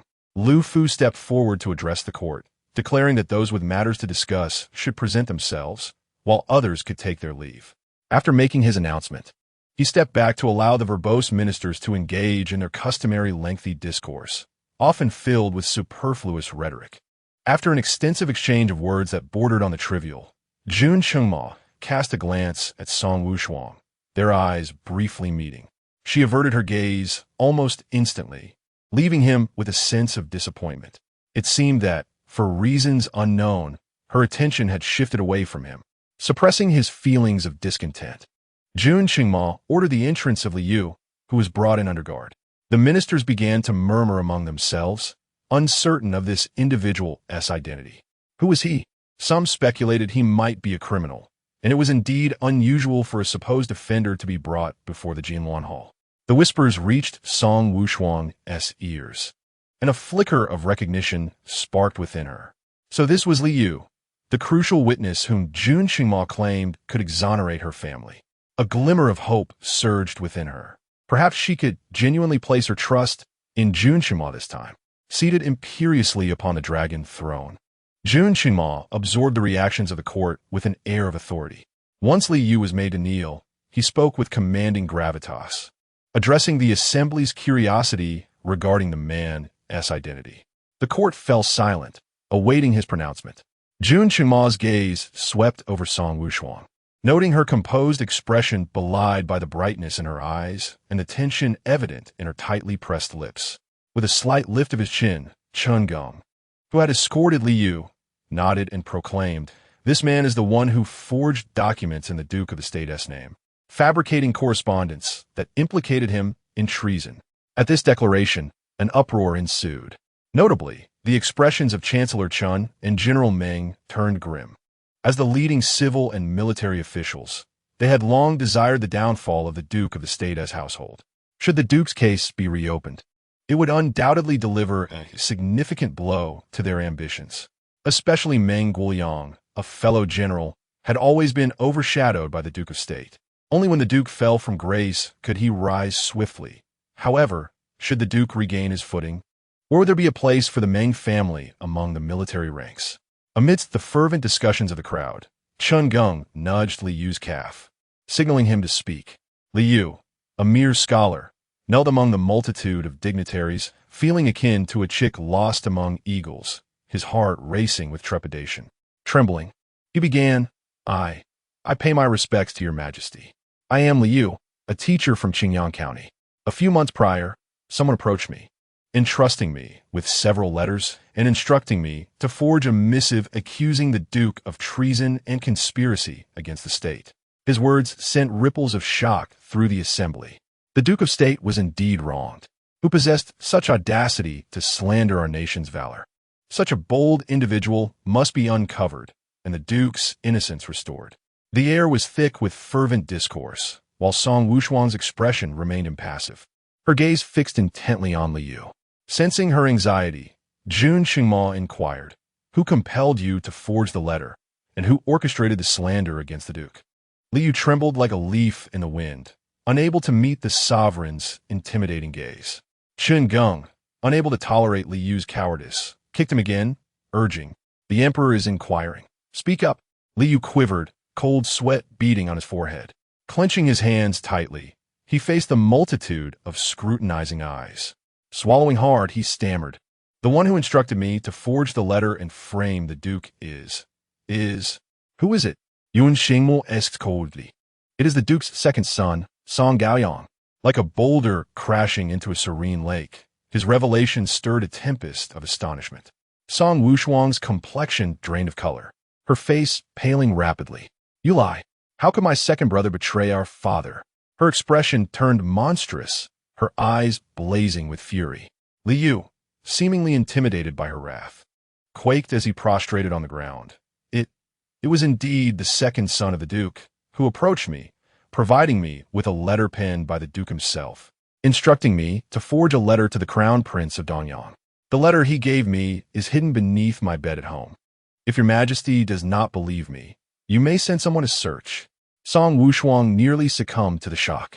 This was precisely what Jun Xingma had alluded to when he spoke of restoring her family's honor, the so-called witness he mentioned. At that moment, Jun Xingma was more bewildered than anyone. It had not unfolded this way in his previous life. Back then, Liu had been swiftly apprehended, revealing that the one orchestrating everything was the Empress Dowager's brother, Liu Jingyong, thereby absolving the Song family on the spot. Why had fate taken a different turn this time? His gaze sharpened, and he rose abruptly. Addressing Liu, "You dare to slander a high-ranking official of the court." With that, he cast a piercing glance at Chen Geng. Liu's journey from capture to interrogation to the court had all been under Chen Geng's purview, and now a colossal blunder had emerged. A flicker of panic crossed Chen Geng's face, for Jun Xingma's gaze felt like a knife at his back. He cast a glance at Liu and reprimanded, "You did not speak this way when you were in the Ministry of Justice." Liu's face turned pale, yet his voice resonated powerfully. "During my time in the ministry, you subjected me to torture. My confessions were fabricated. You coerced me into making false accusations against Prime Minister Chen." He crawled forward a few steps and bowed his head fervently to Jun Xingma. "Your Majesty, please see clearly. It was Song Wushuang who forced me to forge the letters. He has taken my mother and son hostage. If I do not comply with his demands, he will not spare me. It is Song Wushuang. He even instructed me to pin the blame on Prime Minister Chen should the truth come to light. Your Majesty, please see the truth. Involving Prime Minister Chen only complicates matters further." Silence. Jun Xingma roared, his eyes bloodshot with fury, fixating intently on the kneeling Liu, exuding an aura of lethal intent. He lamented his own negligence, believing that in this second chance at life, events would unfold according to the previous trajectory, and that merely retracing the earlier steps would restore the honor of the Duke of Jingguo's household. Little did he anticipate that someone would exploit this oversight. Chapter 55. The Dog Emperor. Your wife has fled. Utter another word, and I shall have your life. The Emperor's wrath could lay waste to 1,000 lives. The chilling fury emanating from him was far beyond what an ordinary citizen like Liu could withstand. His face turned ashen, beads of sweat coalescing on his forehead, trickling down his cheeks. The ministers below hastily knelt, beseeching the Emperor to temper his anger. Only Song Wushuang, overwhelmed by shock and indignant blood surging through her veins, stood her ground. She could not allow Liu to cement the accusations against her elder brother. Ignoring the decorum of the court, she stepped forward, confronting Liu directly. "Why will my brother slander our father?" Liu dared not meet her gaze, lowering his head as his eyes flickered. Song Wushuang has long harbored treasonous intentions. He secretly colluded with the crown prince of Dongyang under the pretense of the Duke of Jinguo, betraying our nation. "You lie." Song Wushuang's eyes were icy, her voice laced with anger. "My brother is loyal to the throne and would never commit such an act." Liu clenched his clammy fists, suddenly erupting in hysteria. "Am I speaking falsehoods? General Anghua, you know the truth better than anyone. This is not the first time. 6 years ago, Song Wushuang conspired with the king of Goryeo, feigning defeat in battle to mislead us. handing accolades to Song Gaoyang to gain the trust of the late emperor. Yet, merely half a year later, he purposefully lost once more in a second conflict, resulting in the annihilation of 40,000 of our soldiers, while Goryeo captured 12 cities of Tianshan within a fortnight. My words are nothing but the stark truth. The Duke of Zhenghua has long harbored treasonous designs. I implore the emperor to punish the Song family severely and restore the honor of the 40,000 souls lost, lest the soldiers of Tianshan feel despair in the face of General Angua's protection. Impudent. Silence. Both Jun Qingma and Song Wushuang erupted in furious unison, their eyes ablaze with the desire to rend Li Yu asunder. A chill enveloped Song Wushuang as the memories of Li Yu resurrecting the events of the Goryeo War surged within her, a wave of profound unease washing over her. The battle 6 years prior remained an indelible agony in her heart. It was her brother's first command in battle, during a time when the late emperor's health waned, and the princes vied for succession amidst a storm of political intrigue. At that time, she had not yet stepped onto the battlefield, remaining in the capital to support Jun Qingma in his quest for the throne. Thus, she was not entirely clear on the events surrounding her brother's exploits. Her brother, having trained under their father since childhood, was a paragon of wisdom and valor, driven solely by loyalty to his country. His inaugural command yielded a flawless victory, with casualties numbering less than 1,000 while decimating 30,000 Goryeo troops, a remarkable triumph still recorded in the annals of history. Following that battle, the late emperor, filled with delight, conferred upon her brother the title of General Anwu, making him the youngest general in the history of Tianshan. That victory bolstered their claim to the throne, propelling Jun Qingma, once at a disadvantage, into the forefront of the imperial race. However, what none anticipated was that 6 months later, Goryeo would invade once more, with her brother leading the charge, an endeavor that nearly cost him his life. The subsequent battle was a harrowing affair, claiming the lives of 40,000 soldiers, leaving her brother grievously injured and nearly slain on the battlefield. 40,000 soldiers perished tragically as Goryeo successively captured 12 cities of Tianshan. The news reached the capital, and the ailing former emperor, unable to bear the blow, succumbed to his grief. With the emperor deceased, she and Jun Qingma, having conspired for so long, could not bear to witness the throne fall into the hands of the crown prince. At that opportune moment, military power resided with her father, and the imperial guards were commanded by her elder brother. Thus, they besieged the imperial palace, fabricating the late emperor's edict to elevate Jun Qingma to the throne. The chaos was overwhelming. Song Wushuang still hesitates to recall the tumultuous events of those years. Jun Qingma's ascension was not achieved through honorable means. The ministers opposed him, and his hold on the throne was precarious. With internal strife in Tianshan, compounded by Goryeo's occupation of 12 cities, neighboring states such as Danyang, Nanjing, Xi'an, and Beijing rose in arms. Surrounded by troubles, both domestic and foreign, Tianshan had suffered a bloody purge, leaving only her father as the sole capable general. In desperation, she donned armor and took to the battlefield in the north. This marked 5 years of relentless warfare, filled with hardship and turmoil. The brutal conflict with Goryeo left an indelible scar on her second brother's heart, and to spare him the pain of recollection, Song Wushuang refrained from inquiring about the war. Now, confronted with Li Yu's accusations, she found herself at a loss for a rebuttal. Li Yu suddenly leaped to his feet, declaring that the villainess words were entirely true. Song Gaoyang had colluded with the enemy and betrayed the nation. The villain vowed to expose Song Gaoyang's crimes even at the cost of his own life, imploring the emperor to see justice serve for the 40,000 wronged souls. With that, he charged fiercely towards the dragon pillar. Panic gripped Jun Qingma as he exclaimed no. He rushed to intercept him. If Li Yu were to perish, all he had stated would vanish without a trace. What he could fathom, so too could Song Wushuang. With swift reflexes, she grasped the hem of Li Yu's garment.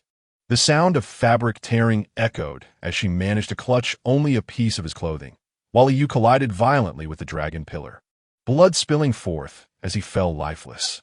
The assembly erupted in shock. Song Wushuang raised her gaze, her frigid stare locking onto Jun Qingma in the Golden Lawn Hall. That glance sent a chill through his entire being, as if plunged into an icy chasm. Hastily dismissing the court, Jun Shima hastened towards the Zixiao Palace.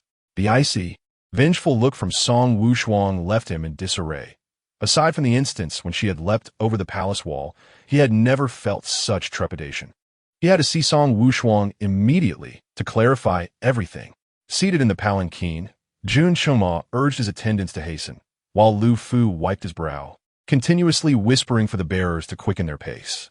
Jun Shima's mind was a tumult of confusion. He could not discern where things had gone awry or why events were unfolding differently from his previous life. His carelessness and arrogance, believing that his past memories would safeguard him, allowed others to exploit his vulnerabilities. Regret consumed him. He wondered how Song Wushuang perceived the situation. Would she think that this was all part of his scheme, a deliberate ploy against the Song family?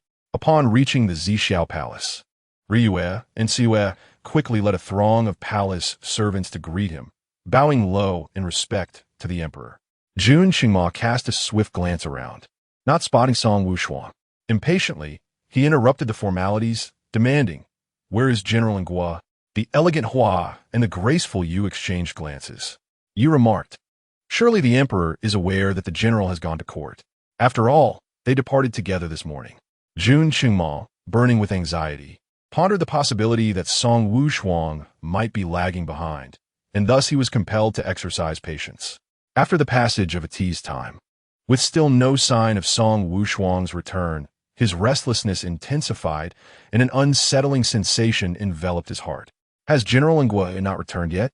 Lu Fu shook his head, indicating that the general's presence had not yet been observed.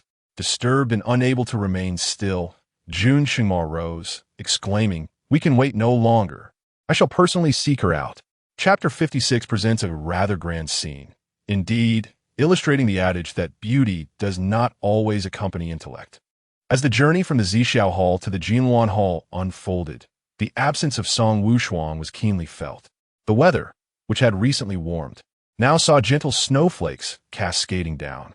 Jun Qingma, seated upon his palanquin, peered through the swirling white snow towards the desolate Jinluan Hall. His hand, resting on the armrest of the palanquin, tightened anxiously. "Have you seen General Nguo?" Jun Qingma inquired of Lu Fu, who stood beside him. Could it be that he overlooked her, hence her absence? Lu Fu slightly bent, replying, "Your Majesty, this humble servant has not seen her." Jun Qingma's grip on the armrest tightened further, a gnawing sense of unease enveloping him. Lu Fu hastily added, "Perhaps the general is in low spirits and has gone elsewhere to seek solace. After such an incident, it is only natural for one to feel despondent. Indeed, Wushuang must be heartbroken, seeking a place to mend her wounds." Jun Qingma murmured, "Make haste to the imperial garden." Song Wushuang had a fondness for admiring plum blossoms, often retreating to the pavilion amidst the plum trees when her heart was heavy, quietly watching the crimson blooms defy the white snow. "Move swiftly," he urged, shifting positions repeatedly. His tension, which had begun in the Zixiao Hall while awaiting Song Wushuang, remained taut. The guards accompanying him moved swiftly, almost leaving shadows in their wake. As they traversed the imperial garden, both Jun Qingma and Lu Fu scanned their surroundings, seeking any sign of Song Wushuang. Their furtive glances, if not for the royal procession they were part of, might have appeared as if they were plotting a clandestine act. Upon entering the plum garden, they spotted a few figures seated in the pavilion from a distance. The snowfall intensified, and though he could not discern the identities of those within the pavilion, Jun Qingma held on to the hope that one of them was Song Wushuang. "The emperor has arrived," Lu Fu announced, his voice resonating through the plum garden. Noble consort Chen, accompanied by several concubines, paused in their snow watching, momentarily stunned. "The emperor has come? Did he not just conclude court duties? What brings him to the plum garden?" Despite their confusion, the rare sight of the emperor stirred excitement among the concubines, prompting them to rise swiftly and pay their respects. "We humbly greet your Majesty." Seated upon his palanquin, Jun Qingma's cold, penetrating gaze swept impatiently over their faces, searching for Song Wushuang, yet finding her absent. "Have any of you seen General Nguo?" he pressed, and the concubines instantly bore expressions of discomfort, particularly Xianfei, whose face reflected considerable dismay. It was here not long ago that they had spoken ill of Song Wushuang, resulting in the emperor's decree that they kneel for 5 consecutive hours. Upon returning, each had caught a chill, with severe frostbite on their knees, the effects of which lingered still. The sudden mention of the one responsible for their misfortune was irksome, yet they dared not voice their grievances. Noble consort Shun, maintaining a humble demeanor, spoke, "Your Majesty, this humble servant has not seen General Angua.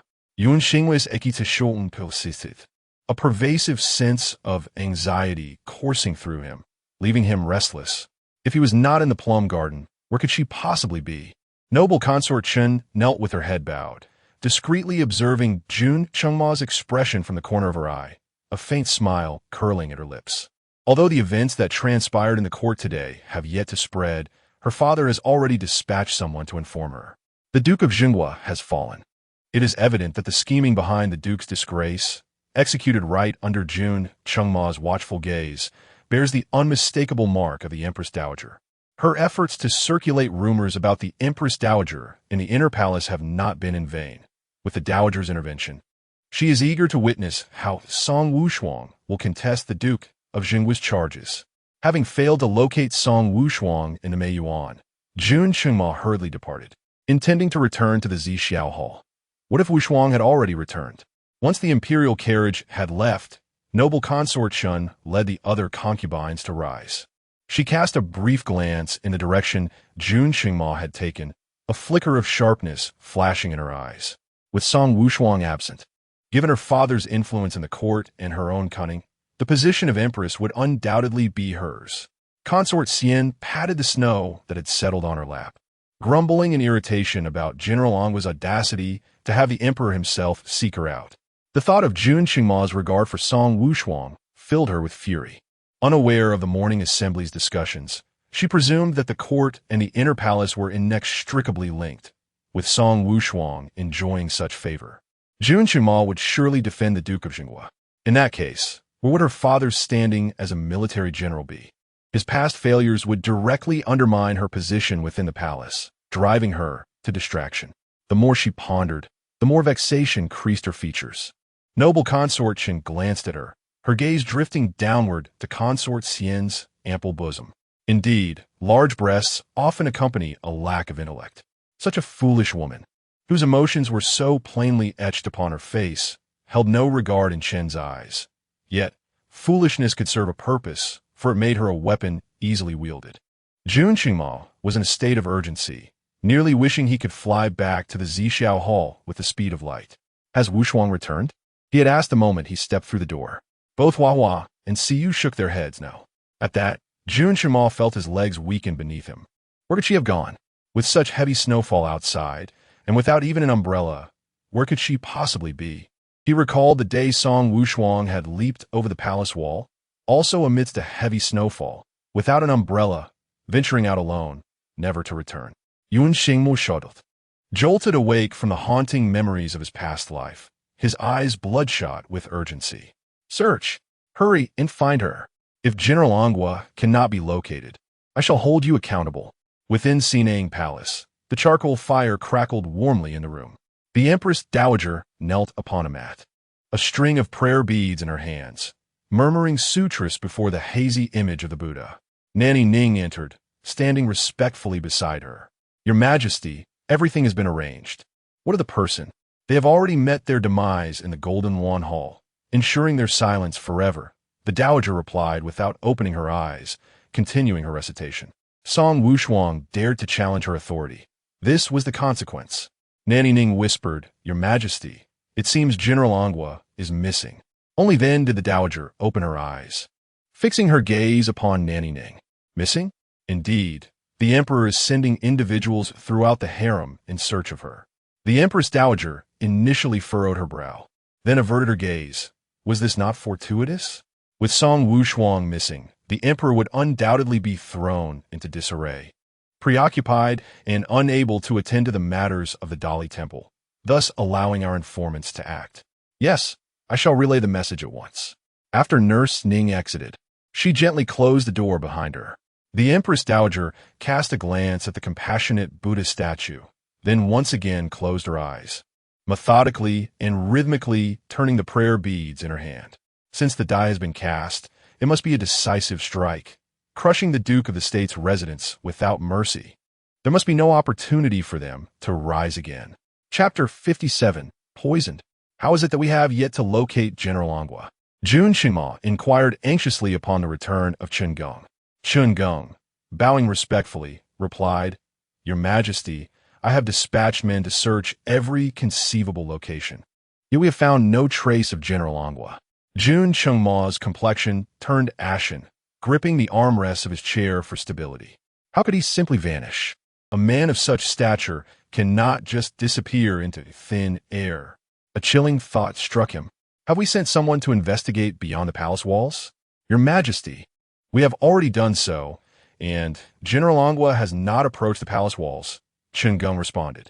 Jun Qingma's tense expression eased slightly. It was a relief that he had not ventured there. But have we inquired of those who guarded the palace gates? Did General Ongwa exit the palace? Though he had instructed the gatekeepers to prevent Song Wushuang from leaving without his decree, she bore the dragon-patterned jade pendant that represented his authority. What she managed to leave with it?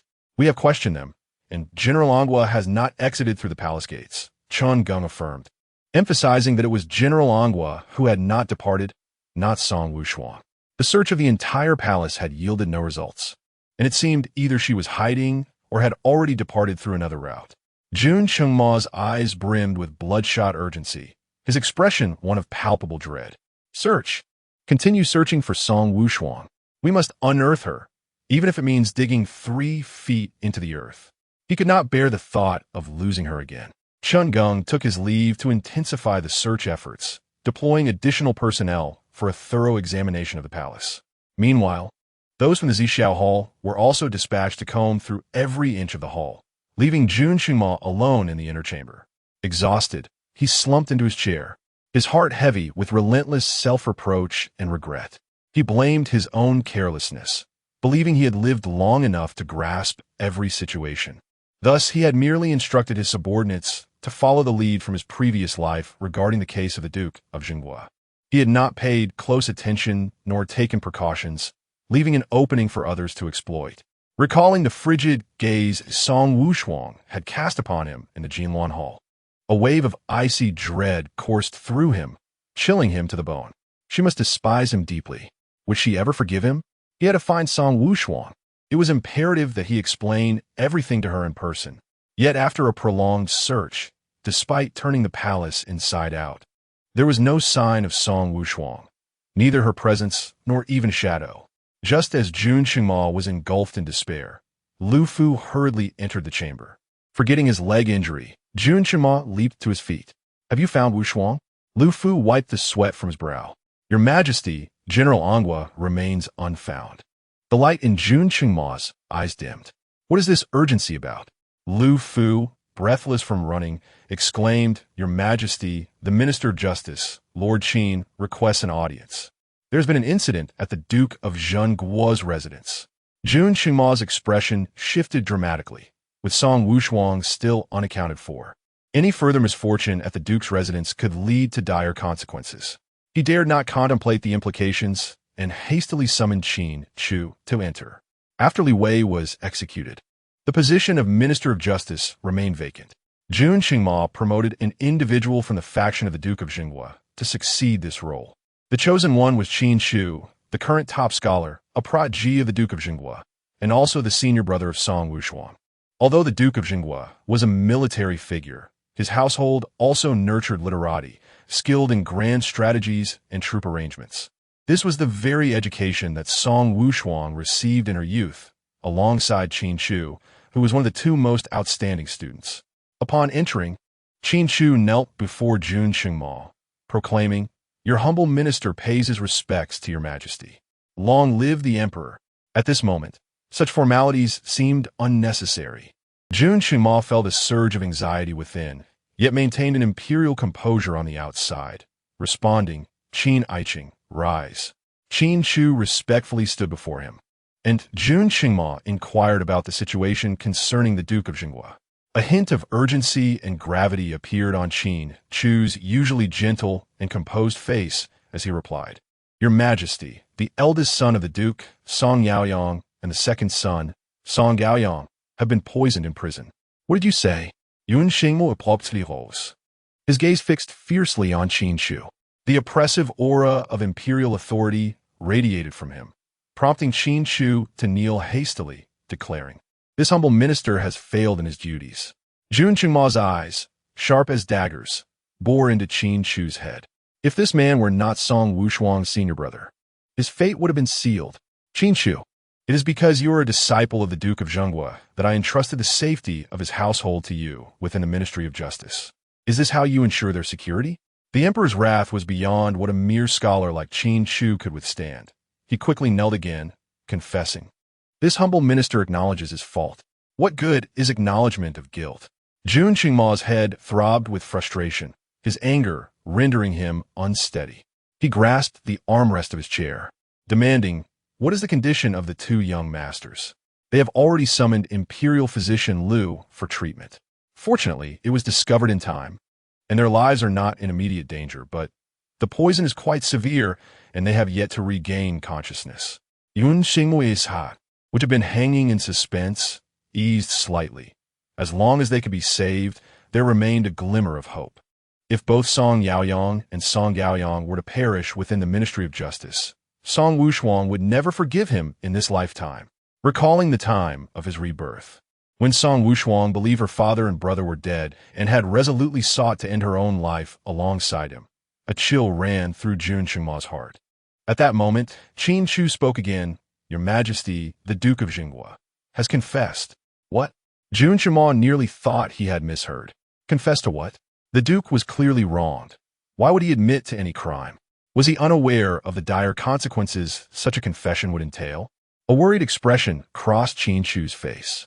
The Duke, upon hearing that his two sons were nearly poisoned to death in prison, has taken upon himself all the blame, confessing to harboring treasonous intentions, asserting that he colluded with the Prince of Goryeo during the war and that his sons were in no way involved. He requests your Majesty to allow the two young masters to return home to recuperate. Nonsense. Jun Qingma was seething with rage. To confess at such a time was only complicating matters.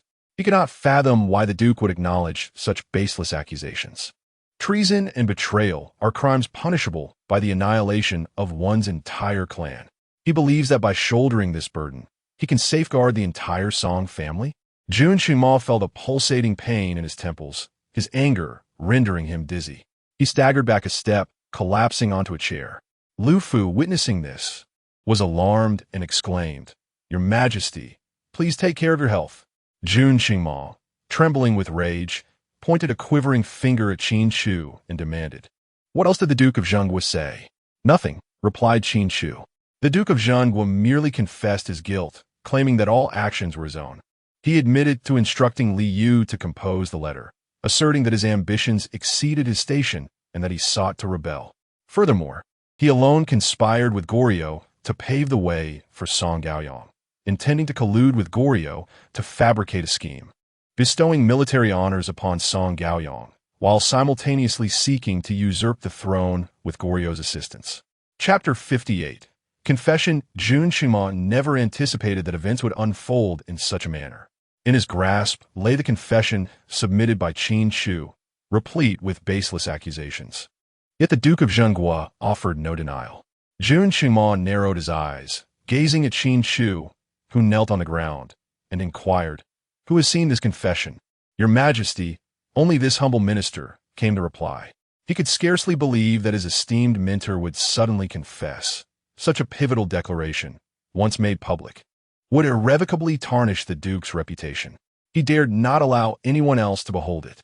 The moment the Duke admitted his guilt, he hastened to the palace with the confession in hand to inform the Emperor. Retracting his gaze, Jun Qingma cast a final look at the document before tearing it apart and casting it into the brazier. Qin Chu was bewildered by this action, yet a flicker of hope ignited within him. Was it possible that the Emperor sought to protect the Duke? That thought quickly dissipated. If the Emperor truly intended to safeguard the Duke, he would not have allowed the disgrace to be heaped upon Song Gaoyang during the morning court. With this realization, Qin Chu's eyes darkened, and he lowered his head. Jun Qingma's authoritative voice resounded. The Duke of Zhenghua has never confessed. Do you understand, Qin Aiqing? This humble minister comprehends, came the response. What is the current state of the two young masters of the Song family? Physician Liu reported that the two young masters had emerged from danger, yet remained unconscious. Jun Qingma first accompanied several physicians to visit Song Yaoyang and Song Gaoyang, confirming their safety before heaved a sigh of relief. Thank heavens they were unharmed. Should anything have befallen them, Song Wushuang would never forgive him in this lifetime. The Dali Temple was no longer a secure refuge, and with the Song brothers facing accusations, returning them to the Duke's residence for recuperation would likely invite scandal. After a moment of contemplation, Jun Qingma declared, Qin Aiqing, the environment of the Dali Temple is dark and damp, detrimental to the recovery of the two young masters. Allow them to temporarily reside at your estate, where they can be closely monitored. I shall send Physician Hu and Physician Liu to attend to their healing. A surge of joy filled Qin Chu's heart as he responded, This humble minister shall obey. Tasked with arranging the relocation of Song Yaoyang and Song Gaoyang, Jun Qingma then proceeded alone to visit the Duke of Zhenghua. After more than 2 months in prison, the once vigorous Duke now bore an increased amount of white hair at his temples, appearing to have aged a decade. Resembling a weary elder worn down by the hands of fate, devoid of the valor befitting a seasoned warrior. Observing the Duke, who sat in the corner with a sorrowful countenance, Jun Qingma was struck by the realization of how absurd his earlier decision had been to imprison this valiant general, one who had shed blood for the Tianshan kingdom, merely to compel Song Wushuang's submission. A once proud and courageous hero had been utterly broken by his actions. Jun Qingma felt a warmth welling in his eyes. He could not fathom how he had become so terrifying. He was unworthy of being a ruler, nay, he was unworthy of being human. He had entered the room alone, stealthily, without announcing his presence, and thus the Duke remained oblivious to his arrival, continuing to face the wall, gazing upward at the small window of the cell. This sight plunged Jun Qingma's heart into a searing turmoil of regret and anguish, as if it had been cast into a cauldron of boiling oil. The Duke of the State has long commanded troops in battle, his vigilance surpassing that of ordinary men. However, after being confined in this dark prison for an extended period, consumed by the constant worry for his children's safety, his resolve has been profoundly weakened. His alertness has considerably diminished. Jun Qingma stood outside the cell for quite a while before he became aware of someone's entrance. Turning around, he beheld the figure of Jun Qingma, adorned in a resplendent yellow dragon robe, standing in the dimly lit cell. Initially taken aback, the Duke nearly believed he was hallucinating. Upon confirming the reality of the situation, he hastily rose and knelt before Jun Qingma, proclaiming, Your humble servant pays homage to your majesty. Long live the emperor. Jun Qingma suppressed his emotions, saying, Please rise, Duke. He took a couple of steps forward, approaching the prison door, and inquired, Duke, why do you admit guilt? The Duke did not rise. He comprehended what Jun Qingma feared and desired. With his head heavily bowed against the straw in the cell, he lamented, Your Majesty, all transgressions are solely my doing. My son and daughter are entirely unaware. I beseech your Majesty, considering my past contributions to the Tianshan, to spare the lives of my son and daughter, allowing them to leave the capital and return to a peaceful life. Jun Qingma's forehead tightened with anger. There was no possibility of permitting Song Wushuang to leave the capital. Duke, I know you've been wronged. Why then do you confess? The Duke felt a surge of irony within. Was his admission not the result of coercion? What audacity it was to question him now. During today's court session, Liu had imposed those baseless charges upon the Duke's household before all the ministers. The Duke was indifferent to the performance Jun Qingma was putting on. He no longer cared. The Duke's merits had overshadowed the emperor, and Jun Qingma sought to eradicate the Song family swiftly. If admitting guilt would suffice, then he would do so. If the emperor demands the death of his subjects, they must comply. He only hoped that his demise would preserve the lives of the others in the Duke's household. Your Majesty, it is I who have formed factions and engaged in treason. It is I who have conspired with the enemy, and it is I who have secretly colluded with Goryeo. resulting in the tragic loss of 40,000 souls from Tianjin and the destruction of 12 cities. All of this is solely my doing. I implore your majesty, considering my past military achievements, to spare the lives of those in the Duke's household. I have stated before, I believe you are not guilty. Jun Qingma's tone was laced with suppressed fury. I possess some evidence regarding your conspiracies and treason. As for the collusion with Goryeo, I will investigate thoroughly and restore Song Gaoyang's innocence. Upon hearing this, the Duke's expression shifted slightly, and he hurriedly replied, Your Majesty, the matter of collusion with Goryeo is solely my doing. It has nothing to do with my son. Chapter 59, Wushuang is my future Empress Yu. Jun Qingma was infuriated by the obstinacy of the Duke of Zhen. He could not comprehend why, despite having assured that he would restore the Duke's honor, the Duke still insisted on confessing. Did he truly wish for death? Duke, both of your sons are currently in a deep slumber, and Wushuang is nowhere to be found. All evidence is stacked against the Duke's residence. If you wish to preserve its integrity, cease your reckless confessions. The Duke suddenly raised his head. What has happened to Wushuang? Was she not outside, unharmed? Why was she embroiled in this turmoil? The gaze the Duke cast upon Jun Qingma was fraught with resentment. Initially, he believed that, no matter how much suspicion Jun Qingma harbored toward the Duke's residence, Song Wushuang, being his confidant, would be spared. After all, a day as husband and wife merits 100 days of affection. Even if he disregarded the merits of Song Wushuang's loyalty, he thought that their years of companionship would warrant her protection. He never anticipated that she too would not be spared.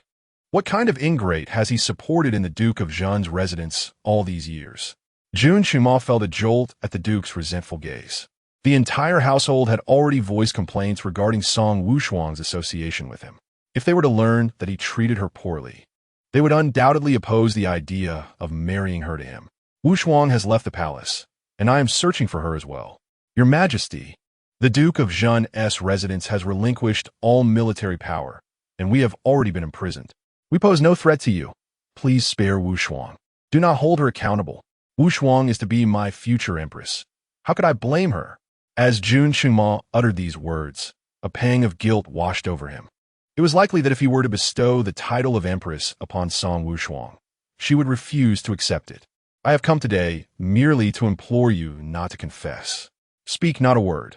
I shall restore the Duke's honor myself. The other two sons have already been taken to the Qin residence for recuperation. The Duke need not worry. With that, he hastily departed. Upon exiting the Dali Temple and gazing at the vast expanse of white, Jun Qingma found himself momentarily at a loss as to where to go. After standing for a while, Lu Fu approached at a brisk pace, holding an umbrella to shield him from the heavy snowfall. Your Majesty, the two sons of the Song family have left the Dali Temple and have been relocated to the Qin residence. Jun Qingma nodded and then set off back to the palace. Qin Chu had arranged for Song Yaoyang and Song Gaoyang to be housed in the rear courtyard of the Qin residence, assigning guards to their protection. By the time all was set, darkness had enveloped the sky. With fatigue etched across his handsome and gentle features, he pushed open the door to his chamber, preparing to rest. Just as he closed the door, a sudden chill swept through the room. There was an unfamiliar presence within. Who? Qin Chu's eyes sharpened, his hand instinctively resting upon the hilt of his soft sword. Those nurtured by the Duke of Zhen, even if they were mere scholars, were not to be underestimated in martial prowess. A faint sound of footsteps emerged from behind the screen, reminiscent of a lady's delicate steps. Qin Chu's expression darkened. Surely, it was yet another maid seeking to offer herself to him. He had encountered such situations far too often, and despite his best efforts to dissuade them, some women remained hopelessly infatuated. Just as he was about to express his ire, Song Wushuang stepped forth from behind screen. Qin Chu was momentarily stunned. Then elation washed over his face. Why are you here, Wushuang? Song Wushuang emerged, lowering the hood of her cloak to reveal her captivatingly beautiful face. Senior brother. Qin Chu's eyes sparkled with uncontainable joy, his already gentle expression softening further. Aren't you in the palace? When did you come out? At the mention of the palace, Song Wushuang's gaze darkened. Do not speak of the palace. Qin Chu squinted slightly. Has the emperor treated you poorly? When has he ever treated her well? Song Wushuang thought bitterly. She preferred to share good news rather than woes, leading the Guogong residents and Qin Chu to believe that Jun Qingma lavished her with affection. Who knew the depths of her suffering? Changing the subject, she asked, "Senior brother, I came to inquire about father and my brothers."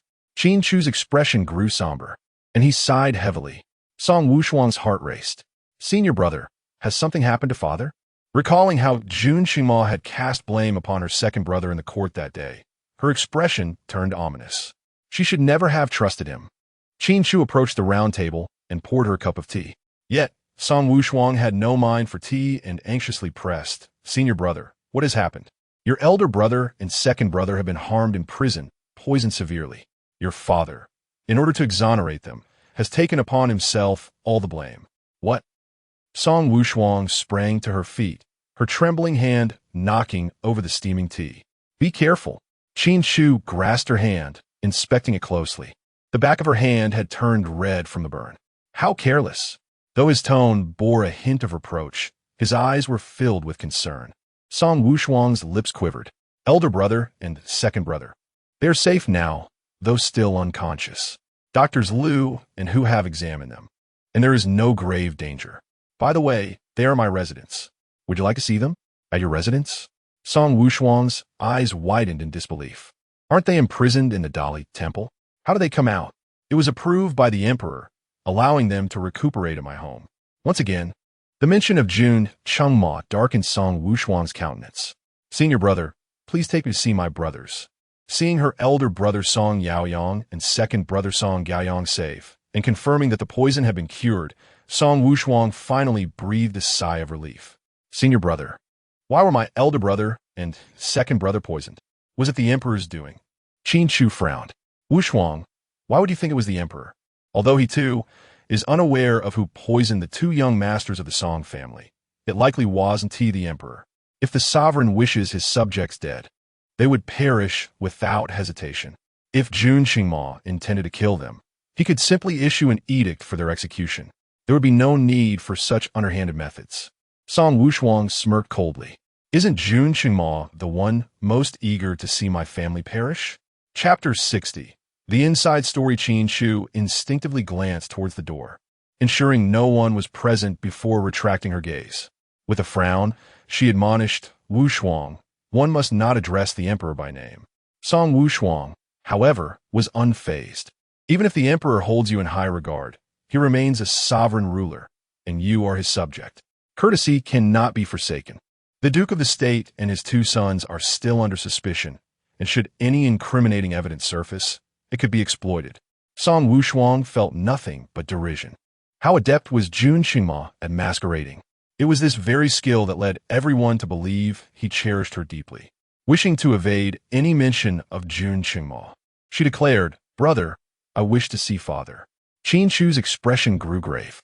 "Very well, I shall make arrangements."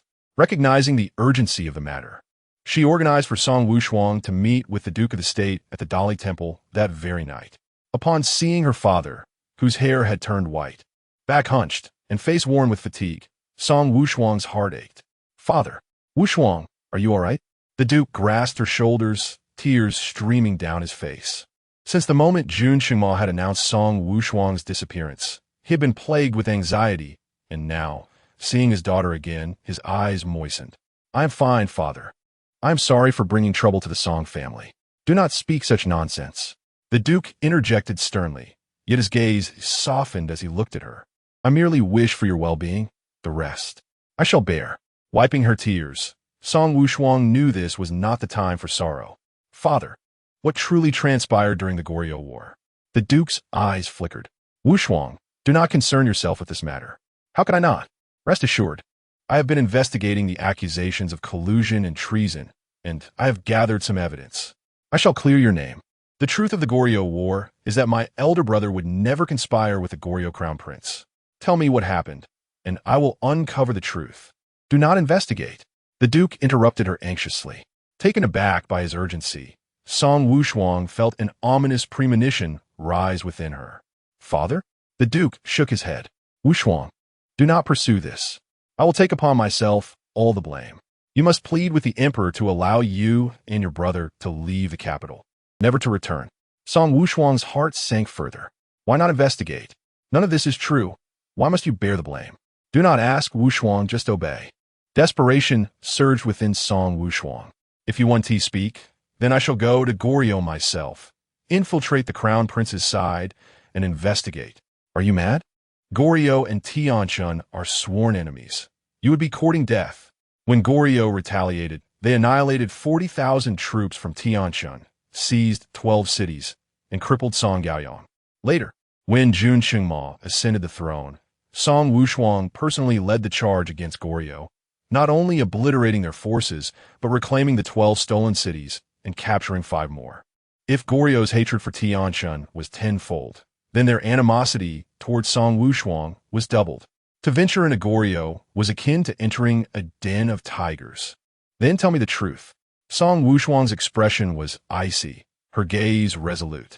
The Duke of Zhenghua wrestled with his inner turmoil, ultimately closing his eyes and resignedly stating, "The matter of your second brother colluding with Goryeo is indeed true." Song Wushuang's heart was shaken. She froze in disbelief. How could this be? Her second brother was not one to seek glory recklessly. He would never commit such an act. It is not as you imagine. The Duke of Zhenghua said with pained expression. Do you know why Gaoyang took the initiative to join the battlefield? Song Wushuang shook her head. At that time, she was wholly focused on assisting Jun Qingma during the critical contest for succession, paying little attention to her family. Seeing her second brother volunteer to lead the charge, she merely assumed it was his own desire. The Duke continued, Your situation and that of the Emperor were dire, being thoroughly suppressed by the Ming Prince. And you desperately needed leverage to turn the tide, which is why your second brother took the initiative to go to battle. He sought military merit, to be granted titles and positions, paving the way for you. Ordinary military achievements would not suffice for establishing a legacy. One must secure a victory grand enough to be recorded in the annals of history, thus prompting the late emperor to bestow lavish rewards. In a bid to bolster his power swiftly, Song Gaoyang gambled on danger, feigning collusion with the Goryeo prince. The two secretly forged an alliance, with the Goryeo prince divulging military secrets and allowing Goryeo generals to show leniency. Consequently, Song Gaoyang's first campaign culminated in a flawless victory. He then unilaterally tore up the pact, covertly dispatching assassins to eliminate the Goryeo liaison, leaving no evidence behind. Realizing he had been outwitted, the Goryeo prince furiously denounced Song Gaoyang as cunning and treacherous, yet with all evidence destroyed by Song Gaoyang, he could only swallow his rage. That triumph brought Song Gaoyang great acclaim, earning him the title of General on Wu, his reputation soaring. With his full support, Jun Qingma finally turned the tables from being suppressed by the Ming prince, emerging as the most promising candidate for the throne.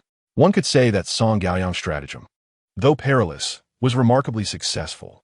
In warfare, there are only victories and defeats, not right or wrong. While Song Gaoyang's victory lacked martial honor, his ability to gain the trust of the Goryeo prince showcased his skill, and the prince's gullibility was not to be blamed on anyone else. However, no one anticipated that the Goryeo prince, after half a year of scheming to avenge past grievances, would annihilate 40,000 troops of Tianchun, seize 12 cities, and nearly kill Song Gaoyang. Severely injured, with his legs crippled, he narrowly escaped with his life, only then revealing to the Duke of Zhenghua the pretense of colluding with the Goryeo prince. Upon hearing this, the Duke was furious, utterly bewildered. Should this information be disclosed, the pretense of collusion could easily morph into reality, especially considering that Goryeo's subsequent victory over Tianchun was due to someone leaking the battle formation, which was precisely what Song Gaoyang had promised to disclose to Goryeo. This implied that no matter who leaked the battle formation, if pursued, the Goryeo prince would inevitably blame Song Gaoyang. Naturally, the Duke of Zhenghua could not bear to see his already crippled son branded a traitor.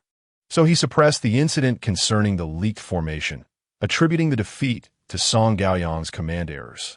Although his reputation was tarnished, at least he preserved his life. What he did not anticipate was that this matter would resurface at such a critical moment. The Duke of the State appeared to age a decade in an instant. Wushuang, this issue must not be investigated. Although your second brother feigned collusion initially, his connection with the Crown Prince of Goryeo is genuine. Pursuing this further would only lead your second brother to ruin. His eyes glisten with tears. Your brother is still young. He cannot. Father has aged, having lived more than half his life, and has had enough. If my life could be exchanged for your safety, then death would be worth it. Song Wushuang was taken aback by the truth of the situation. Her heart felt as though it were tightly gripped by a giant hand, constricting her breath. It was all her fault. She was to blame. If she had not stubbornly insisted on aiding Jun Qingma's ascent, if she had not drawn the Song family into the struggle for the throne, they would never have waded into such murky waters. Her second brother would not have rushed to the battlefield to assist her, would not have fallen into such a grave predicament, nor would he have been crippled at such a tender age. She had brought calamity upon the entire family. What had she gained in return? Nothing at all. Chapter 61. The Dog Emperor approaches. Song Wushuang suppressed the tears welling in her eyes. It was her folly to place trust in others. She alone bore the blame. And it was not others who were at fault. Taking a deep breath, she quelled all her emotions. Father, I shall find a way to rescue you. If she ultimately could not clear her father's name, then she would resort to a prison break. She would leave the capital, this place of turmoil, and forever live in seclusion amidst the mountains and waters. Upon emerging from the cell, Song Wushuang reunited with Qin Chu, and together they departed from the Dali Temple prison. However, upon stepping outside, they were met by Jun Qingma, who awaited them. A heavy snowfall had blanketed the ground today, although the snow had ceased. The accumulation had yet to melt. Under the moonlight, Jun Qingma, clad in a white cloak, blended almost seamlessly with the vast, snowy landscape. He turned to face them, his expression obscured by the night. Yet Song Wushuang could sense his gaze upon her. Qin Chu's countenance changed slightly. The Duke of the State was a serious offender. Without an imperial edict, visits were prohibited. Thus, he had arranged for Song Wushuang to meet under the cover of night, only to be unexpectedly confronted by Jun Qingma. At this hour, should not Jun Qingma be resting within the Zixiao Hall? Why was he here at the Dali Temple? Qin Chu felt a surge of panic, instinctively stepping forward to shield Song Wushuang. Observing this protective gesture, Jun Qingma's eyes darkened slightly. Qin Chuhatsti Nenlet, bowing deeply. I pay my respects to your majesty. May you live 10,000 years. Song Wushuang stood behind Qin Chu, her gaze heavy with concern. After a moment's hesitation, she bent her knee, preparing to kneel in reverence. Jun Qingma's voice rang out. I have told you, there is no need for you to kneel before me. Ignoring his words, Song Wushuang continued to descend. You. A gust of cold wind swept past, and in the blink of an eye, Jun Qingma was at her side, his large hand gripping her arm, halting her descent. Qin Aiqing, you may return. Qin Chu rose, his face a mask of conflict. Though unaware of the circumstances between Song Wushuang and Jun Qingma, his instincts warned him that there was trouble brewing between the two. Jun Qingma's demeanor was disturbing, and leaving Song Wushuang alone with him could be perilous. Faced with the reigning emperor, Qin Chu was at a loss for how to intervene, so he stepped behind Song Wushuang, gently pulling her back. In the moonlight, a delicate, pale hand reached around him, gently patting his shoulder twice. Qin Chu turned to find Song Wushuang, as porcelain-white skin shimmering under the luminous moonlight, as if kissed by a silvery sheen. Shi Xiang, you should return. But you. Qin Chu hesitated, unable to utter the words cautioning against the danger of leaving Song Wushuang alone with the emperor. He could only convey his concern through fleeting glances. It's fine. Song Wushuang smiled at him reassuringly. I will return shortly. Seeing that Qin Chu remained unconvinced, she softened her expression further. Rest assured, I will be safe. Finally, Qin Chu took his leave, glancing back repeatedly. Witnessing their poignant farewell, Jun Qingma's expression darkened more than the night itself. After the figures of Qin and Chu vanished into the depths of the snowy night, he approached Song Wushuang. His expression was displeased, yet he dared not unleash his frustration, choosing instead to suppress it within. Wushuang, are you currently residing in the Qin residence? Song Wushuang took a step back, creating distance between them. The movement pierced Jun Qingma's heart, causing a dull ache to resonate within. Is there something you need? Her voice, cold and distant, carried an air of detachment. A wave of intense unease surged within Jun Qingma. He reached out, yearning to grasp Song Wushuang's hand. Wushuang. Once more, Song Wushuang retreated a step. Your Majesty, if there is nothing pressing, I shall take my leave. Must you remain so distant with me? Noticing the abruptness in his tone, Jun Qingma's expression shifted, and he hastily lowered his voice. Wushuang, regarding your father's situation, I apologize. It was my oversight that allowed this to happen. However, rest assured I will. Song Wushuang impatiently interrupted him. Your Majesty, why must you come before me to put on a show? What? Jun Qingma was momentarily taken aback, unable to grasp her meaning. Wushuang, I genuinely came to apologize. With a scoff, Song Wushuang's face was filled with derision. Your Majesty, my entire family has been imprisoned, and the tiger talisman and command seals have been confiscated. The Song family poses no threat to you now. What pretense do you maintain? Or is it that you still harbor fears regarding my family? Her words, frigid and devoid of warmth, struck Jun Qingma's heart like a sharp blade.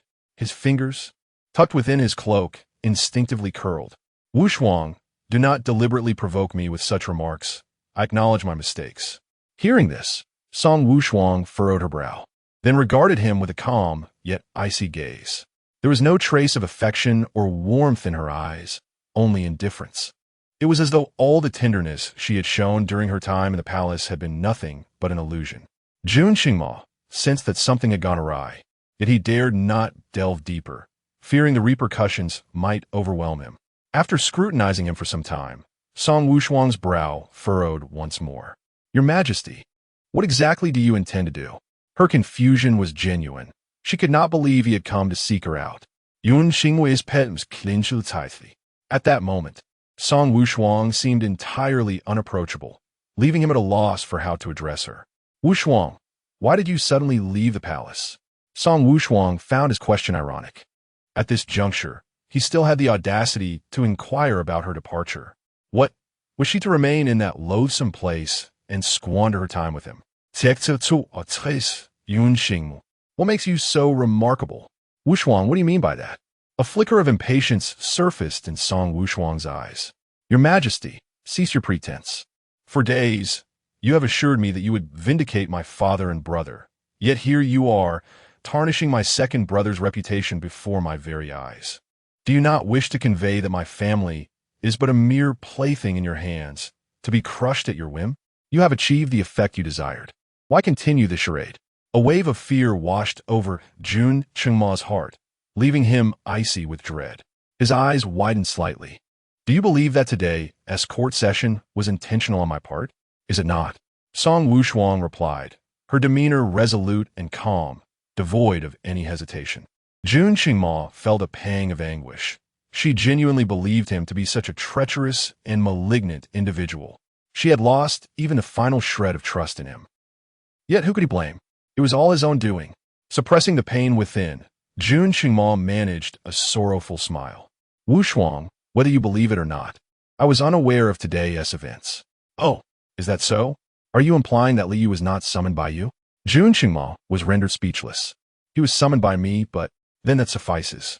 Song Wushuang, at the end of her patience, found it incomprehensible how she had ever come to love this man. Raising her hand to halt his insincere words, she declared, Your Majesty, after a month of acting, are you not weary? Until when do you intend to continue this performance? Jun Qingma stood frozen, disbelief etched across his face. Acting? You think I've spent this past month merely performing for you? Did she truly perceive all his kindness as mere theatrics? Is it not? Certainly not. His eyes reddened, clearly wounded by her skepticism. Is that so? Song Wushuang's exquisite visage remained as frigid as snow, evidently dismissive of his words. Why do you claim I am acting? Is it possible that your feigned tenderness over the past month has been nothing but a performance? Then what else could it be? Song Wushuang gazed at him, bewildered.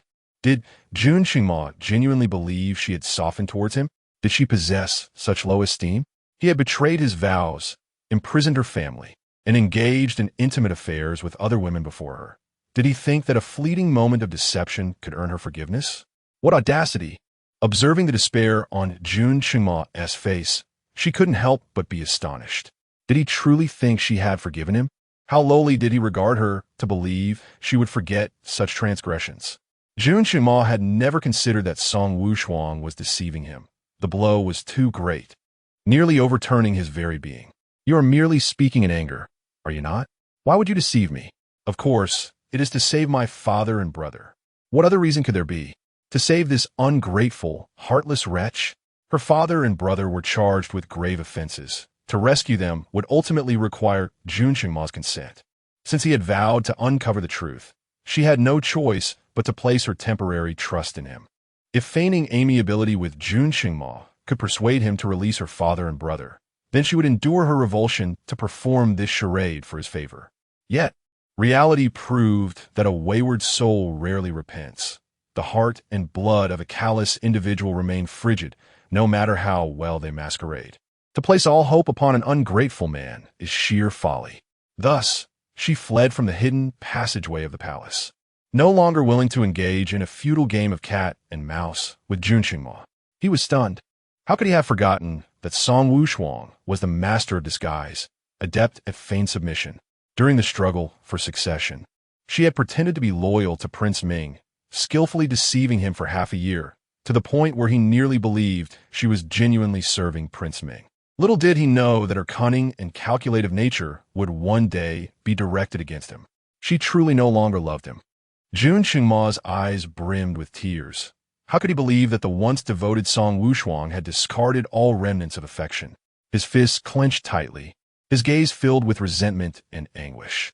Was everything that had transpired merely an illusion? Indeed, it was an illusion, Song Wushuang declared resolutely. In her eyes, Jun Qingma found no trace of their past intimacy. With her ruby lips parted, she declared, "You enjoy theatrics, so I shall indulge you." To have hope for anything from you was but a fanciful delusion. A cold-hearted sovereign, driven solely by self-interest, would never spare the powerful Song family. Seeing Jun Qingma's woeful expression, as if he were genuinely besotted with her, filled Song Wushuang with scorn.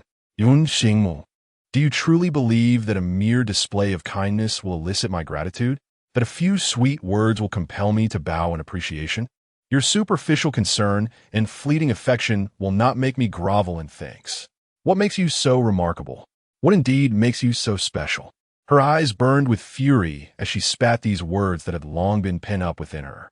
Without her, without the Song family, he would still be a pitiful creature, languishing in the cold palace, deprived of sustenance, unaware of his very identity. What was he without the Song family? By what right did he seek to annihilate them upon ascending the throne? When the birds are gone, the bough is hidden. When the cunning rabbit falls, the hound is cooked. The Song family knew too many of his secrets, and his achievements threatened his sovereign authority. Thus, she accepted his need to eliminate them swiftly. It was her misjudgment, her misplaced affections, for which she bore the consequences alone. Yet, he played the executioner while expecting the Song family, as his victims, to grovel at his feet in gratitude. How revolting! How despicable! Chapter 63. She remained lucid, observing his decay, confronted with her relentless inquiries. Jun Qingma crumbled. His lips turned pale as he staggered back a couple of steps, unable to meet Song Wushuang's gaze. "No, this is not the Wushuang I know," he stammered. I didn't tea. He wished to assert that he had no intention of annihilating the Song family. He had never truly contemplated the murder of the Duke of Jinghua or his two sons. His feelings were rooted in unwillingness. He was unwilling to accept Song Wushuang's growing indifference towards him, unwilling to tolerate her disregard, and unwilling to see her draw so close to Lu Su and Qin Chu. He yearned for her submission, longing for her to love him as she once did, driving him to provoke and compel her through desperate measures. Under Song Wushuang's piercing and unyielding stare, Jun Qingma's mouth opened and closed several times, his throat burning as if sliced by a blade. I truly love you." Gazing into her eyes, his own filled with pleading, he implored, "Wushuang, whether you believe it or not, my heart for you is genuine. You are the only one I have ever loved." "I believe you," Song Wushuang replied. Jun Qingma was momentarily taken aback, a flicker of humble hope igniting within him. Yet, he soon heard her voice again. "I believe you love me, but you have loved others too." "No, You are the only woman I have ever loved." He protested, like a cornered beast defending its territory, his eyes reddened with emotion. "Wushuang, you may doubt everything about me, but never my sincerity." Song Wushuang's laughter was cold. "You claim to have loved only me, yet your heart also yearns for power. Nay, it craves power more fervently. Under heaven, the land belongs to the king. Wherever you tread, all is yours. You have ascended to great heights, with the entire Tianshan realm at your disposal, people and possessions alike, including me. In your eyes, both I and the Song family are merely pawns within your grasp, unable to escape or resist. You desire me, and I must comply. You incessantly proclaim that we are equals in marriage, not in lordship, yet in your heart, I am not placed on an equal pedestal. Rather, you reign above me, and I am left to kneel in submission. Upon perceiving that I no longer yield to your every whim, you resort to wielding imperial authority over me, compelling compliance. After all, I am but a mouse in your cage, incapable of escape or rebellion. Why bother to placate me? A mere assertion of power, a threat to the Song family, is sufficient to diminish my spirit, shatter my pride, and force my head down in submission. Look, is this not compliance? Am I not kneeling in anticipation of your favor? Have I not become obedient to your every command? Such feats can be achieved under the guise of the emperor's authority. A most convenient endeavor, one that renders the effort to appease a woman entirely unnecessary, for I remain ensnared within your grasp. Song Wushuang's discerning gaze remained steady upon Jun Qingma. This is indeed your line of thought, is it not? Thus, when she argued with him, he punished her by making her kneel in the snow for 2 hours before the eyes of numerous concubines, ensuring she understood her insignificance, that he could dispose of her at will. She did not obediently accompany him to bed, so he sought solace in the arms of other women to provoke her, to make her aware that he was not solely dependent on her. If she misbehaved, there were plenty of women eager to share his bed. When she engaged in a cold war with him, he retaliated by imprisoning the entire Song family, waiting for her to kneel and plead for his release. Wasn't that precisely his intention? Did Jun Qingma love her? Yes, undoubtedly. Their bond, forged over more than a decade, was one in which she pulled him from the mire and elevated him to the throne. Her presence marked every significant phase of his life. She was his salvation, his light, and he certainly loved her. Yet this love was tainted, mingled with a multitude of complexities, calculations, suspicions, defenses, and the machinations of power. Since ascending the throne, he had never regarded her as an equal. He viewed his affection as a form of charity, a divine favor, believing that his singular devotion to her was a blessing she had earned over lifetimes, making her feel honored and grateful. People tend to forget their roots, especially after achieving success and fame. This love had become distorted. She had long since seen through the facade. Yet what could she do? The weight of imperial power loomed like a mountain above her. As a subject and a descendant of the Song family, she bore an overwhelming burden. Even knowing that Jun Qingma's love had transformed, she could not escape its grasp. Jun Qingma's face was ashen, his body chilled. He opened his mouth, brimming with words he longed to say, yet it felt as if his voice had vanished, leaving him mute.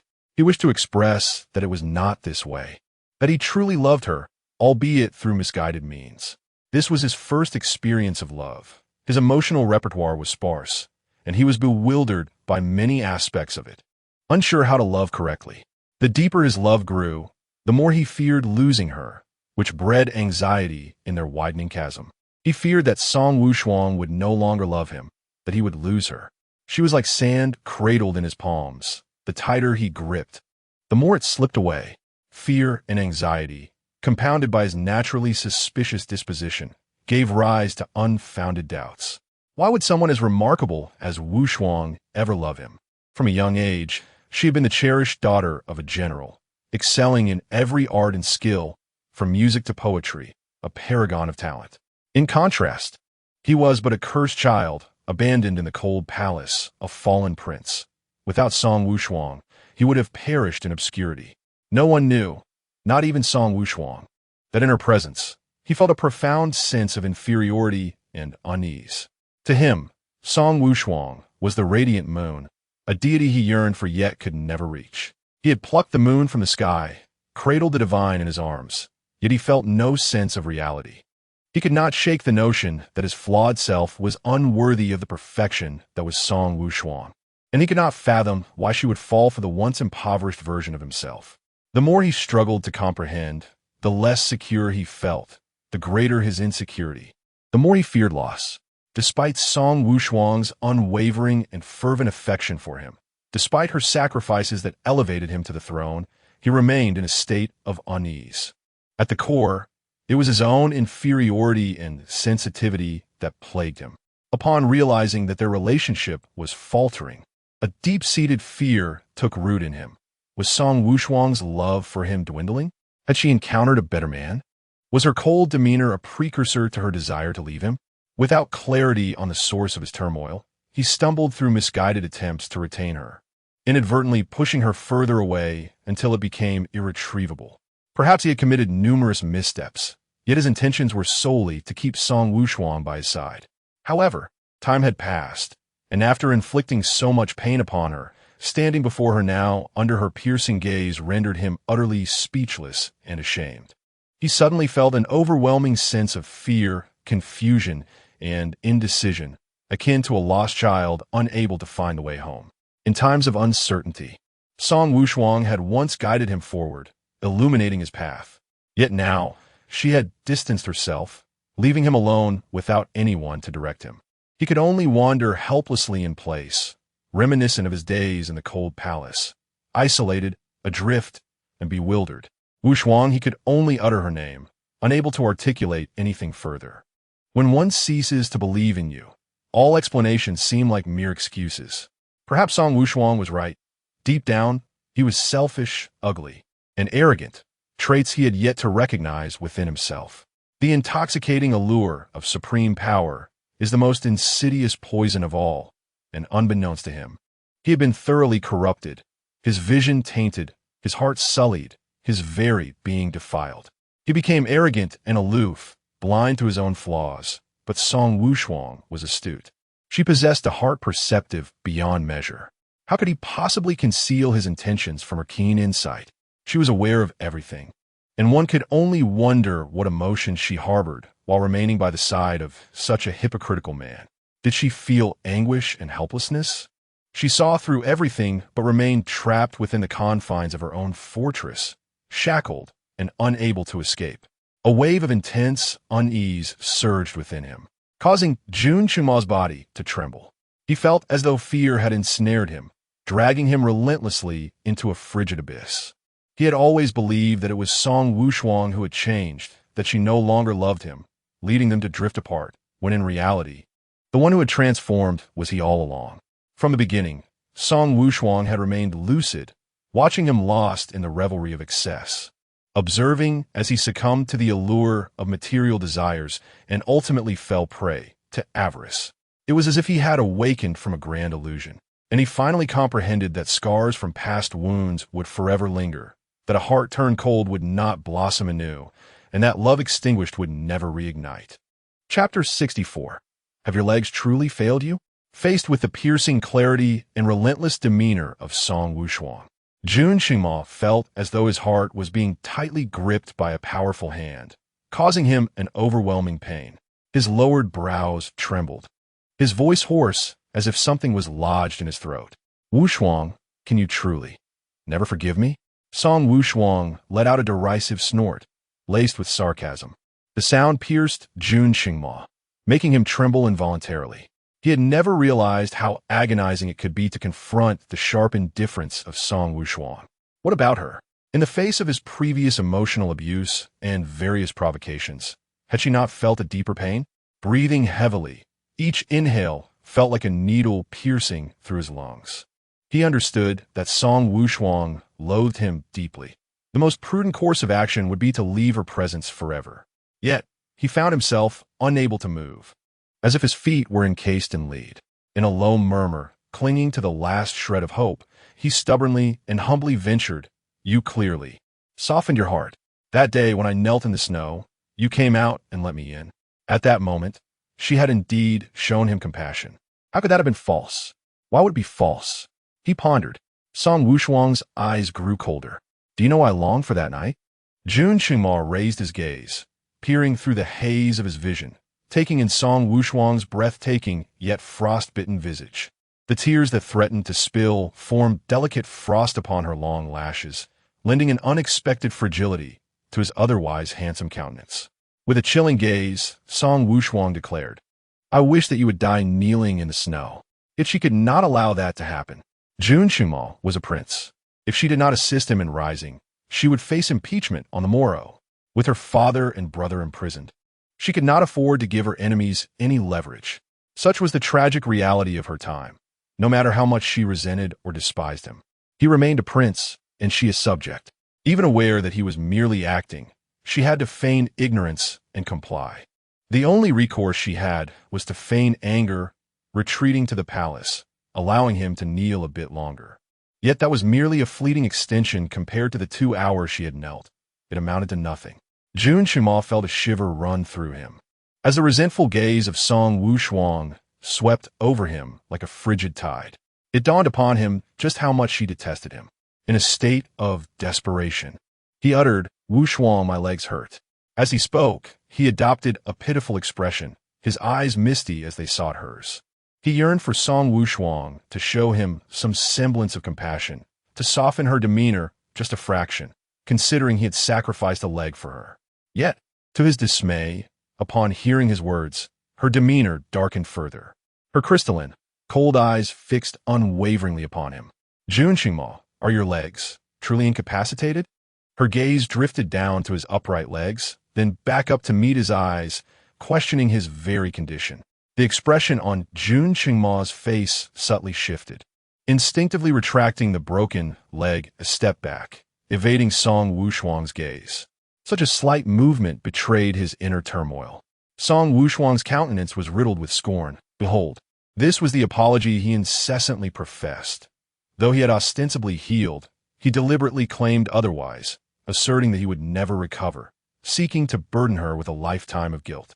This was the fervent love he so passionately declared. How repugnant. It is not as you think, Wushuang. Allow me to explain. I did not intend to deceive you. It is merely that your indifference leaves me at a loss for how to garner your attention, which led to a deception that has burdened me with conscience and guilt, is it not? Jun Qingma's eyes flickered, engulfed in shame beneath her all-seeing gaze. I never intended to keep you in the dark forever. My intention was to soften your heart first, and then reveal the truth he truly had not lost his leg. Song Wushuang constructed an impenetrable wall in her heart, one he could not breach, compelling Doctor Who to weave his falsehoods. Yet, unbeknownst to him, she was fully aware. She realized the gravity of her actions was unforgivable. Jun Qingma's expression was one of anguish, utterly at a loss. Soft-hearted?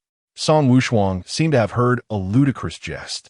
What makes you think I would soften my heart merely because you lost a leg? Jun Qingma, how absurd. Have you any notion of the pain I have endured for you? How many times have I sacrificed for you? I have even lost my capacity for motherhood. My years are numbered. Did you ever soften your heart for me? In comparison to her wounds, his lost leg was trivial. What gave him the audacity to assume she would relent, simply because of his misfortune? Song Wushuang's chest heaved violently, her eyes slightly reddening. She inhaled deeply, suppressing the tempest of anger within. Jun Qingma, if you possess even a shred of conscience, I implore you to release my father and brother. Rest assured, the Song family shall never intrude upon the capital again. We shall not jeopardize your vast empire. Only wish that we may never meet again in this lifetime. Chapter 65. The Emperor spat blood with a fierce declaration. Song Wushuang cast not a glance at Jun Qingma, leaping away with remarkable agility, vanishing into the depths of the snowy landscape. I shall never return to the capital in this lifetime. We shall not meet again. Jun Qingma felt an icy chill envelop him at those resolute words. He yearned to pursue her, yet as he took but a few steps, a sharp pain seized his chest. Clutching at his heart, his knees buckled, and he collapsed into the snow, violently coughing up a mouthful of crimson blood. The vivid red against the white snow was a heart-wrenching contrast, reminiscent of the day Song Wushuang had leapt over the palace wall, her crimson fox fur lying amidst the thick snow, the blood staining the world in hues of red, becoming an indelible nightmare from which he could never awaken. Qin Chu paced anxiously at the entrance of the Qin residence, his expression fraught with worry as his gaze frequently darted towards the end of the street, awaiting Song Wushuang's return. Surely, nothing has gone awry. Just as Qin Chu could no longer suppress his desire to search for her, a graceful figure gradually emerged into view. His eyes brightened with hope, and he hurriedly approached her. Wushuang. Unbeknownst to him, snow had begun to fall from the heavens. Qin Chu walked without an umbrella or cloak, the white flakes settling upon his hair, giving him the appearance of being dusted with frost from afar. "Are you unharmed? Did the emperor trouble you?" Observing the anxious concern etched upon Qin Chu's face warmed Song Wushuang's heart, moistening her eyes. While her perception of men was rather dim, she held a profound appreciation for her family. In the absence of love, at least there remains familial and platonic affection. "I'm fine." The two first attended to Song Yaoyong and Song Gaoyong, who remained unconscious and pallid.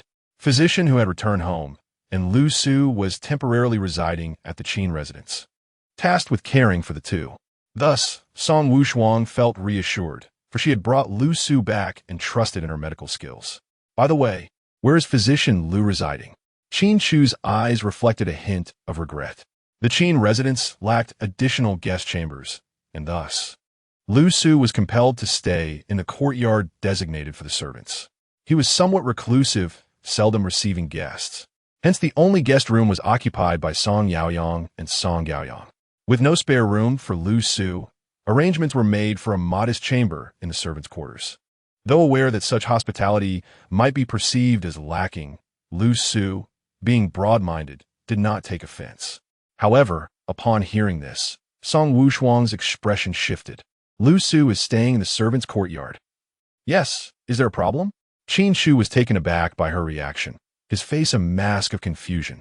"And no, it's nothing." Song Wushuang forced a smile, merely feeling that it was somewhat inappropriate for a palace physician to reside in a servant's quarters. "I apologize for this, but it seems Lu Su has not taken it to heart." "Is that so?" Song Wushuang was at a loss for words. "Then, may I trouble you, senior brother, to remind the servants to leave Lu Su undisturbed, as he prefers solitude?" "Of course." With that, the topic was set aside, and the two walked side by side towards the study. Aware of Song Wushuang's susceptibility to cold, Qin Chu had 3 braziers lit and provided her with a wolf fur cloak to drape over her shoulders. "Are you still cold?" he inquired. A fleeting image of the Zixiao Hall crossed Song Wushuang's mind, recalling how Jun Qingma had instructed his attendants to move the braziers to the foot of her bed. She smiled softly and replied, "Not cold." "Wushuang, how did you manage to leave the palace?" He had initially presumed that it was Jun Qingma who granted her passage. Yet the scene of their clandestine meeting under the night sky suggested otherwise. Remembering that Song Wushuang had secretly entered his quarters, he became increasingly convinced of this notion. The secret passage, she mused. As a child, she often frolicked in the palace and had long since memorized its myriad concealed corridors. Otherwise, she would not have been able to sneak in frequently to see Jun Qingma. Realizing that her thoughts had once again drifted to him, Song Wushuang's gaze darkened, and she shook her head to cast aside the memory of that man. "Senior brother, how much evidence have you gathered regarding my father and brother's alleged collusion with the enemy and treasonous conduct?" Rising, Qin Chu rapped his knuckles against the bookshelf beside the wall. The audible crack echoed as the shelf parted in the middle, revealing a hidden compartment. Without hesitation, he retrieved a Zeton wood box from within and opened it, presenting the evidence contained inside to Song Wushuang. She examined the documents meticulously, then compared them with her own findings, and together they deliberated for quite some time, both feeling utterly at a loss. The combined evidence they possessed should have been sufficient to exonerate her father. However, following Li Yu's performance in the Jinluan Hall, that hope was dashed. Furrowing his brow, Qin Chu remarked, "Gao Yang would never conspire with the Crown Prince of Goryeo. Li Yu is certainly lying. It seems we must investigate the Goryeo War from years past." The mention of this matter brought a deep anguish to Song Wushuang's eyes. Her heart was consumed by pain and guilt, all because of her. If it were not for her desire to assist him, Her elder brother would not have resorted to such perilous measures, nor would he have found himself ensnared by others, forced to endure humiliation. Now, their father had to sacrifice himself to take the blame. "We cannot investigate," Song Wushuang said, her tone laced with self-mockery. "The allegations against my brother regarding collusion with the Goryeo crown prince are indeed true." "What?" Qin Chu exclaimed, astonished. She hurriedly recounted the entire sequence of events. After listening, Qin Chu stood in stunned silence for a moment before saying, "If this is merely a feigned collusion, then we can directly inform the emperor." "Do you think the emperor would believe us?" "Let us not forget, it was he who compelled Li Yu to bring this matter to light." Chapter 66. The Lone Man Shares a Bed. A Trial Worth Taking. Song Wushuang shook her head, recognizing the complexity of the situation. In the realm of justice, evidence is paramount. The mere disbelief of the emperor cannot resolve a case. Her second brother feigned collusion, yet no one was aware of his duplicity, regardless of his intentions. The fact remains that he conspired with the Prince of Goryeo, and his subsequent agreement to provide military strategies to the Goryeo prince is also undeniable.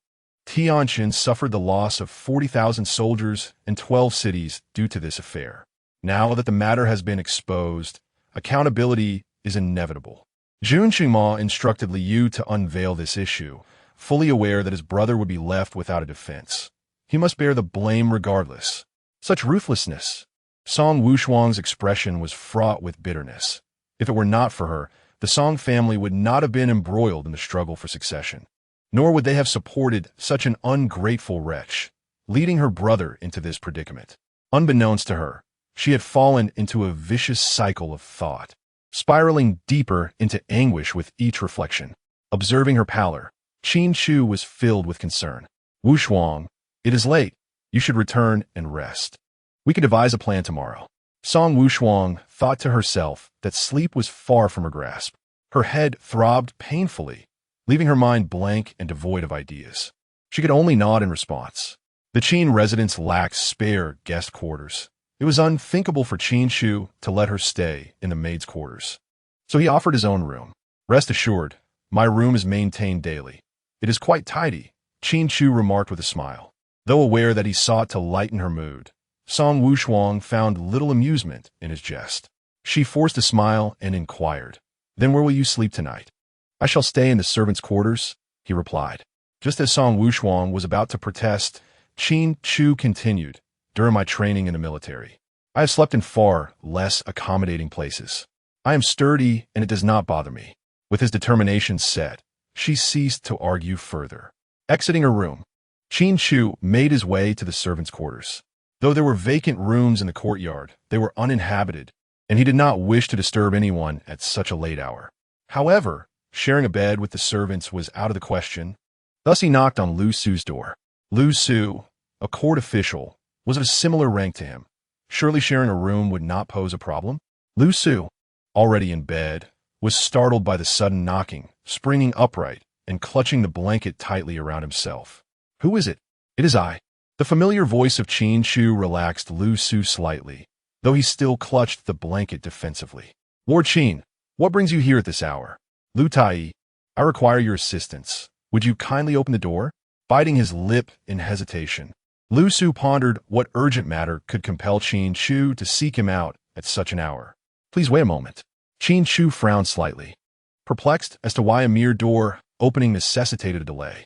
Did Lu Su require time to prepare himself, as if he were a young maiden? Just as Qin Chu's mind wandered into absurdities, the door creaked open, revealing Lu Su, neatly dressed and with his hair arranged. "Qin Chu, it seems I must indeed make an effort to present myself properly. Dr. Lu, why are you dressed in court attire at this late hour? Is it that you specially donned it to meet him, or does he sleep in his clothes?" In the darkness, Lu Su's eyes glimmered slightly. "Oh, it's nothing. I thought something had happened to the two young masters of the Song family, and I would need to attend to them." "I see." Qin Chu had merely asked out of curiosity, but upon hearing his response, he refrained from further inquiry. "The two young masters are fine. What brings you to seek me?" "Lord Qin? Well, Dr. Lu, may I stay here for the night?" "What?" His reaction was overly dramatic, startling Qin Chu. Lu Su's expression turned wary. What do you mean, Lord Qin? The hostility in his tone left Qin Chu perplexed. Wushuang is in my residence, and I have given her my room. I have no place to go. We are colleagues, both men. Sharing a night should pose no issue. Why not sleep in another room? Lu Su replied without a moment's hesitation, blocking the doorway resolutely. You know there are no spare rooms in the residence. You could share a room with the servant. Ginju, have you ever seen a master share a room with a servant? That's a valid point. Lu Su, at a loss for words, pondered for a moment, but could not figure out where to send him. Qin Chu initially thought nothing of it. However, seeing him stammer and hesitate raised his suspicions. Dr. Lu, is there something inconvenient? No.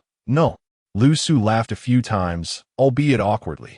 We are both men and colleagues. What could be inconvenient about that? Yet, the laughter felt forced. After a moment's hesitation, he slightly stepped aside. Then, Lord Qin, please come in. As night deepened, and after the events of the day, Qin Chu, fatigued, entered the room and began to disrobe. Lu Su was taken aback and quickly turned his back. Qin Chu, halfway through removing his clothing. Dr. Lu, what is the meaning of this? We are both men. It is merely a matter of shedding an outer robe. Why are you so evasive?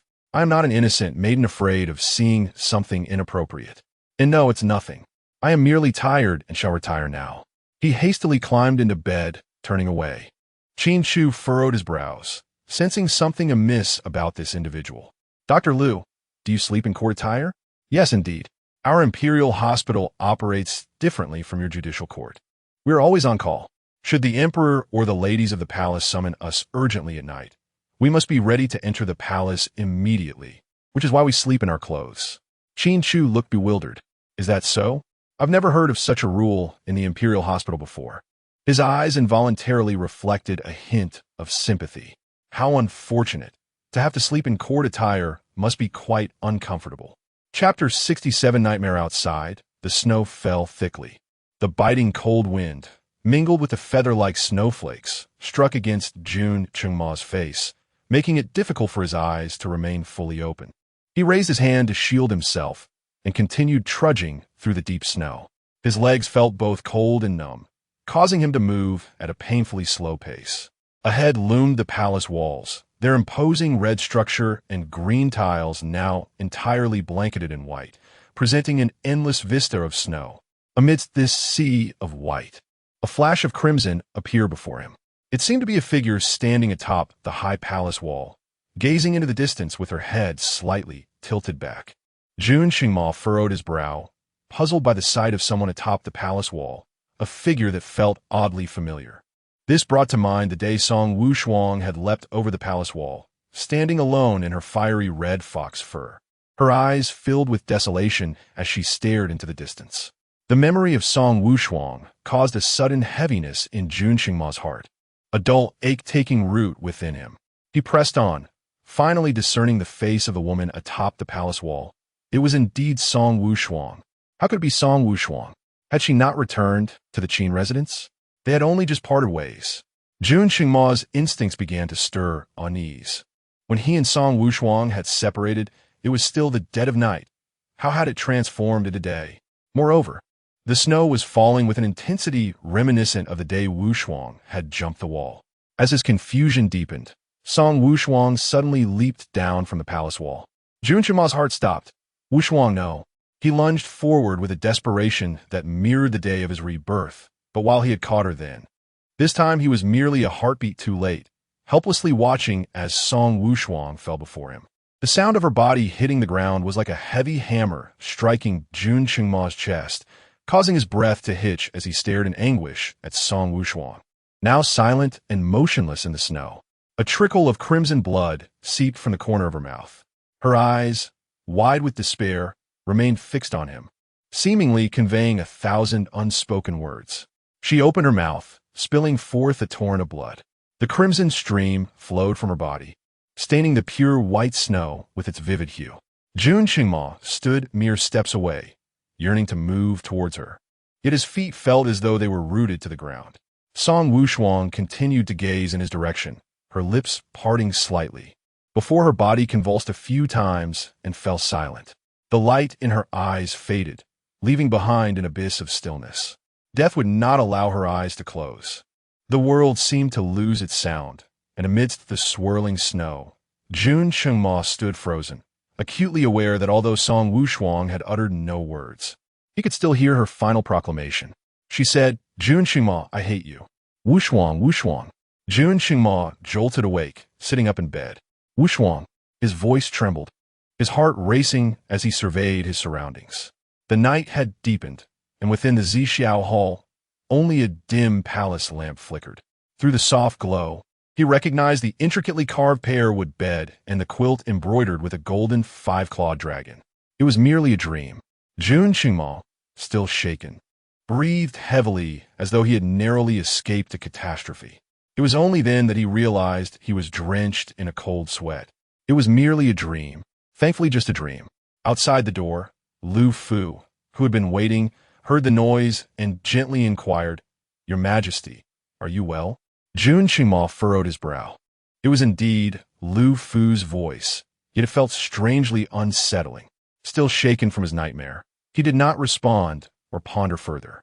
Not receiving an answer, Lu Fu's concern grew, prompting him to gently push open the door and step inside. Stooping slightly, he approached the dragon bed and softly called out, "Your Majesty?" Fine, Yun Xingmo replied. However, Lu Fu had already reached out to part the curtains, peering inside. Jun Chengma found himself staring, dumbfounded, at Lu Fu's wrinkled face and graying hair. "Lu Fu, how have you aged so much?" A terrifying thought surged within Jun Chengma, and he quickly lowered his gaze to his own hands, now riddled with wrinkles. No, no, no. It cannot be true. This is not real. Forgetting to put on his shoes, he shoved Lu Fu aside and dashed barefoot to the bronze mirror. Upon seeing the aged visage reflected back at him, it was as if he had encountered the most fearsome monster in the world. No, this cannot be real. It cannot be. It is impossible. I have been reborn. How can I still look so old? It cannot be true. It is all a lie. He staggered back, utterly lost and shattered. Lu Fu, filled with worry, hurriedly approached him. "Your Majesty, what troubles you?" Jun Chengma seized Lu Fu by the collar, demanding, "What year is it?" "Your Majesty, it is the hour of the ugly," Lu Fu replied. "I ask you, what year is it?" Though his voice was filled with anger, it bore a hint of the weariness of age. "It is the 96th year of Tianqin." Jun Chengma felt as if he had been stung, quickly releasing his grip, his expression nearing the brink of collapse. The 96th year of Tianqin, 35 years after Song Wushuang's death. How could this be? He had been reborn, had returned to a time when Song Wushuang was still alive. How had he reverted to the 96th year of Tianqin? It is a dream. It must be a dream. What a Wushuang! Yun Xingmo est displeased. Your Majesty, the Empress has been gone for 35 years. No, no, no. It cannot be. He must be dreaming. He is surely dreaming. It is a dream. I am dreaming. I must be dreaming, Jun Chengma muttered to himself. His expression became frantic, as if he had lost his mind, staggering towards the dragon bed. I am dreaming again. I just need to awaken, and Wushuang will be by my side once more.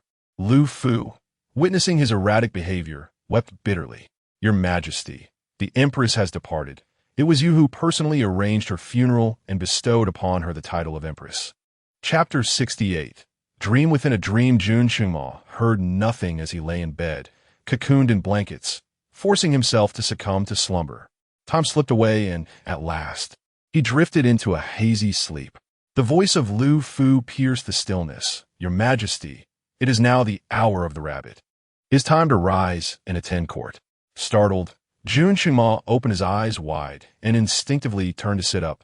His gaze fell upon Lu Fu's visage, unblemished by wrinkles, with hair as dark as night. It was the youthful Lu Fu. Lowering his eyes to his own hands, he observed the taut skin and prominent knuckles, powerful hands reminiscent of his youth. It was indeed a dream. He had thought, having been reborn and having kept Wushuang in the Zixiao Palace for over a month, how could he still be in his previous life? Jun Chengma shut his eyes briefly, attempting to steady the rapid thudding of his heart, which raced with fear. Your Majesty? Lu Fu, noting his unusual demeanor, called out with concern. It is nothing, Jun Chengma replied, opening his eyes and regaining his former composure. "I merely miss Wushuang." Tears welled in Lu Fu's eyes. "Your Majesty, General Anghua is no longer with us. You must take care of yourself." "What do you mean?" Jun Qingma was momentarily taken aback, confused by the implication of loss. "Who is no longer here?"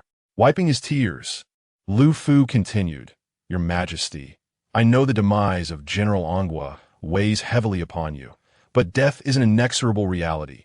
You must prioritize your health." Jun Qingma stood in stunned silence. These words felt eerily familiar, as if Lu Fu had spoken them in his previous life. Yet, the passage of time had dulled his memories.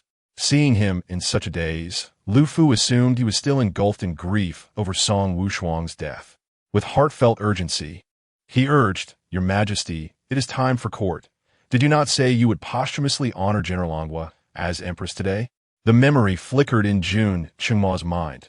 Indeed, this event had transpired in his prior existence. "Wushuang." He forcefully pushed past Lu Fu and stumbled outside. Ignoring the swirling snowflakes, he dashed barefoot toward the side hall, his feet numb and crimson from the cold. Upon thrusting open the door to the side hall, an even more chilling gust enveloped him. In the center, upon the icy bed, lay Song Wushuang, her body marred by the telltale signs of death. A wave of frost coursed through him as realization struck. Today marked the day of Song Wushuang's interment in the royal tomb, the very day he would honor her as empress. In her lifetime, he had promised her the title of empress, a promise unfulfilled until after her passing. Yet what solace did that bring? She was gone. Jun Qingma stood at the threshold, paralyzed by fear, unable to confront the sight of her lifeless form. This was a nightmare from which he could never awaken. How could this be? Why has this happened? Jun Qingma trembled, shaking his head in disbelief at the scene before him. This is a dream. It must be a dream. He had indeed been reborn, returned to a time before Song Wushuang's death. When he had caught her, he had even sustained a broken leg. Yes, his leg.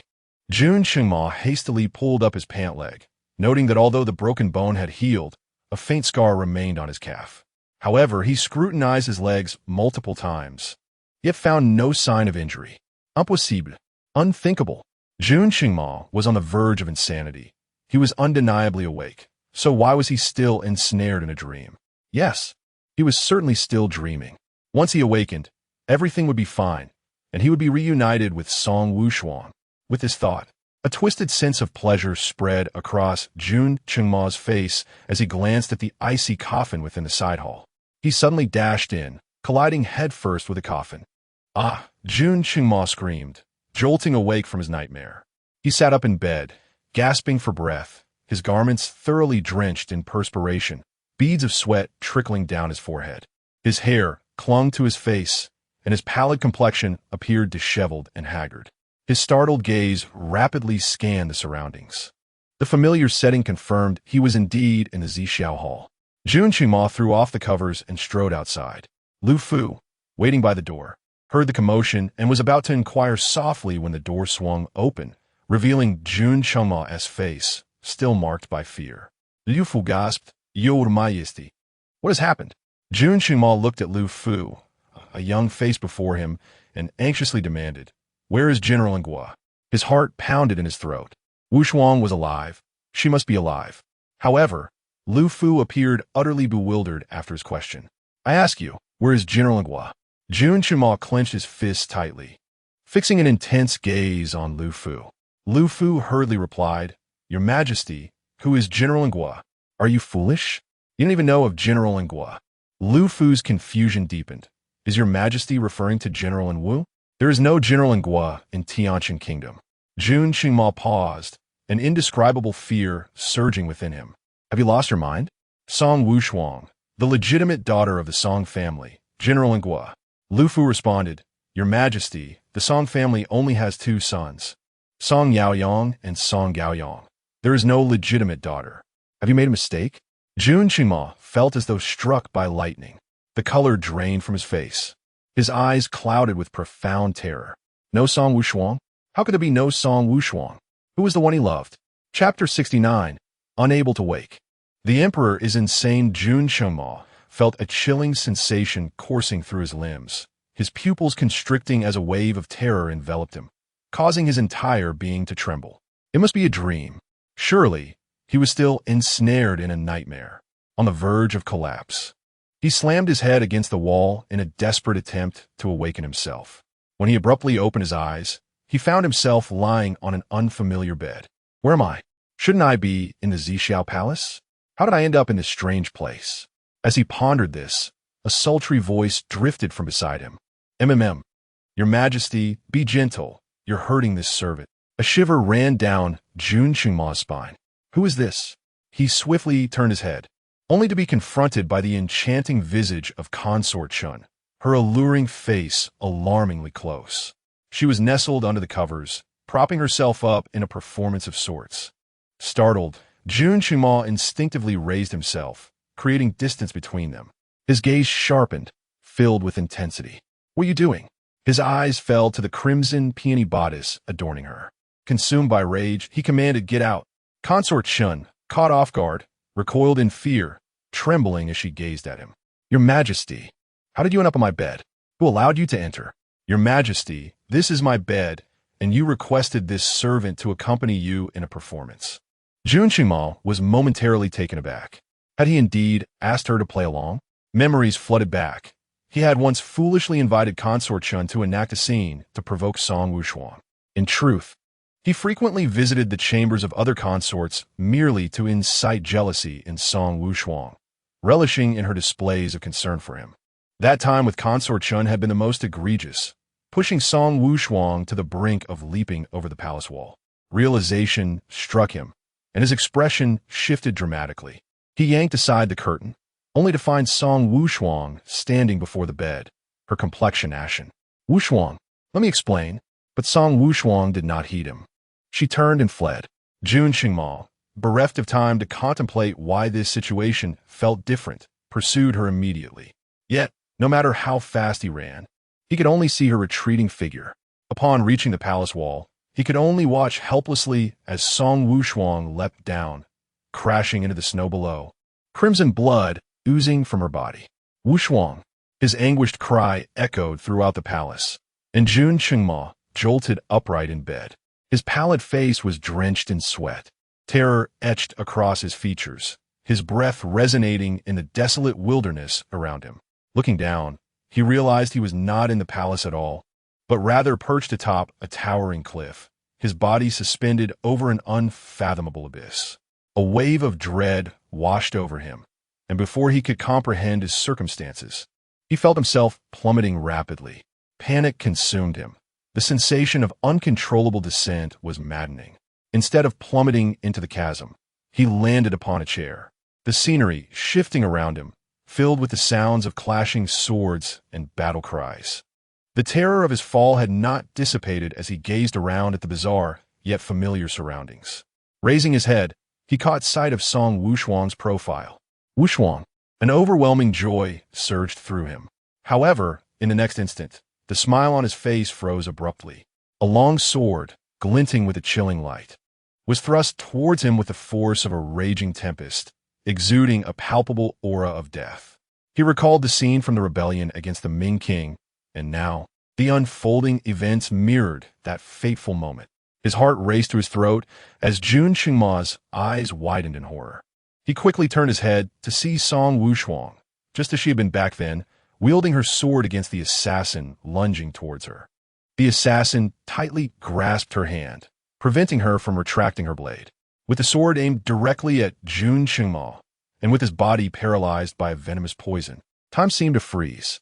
Without a moment's hesitation, Song Wushuang relinquished her weapon and lunged toward Jun Qingma. A sickening sound echoed in his ears as the sword pierced her abdomen. It was a wound that would irrevocably rob her of the ability to bear children. Jun Qingma's eyes turned crimson, and he screamed, "No, no." Awakening with a start, he found himself still seated on the grand bed of the Zixiao Palace, surrounded by an oppressive darkness, devoid of lanterns or the whisper of wind, an eerily silent void. Only the faint moonlight seeped through the window, barely illuminating the room, confirming it was indeed the Zixiao Palace, his royal chamber. Chilled to the bone, Jun Qingma stumbled from the bed, careening toward the door.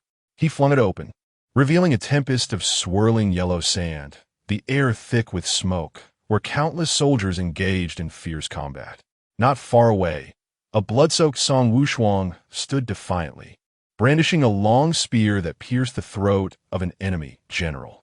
At that moment, as she dismounted her warhorse, its forelegs were severed, and the galloping beast collapsed, flinging Song Wushuang violently to the ground. Several enemy commanders, witnessing the scene, wore expressions of frenzied malice as they directed their steeds toward her. The thunder of iron hooves resounded as they trampled over her, one massive hoof crushing down upon her leg. By the time reinforcements arrived, Song Wushuang lay unconscious, her silver armor stained crimson, her right leg twisted at an unnatural angle. Wushuang, Jun Chima yearned to cry out, but no sound escaped his lips. He longed to rush forward, to shield her from the onslaught of iron hooves, yet his body remained anchored in place, immobile.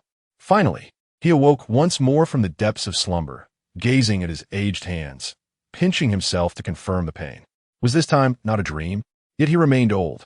Lu Fu still graying and lined with wrinkles, everything so achingly real. His rebirth had arrived, but he had failed to save Song Wushuang. She had lingered in the Zixiao Palace for over a month, now feeling distant like a mere dream. Tears streamed down Jun Qingma's face as he sat on the bed, questioning if all of this was merely an illusion born of his longing for Song Wushuang. Heaven had not granted him the chance for redemption. He had lost her forever. His heart ached as if it were being torn apart, and he erupted into a fit of coughing, whispering her name, Wushuang. Like a grieving beast, he emitted a mournful wail, trembling violently as a torrent of blood erupted from his mouth. In the Zixiao Hall, the imperial physicians knelt in disarray. Lu Fu, noticing Hu Tai withdrawing his hand after taking the emperor's pulse, anxiously inquired, "What ails his majesty?" Earlier that morning, when he roused the emperor for court, he found him unresponsive to all calls. The emperor, Jun Chengma, repeatedly uttered the name of General Angua, his countenance twisted in agony, as though ensnared by a nightmare. Alarmed, Lu Fu hastily summoned all the physicians from the imperial medical department, yet none could discern the nature of the emperor's affliction. Chapter 70. I moved into your room to sleep doctor who wore a furrowed brow, shaking his head in concern. The emperor seems to be afflicted by a malady of the heart, haunted by nightmares. Lu Fu's complexion turned pale, his lips trembling. A malady of the heart? How could this be? A sovereign of a mighty nation, the supreme ruler, wielding absolute power, yet suffering from such an ailment. Who would believe it? Doctor Hu, why has the emperor succumbed to such a condition? Lu Fu inquired. Doctor Hu mirrored his troubled expression. Lu Gonggong, could you recount what the emperor did last night? We must identify the cause to prescribe the appropriate remedy. The emperor's activities were naturally not to be disclosed lightly, for the stakes were perilously high. Yet, if the emperor remained unwell, the consequences would be dire as well. After a moment of contemplation, Lu Fu replied, "Last night, the emperor ventured out briefly and returned to rest. This morning at the hour of the rabbit, I attempted to rouse him for court, but he would not awaken. Where did the emperor go last night, and whom did he meet?" Doctor Hu pressed. Alas, how would I know? Lu Fu lamented. Indeed, he truly did not know. The emperor had left of his own accord, without his retinue. Perhaps he merely sought to alleviate his troubled spirit with a stroll. Lu Gonggong, was there anything unusual about the emperor upon his return? Doctor Hu queried. He was covered in snow, his expression grave, silent and sorrowful, Lu Fu recounted. The two men exchanged glances, a singular thought crossing their minds. The only person capable of causing the emperor such distress could only be that individual. Yet, something did not add up. Lu Fu frowned. General Angua was missing and likely not within the palace. It was improbable that the emperor had gone to meet him. The emperor could not roam freely outside the palace. Jun Qingma had departed through a secret passage. Thus, in Lu Fu's perspective, although Jun Qingma had exited, he remained within the palace confines. Doctor Hu pondered, unable to fathom who else, aside from Song Wushuang, could induce such turmoil in the emperor's heart. Regardless, the immediate priority was to awaken him. He took up paper and pen. I will prepare a remedy for the nightmares. Once the emperor awakens, we shall address the ailment of the heart.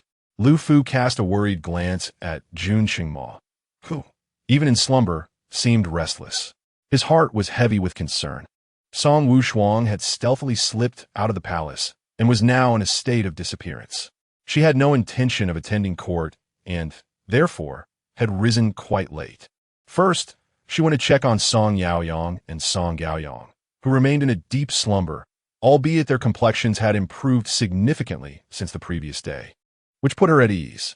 As she exited the guest quarters, she spotted Qin Shu and Lu Su entering the rear courtyard together, their expressions grave as they engaged in a hushed discussion. Song Wushuang raised an eyebrow in surprise. Lu Tai, Shi Xiao, why are you back from court so soon? At this hour, the morning audience should still be underway. Furthermore, Lu Tai had been assigned to the Qin residence to care for Song Yaoyang and Song Gaoyang and was not required to attend the morning assembly. Yet, why was Qin Shu not proceeding to the Dali Temple after the court session? Why had he returned as well? Upon hearing her words, Qin Shu and Lu Su ceased their discussion, turning to face her. Wushuang, I need to speak with you, Qin Shu said. The trio settled in the pavilion of the rear courtyard as Qin Shu recounted the events of the day, explaining how Jun Qingma's illness had led to the cancellation of the morning audience. Song Wushuang's expression immediately darkened, clearly indicating her disinterest in any news regarding Jun Qingma. Qin Shu furrowed his brow and remarked that the emperor had always been diligent and benevolent towards his people, even after sustaining a leg injury. He had not missed the morning court. It was puzzling that he was now afflicted by an illness severe enough to prevent him from attending. After speaking, he cast a concerned glance at Song Wushuang. Although the relationship between her and Jun Qingma had not been publicly acknowledged, it had become an open secret within the court. Having watched Song Wushuang grow up, he was well aware of the profound bond she shared with Jun Qingma, and it was only natural for him to assume that she would be quite worried about his grave condition. However, to Qin Shu's astonishment, there was no trace of concern in her eyes. Instead, there was a cold indifference, even a hint of disdain. He doubted his own perception.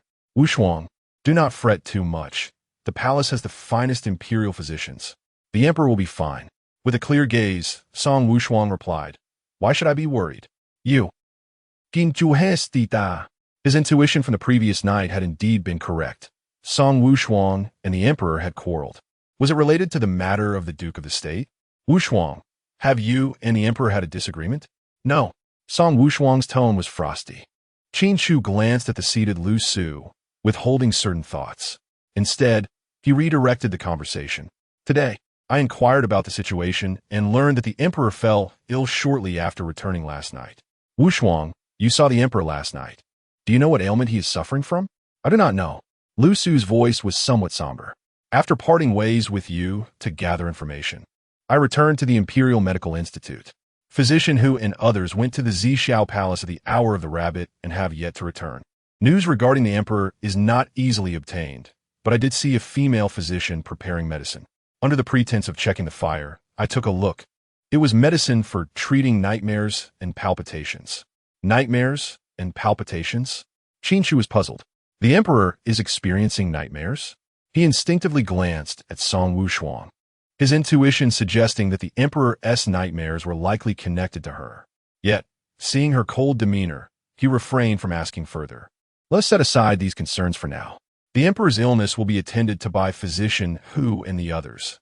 Our worries are of no consequence. Qin Shu shifted the topic. Moreover, the emperor's current condition is advantageous for us.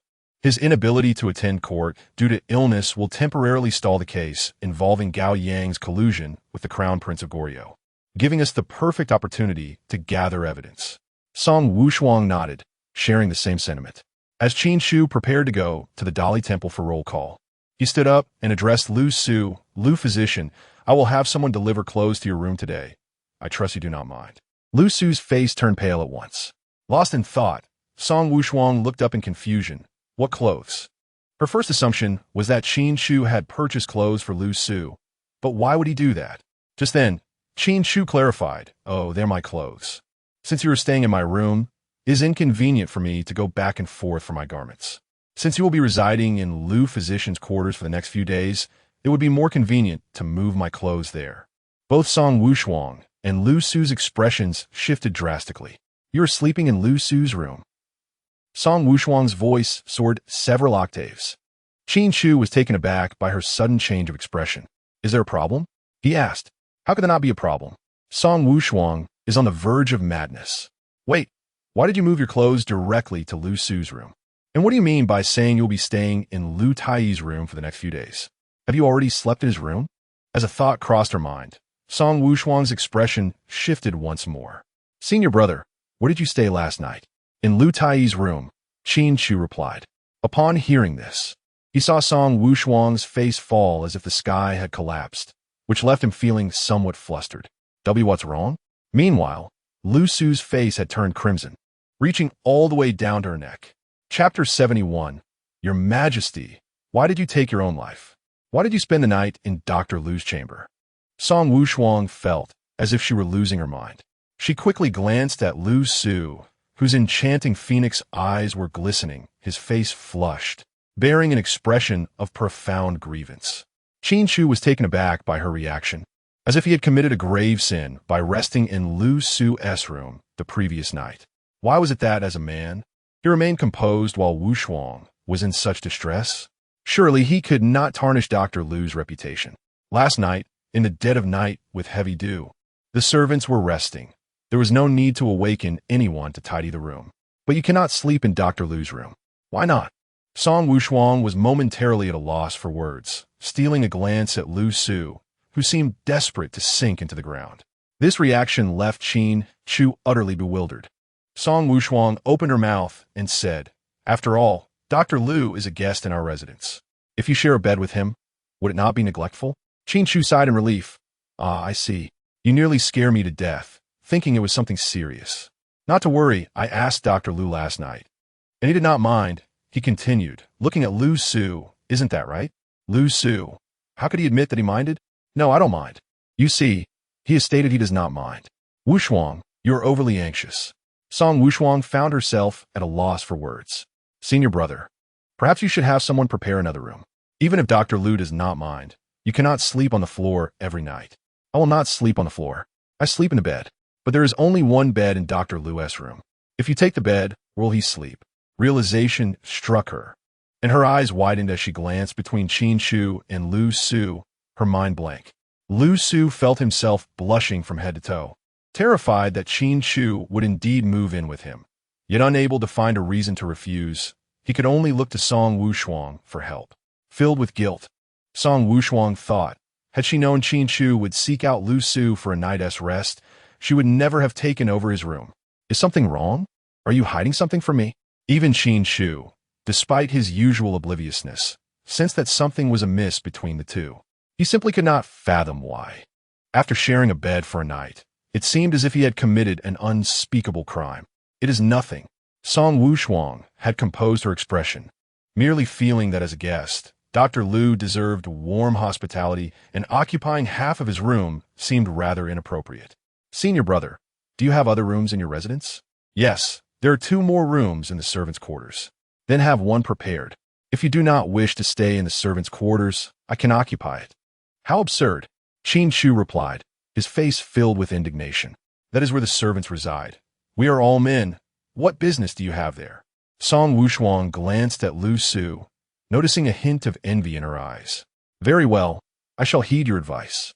Today, let us prepare a room, so as not to disturb Dr. Lu. Lu Su could barely contain his relief. Song Wushuang smiled. Thank you, senior brother. Qin Shu glanced at her disapprovingly, questioning the need for such formalities between them. After a moment, he turned to Lu Su and inquired, Lu Taiyi, would you like to examine the condition of the 2 young masters of the Song family first? Understanding his intention to dismiss her, Lu Su nodded, retrieved her medicine box, and proceeded to the guest room. Once Lu Su had left, Qin Shu turned to Song Wushuang and said, Wushuang, speak honestly with me. Is the Emperor's nightmare connected to you? It has nothing to do with me, she replied. Have you had a quarrel? Qin Shu asked, furrowing his brow. I have no relationship with him. Please do not associate me with him in the future. Her tone suggested that their disagreement was more than trivial. Qin Shu's expression grew grave. Wushuang, I have watched you grow up and have always regarded you as a sister. To be frank, I do not wish for you to be with the Emperor. His reluctance to grant you a title is unfair to you. Moreover, as the emperor, he has 3 palaces and 6 courtyards. Your character is ill-suited for confinement in the inner palace. Yet your heart belongs to him, and we cannot intervene. If you wish to sever ties with him, it would be for the best. However, his voice turned somber. The lives of everyone in the Jingwood Duke's residence are currently in the emperor's hands. You must be cautious. Song Wushuang's gaze darkened slightly. I understand. I will strengthen the defenses at the Dali Temple to ensure nothing happens to the Jingwood Duke. After Qin Chu departed, Song Wushuang hurried to find Lu Su. Lu Su had just finished checking the pulses of Song Yaoyang and Song Gaoyang when she spotted Song Wushuang, feeling a bit awkward. General Anghua, are you here to inquire about the 2 young masters? Song Wushuang glanced at the 2 maidservants standing behind Lu Su and decided to suppress her doubts for the moment. Yes, how are my brothers faring? Rest assured, the remaining toxins in their bodies have been cleared. However, they have suffered considerable depletion and may take a couple of days to regain consciousness. As they spoke, they made their way towards the pavilion. The area around the pavilion was spacious, allowing anyone approaching to be seen, making it an ideal place for a private conversation. Once seated and ensuring they were alone, Song Wushuang lowered her voice. Last night, did my senior brother sleep in your room? Lu Su blushed and nodded. Nothing happened, I hope. Lu Su shook her head. Her cheeks still flushed. I was in my official robes when I slept. I apologize. I did not anticipate this situation. Lu Su shook her head again. It has nothing to do with you. No one expected it. It is unsafe for you to stay in the Qin residence. Perhaps you should return to your own home for the time being. No, although my brother's toxins have been cleared, he is not yet awakened. In case of any emergencies, it is better for me to be here. Seeing Song Wushuang still frowning, Lu Su reassured her, do not worry. I will take good care of myself. Very well. I appreciate your understanding. Lu Su shook her head. How could it be a burden? If it were not for Song Wushuang saving him back then, he would have perished long ago. Now that her brother is in trouble, this is her only way to repay him. At Zixiao Hall, Lu Fu administered the medicines sent by the Imperial Medical Department to Jun Qingma, while everyone else remained extremely tense, uncertain if the medicine would revive him. At this moment, Jun Qingma had lost count of how many times he had awakened from his nightmares. Yet each time he roused, he found himself ensnared in yet another harrowing dream. Ultimately, he could hardly discern whether he was still within the realm of dreams or had truly awakened. Startled from slumber once more, he was met with the astonished expression of Lu Fu, who stood by the bedside. Your Majesty, you have finally awakened. I was utterly consumed with worry, he exclaimed. Jun Qingma's visage remained one of palpable terror as he gazed upon Lu Fu's youthful countenance, his hands tightly clutching the covers. Where's Wushuang? He inquired, his voice trembling. Lu Fu's expression shifted to one of sorrow. Your Majesty, General Anghua has yet to be found. Jun Qingma's breath quickened. How could Wushuang, in good health, possibly be lost? It must surely be another dream. His fearful gaze fell upon the physicians kneeling throughout the hall, reminiscent of the time in his past life when Song Wushuang fell ill upon the icy bed, and he awoke to a similar scene. Indeed, it was merely a dream. If only he could awaken fully. Without a moment's hesitation, Jun Qingma propelled his head towards the headboard. Lu Fu, startled by this sudden action, cried out, Your Majesty, why would you seek to end your life? Chapter 72. His heartache is Song Wushuang. With a resounding thud, Jun Qingma was struck, leaving him disoriented and dizzy. The force of the impact sent him rebounding, nearly causing him to lose his balance and tumble off the bed. This sudden turn of events sent shockwaves through the hearts of all the court physicians present in the Zixiao Hall. Liu Fu, in particular, was so startled that he could barely think straight, reaching out to steady Jun Qingma. Your Majesty, what has happened? Hu Taishe, quickly, come and take a look. Called upon, Hu Taishe approached with trepidation, extending his hand to feel Jun Qingma's pulse. The pulse was weak and exceedingly erratic, causing Hu Taishe's brow to furrow deeper with concern. He had never encountered such an unstable pulse before. Observing Jun Qingma's complexion, the emperor appeared as if he were in a trance, utterly motionless, his eyes devoid of life. Hu Taishe's heart raced with anxiety. Could it be that the emperor had lost his senses? Indeed, Jun Qingma was in a state of bewilderment, believing he was ensnared in a dream from which he could not awaken. Yet, The sharp pain in his forehead signaled the stark reality of his situation. Just moments ago, Lu Fu had mentioned that Wushuang was missing. If this were true, how could Wushuang possibly have vanished? With a mechanical turn of his head, he fixed his lifeless gaze upon Lu Fu. You just said, where is Wushuang? Lu Fu assumed that Jun Qingmo was overwhelmed by the news of Song Wushuang's disappearance. Unable to accept the harsh truth, he hastily offered consolation. Your Majesty, perhaps General Angua has simply left the palace. We will send someone to search for her. We're sure to find her. Leave the palace? It suddenly struck Jun Qingmo that Song Wushuang had indeed departed. After yesterday's morning court session, she had exited through the secret passage. He had searched for her all day without a trace. Yet he reassured himself that as long as the Duke of Zhenguo remained in the Dali Temple, she would find a way to meet him. All he needed to do was wait patiently at the Dali Temple. Thus, he too had stealthily left the palace through the secret route last night. And indeed, he had awaited Song Wushuang at the Dali Temple. However, recalling the words she had spoken last night, the realization that she would never forgive him pierced his heart with excruciating pain. Despite the warmth of the room, he felt a chilling wind invade his chest, causing every nerve in his body to shudder violently. She would never forgive him. Jun Qingmo's body convulsed as he clutched his chest, coughing violently, and suddenly spewed a mouthful of blood. Darkness enveloped him, and he fell backward. Lu Fu and Hu Taishe were startled. Your Majesty! Your Majesty! Hu Taishe quickly retrieved silver needles and pricked Jun Qingmo's philtrum before administering needles to vital acupuncture points on his body. After a flurry of chaotic activity, Jun Qingmo finally stirred back to consciousness, though his complexion had turned visibly pale, resembling a frail scholar plagued by illness, as if all vitality had been drained from him. More telling than his pallor were his eyes, devoid of any glimmer. Hu Taishe hurried to prepare medicine, while Lu Fu stood by, utterly at a loss. Oh dear, Your Majesty, what could have transpired? Just yesterday you seemed well. How could a single night's sleep lead to such a dire condition? Hu Taishe attributed it to a heart ailment. Yet who would dare inquire about the nature of the emperor's heartache? If one cannot inquire, one cannot prescribe the remedy. What shall be done under such circumstances? At this moment, Lu Fu was overwhelmed with longing for Song Wushuang. She was perhaps the only person in this world bold enough to ask the emperor what ailed his heart. Jun Qingmo, seated upon the bed, feebly gestured for everyone to withdraw, yearning for solitude. The court physicians hastily retreated, and Lu Fu cast a worried glance at him before departing, glancing back thrice. Just as he reached the doorway, he turned back with concern, saying, Your Majesty, if there is anything you require, do not hesitate to command your servant. Jun Qingmo closed his eyes briefly and waved his hand once more. Only then did Lu Fu step outside. With everyone gone, the Zixiao Hall fell into a profound silence. He reached out to touch the quilt embroidered with a 5-clawed golden dragon, which had once been graced by Song Wushuang. Burying his face deep within, he could still detect her faint, lingering fragrance. Having resided here for over a month, she had inevitably left traces of her cool essence behind. Yet now that she was gone, how long could these scents endure?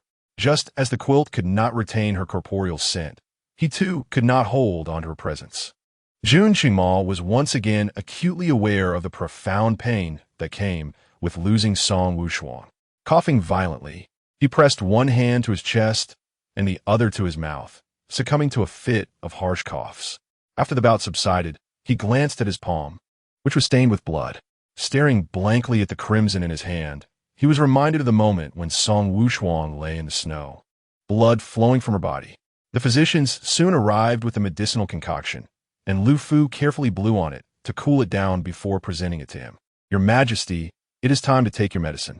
Jun Qingmo's complexion was grim as he regarded the dark potion, his thoughts drifting once more. He recalled the last time Song Wushuang had taken her medicine, seated in the same position with a similarly dark concoction. She had lifted it without hesitation, drinking it down in one swift motion, as if it were merely tea rather than a bitter draught. Yet, in the past, she had been fearful of bitterness. Coaxing her to take her medicine had been necessary, and afterward she would insist on a sugary treat, demanding the largest and sweetest piece. If it were not the largest and sweetest, she would refuse to eat it. The former Song Wushuang had indeed possessed a certain delicacy. If deprived for too long, she would lose her fondness. Her words echoed in his ears, and Jun Qingma felt as though his heart had been cruelly sliced open once more, causing him to tremble with agony. The phrase, if deprived for too long, one will lose affection, encapsulated an abundance of sorrow and helplessness, as well as immense pain and disappointment. Chapter 73. A terminal illness. Memories are like the blade of a slow death. He dared not dwell on them any longer. Hastily raising the medicine bowl, he tilted his head back and consumed the contents. How bitter it was! How could it be so bitter? Previously, he had never perceived the medicine from the Imperial Hospital to be so harsh. What those potions that Song Wushuang took? Were they equally bitter? The woman who most feared bitterness had endured how much suffering to face the very medicine she dreaded with an impassive expression. Perhaps it was not that she was unafraid of bitterness, but rather that there was no one by her side to care whether the medicine was bitter for her. In the desolate borderlands, the generals were mostly rugged men. When wounded, they would merely grab a handful of dirt to cover their injuries before resuming their battles. Who would concern themselves with her struggles in taking her medicine? The more he thought, the more pain surged in Jun Qingma's heart. The medicine he had just consumed might have been a mere placebo, for why else would it yield no effect? Today there was no court assembly, and all the matters the ministers wished to present were submitted in written memorials.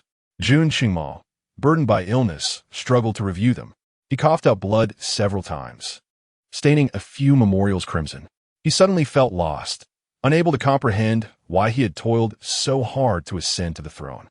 What was it all for? In the end, he had even lost the woman he cherished the most. Was all that he had attained truly what he desired? Lu Fu observed anxiously as he ground the medicine. Your Majesty, perhaps it would be wise to rest today. You may attend to the memorials tomorrow. Jun Qingma disregarded his words. If he postponed today's tasks, what would become of tomorrow's affairs?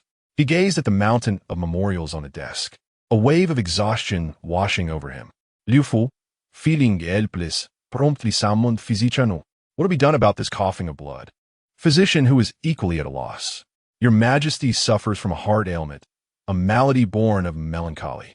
Only a remedy for the heart can address such suffering, and I possess no solution. He could only prescribe some tranquilizing and invigorating medicines to nourish him. Around noon, he intended to take a brief nap. However, upon closing his eyes, the image of Song Wushuang lying in the snow haunted him. Vivid crimson blood stained the pure white snow, and her eyes remained wide open, staring at him unblinking. Jun Qingma jolted awake, fearful to sleep again, and instead, he resumed his review of the memorials. He neither partook of lunch nor dinner, consuming only the medicine prescribed by physician who, while not a single drop of water passed his lips. Lu Fu was deeply concerned. A man is made of iron, and food is of steel. What would happen if this continued? He labored over the memorials until nightfall, unwilling to allow himself a moment's respite, lest his thoughts be consumed by Song Wushuang, a longing that pierced his heart. Lu Fu glanced outside into the pitch-black night and gently reminded him, Your Majesty, is the hour of the rat. Would you not consider retiring for the night? Jun Qingma rubbed his weary brow and looked out into the darkness. At this hour, Wushuang should have already lain down. He wondered how her day had unfolded without his interruptions. Surely, she was quite happy, fatigued in both body and spirit. He rose and made his way to the dragon bed. Fearing he would struggle to sleep, physician who had arranged for a bowl of soothing medicine to be prepared. After consuming it, Jun Qingma indeed felt a hint of drowsiness. Pulling the blanket over himself and closing his eyes, he soon sensed a wave of suffocation wash over him, as if a heavy weight pressed upon his chest, making it difficult to breathe. A sensation of being detached from one's soul enveloped him. He floated in midair, gazing down at his own form lying supine on the bed. Yearning to awaken, he found his limbs utterly immobilized, a suffocating feeling washing over him. Once again, the scene unfolded. Song Wushuang leaped from the palace wall, and he sprinted with all his might toward her, only to grasp at nothingness. Helplessly witnessing her fall into the snowy abyss, her eyes wide, blood staining the pure white snow. No, Wushuang, no. It was merely a dream. he told himself. Awakening would dissolve the nightmare, yet he remained ensnared in slumber. Jun Qingma struggled within this dreamscape, roaring in despair as the image of Song Wushuang's leap replayed incessantly. He knew it was but an illusion, yet he was powerless to intervene, his heart pierced time and again by her repeated descent. The sense of suffocation intensified, as if invisible hands pressed against his mouth and nose, dragging him deeper into an endless chasm. The figure of Song Wushuang, lying in the snow, receded further away. He flailed his arms desperately, clutching at the snow beneath him as if it were a lifeline, attempting to halt his descent. More hands seized his limbs and body, pulling him downward until all visibility was lost. Below him lay an unfathomable abyss. The sensation of weightlessness surged, and Jun Qingma's heart raced, abruptly awakening. The surrounding darkness enveloped him. It took a moment to adjust to the dim light of the Zixiao Hall, and he gasped for air, his forehead and back drenched in sweat. His limbs felt heavy, as if numbed, and once more the sensation of suffocation returned, plunging him back into a state of breathlessness, like a fish out of water, as if all air had been siphoned away. He found himself trapped in a sealed, shadowy vessel, each nerve ending under pressure. Gradually, his limbs regained sensation. Jun Qingma reached out in search of something, yet it felt as though he brushed against the edge of a vessel, firmly ensnaring him. His breath was shallow, yet his heart raced as if an immense weight pressed upon him, rendering him immobile. He extended his hand, grazing the edge of the bed, laboriously dragging his heavy body forward, and with a thud, he collapsed onto the bed. The commotion roused Lu Fu, the night watchman, who entered hastily upon hearing the noise. Upon seeing Jun Qingma sprawled on the floor, he was taken aback. "Your Majesty, what has happened?" Lu Fu swiftly aided him to sit on the bed and lit 2 lamps. It was then that he noticed the ghastly pallor of Jun Qingma's face, a sight that would rival even the most decrepit elder nearing his end. Lu Fu's concern deepened. "Your Majesty, are you unwell? Should I summon imperial physician Hu to examine you?" Jun Qingma closed his eyes briefly, replying, "No need." He understood the nature of his affliction. Aside from Wushuang, no one could remedy his plight. Chapter 74. She still feels pain, but no longer cares outside. The sound of snow-laden branches reached Jun Qingma's ears. He listened intently, uncertain if he truly heard anything at all. Was it snowing outside? "Yes, Your Majesty. It has been snowing for an hour." "Is it heavy?" "Indeed, it is quite substantial." "Is it heavier than the day when Wushuang leapt over the palace wall?" Lu Fu was rendered speechless, unsure how to respond to such a question. Did the emperor miss General Anghua? Yes. How could he not? Yet, Wushuang did not wish to see him. He had brought this upon himself, and it was only right for Wushuang to harbor resentment. Everything was his own doing. He had betrayed Song Wushuang. Jun Qingma wearily closed his eyes, his face nearly translucent in the night as shadows. "Your Majesty, do not worry. General Anghua is highly skilled. She will be fine and may return in a few days." Jun Qingma's body stiffened, a bitter sensation rising within him. She would not return. Wushuang would never come back. "You may rest. There is no need to keep watch any longer." "Your Majesty, allow me to stay with you." "No need." Seeing his resolve, Lu Fu finally retreated, but did not go to rest, instead remaining outside the door. Jun Qingma sat for a moment before lying down again. But as soon as he closed his eyes, the image of Song Wushuang leaping from the palace wall resurfaced in his mind. Awakening in the midnight hour, he dared not sleep again, keeping his eyes open until dawn before rising to attend court. Lu Fu noticed the dark circles under his eyes and kindly advised, "Your Majesty, you appear unwell. Should we cancel today, South Morning Court?" Jun Qingma stood in a daze, his reaction sluggish. Lu Fu's words echoed in his ears several times before they registered in his mind. Cancel the morning court, then what? What could he do without it? The long days ahead, devoid of Song Wushuang, how would he endure? Unbidden, memories of his past 40 years flooded his mind, wandering alone in the desolate Zixiao Hall, treading the paths once walked by Song Wushuang, lying on the bed she had occupied, sitting in her chair, reading the books she had perused, dredging up fragmented reflections of a lost companion from his memories. It was a terrifying prospect. In the stillness of the night, facing the empty and desolate Zixiao Hall. Devoid of that comforting embrace, the mere thought made Jun Xingma feel as though 1,000 needles pierced his heart. Such a life he would likely have to endure once more in this lifetime. With a slight movement of his cold, stiff fingers, he prepared to attend court. In the Golden Lawn Hall, Jun Xingma sat high upon the dragon throne, surveying the officials below, yet there was no familiar figure among them. A minister stood to present a report, his mouth moving, yet Jun Xingma could discern no sound, as if their voices were miles away. His body swayed precariously on the verge of collapse. Suddenly he stood, startling the minister who was speaking. Without a glance at the officials, Jun Xingma turned and departed. Lu Fu wiped the sweat from his brow as the court disbanded. Exiting the Golden Lawn Hall, Jun Xingma descended the steps, feeling dizzy, having never realized how extensive the stairs truly were. As he descended step by step, reaching the last stair, his foot met an unexpected void, the ground beneath him absent, revealing a bottomless chasm, a dark abyss capable of devouring all that exists. Jun Xingma felt as if he were plummeting off a cliff, his body suddenly weightless, hurtling downward. The intense sensation of free fall quickened his heartbeat, and as he neared the abyss's floor, he beheld a blanket of white snow and the figure of Song Wushuang lying motionless upon it. Her eyes were wide open, filled with resentment as they fixed upon him, unblinking, crimson blood seeping from her body, staining the ground beneath her. Startled awake, Jun Xingma surveyed his surroundings. The world around him enveloped in a stark whiteness, majestic palace walls looming ominously. Lu Fu and the accompanying palace attendants gazed at him, their expressions a mixture of shock and concern. "Your Majesty, what troubles you?" Lu Fu inquired. "It is nothing," Jun Xingma replied, masking the panic that had marred his countenance, and took a step forward once more. Yet, the sensation of dropping into the abyss returned, sending his heart racing. He suddenly hesitated, daunted by the prospect of taking that step. After a moment's hesitation, he steeled himself and pressed onward.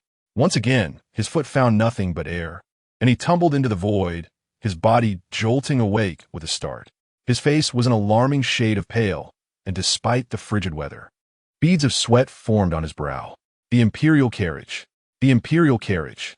Jun Xingma called out. Lu Fu glanced at the carriage just a few steps away.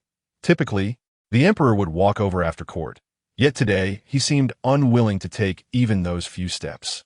Though perplexed, Lu Fu understood that the emperor's word was law, and he hastily summoned the carriage to carry Jun Xingma back to the Zixiao Palace. Dr. Hu arrived promptly, and after a thorough examination, he expressed his concerns. "Your Majesty, you're suffering from hysteria." "Hysteria?" Jun Xingma's face was a mask of confusion. Hysteria is usually rooted in emotional distress. Another mention of emotional turmoil caused Jun Xingma to close his eyes, raising a hand to silence Dr. Hu, signaling for him and the others to leave. If it were any other ailment, perhaps Dr. Hu could offer treatment. However, emotional afflictions could only be remedied by Song Wushuang. At that moment, Song Wushuang sat in the pavilion of the Qin residence's rear courtyard, listening to Qin Shu and Lu Su recount the events of the morning court session. Upon hearing that Jun Xingma was gravely ill, her expression remained calm, yet her grip on the teacup tightened unconsciously. Chapter 75. The child's innocence. Qin Shu cast a sidelong glance at Song Wushuang, noting the unperturbed expression on her face. Even the emperor's illness seemed to elicit no concern from her. Could it be that she had truly severed ties with the emperor this time? If so, it might not be entirely unfavorable. While her estrangement from the emperor could complicate the endeavor to exonerate the Duke of Jinghua, the fact that Song Wushuang had extricated herself from that ambiguous relationship was ultimately a significant triumph.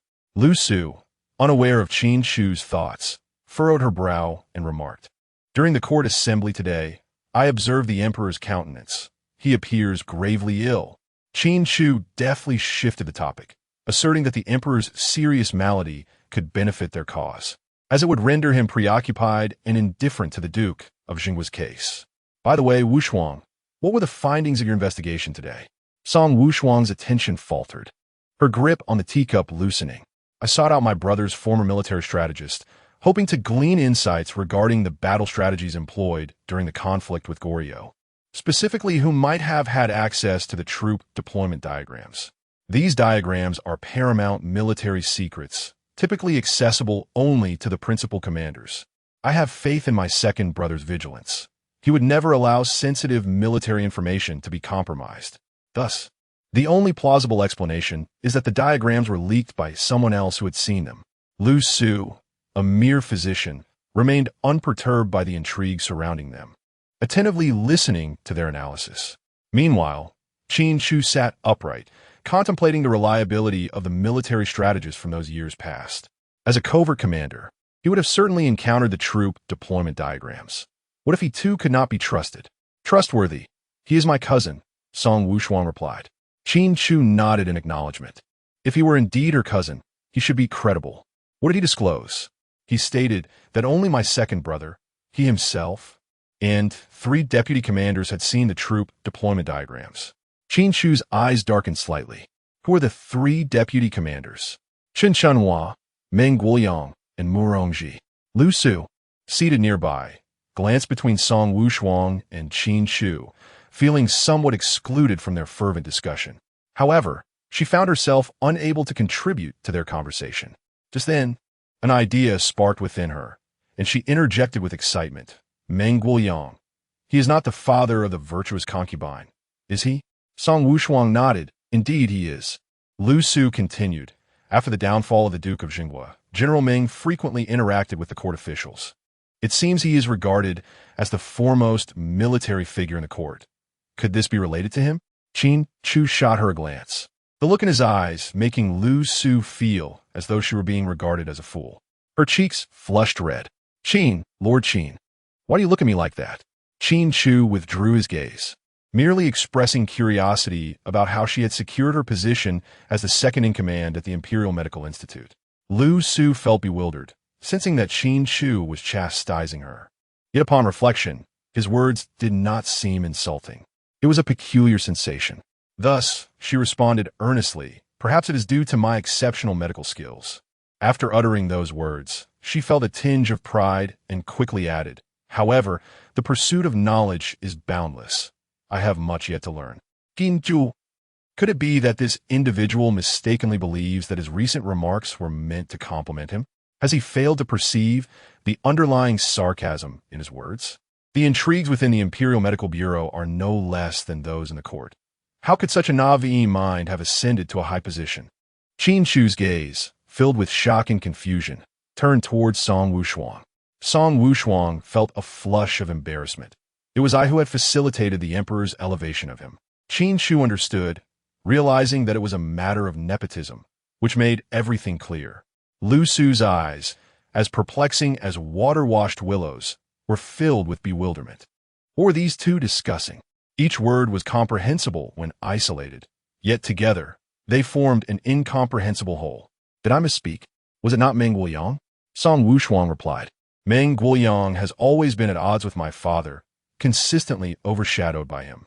With my father imprisoned, Meng Guoyang will undoubtedly seize the opportunity to expand his influence. This is not directly related to the previous conflict with Goryeo. Qin Chu interjected. Moreover, Meng Guoyang has been active ever since the imprisonment of the Duke of Jinghua. He has already established a strong foothold in the court. Liu only recently revealed the intricacies of the Goryeo conflict, which bears no connection to Meng Guoyang's power expansion. His culpability is indeed the most significant, yet your reasoning is rather superficial.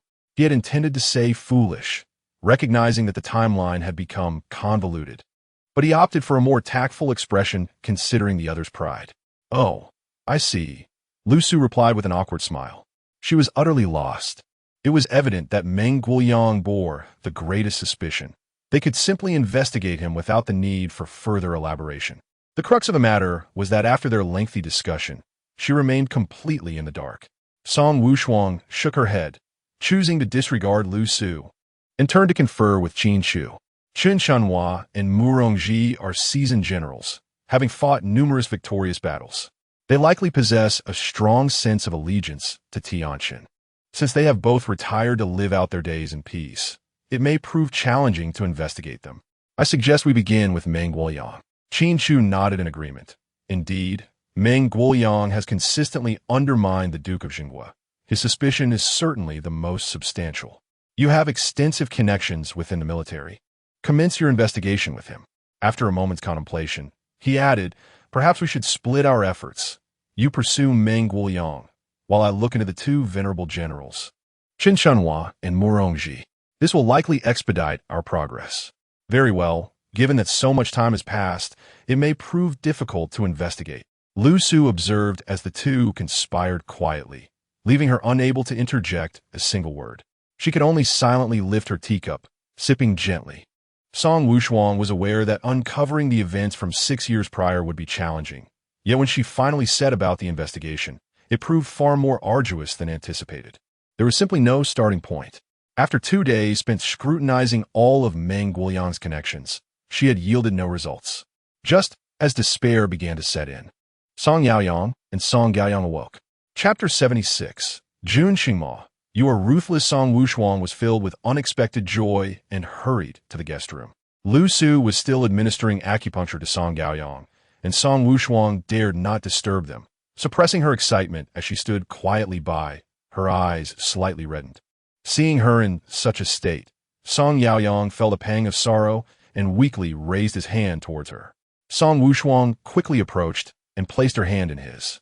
Song Yaoyang was momentarily taken aback, then grasped her wrist to gauge her strength. How could it be so soft, devoid of any vigor?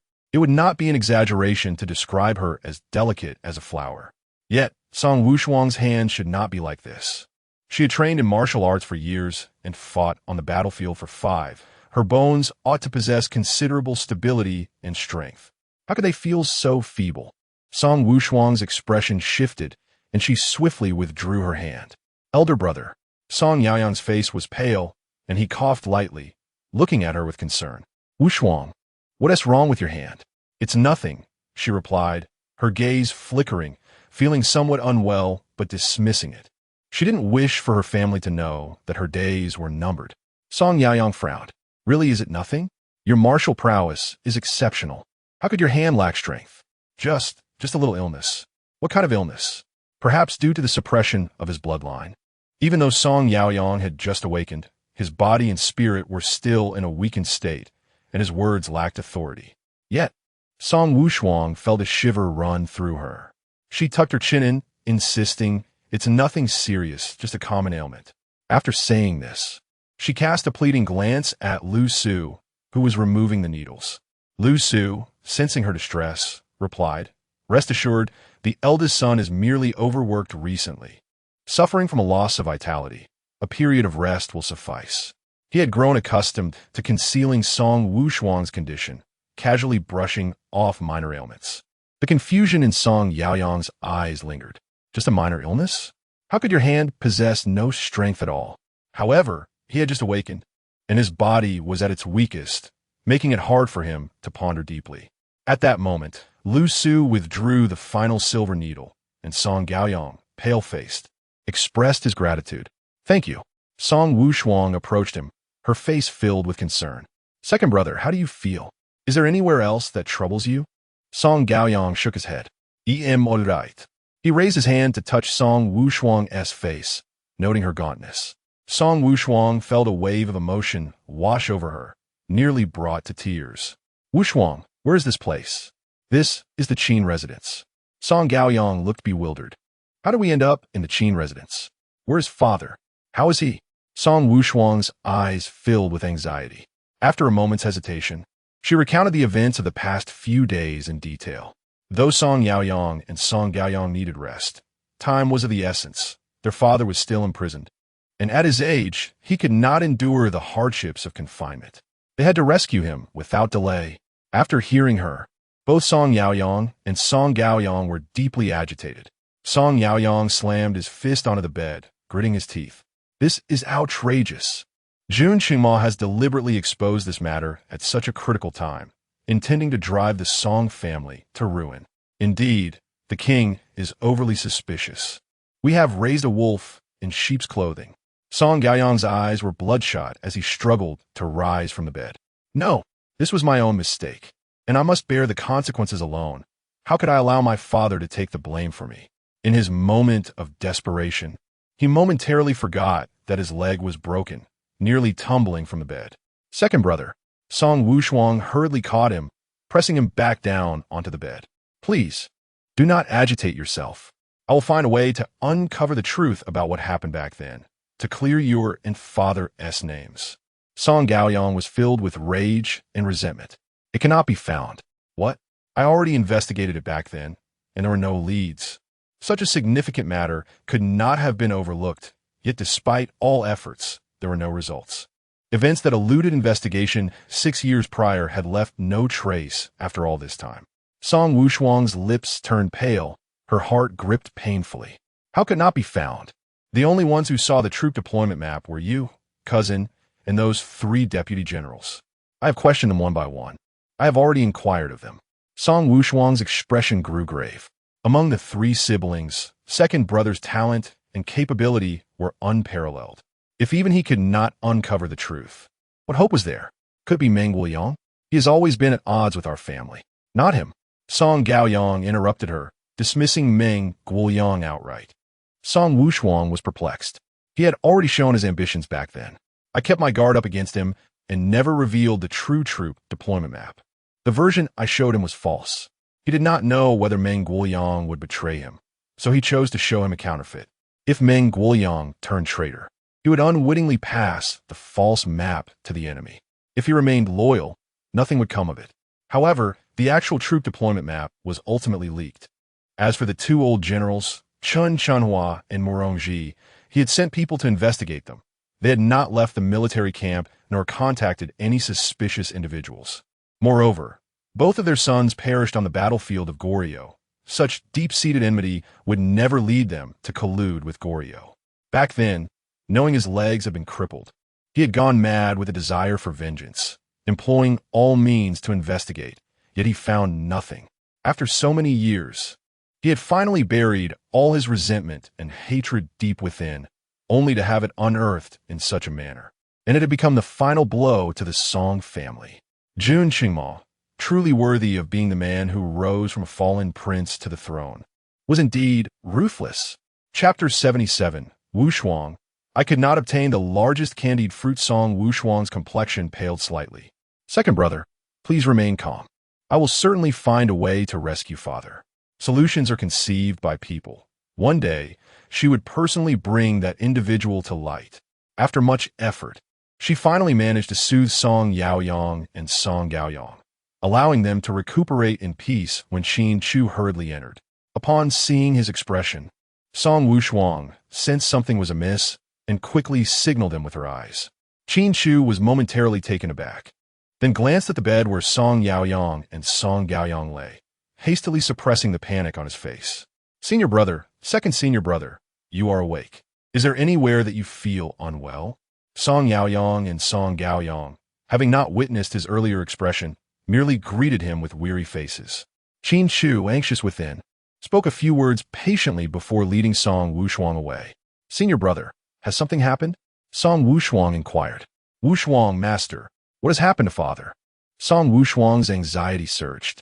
Master is ill. He vomited blood and lost consciousness this morning in prison. What? Song Wushuang's face turned ashen. How could this happen? Master has fought for many years, sustaining countless injuries. Now, with his advanced age and having been imprisoned for 2 months in this winter's harsh conditions, the environment is detrimental to his health. Qin Chu's voice trailed off. Has a doctor been summoned? Song Wushuang pressed, her expression urgent. A doctor has been consulted. He insists that master must be moved. The dungeon is dark and damp, only exacerbating his condition. I went to the palace to plead with the emperor for mercy, requesting that the Duke of the State be transferred to my residence for confinement, but I could not even see the emperor. He has not attended court these past few days. Eunuch Lu said he is unwell, but the severity of his illness is unknown. Song Wushuang's hands, resting at her side, clenched tightly. The situation was dire. Where could she uncover the truth to rescue her father? Must it truly come to the point of jailbreak? This would be the last resort. If it came to that, the Song family would bear the stigma of being fugitives. Her father, who had devoted his life to serving the nation, reduced to a life of hiding and evasion. What profound sorrow that would be. Concerned for the Duke of the State and unwilling to implicate Qin Shu, Song Wushuang stealthily utilized her lightness of foot to infiltrate the Dali Temple, seeking a brief audience with the Duke. Perhaps due to his illness, the Duke's vigilance had waned significantly. He lay on the narrow wooden bed, asleep yet furrowing his brow. Song Wushuang stood outside the cell, peering through the stout wooden bars, her heart aching as if cut by a knife. Were it not for her, her father would still be the esteemed god of war, revered by all. How could he have fallen to become a prisoner? She refrained from awakening the Duke, merely standing for a moment before hearing the footsteps of a guard approaching, prompting her to depart quietly. That night, she lay in bed, tossing and turning, unable to find sleep. The wind outside howled fiercely, and it seemed the snow had begun to fall again. The cold wind battered against the window, the sound irritating her nerves.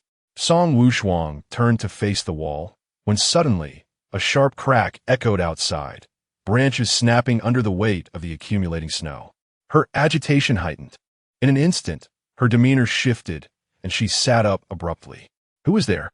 Someone was outside the window. She heard the deliberately softened footsteps. Outside, the sound ceased, and the moonlight cast a slender, elongated silhouette against the paper of the window. The figure did not depart, nor did it advance. Song Wushuang furrowed her brow, pondering who could be outside. Silence persisted. The visitor merely lingered by the window. With her brow tightly knit, Song Wushuang donned a thick coat and approached the window. Cautiously, she pushed it open, revealing an unexpected presence. Jun Qingma stood quietly at the window, draped in a heavy black cloak, his features obscured by the moonlight. However, the cloak was voluminous, making him appear hollow within. He had lost weight, significantly so. After a moment of shock, Song Wushuang's expression darkened. What brings you here?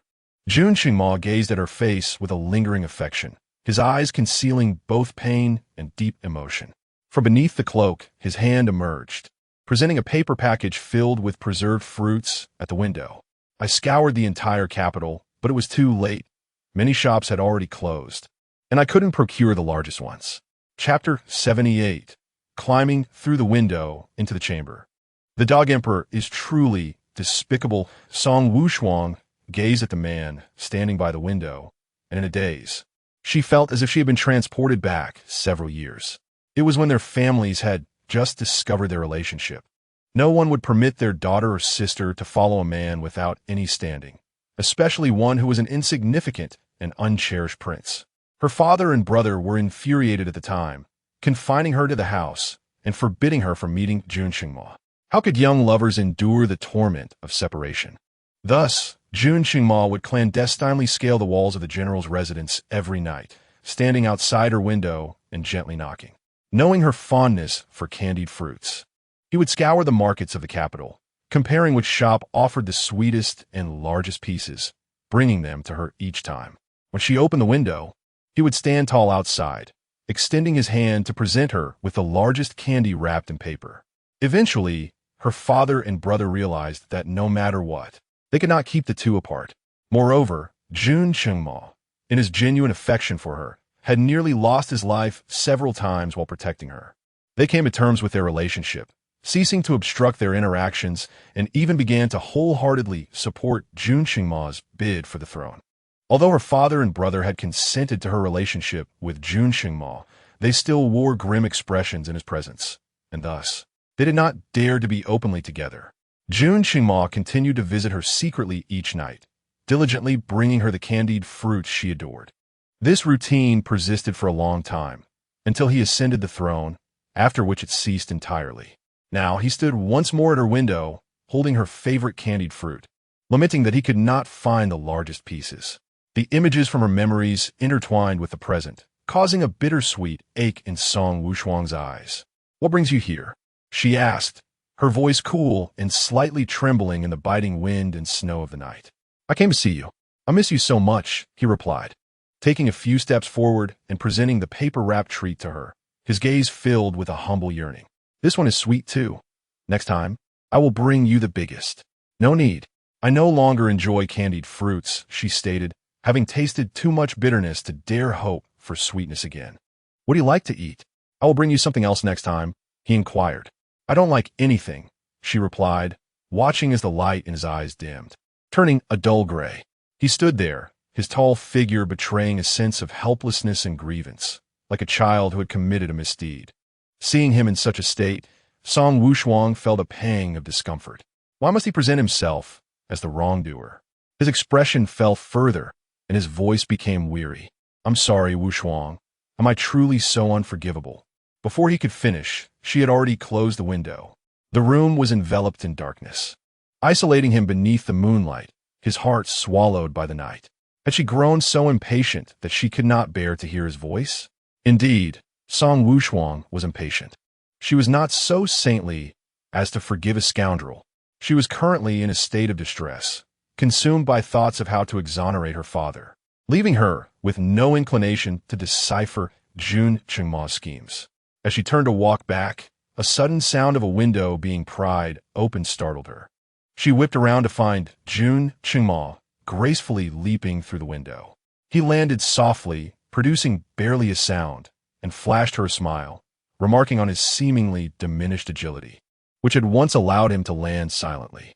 Song Wushuang retorted inwardly, "Who cares about your martial prowess? What are you doing here?" Her gaze bore into him with indignation. "I brought you some candied fruits. I've already told you, I no longer enjoy them. Do you not understand human speech? You once claimed that your aversion stemmed from not having them for too long. If you could have them again, wouldn't your fondness be rekindled?" Their paths had diverged increasingly, resulting in a waning affection. If he were to frequently appear before her, correcting the mistakes of the past, would she ever have the chance to love him anew? He was uncertain, yet felt compelled to try. As long as he could win back Song Wushuang, he would employ any means necessary, even if it meant toiling like a beast. Song Wushuang seemed to grasp the unuttered sentiments, yet remained aloof. Her icy gaze remained fixed on him. "Are you leaving or not? If you don't, I will call for help. Go ahead, summon everyone. Let them witness me in your room. Then all will know of our connection." Song Wushuang was at a loss for words. "You shameless rogue." She scoffed, her face a mask of sarcasm. "Are there not enough people who know of our relationship? Not many, I suppose. Apart from those in the palace, only a handful of ministers are aware, and they would not dare speak of it outside. Not many?" Song Wushuang's eyes widened slightly as she scrutinized Jun Qingma's expression, trying to discern whether he jested or spoke truthfully. Jun Qingma's gaze was clouded with confusion. Indeed, he believed there were not many. Although the court officials had their suspicions, they lacked evidence and would not dare spread rumors. As for those in the Zixiao Hall and the harem, they were entirely confined within the palace and would not leak any information. Song Wushuang suddenly found herself at a loss for words. Did he truly remain oblivious to the rumors circulating outside and the slander that had tarnished her reputation? All this time, she had borne the brunt of malicious gossip alone, while Jun Qingma, it seemed, was unaware of her trials. It was no wonder he had never granted her a rightful title, continually postponing his promise to make her his consort. He had presumed that only a select few were in the know. Lowering her head, she began to laugh, the sound hollow and desolate. For all these years, what had she truly cherished? If she genuinely adored him, how could he remain so ignorant of her plight? Seeing her in this state, Jun Qingma felt a pang of anxiety. He was bewildered by what he had done wrong or what he had said to upset her, filled with trepidation. "Wushuang, have I erred in some manner? Please, tell me, and I shall amend my ways." "It's nothing." Song Wushuang lifted her head, the smile still lingering on her lips, yet her lively eyes were as cold as ice. "You have committed no error. You are the sovereign, exalted, and untouchable. How could you possibly err? It is I who have erred, for I have fallen in love with you." A mistake of the most absurd nature. Jun Qingma, in a state of mounting anxiety, stepped forward, extending his hand in an attempt to grasp Song Wushuang. "It is my fault, Wushuang. Please do not act this way. It terrifies me." He was indeed frightened, having committed countless transgressions, so numerous they could scarcely be counted, fearing that he might inadvertently provoke Song Wushuang once more, pushing their already precarious relationship to an irretrievable brink. "Leave me be." Song Wushuang turned away, not sparing him a glance, and walked towards the screen. Jun Qingma grew even more anxious. "Wushuang, Do you now find my very presence a nuisance? Indeed. Chapter 79. Strike the same cheek. Or else it will be hard to explain. Jun Qingmao was struck by a sudden realization. Song Wushuang's disdain was glaringly evident. If he possessed even a modicum of awareness, he ought to depart at this moment rather than cling stubbornly.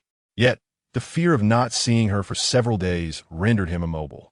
After standing in place for a moment, he stubbornly followed her. Seated by the bedside, Song Wushuang regarded him with an icy gaze, her expression visibly darkening. This is my boudoir. How dare you enter a lady's chamber so casually? Have you no shame? Not like I haven't seen it before. Jun Qingmao mumbled under his breath. The sound of the wind and snow outside was somewhat deafening, and Song Wushuang, unable to discern his murmurs, retorted, Haven't you eaten? Why speak so softly? Jun Qingmao lifted his gaze to her, stammering, I've seen every inch of you. You. Song Wushuang's face flushed crimson with indignation as she seized an object and hurled it at him. Instinctively, he attempted to evade, yet under the chilling warning in her eyes, he froze, not daring to move. The object she threw appeared rather hefty. If it struck him, it would surely draw blood. Thus, he extended his hand to catch what she had tossed. Song Wushuang's expression grew colder, and Jun Qingmao's heart raced as he quickly relinquished his grip. If you throw it again, I assure you I won't catch it. As he loosened his hold, the object fell directly onto his toe. Jun Qingmao gasped, his face contorting in pain. With no one around, and unafraid of being reprimanded, Song Wushuang paid him no mind, let alone express concern. Seeing him disregard Yun Xingwei's toes, hidden in his shoes, curled in agony. After a moment of silence, he awkwardly shifted his foot and, once the pain subsided, timidly inquired, Wushuang, are you no longer angry? Song Wushuang remained unresponsive. Feeling somewhat embarrassed, Jun Qingmao realized he was performing a monologue. He scratched his nose and continued, Wushuang, I came to see you tonight because I have something to discuss. Still, Song Wushuang offered no reply. She had exhausted all words for him. Feeling disheartened, Jun Qingmao bent down to retrieve the object that had fallen, discovering it was a medicinal jar. This medicine was familiar to him. It was the secret remedy of the Western tribes used for leg ailments. His expression shifted. Wushuang, is your leg hurting again? Understanding that she wished to ignore him, and not receiving a response, he boldly stepped closer, squatting before her, and reached to lift her skirt. What are you doing? Song Wushuang quickly retracted her foot, her eyes filled with suspicion. I'm just checking your leg. In truth, he had already caught a whiff of the medicinal scent. She must have applied it not long ago. Get away. Song Wushuang glared at him. Disregarding her protest, Jun Qingmao suddenly seized her leg, pulling it towards him, lifting her skirt and pushing her pant leg up, revealing a faint layer of ointment on her fair calf. The lightness of her heart was abruptly shattered as a surge of blood rushed to Song Wushuang's head. Infuriated and devoid of rational thought, she delivered a fierce kick to Jun Qingmao's chest. The same sentiment echoed in her mind. There was no one around, and whatever she did would go unnoticed, sparing her father from any repercussions. Jun Qingmao, taken aback by her sudden aggression, found himself unprepared and was sent tumbling to the ground, landing in an undignified position. The emperor hastily scrambled to his feet, casting a pitiful glance at Song Wushuang. Wushuang. She shot him a glare. Yun Xingmu, dare to touch me again, and you shall see. What is wrong with a mere glance? I have touched, kissed, and even nibbled on those legs of yours. How is looking any different? You. Song Wushuang's chest heaved with anger as she seized a half-read book from the bedside and hurled it at him. If slaying the emperor were not a crime, she would have cast not a mere book, but the hidden darts from beneath her pillow. Yet this time, Jun Qingmao did not evade. He stood there to face her wrath. Are you calm now? Get out.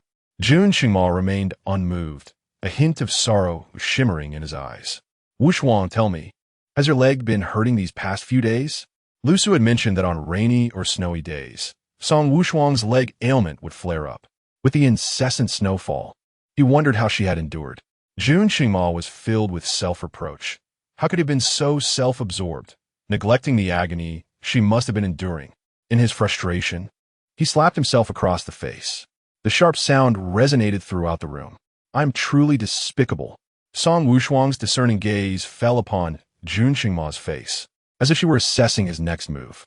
The slap was devoid of any hesitation, executed with all his strength, causing his cheek to swell rapidly and his head to buzz with confusion. Mistaking the concern in her eyes for sympathy, he offered a weak smile. Wushuang, you need not feel sorry for me. I have wronged you, and this is my penance. The movement contorted his facial muscles, sending a jolt of pain through him. Song Wushuang scoffed. If you truly feel remorse, then deliver another slap. His heart shattered into a million pieces. Wushuang, do you truly feel no pity for me? Her expression remained impassive. Pity? For what? Do you believe I would feel sympathy for a scoundrel? Rather, I would mourn for the fool I've been, deceived by such a rogue. Are you done with your theatrics? If so, then leave. I'm not acting. Jun Qingma's heart ached with numbing despair. No matter what he did, in Song Wushuang's eyes, he was but a hypocrite. Who could he blame? This was his self-inflicted torment. If you're not acting, then strike me, she challenged, convinced he would not dare. Having just slapped his right cheek, which still throbbed, he raised his left hand, preparing to strike his left cheek instead. If it would bring her peace, then what was the harm in bruising his face further? He wondered if a swollen face would be too unattractive, as his handsome appearance was indeed a significant asset in winning back Song Wushuang. His hand slowly rose, and Jun Qingma's gaze remained fixed upon her face, yearning to witness a glimmer of tenderness in her eyes. Even the slightest softening of her heart would suffice, if only to provide him with a modicum of hope. Yet nothing came forth. Song Wushuang merely observed him with cold indifference. Wushuang, if only you could find it in your heart to forgive me, I would willingly endure not just one slap, but even 10. Then go ahead. I shall count for you. Yun Xingmu. Strike. Why are you still hesitating? Caught in a dilemma, just as he was about to deliver a blow to his left cheek, Song Wushuang suddenly interjected. Wait a moment, Wushuang. Jun Qingma's eyes sparkled with hope as he gazed at her. Her heart had softened. She still loved him after all. Then, Song Wushuang declared, hit the right cheek instead. And when you return, simply claim you tripped and fell. It would be difficult to explain if both sides are swollen. Chapter 80. The Dog Emperor gallops on the path to pursue his wife. Jun Qingma's heart shattered into countless pieces. How could Wushuang be so heartless? Rest assured, even if both sides of my face swell, I shall claim it was my own misstep. I will never implicate you. Song Wushuang raised an eyebrow ever so slightly. How infuriating that he would even feel wronged after referring to himself in such a manner. She scoffed. What, after one side of your face meets the ground, do you intend to extend the other side for a similar fate? How foolish must one be to injure both sides of the face, as if to ensure others are aware of your deceit? Jun Qingma felt as though his heart had been pierced with multiple daggers. Why was she so cruel? Showing no concern for him at all? Understood. I shall change, he declared, still harboring a flicker of hope as he glanced at Song Wushuang, yearning for a semblance of care from her. Yet, there was none. Song Wushuang merely regarded him with a smile that was more mockery than mirth. Her icy gaze filled with derision. She did not trust him, believing him to be merely acting. Once more, the Dog Emperor suffered a sharp blow to his heart. He raised his right hand and, with a resounding slap, struck his own face. The crisp sound echoed throughout the room, causing Song Wushuang to sit up slightly. Her astonishment momentarily suspended. Was he truly hitting himself? Before she could fully comprehend the situation, Jun Qingma landed 2 more slaps upon his own visage. Enough! Song Wushuang interjected with a dark expression. What madness is this? Did you not say that if I slapped myself 10 times, you would forgive me? Song Wushuang. I did not say that. You are twisting my words. This was a blatant misinterpretation. It was he who had claimed that should she forgive him, he would be willing to inflict 10 slaps upon himself, not the other way around. According to his reasoning, if he slapped himself 10 times, she would have no choice but to forgive him. A sharp pain coursed through her calf, and Song Wushuang felt a twinge of discomfort. She had once relished the winter months for the beautiful plum blossoms they brought, yet ever since her leg ailment had manifested, winter had become a torment for her. Particularly on a night like this, with a sudden drop in temperature and snowfall, her condition had flared up since the evening. Even the heat from ointments proved of little solace. It was unbearable. She gently patted her calf, a natural gesture that appeared as though her leg had simply fallen asleep. Yet, Jun Shima noticed her pallor and understood it was her leg that pained her. His heart ached in response. Without further pretense, he said, Wushuang, return to the palace with me. The environment at Zixiao Hall is far more conducive to your recovery. Song Wushuang remained impassive. Are you finished? Yun Xingmu Yamlikansk. Finished. Then leave. You must return to the palace with me. It is too cold here, and your body cannot endure it. As he spoke, he silently noted in his mind the stinginess of Qin Shu, cursing him for knowing well that Wushuang's body could not withstand the cold, yet only providing her room with a single brazier. Would adding another truly bankrupt the Qin estate? Song Wushuang cast him a sidelong glance, her lips curling into a cold smile. No matter how frigid it is here, can it rival the harshness of the frontier? In such a harsh and frigid borderland, she endured for 5 long years. Yet, in the splendid environment of the Qin residence, there was hardly anything to critique. This statement struck like a dagger, piercing directly into Jun Qingma's heart, leaving him pale with pain. I'm sorry, no need for that. Song Wushuang gazed at him impassively. If you truly feel remorse, then never show your face before me again. Jun Qingma faltered, lowering his head. He found himself incapable of complying. Song Wushuang's expression grew even colder. What more is there to say? Just leave. She was weary, lacking the energy to squander on Jun Qingma. He raised his eyes, his gaze toward her filled with unspoken words. He was acutely aware that his next utterance might drive Song Wushuang further away, yet he felt compelled to speak. Wushuang, do you wish for the Duke of the State to remain in seclusion forever? What do you mean? Song Wushuang abruptly stood, glaring furiously at him. Yun Xingmu, if you dare harm my father, I will never forgive you, even in death. The word death caused Jun Qingma to shudder. Memories of the dreams that haunted him for days resurfaced. Song Wushuang dying before him repeatedly, driving him to the brink of madness. A tremor coursed through his body as he inhaled deeply, forcibly suppressing the quaking from deep within. Whether the Duke of the State can emerge unscathed from the Dali Temple depends on your actions. What do you mean? Song Wushuang narrowed her eyes, filled with an urge to rush forward and snap Jun Qingma's neck. Her gaze was so piercing that he dared not meet it. He lowered his head, appearing contrite.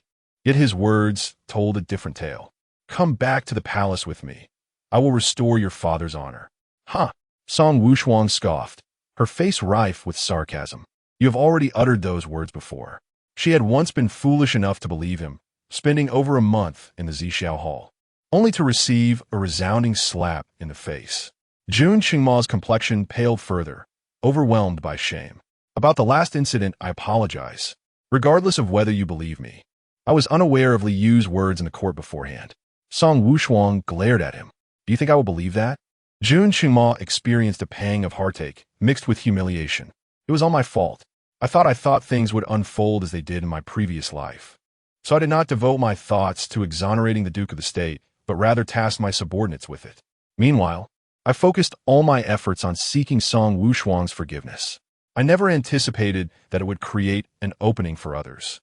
His arrogance and hubris had led him to prematurely address the matter of the Duke's vindication. The timeline from his past life had already been disrupted, allowing for any number of unforeseen circumstances to arise, which he had failed to consider. Ultimately, it boiled down to his negligence, a fact he could not contest.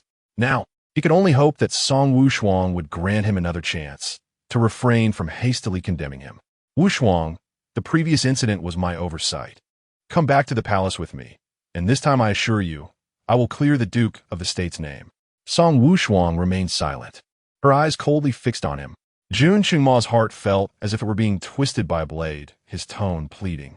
Wushuang, will you trust me just one more time? He implored. Are you truly leaving? I have heard of the Duke of the State's illness. The situation is exceedingly complex. In such a short span, you will undoubtedly be unable to uncover the truth. The Duke cannot wait that long, and furthermore, Yun Xingmu seized himself. The Duke has already confessed. With just a decree from me, he can be executed at any moment. He knew that uttering these words would incite Song Wushuang's intense fury, and he buried his head almost to his chest, unable to meet her gaze filled with resentment. Song Wushuang was seething with rage, her eyes glinting with murderous intent.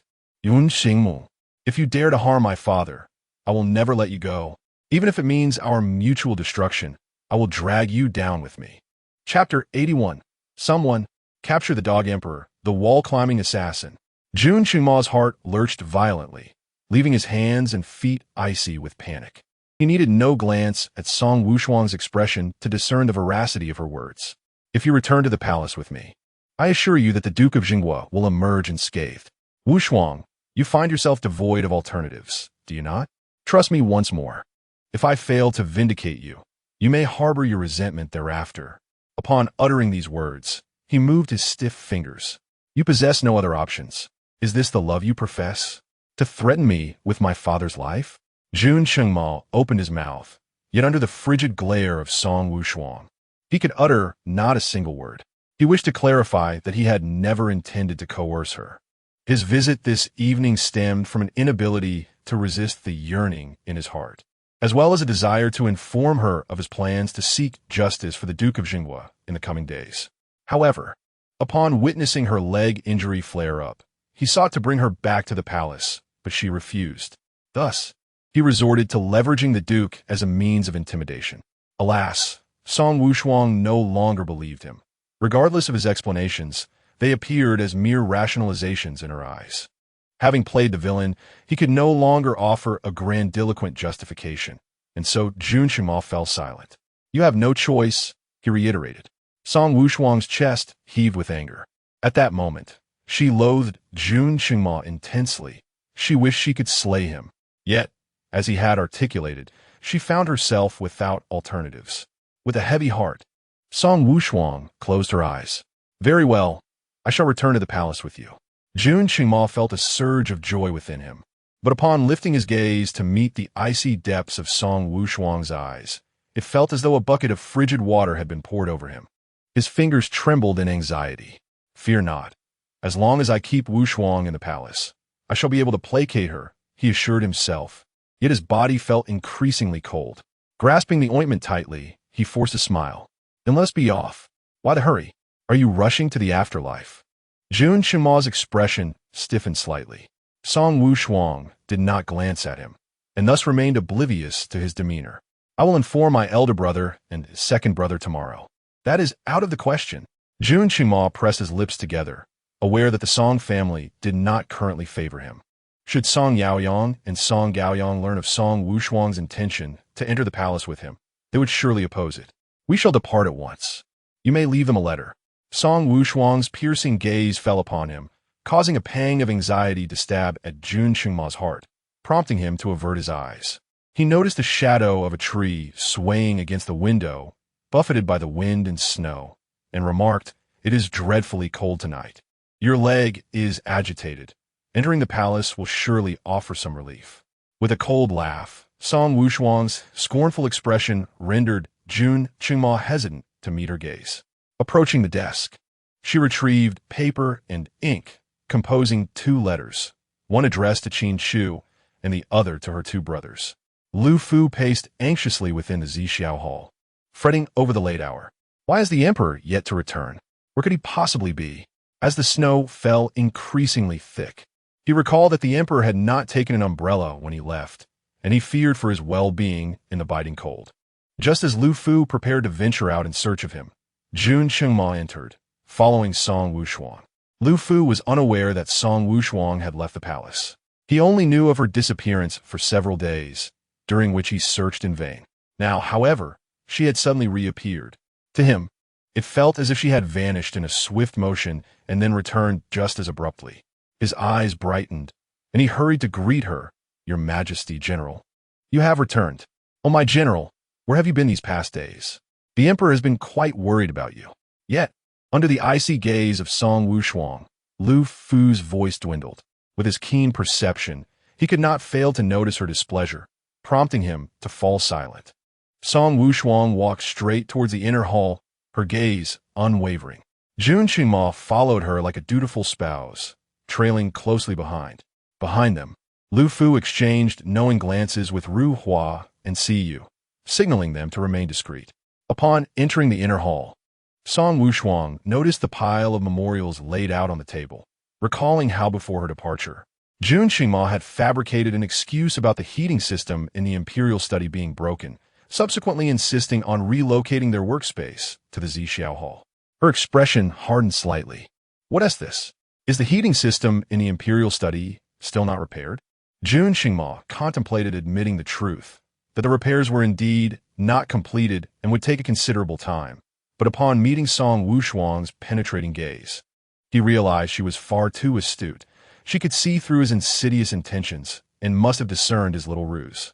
She certainly knew the heating system was not faulty and had likely observed his antics with a sense of disdain. Jun Qingma felt a wave of embarrassment wash over him, wishing he could vanish into the ground. What should he do? To admit the truth meant he would have to return to the imperial study, which would result in a separation from Song Wushuang. The mere thought of enduring those nightmares was unbearable. Thus, he mustered his courage and replied, "Yes, is still not repaired." Song Wushuang let out a cold laugh and took a step towards the exit. "Wushuang, where are you going?" "To the side hall. There is no way I will allow you to sleep with Jun Qingma." Jun Qingma's expression shifted dramatically. "No, you will stay in the inner hall, and I shall sleep in the side hall." With that, he turned and walked away, his demeanor forlorn. He moved at an agonizingly slow pace, almost as if he were an ant carrying a burden, silently praying that Song Wushuang would choose to stay. Deep down, however, he felt the odds were slim. Standing still for a moment, Song Wushuang could no longer tolerate his sluggishness. "If you do not wish to leave." Jun Qingma halted, his eyes lighting up. "Then I shall not leave." His heart soared, ready to affirm his decision. But before he could utter a word, Song Wushuang interjected, "I am leaving." Yun Xingmu. He stepped outside the inner hall, terrified that if he hesitated for even a moment, she would vanish. Upon stepping out, he turned back, Wushuang. Bang! The hall door slammed shut with such force that it nearly struck Jun Qingma on the forehead. Standing outside, Lu Fu cast his gaze downward, sensing the tension in the air. As Siyu swiftly lifted her gaze to the ceiling, she noticed Ru Hua intently staring at Jun Qingma. Siyu grasped her chin, twisting it forcefully, and commanded, "Go admire the scenery. How dare you gaze upon the emperor's revelry? If you seek death, then step far away and do not endanger your comrades." Jun Qingma, feeling dispirited, returned to the side chamber. The mere thought of Song Wushuang being within the Zixiao palace brought him a modicum of solace. After several days of sleeplessness, he finally felt at ease enough to surrender to slumber, swiftly succumbing to dreams. Amidst the chaotic snowstorm that obscured his vision, Jun Qingma found himself standing in a vast expanse of white. In the distance, atop the palace wall, Song Wushuang, clad in a striking red fox fur, leaped down. Jun Qingma's heart brimmed with rage as he desperately surged forward, calling out, "Wushuang." He awoke abruptly, his back drenched in cold sweat. Another nightmare had plagued him, each more vivid than the last. His heart raced violently, nearly bursting from his chest, eyes still haunted by remnants of terror. He needed to see Song Wushuang. Only she could calm his tumultuous heart. Hastily donning his shoes, Jun Qingma rushed outside. He gently pushed open the door to the inner chamber, entering with urgency yet maintaining a light step. He stood before the bed, reaching out to draw aside the curtain. Just a glimpse would suffice, merely a fleeting glance. However, as he leaned forward, a hand suddenly emerged from within, seizing his neck. Instinctively, he attempted to defend himself, but in that fleeting moment, he realized it was Song Wushuang, and his raised hand froze mid-air. This hesitation allowed her to pull him into the curtain, pressing his face into the bedding. Pain shot through his neck as he was knocked unconscious. Unaware of her assailant's identity, Song Wushuang had just fallen asleep. Sensing someone's approach, she jolted awake and, with lightning speed, incapacitated the intruder. She then kicked him away, shouting to the outside intruder, "Capture the assassin." Chapter 82. The Dog Emperor's schemes against General Ongwa outside. Lu Fu and Siyu are aware that Jun Qingma has entered. Before his arrival, he had specifically instructed the three of them to remain silent. So when they heard Song Wushuang shout to apprehend an assassin, their immediate reaction was one of alarm. Siyu hastily pushed open the door, and the three of them rushed in together. Unlike Song Wushuang, who preferred the darkness, Jun Qingma had a habit of lighting a palace lamp at night. Consequently, the inner chamber was shrouded in dimness. Upon entering, they were met with complete obscurity, unable to discern anything. Lu Fu quickly produced a fire starter and ignited the lamp, illuminating the surroundings of the Zixiao Hall. In the flickering light, they beheld Song Wushuang, her gaze sharp, seated at the edge of the bed, while Jun Qingma lay unconscious on the floor. As the lamp illuminated the room, Song Wushuang recognized the man she had just knocked out and kicked to the ground, leaving her momentarily stunned. Siyu, taken aback, covered her mouth, gasping, "Oh my, the emperor," but before she could continue, Lu Fu silenced her with a hand over her mouth and exchanged a knowing glance with her. Quick-witted, Lu Fu turned to flee, but was thwarted by Chun Gong, who charged in, sword drawn, demanding, "Lu Gonggong, where is the assassin?" As his words fell, he was met with the sight of a bewildered Song Wushuang and the unconscious Jun Qingma. The atmosphere grew palpably tense. Chun Gong glanced from the fallen Jun Qingma to the dazed Song Wushuang, quickly surmising that General Anghua must have rendered the emperor unconscious. Not only that, but he had also kicked him off the bed. Now the dilemma arose. Should he apprehend General Anghua or feign ignorance? While his duty was to protect the emperor, the situation called for him to detain Song Wushuang. Yet, she was not just any individual. She was the emperor's beloved. Silence enveloped the room, and even the imperial guards following behind him dared not utter a word. After a prolonged pause, Chun Gong pretended to feel around in the darkness, exclaiming, "Oh dear, has it grown dark? I can't see a thing. Where am I? Am I blind?" He then turned and began to shuffle back out, still grasping at the air.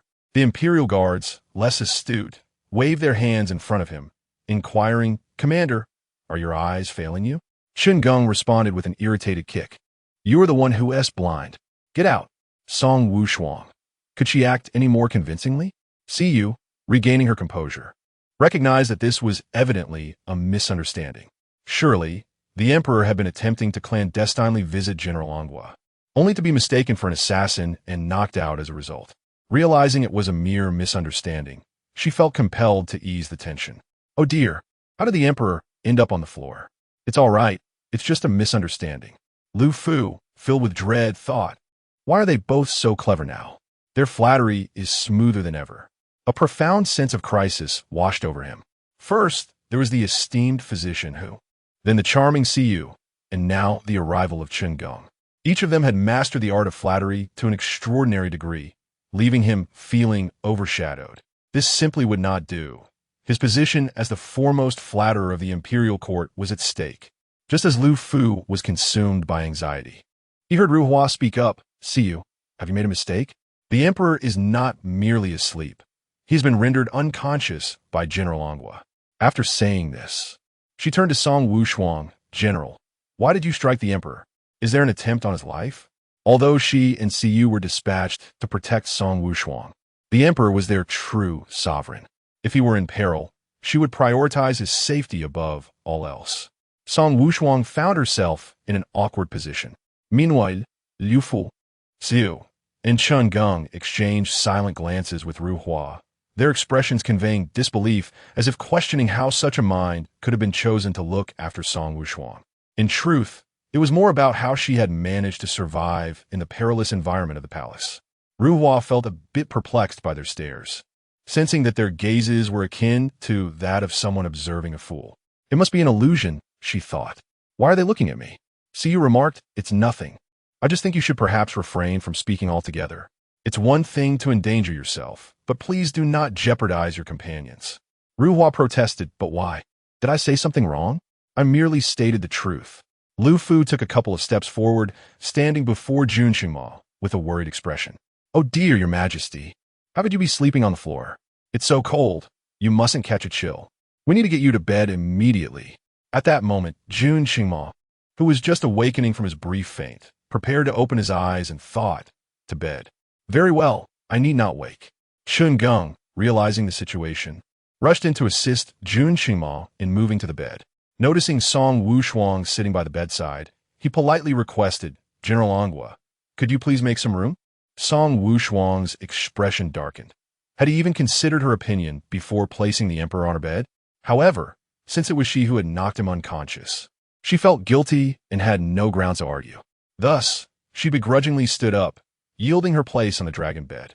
Chen Geng hurriedly helped Jun Qingma lie down, ensuring that the position was less comfortable than if he had lain down himself. As he attempted to adjust the emperor's sleeping posture, he was astonished to witness the seemingly unconscious sovereign shift positions on his own. Chen Geng was left utterly bewildered. Chapter 83. Everyone assists. Increase the salary. Increase the salary. How utterly marvelous! In the past, with his dense mind, Chen Geng would have straightforwardly asked, "Your Majesty, are you awake?" However, the Chen Geng of now is no longer the same court attendant he once was. He has returned transformed, having been influenced by Lu Fu and Doctor Hu, a mere subtle signal, and he has accurately discerned Jun Qingma's intent. Thus, feigning concern, he glanced at the injury on Jun Qingma's neck. Excellent. Song Wushuang's strike was gentle, leaving no wound. Yet, it mattered not, for he could easily speak falsely. With utmost seriousness, Chen Geng declared, "General Anghua, His Majesty has sustained a grave injury. You must take great care this evening." Jun Qingma nodded internally. Pleased, Chen Geng is indeed a pillar of strength. Raise his salary. Song Wushuang was utterly perplexed. His Majesty has suffered a serious injury? Is this some kind of deception? After all, she had merely rendered him unconscious. Surely she knew her own strength. At most, he would be dazed for a mere quarter of an hour. How could he possibly be injured? Unfazed, Chen Geng insisted, "Indeed, General Anghua, although your touch was light, His Majesty's health has been deteriorating of late. He is gravely ill, and you have struck at a critical point, causing significant harm." Initially skeptical, Song Wushuang's gaze fell upon Jun Qingma's pale visage. It was then that she noticed how much he had withered. He appeared significantly thinner, with dark circles under his eyes and pallid lips. Could it be? Had she truly injured him severely?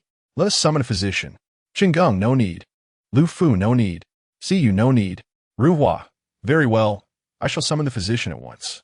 Swiftly, 3 pairs of eyes converged on Ruhua, causing her heart to flutter. Why are they looking at me again? Did I say something wrong? Shouldn't we call for a physician if His Majesty is injured so grievously? Those present were all loyal to the emperor and were well aware of Ruhua and Siyu's identities. Hence, Lu Fu and Chen Geng's gazes shifted to Siyu, as if questioning, "Is this truly your colleague? How did she earn the privilege to protect Song Wushuang?" Siyu felt a flush of embarrassment. Although Ruhua lacked intelligence during training, her skills were unparalleled. Ah, I see. Thus, it was best not to hold her to excessively high expectations. Song Wushuang, however, was quite satisfied with Ruhua's response. "Ruhua, go summon Doctor Hu." The other 3 immediately sensed trouble. She was quite cunning. "Very well, General." Ruhua shot a triumphant glance at the 3, as if to say, "See, I knew I was right." "Chen Jing, Liu Fu, see you." Not worth watching. The 3 stood to the side, unfazed. When it came to collaboration, Doctor Hu surpassed them all. Before long, Doctor Hu arrived. Upon seeing Song Wushuang standing in the hall, he was momentarily taken aback. However, he quickly recovered, his flattery flowing forth. "General Anghua, you have finally returned. His Majesty has been searching for you these past few days to the point of illness." Song Wushuang's expression darkened slightly. "Doctor Hu, perhaps you should attend to His Majesty's ailments first." "Oh, indeed. He is here to attend to the Emperor's health, not to flatter General Anghua." Thus, physician Hu hastily approached the bedside with his medicine box and took the Emperor's pulse. Although the pulse remained feeble, it was considerably steadier compared to the previous days, which boded well. Why the urgency in summoning him for a consultation? Physician Hu puzzled over this and turned to Song Wushuang and General Anghua, inquiring about the Emperor's condition. Song Wushuang shot him a glance. "You are the physician. Why ask me about the Emperor's condition?" Chen Geng, fearing that physician Hu might inadvertently reveal too much, quickly interjected. "Physician Hu, the Emperor was merely knocked unconscious by General Anghua." "Merely unconscious? That is no cause for alarm. Based on the pulse, the situation does not appear grave. Moreover, the Emperor's pulse does not resemble that of someone in faint. He is likely to regain consciousness soon." Chen Geng was anxious. What was initially a minor issue had escalated due to the emperor's recent severe illness, compounding his troubles significantly. He emphasized the last 4 words, hoping physician who would grasp the urgency of the matter. If not for Song Wushuang's probing gaze upon him, he would have signaled physician who discreetly. With physician whose medical expertise, he should have discerned that the emperor was feigning unconsciousness. Indeed, physician who had diagnosed the situation. The emperor's pulse was growing more robust, clearly indicating he was already awake. However, having just arrived and lacking clarity on the current circumstances, and with Chen Geng providing no hints, he refrained from speaking indiscriminately. Fortunately, although Song Wushuang focused on Chen Geng, she could not simultaneously fixate on Lu Fu and Siyu, allowing the latter to discreetly signal physician who.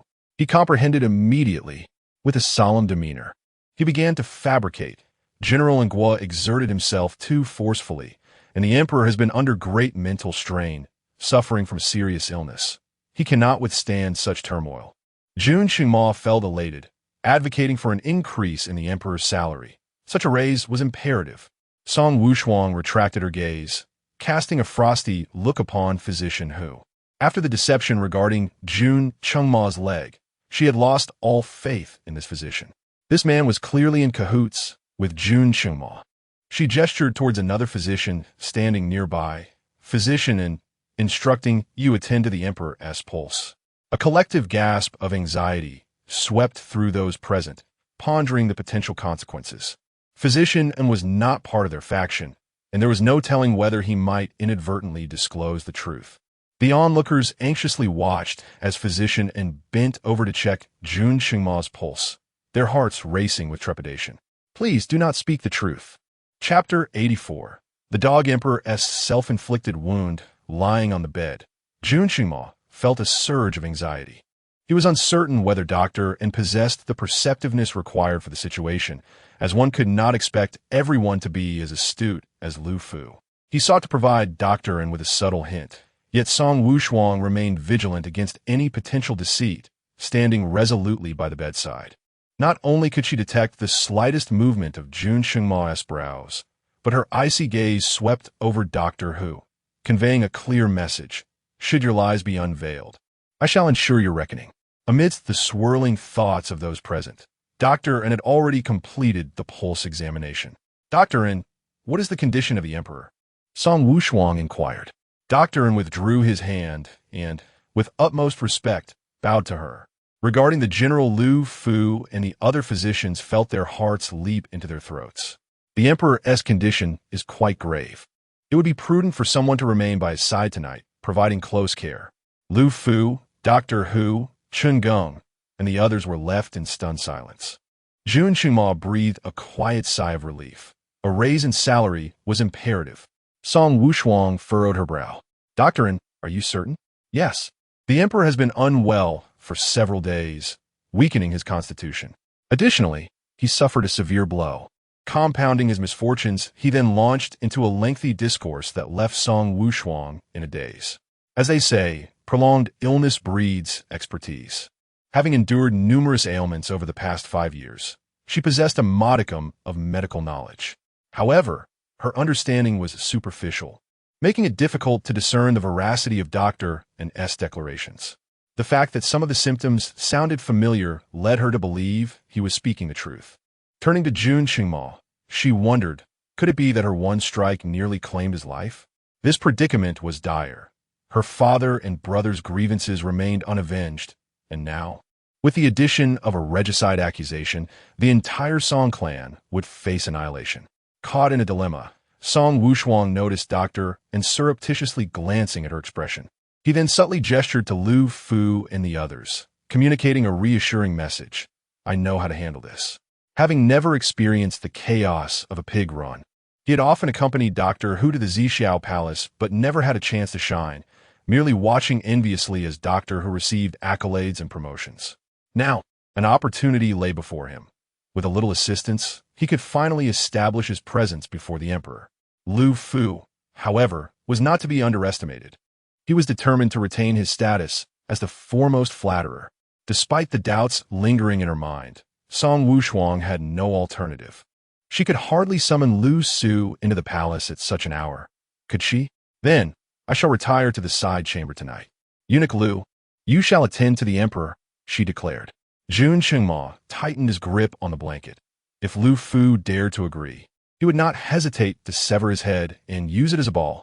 Lu Fu was taken aback. General, this is rather inappropriate. His Majesty would surely prefer your care, especially since he fainted because of you. Song Wushuang's forehead twitched with indignation. She desperately wanted to retort that if it weren't for Jun Qingma sneaking in her room in the dead of night, she wouldn't have inadvertently struck him unconscious. Doctor Hu quickly interjected. General, it seems that His Majesty has injured his leg and requires medication. It is likely that Eunuch Lu is unable to assist, so I must trouble you. Chun Gung added, given the severity of His Majesty's condition, it would be prudent for a young lady to be more attentive. It would be best if the general took care of him personally. Song Wushuang. What more could she say? It was utterly vexing. Every encounter with this group was an ordeal, as they incessantly piled responsibilities upon her, as if neglecting the care of Jun Qingma were a grave sin. Remembering that her father was still imprisoned, Song Wushuang gritted her teeth and declared, very well, I shall tend to His Majesty tonight. After all, Jun Qingma was already unconscious, sparing her from confronting his awake self. She could endure this.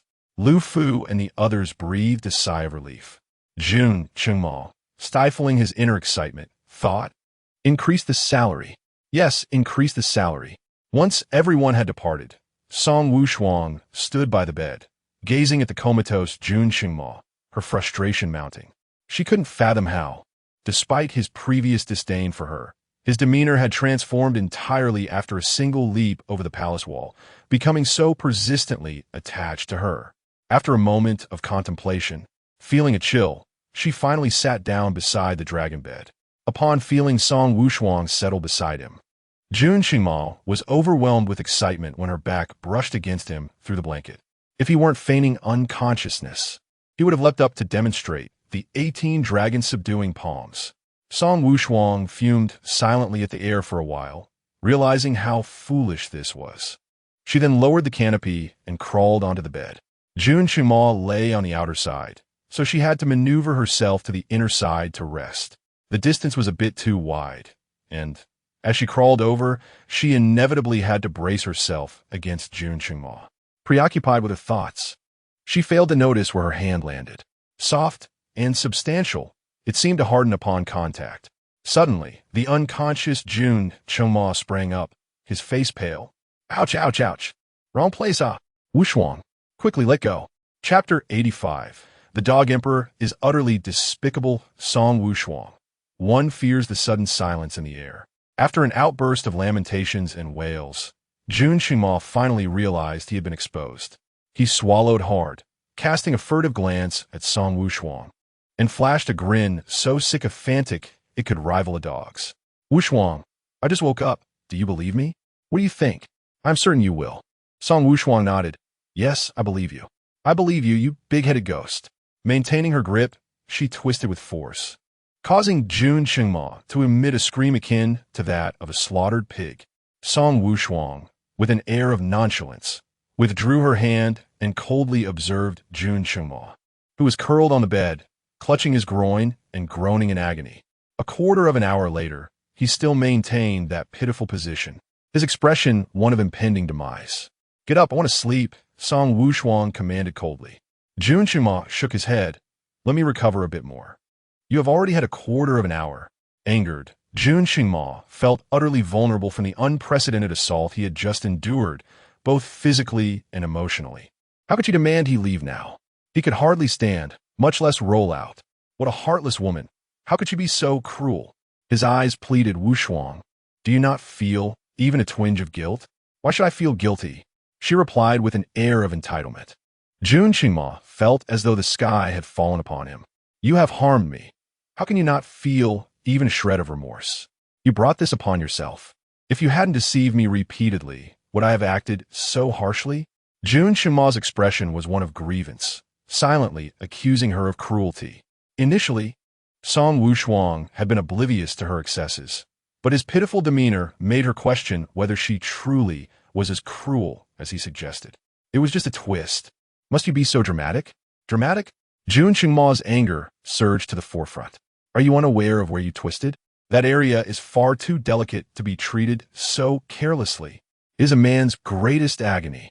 As Song Wushuang observed his reddened eyes, she slowly came to the realization that perhaps she had indeed gone overboard. Yet, at this moment, she was far from willing to apologize. Instead, she defiantly retorted, "What do you want then? I can let you twist it back." Jun Qingma nearly blurted out, "Sure, if you think I can twist wherever I please, then I would do so right now." However, he refrained, knowing that if he said this, she might retaliate with further punishment. For the sake of his future happiness, he concealed his indignation. With a face full of resentment, he declared, "You know very well I cannot bear to do so." "What do you wish for?" she countered, disliking the notion of owing him anything. If only she could brush this incident aside, she would agree to anything. Jun Qingma's gaze fell upon her lips. "I do not desire anything, Wushuang. You know I would never force you." "Oh, just what does it mean?" Jun Qingma was utterly perplexed, wondering if she would simply let it go like that. Would his grievous injury be in vain?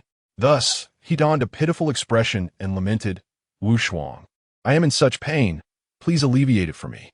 I will fetch the physician for some pain relief." "No need," Jun Qingma interjected, then hesitantly yet expectantly suggested, "A kiss from you would be more effective than any painkiller." After speaking, he shyly grinned, resembling a dog wagging its tail. Song Wushuang let out a cold laugh and promptly leaped off the bed. "I shall sleep in the side chamber tonight." Jun Qingma's countenance shifted dramatically as he hurriedly jumped down to grasp her hand. "No, Wushuang, please. I shall speak no more." Song Wushuang's gaze fell to his upright legs, where the previous agony seemed to have vanished. Yun Xingmu. Oh no, this seemed to have backfired. He dreaded the sudden silence that enveloped them. How curious. The pain that was once so intense has suddenly dissipated. Jun Qingma displayed a serval grin. Enraged, Song Wushuang raised her leg and aimed a kick at his groin. "That'll I'll teach you." "Ah, ow, ow, ow." Jun Qingma emitted a series of heart-wrenching screams, far more pitiful than that of a slaughtered pig, shaking Lu Fu and Ru Hua outside to their cores. "Your Majesty!" Ru Hua gasped in shock. Such a terrible cry from the emperor. Could General Nguo truly be attempting to assassinate him? Seeing this, Ru Hua rushed to burst through the door, only to be swiftly restrained by the quick-witted Siyu. "Siyu, why are you stopping me? We must save the emperor." Siyu hurriedly covered Ru Hua's mouth and urgently instructed Lu Fu, "Quick, find something to gag her." It was evident that General Nguo would never attempt to harm the emperor. It was undoubtedly a matter of their peculiar interests. Did she wish to walk into her own demise? Siyu felt utterly exhausted, fearing not the formidable opponent, but the foolish ally. Lu Fu glanced around, desperate for something to silence her. In a fit of urgency, swallowed his own shoe, using the toe to gag Ru Hua. "Ru Hua!" Damn it! Furious, she broke free from Siyu's grasp and lifted Lu Fu as one would a chick, dragging him outside, intent on unleashing her wrath. Soon, Lu Fu's screams echoed from outside, but Siyu remained unperturbed, hoping merely to divert Ru Hua and prevent her from ruining the emperor and general's affair. "Lu Gonggong, may you bear this sacrifice." Inside the room, Jun Qingma was drenched in sweat from the pain, barely able to stand. He staggered back and collapsed onto the bed, his once handsome face contorted in agony. This is truly ruthless. After enduring yet another night of torment, he feared for the viability of his future pleasures. Song Wushuang stood at the bedside, her gaze cold and unyielding. She was not a man and could not empathize with Jun Qingma. To her, it was merely a kick. How much pain could that truly cause? Had it been in the past, she might have believed that a man being struck in the groin was undeniably painful. However, after the recent deceit inflicted upon her by Jun Qingma, she would be utterly deranged to trust him even a single punctuation mark. It took Jun Qingma a considerable time to regain his composure. His eyes filled with tears of pain as he looked at her with a reproachful gaze. "Wushuang, you may despise me, but why must you be so harsh on your own possessions?" Song Wushuang furrowed her brow, perplexed. When had she ever been cruel to her own belongings? She only directed her wrath towards him. Indeed, when a woman turns ruthless, she can even harm herself. When have I ever harmed myself? This is utterly nonsensical. Wasn't the groin she had kicked just moments ago? Had she lost her mind? As she wore a bewildered expression, Jun Qingmo, ever considerate, clarified. Isn't my treasure yours as well? By striking your own belongings, are you not striking yourself? Chapter 86. A forceful kiss, lighting the candle for the dog Emperor Song Wushuang. Bring forth her 800-meter dragon-slaying sword. She intends to chop him into pieces. Song Wushuang was taken aback by Jun Qingmo's shamelessness, her chest heaving with anger, rendering her speechless. Turning on her heel, she resolved to leave this place. Sensing her intention to depart, Jun Qingmo felt a surge of panic, disregarding his own pain, and swiftly leapt up, embracing Song Wushuang from behind. This simple gesture caused the still recovering area to be tugged, drawing a sharp intake of breath from him as he stumbled unsteadily. Consequently, they both collapsed onto the bed, his limbs entwined around her, his forehead pressed firmly against her back, his body convulsing uncontrollably. "Let go!" Song Wushuang exclaimed in fury, struggling to push Jun Qingmo away. "Hiss!" Jun Qingmo gasped. "Do not move. It truly hurts. Allow me a moment to recover. Release me. Not until you grant me a kiss. You rogue." Infuriated beyond reason, Song Wushuang raised her hand to strike Jun Qingmo. He trembled in fear, knowing that a punch fueled by her rage could very well lead to his demise. In a flash, he caught her fist just as it descended, swiftly pulling her hand to his lips and planting a fervent kiss upon it, the sound echoing throughout the room. Song Wushuang was livid. She lifted her leg to kick back. Anticipating her move, Jun Qingmo, despite his pain, raised his left leg to firmly trap hers, then rolled over to pin her beneath him. Before she could react, he seized both her hands, restraining them against her sides, and leaned down to kiss her fiercely. Caught off guard by his sudden onslaught, Song Wushuang lost the opportunity to resist. It was too late to struggle now. Jun Qingmo's strength was overwhelming, rendering her powerless. Enraged, she yearned to curse him, but inadvertently provided him with the chance he sought. He invaded her mouth, exploring every sensitive area within, conquering her completely. MMM. Song Wushuang attempted to turn her head away from his fervent kiss, yet Jun Qingmo, having long endured a thirst that felt insatiable, could barely contain himself. After finally savoring her essence, he was unwilling to let go. The more she struggled, the more fervently he kissed her, as if he wished to absorb her entirely. Let go. With great effort, she managed to break free just slightly, turning her head aside to seize a moment's breath. Unwilling to relent, Jun Qingmo, like a lion defending its territory, darkened his gaze ominously. He bound her hands together with one hand, pressing them against her head, freeing the other to grasp her chin, and plunged into another fierce kiss. This kiss was desperate, wild, and possessive, as if he wished to plunge them both into oblivion. It encapsulated all the regret, guilt, fear, pain, and longing he had experienced during this time, merging into this tempestuous kiss. A profound connection, their lips and teeth intertwined, until Song Wushuang was nearly breathless. Jun Qingmo finally released her, leaving her to bear the consequences of his indulgence. With her face flushed, it was uncertain whether it was due to a lack of oxygen or sheer anger. She raised her right hand high and struck Jun Qingmo's face with great force. A dangerous aura emanated from her. Jun Qingmo hastily revealed his trump card. "Wushuang, I have something serious to discuss with you regarding your father's slap." The resounding slap landed squarely on the face of the so-called dog emperor. Jun Qingmo, cursing inwardly, realized he had miscalculated. His initial plan was to first tease Song Wushuang, savoring the moment, and then, before her rage could ignite, disclose the mastermind behind the plot against the Duke of the State. This was the matter of utmost concern for Song Wushuang, guaranteed to divert her attention, thus dousing any flames of fury she might harbor.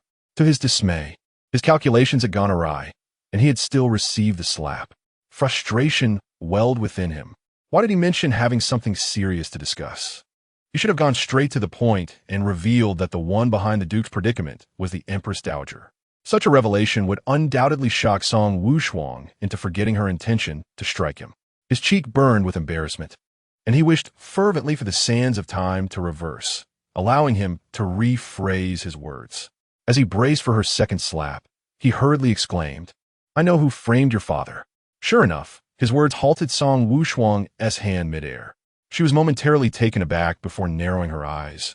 "What did you say?" Jun Qingma hesitated for half a second between revealing the truth or bargaining for a kiss, but sensing the lethal energy coalescing around her once more, he blurted out, "It's the Empress Dowager." "What?"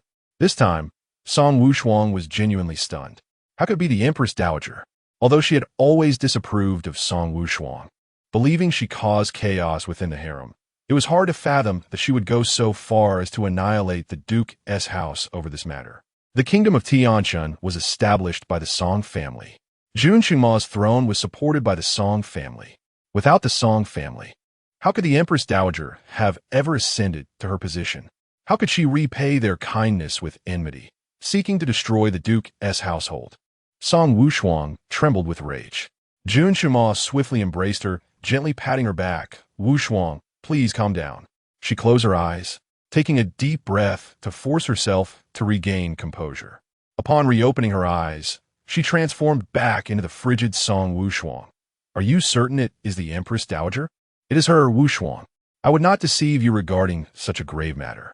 Yet you could deceive me about trivialities?" This thought flitted through Song Wushuang's mind, but was quickly suppressed. Now is not the time for such reflections. "Why?" Her face was a mask of fury. "Just because she claims I caused chaos in the harem, no." Jun Qingma interrupted. "The Empress Dowager's dealings with the Duke's household have no direct connection to you. Even without you, she would never allow the Duke's house to escape her grasp. The Duke commands 50,000 troops of Tianchun and stands firmly in my camp, posing a severe obstacle to Ming Wang's ascent. Indeed, the Empress Dowager had always wished for the throne to be claimed by her most cherished son, Jun Qingming. Is maternal love innate? This is a question that Jun Qingma cannot answer, for he has never truly experienced it. Had he not endured the excruciating past in his previous life, who could fathom that the Empress Dowager's affection for him was mere illusion, a ruse to beguile him in order to pave the way for her favored Jun Qingming? And who would believe that the Empress Dowager, who seemed to lead a life of tranquility, residing in the Sinang Palace, devoted solely to piety and prayer, would orchestrate a coup? She poisoned him, severing the tendons in his hands and feet, merely to coerce him into abdicating the throne in favor of Jun Qingming. Yun Xingmu inhaled deeply, slowly exhaling the pent-up frustration within his chest. The human heart is inherently biased. It is evident whom the Empress Dowager would favor. Her son, a calamity who has always brought her disgrace and has never spent even an hour by her side, or her son, a blessing who has enjoyed her constant affection and was nurtured in her presence since childhood. Chapter 87. The art of self-sacrifice. Nothing else seemed to matter anymore. Apart from Song Wushuang, he cared for no one. With a grave expression, Song Wushuang pondered, "If it is not about me, why then does the Empress Dowager seek to undermine the Duke of Zhengua's household?" The answer was clear. She aimed to usurp the throne for the Ming prince. "What?" Song Wushuang gasped, her eyes wide with disbelief. "Why would she do such a thing? You are her own son. Whether you or the Ming prince ascends the throne should not affect her position as Empress Dowager. Has she lost her sanity?"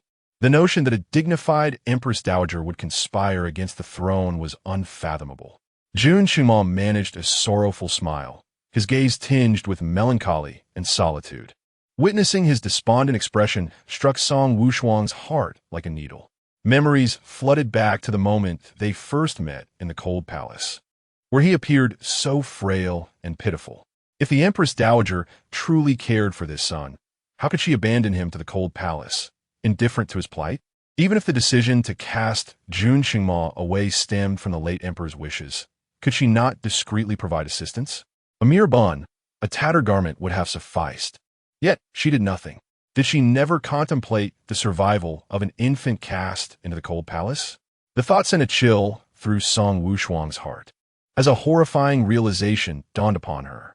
The former Mei Fei, Now the Empress Dowager had knelt in the snow for 3 days and nights, pleading for the late emperor to spare Jun Qingma's life. Was her intent genuine in rescuing the son, branded a harbinger of calamity from birth? Or was it merely to preserve her own reputation? It was evident that if the Mei Fei had turned a blind eye to her newborn son's fate, she would be condemned in the eyes of the emperor and all others. Thus, she had to save Jun Qingma. But if her intentions were sincere, how could she bear to watch her defenseless son be relegated to the cold palace? A newborn, still with eyes yet to open, cast into the icy wasteland of the cold palace, could only meet with death as an outcome. The survival of that deranged concubine was nothing short of a miracle, one that Mei Fei had not anticipated. Her failure to secretly send aid to the swaddled infant spoke volumes about her intentions. She desired Jun Qingma's demise. A shiver ran down Song Wushuang's spine as countless previously overlooked details resurfaced in her mind. She recalled how Mei Fei's countenance would shift the moment Jun Qingma's name was mentioned, reinforcing her suspicions. She turned her gaze toward Jun Qingma, her lips trembling, contemplating what was the true intention of the Empress Dowager back then. Did she wish to save you, or to see you perish? Such thoughts were dangerously heretical. Before Jun Qingma ascended the throne, she dared to voice such sentiments, for they were once united in purpose. However, since his coronation, their relationship had become increasingly distant, with the boundaries of sovereign and subject now firmly established between them. She found herself constrained, no longer able to speak freely with him. Now, uttering such treasonous words brought Jun Qingma immense joy. Did this not signify that Wushuang was gradually being influenced by him, slowly returning to her former self? In his heart, there was joy, yet his countenance grew increasingly melancholic. Jun Qingma slightly tilted his head, gazing into the distance. To her, my very existence was a source of disgrace. Do you truly believe she would come to my rescue? The ghastly and deranged visage of the Empress from my past life reemerged before my eyes. It was during the time when he had been rendered limbless and was languishing in the Zixiao Palace, poisoned and in despair, that the Empress, believing victory was within her grasp, tore away all masks of pretense. Her face was a mask of fury as she unveiled the bloody truth. How could I, the Empress, ever save you, a harbinger of calamity? Your existence is a stain upon my honor. As long as you live, the Emperor will be reminded of the disaster I bore, and all who speak of you will recall the wretched star I brought into this world. As long as you exist, I cannot escape this humiliation. Yet, I cannot abandon you to your fate. Otherwise, what kind of heartless wretch would I appear to be, neglecting even my own flesh and blood? I cannot allow the late emperor to perceive me in such a vile light. Thus, I am compelled to save you. You, the bringer of misfortune. Why could you not have perished at birth?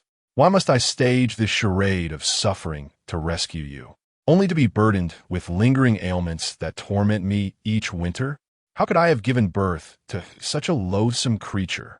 Indeed, you possess an extraordinary vitality. Even cast into the cold palace, you did not perish. Jun Qingma, why do you still linger in this world?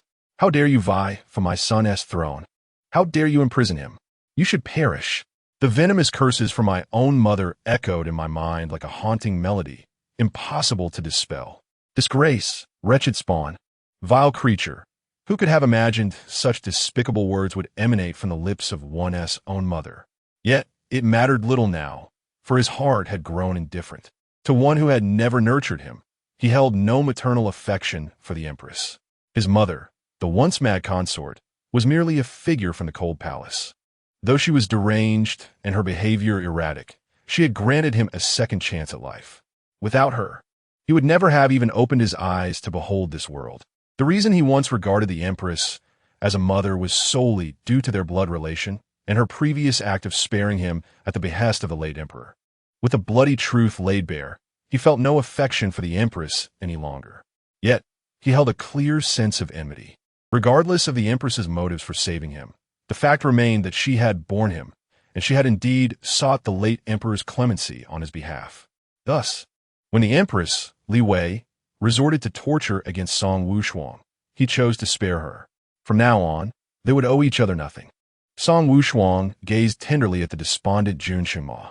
While she could not forgive him for past injuries, it did not prevent her from empathizing with his sorrowful history. No one understood the hardships he endured in his youth better than she. Recalling their first encounter in the cold palace, the frail child who could be toppled by a mere gust of wind, her heart ached with deep sorrow. He must be feeling profoundly distressed now. Human hearts are tender. To be treated so callously by one's own mother would wound anyone. Jun Qingma maintained his earlier posture, head slightly inclined, gazing ahead with a forlorn expression, embodying the very essence of a melancholic prince. Is he sorrowful? Certainly he is. No one can remain untroubled upon learning such a brutal truth. However, his sadness transformed into hatred long ago, when the Empress Dowager severed his tendons in a past life. Having already experienced death once, would he truly mourn for one who has forsaken him? Perhaps others might, but he certainly would not. The sorrowful demeanor he displays at this moment is entirely due to the fact that this expression and angle render him strikingly handsome. A perfect visage of melancholic charm is, after all, a valuable asset in reclaiming the unparalleled. Chapter 88. The Dog Emperor's Demise. Jun Qingma looked up, gazing at the sky at a 45-degree angle, his expression tinged with melancholy. In stark contrast to his outward demeanor, his heart was in turmoil. Why had Wushuang not yet come to comfort him? Was his profile not handsome enough? Or had his expression failed to evoke any protective instincts in Song Wushuang? It seemed unlikely. He could feel her compassionate gaze upon him. After waiting a while longer, he hoped that Song Wushuang would take the initiative to console him. His expectations were modest.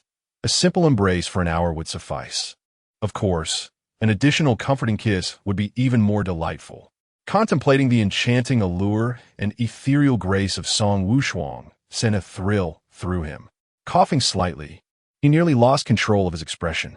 Indeed, Song Wushuang felt a degree of pity for Jun Qingma, burdened as he was by such a mother and a childhood fraught with hardship. Yet, who was not deserving of pity? Was she not pitiable? Was the Song family not deserving of compassion? Sorrow did not excuse his heinous actions, nor did it justify his ingratitude towards the Song family. Thus, while she felt sympathy for him in her heart, she could not extend that sympathy into action. She could not afford to. After another moment, having wallowed in his melancholic reverie long enough, he reluctantly averted his gaze, realizing that Song Wushuang would not come to embrace him. What a pity! The alignment of circumstances was indeed rare, and such an opportunity might not present itself again. However, he consoled himself with the thought that even in the absence of such an opportunity to appear brooding, he could still leverage his striking looks. After all, he was exceptionally handsome. Wushuang, I am fine. You need not worry, Jun Qingma said with a melancholic smile. Wang? Song Wushuang replied with a look of suspicion, doubting whether his sorrow had been genuine. Yet, she quickly dismissed that thought. How could one who had been abandoned by their own mother not feel anguish? Setting aside that topic, they returned to matters concerning the Duke of Jinghua. Song Wushuang nodded, recognizing that the immediate priority was to clear her father's name. Her expression turned grave. If you claim that the Empress Dowager has framed my father, do you possess any evidence? Yun Xingmo replied, no. Song Wushuang sighed. After all that has been said, we still cannot prove my father's innocence. Clearing his throat, Jun Qingma explained, the Empress Dowager is always cautious in her dealings. She neither acts directly nor leaves behind any incriminating evidence. Capturing her is no simple feat, a woman who has lain in wait for 30 years. Orchestrating a palace coup that nearly succeeded is not one to be easily ensnared. Even if she were involved in framing the Duke of Jinghua, she would undoubtedly have left herself a means of retreat, ensuring that no trace of her misdeeds could be found. This woman is exceedingly astute, and with her position as Empress Dowager, confronting her is undeniably challenging. Song Wushuang furrowed her brow. Nevertheless, we can devise a long-term strategy for that later. For now, our priority must be to rescue my father. Previously, my father was reported for forming factions and colluding with enemies, and I had arranged for someone to gather some evidence. However, due to Liu's blood offering in the Golden Lawn Hall, that evidence has become useless. Contemplating this, Song Wushuang's expression darkened, and her resentment towards Jun Chengma intensified.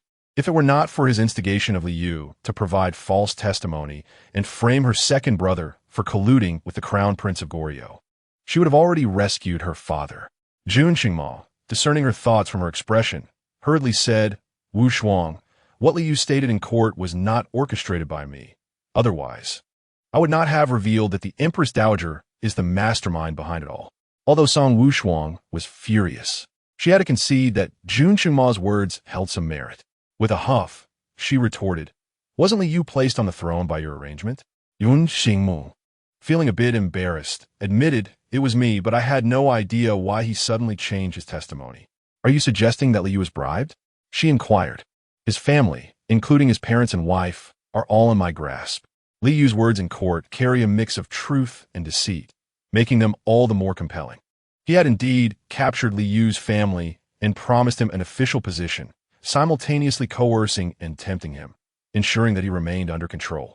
Furrowing her brow, Song Wushuang pondered, "If that is the case, then why did he suddenly turn against us?" Observing her deep contemplation, Jun Chengma subtly moved closer, pressing his body against her back. Song Wushuang, preoccupied with her thoughts, failed to notice his actions. Could it be that Li Yu no longer cares about the lives of his family? She murmured. Indeed, he was once terrified that I would harm his family. What made him fearless now? As he spoke, Jun Chengma stealthily wrapped his arms around Song Wushuang from behind, feeling an overwhelming sense of satisfaction. It had been a long time since he had embraced her in such a tranquil manner. The last time was in a past life. While Song Wushuang followed his train of thought, she remained oblivious to the advantage he was taking. Suddenly, a realization struck her, and her gaze sharpened. Wait, since Li Yu was once fearful of you harming his family, it indicates that they are of great significance to him. My Wushuang is correct, Jun Chengma replied, his hand discreetly lifting her garment and slipping inside.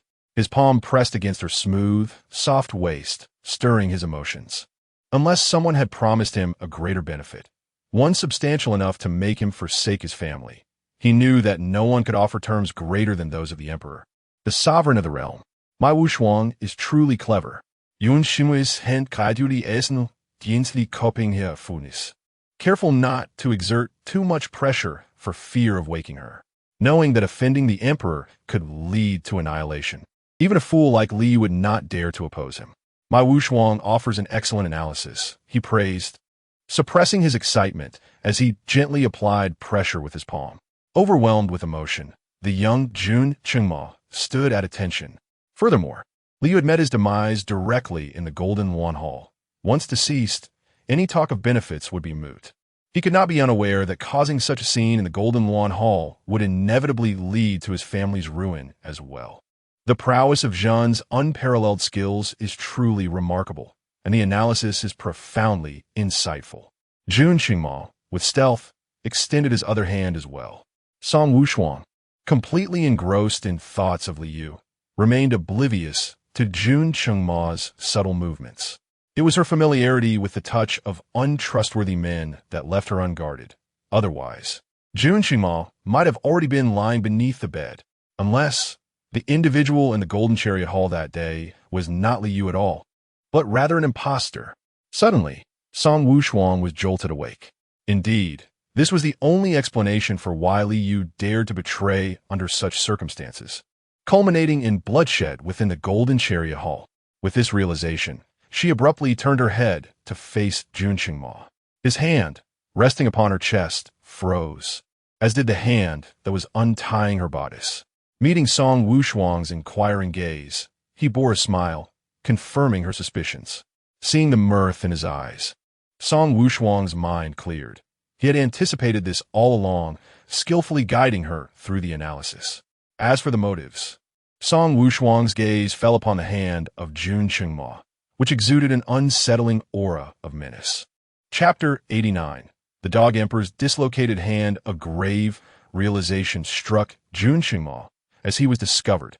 Before he could react, his wrist was seized by Song Wushuang. With a fierce glint in her eyes, she forcefully twisted his wrist, and with a sharp crack, Jun Chengma's anguished scream filled the air. The arm that had caused the turmoil was brutally dislocated by Song Wushuang. Struggling with his dislocated arm, he attempted to realign it with his other hand. But under the cold scrutiny of Song Wushuang's gaze, he hesitantly lowered his hand. Who could be more humiliated than an emperor who dared not set his own dislocated limb? A faint ache pulsed through his hand. The pleasure he had felt moments ago was now replaced with intense pain. Fortunately, Song Wushuang merely observed him for a while before her expression remained impassive, and she averted her gaze. Jun Qingma interpreted this as a sign of mercy. Quickly grasping his right arm and gently lifting it, instantly restoring the dislocated limb. The pain dissipated along with it. Perceptive as ever, Jun Qingma recognized that he had genuinely angered Song Wushuang this time, and he promptly adopted a more earnest demeanor. I have dispatched individuals to confirm. The person who perished in the Golden Wan Hall that day was not Li Yu. Song Wushuang felt a knot of frustration in her heart. Having known and loved Jun Qingma for many years, she understood him intimately. He, too, grasped her temperament perfectly. He knew precisely how to provoke her ire while ensuring it could not be unleashed. Contemplating this, Song Wushuang's expression darkened further. She was aware that Jun Qingma spoke only partially, intending for her to inquire about the deceased, thus allowing him to gracefully descend from the precarious situation. Although she discerned his intentions, the urgency of her father's predicament forced her into a corner, compelling her to take the plunge. Who was the deceased? Jun Qingma's eyes sparkled with excitement. Song Wushuang was engaging with him. It signified that she had already forgiven him. It was Li Yu's twin brother, Li Mao. As he spoke, a flicker of guilt crossed Jun Qingma's eyes as he reached for Song Wushuang's hand, only to have her evade his touch. Awkwardly retracting his hand, he apologized. Wushuang, it was my oversight that allowed this to happen. Had he been more attentive, such a substitution would not have transpired, and the subsequent troubles could have been avoided. Song Wushuang's heart brimmed with resentment. What good was an apology? It was not merely a word of remorse she sought, but rather a means to vindicate her father. Therefore, despite her many grievances against Jun Qingma, she suppressed her feelings and coldly inquired, "What of Li Yu? Have you found him?" "Not yet. Since the Empress Dowager orchestrated Li Yu's abduction, it is unlikely he can be easily located. Moreover, given the Dowager's ruthless nature, it is quite possible that Li Yu has already been silenced." Jun Qingma's thoughts aligned with hers, and her heart sank further. If Li Yu were dead, it would be nearly impossible to exonerate her father. Wushuang, do not despair. I have vowed to restore the honor of the Duke of Zhenghua. I shall keep my word. What means do you possess? Can you find Li Yu now? Can you compel him to change his testimony at once? Song Wushuang could no longer contain herself, her voice laced with fury. Unable to find anyone, what options does he have? The father's condition is deteriorating. She can afford to wait, but can her father? There is no need to seek out Li Yu. The Empress Dowager should personally hand him over. Song Wushuang scoffed. Do you think the Empress Dowager is a fool? Not only will she refuse to surrender Li Yu, but whether she allows him to live is also uncertain. The Empress Dowager is certainly no fool. Jun Qingma gazed at Song Wushuang with a hint of helplessness. Wushuang, do not let your anxiety cloud your judgment. If she refuses to relinquish him, we can compel her to do so. Realizing her loss of composure, Song Wushuang's expression turned even colder. How can we compel her? It is quite simple. Everyone possesses a weakness, and once we discern the Empress Dowager's vulnerability, she will naturally comply with our demands for the U.S. return. The Empress Dowager's weakness has always been evident. Not only should she hand over Li Yu, but even if she has already taken his life, she must be made to reveal the true instigator to clear the name of the Duke of Zhenghua. Song Wushuang was flustered, her mind in disarray, and she unconsciously asked, "What is the Empress Dowager's weakness?" Jun Qingma looked at her with deep affection. "What is my weakness?" "The throne." "What else could be his weakness aside from the throne?" "No, my weakness is you." Song Wushuang replied, Her weakness is herself. Yet he would abandon her for the sake of the throne. What a pitiful weakness indeed. Ignoring the sarcasm in her eyes, Jun Qingma continued, "If someone were to threaten me using you, do you think I would not comply? Not only would I surrender one person, I would willingly inflict harm upon myself, if necessary." Though these words were meant to be tender, they fell upon Song Wushuang's ears as nothing short of mockery, especially in light of the repugnant actions he had committed against her. However, she refrained from retorting. The lessons learned during this time had profoundly illuminated the thickness of Jun Chengma's skin and his unparalleled capacity for misunderstanding. It was futile to argue with him. He only hears what he wishes to hear. Rather than squander time in futile conversation, it would be wiser to focus on the Empress Dowager. She furrowed her brow. Are you suggesting the Ming Wang? Years ago, when the Ming Wang rebelled, she rushed back from the northern battlefield to rescue him, aiding Jun Chengma in quelling the insurrection. Yet she suffered a wound from a sword meant for him, which ultimately compromised her fertility. Following that incident, the Ming Wang was permanently imprisoned in the House of Ancestral Worship on charges of treason. Chapter 90. I will make you depend on me originally. Jun Chengma intended to execute the Ming Wang, but at that moment, the Empress Dowager summoned the spirit tablet of the late emperor. Kneeling before Jun Chengma in the Golden Wan Hall, accusing the Ming Wang of being his own brother, compelling him to refrain from fratricide. At that time, Jun Chengma had yet to discern the true nature of the Empress Dowager. Seeing her kneel, along with the pleas from the entire court, ultimately led him to spare the Ming Wang's life. However, he stripped him of his princely title, relegating him to the status of a commoner and confining him forever. Reflecting on this, Jun Chengma's countenance darkened ominously. It was precisely because he had imprisoned Jun Chengming that the Empress Dowager harbored an intense hatred for him, continuously plotting to depose him from the throne in order to assist Jun Chengming in ascending to power. Maternal affection is seldom innate, particularly in a woman as selfish as the Empress Dowager. Jun Chengming, whom she had raised, was a beacon of unparalleled glory and favor in her eyes, rendering him far more significant in her heart than the calamity that was Jun Chengma. Taking a deep breath, Jun Chengma stifled the faint bitterness rising from within. Although he had long since seen through the facade and no longer yearned for maternal love, being so blatantly discarded by his own mother, regarded as an enemy, still stung.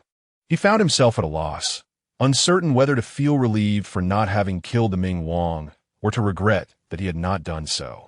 Fortunately, the situation remained within his control. Wasn't he, the Empress Dowager, particularly fond of the Ming Wang? As long as he held that card in his hand, he had no fear of manipulating that old woman. Song Wushuang furrowed her brow, contemplating the matter. Was the incident involving Li Yu orchestrated by the Empress Dowager? What about the war with Goryeo? Had the Empress Dowager begun targeting the Song family long ago? The logic felt incongruous. Was the war with Goryeo also a scheme to frame her second brother? Surely not. Despite the Empress Dowager's cunning, she was merely a woman of the harem. And at that time, the late emperor was still alive. She was just a concubine and could not possibly reach into the battlefield. Moreover, the late emperor's favored heir was the Ming Wang, and the Empress Dowager had no leverage, hardly considering him or the Song family. Treason and betrayal were capital offenses punishable by annihilation of entire clans. The Empress Dowager was not so foolish. She must have fortuitously learned of Song Gaoyang's feigned collusion with the Goryeo prince, yet chose to hold this information in reserve, waiting for the opportune moment to strike with lethal precision. As this realization dawned on her, a chill ran down her spine. Had Jun Chengma not revealed these truths, she would never have imagined that a seemingly devout and pious Empress Dowager could manipulate the political landscape with such finesse. How can a mere woman, confined to the inner palace for so long, orchestrate such machinations? Seizing the moment as she was lost in thought, Jun Chengma subtly reached out, gently placing his hand over hers. He had grasped it. She did not pull away. Internally stirred, yet maintaining an impassive facade, he continued, Wushuang, you need not concern yourself with this matter. Leave it to me, and I will ensure your father's release within 3 days. Distracted and anxious, Song Wushuang failed to notice his gesture, her mind racing with worry as she asked, do you know who the mastermind behind the Goryeo War is? I do not know, but I have my suspicions, Jun Chengma replied, all the while discreetly enclosing her delicate hand within his own. It was smooth and soft, so soft that it tugged at his heartstrings. The hands of a warrior should possess strength and vigor, rather than being as delicate and insubstantial as those of Song Wushuang. What affliction must one endure for their wrists to lack any semblance of power? An unshakable worry lingers in Song Wushuang's brows. How can she vindicate her second brother when she remains oblivious to the identity of the traitor in the battle against Goryeo? Why must there be evidence to prove General Anne's innocence? She knows her brother is innocent. His alleged collusion was merely a ruse, a strategic maneuver. Yet, when Liu accused her brother of treachery in the Golden Lawn Hall, would the ministers truly believe him? It would be a miracle if they did not conspire to condemn her brother instead. The recent edicts, it seems, are rife with demands for her brother's execution, perhaps even seeking justice for the 40,000 valiant souls lost. Why must they be convinced? Wushuang, have you forgotten? I am the sovereign. As long as I declare General Anne's collusion with the Goryeo prince to be a pretense, it shall be deemed as such. Song Wushuang was momentarily taken aback.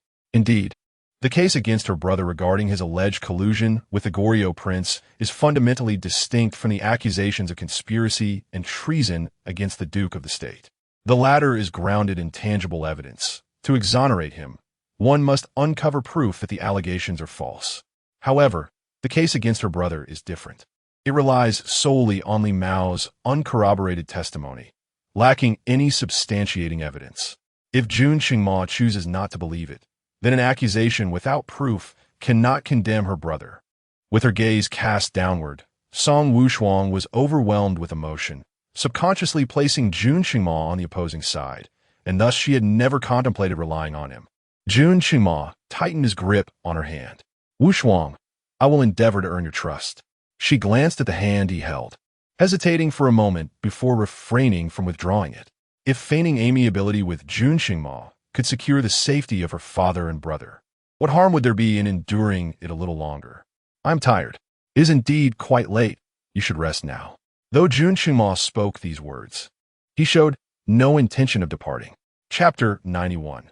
The Empress Dowager on the verge of collapse, Song Wushuang imperceptibly furrowed her brow and softly inquired, "May I sleep alone tonight?" In stark contrast to her earlier outburst, she now appeared to be a different person. Jun Qingma felt a pang of bitterness within. Wushuang, do you still not trust me? Song Wushuang pressed her lips together, remaining silent. She was caught in a dilemma. She doubted his genuine intent to save her father and brother, yet sensed that he was not one to deceive. What if he was indeed telling the truth this time? It would be wise to leave herself an escape route. Hence her reluctance to show anger, fearing that provoking him might lead him to abandon her family's cause altogether.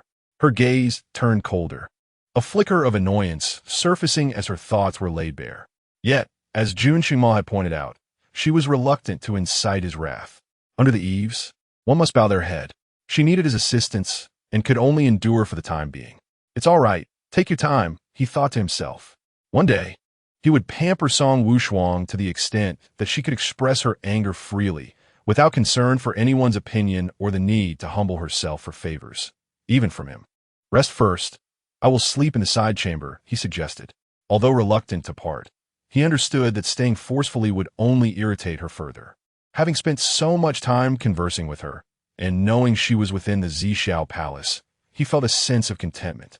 Returning to the side chamber, Jun Qingma lay down, convinced that he would not suffer nightmares that night. Yet in the latter half of the night, he was jolted awake, his face pale and drenched in cold sweat. The image of Song Wushuang collapsed in the snow haunted him, compelling him to stay awake. He donned his cloak and exited the side chamber. At that moment, Song Wushuang had already fallen asleep. He refrained from entering and instead stood outside the door throughout the night. It was not until the morning court session that he departed. Afterward, Jun Qingma did not return to the Zhixiao Palace, but proceeded to the Xinang Palace. Upon his arrival, the Empress Dowager remained kneeling before the statue of Buddha, a string of prayer beads in hand, reciting scriptures. Who would have thought that this seemingly devout and selfless woman was secretly plotting a coup to usurp the throne? What brings His Majesty to visit this confined old woman today? She mused, her words laced with subtle irony. Jun Qingma, standing behind her, replied with a frosty demeanor. Your son is mindful of Mother S' recent devotion to Buddhism. Hence I have come to inform you about the situation concerning Prince Ming. I misspoke. Prince Qingming has already been stripped of his title and demoted to commoner status. What talk of Prince Ming is there? His tone dripped with sarcasm. The Empress Dowager's eyes snapped open. What has happened to Ming? Do not worry, mother. Ming has merely been poisoned by the scent of incense and is currently in a state of unconsciousness. He is not in grave danger, he assured her. The poison in question was the very same that had afflicted Song Gaoyang and Song Yaoyang. An eye for an eye, he thought. But the Empress Dowager was nearly driven to fury by his dismissive tone. How could one say there was no serious danger while the person remained in a coma? The Empress Dowager's face was a tapestry of anxiety. The fragrance of the mystic incense, a peculiar poison from the western regions, was colorless and tasteless, rendering it insidious and nearly imperceptible. No one understood its lethal potency better than she did. How could Ming have been poisoned in the Ministry of Rites? Perhaps his numerous misdeeds had drawn the ire of heaven. A surge of blood nearly choked her. What nefarious actions could Ming have committed while confined to the ministry? He was clearly mocking her. As this thought raced through her mind, a chill gripped her heart. Could it be that the emperor had discerned her involvement in the Duke of the State's affairs? It seemed unlikely. She had concealed her machinations so adeptly, delegating those tasks to others without sullying her own hands. Surely, Jun Qingmao could not fathom her schemes. Taking a deep breath, the Empress Dowager feigned composure and commanded, "Hasten to summon the imperial physician to attend to Ming'er." Jun Qingmao, with a heart of stone, retorted, "Mother, you jest. Jun Qingming is merely a lowly criminal. What right has he to receive the physician's care?" His gaze turned frigid, a smirk of derision gracing his lips as he enunciated, "Does he deserve it? You." The Empress Dowager's chest heaved with indignation. Her Ming'er was the celestial morning's auspicious star, the most esteemed prince. How dare this wretch insult her son? She fantasized about dismembering Jun Qingmao, yet she was compelled to swallow her fury. "Yun Xingmu, await your reckoning. When I bring you down, I shall ensure your hands and feet are severed, forcing you to beg like a dog at my feet. Ming'er is your brother. How could you treat him thus? Sibling strife. Do you not fear the wrath of the world?" Yun Xingmu scoffed inwardly. A brother? When Jun Qingming rebelled, he had never treated him as kin. Mother must be deluded. I am the son of heaven, the most illustrious emperor of the celestial morning. Jun Qingming is but a lowly commoner, unworthy to be compared with me. The Empress Dowager trembled with rage. How dare he label her son a commoner? Forgive me, I seem to have misspoken. Jun Qingming is not a commoner. Believing he had finally seen the error of his ways, she found his retraction and apology somewhat alleviating. In light of his newfound awareness, she contemplated sparing him further torment once Ming'er ascended the throne, though his hands and feet would still require breaking to satiate her wrath. Since you now acknowledge your mistake, why not hasten to summon the physician? I misspoke. How could Jun Qingming be a commoner? He ought to be a mere servant. Chapter 92. The Emperor's Displeasing Countenance. The Empress Dowager trembled with rage, her teeth chattering in fury. Despite her adeptness at masquerading her true feelings, she could not suppress the malevolence that momentarily surfaced. However, this was not the moment to sever ties. The Empress Dowager closed her eyes and took a deep breath, suppressing all her animosity. "Your Majesty, do you not fear that your words might chill the heart of the late emperor? Chill the heart of the late emperor?" Jun Qingmao regarded the Empress Dowager with a peculiar expression. "Mother, why do you think I would fear the late emperor's displeasure? He always desired for you and Ming'er to coexist amicably, yet you have treated Ming'er so cruelly after his passing. Even in the depths of the underworld, he would find no peace. Is that not precisely the point?" Yun Xingmo replied nonchalantly. "What did you say?" The Empress Dowager's face was a portrait of disbelief, quickly morphing into unrestrained fury. "What nonsense are you uttering? I speak the truth. Does mother not comprehend? Yun Xingmo is geisehaldend. Does mother truly believe I care for the late emperor's sentiments? Do I appear to be one who harbors no grudges? For one who sought to drown me at birth, what I fear is displeasure? If he were truly concerned about the late emperor's feelings, he would not have engaged in the act of usurpation. Truth be told, he would relish the notion of the late emperor dying in unrest, perhaps even wishing for him to rise from the coffin in anger, so he could have the pleasure of causing his demise once more. You wretched creature," the Empress Dowager stammered, her lips quivering in indignation, rendered speechless. Indeed, he was a ravenous wolf raised on her kindness. His previous displays of submission were mere facades. This was his true nature. How could I have borne such a scoundrel? You clearly wish for me to give birth to Jun Chengming. That is why you neglected him when he was cast into the cold palace. If I had not wished for your existence, I would not have knelt in the snow for 3 days and nights to plead for your life. Jun Qingma's eyes were clear and bright, yet they held depths as chilling as a frozen lake. Mother, did you truly kneel in the snow to beg the late emperor for my life out of genuine concern for me? The Empress Dowager's heart sank, suddenly feeling a twinge of guilt. She turned her gaze towards Jun Qingma, but his icy stare pierced her, prompting her to avert her eyes. Her heart raced. Why would he pose such a question? Could it be that he had uncovered something? As this possibility dawned upon her, the Empress Dowager felt a wave of trepidation wash over her. She forcefully suppressed her inner turmoil, striving to maintain an appearance of composure. With her chin slightly raised, she spoke with a tone laced with feigned grievance and indignation. What else could it be? I had just given birth and was at my weakest. If you were not my own flesh and blood, how could I bear to witness you being drowned by the late emperor? How could I have endured kneeling in such a frail condition for 3 days and nights? Ah, I see. Jun Qingmo replied with an enigmatic smile.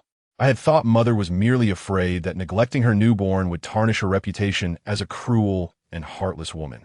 After all, even a tiger does not eat its cubs. What kind of black-hearted individual would stand by and watch her own child, born after 10 months of pregnancy, meet such a fate?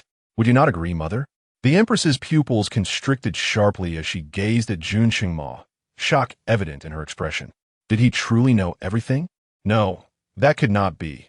Such sinister thoughts had never escaped her lips in public, not even in the presence of Jun Qingming. After all, they were far too dark and malevolent. Perhaps Jun Qingma merely harbored discontent regarding past events, leading him to indulge in baseless conjecture.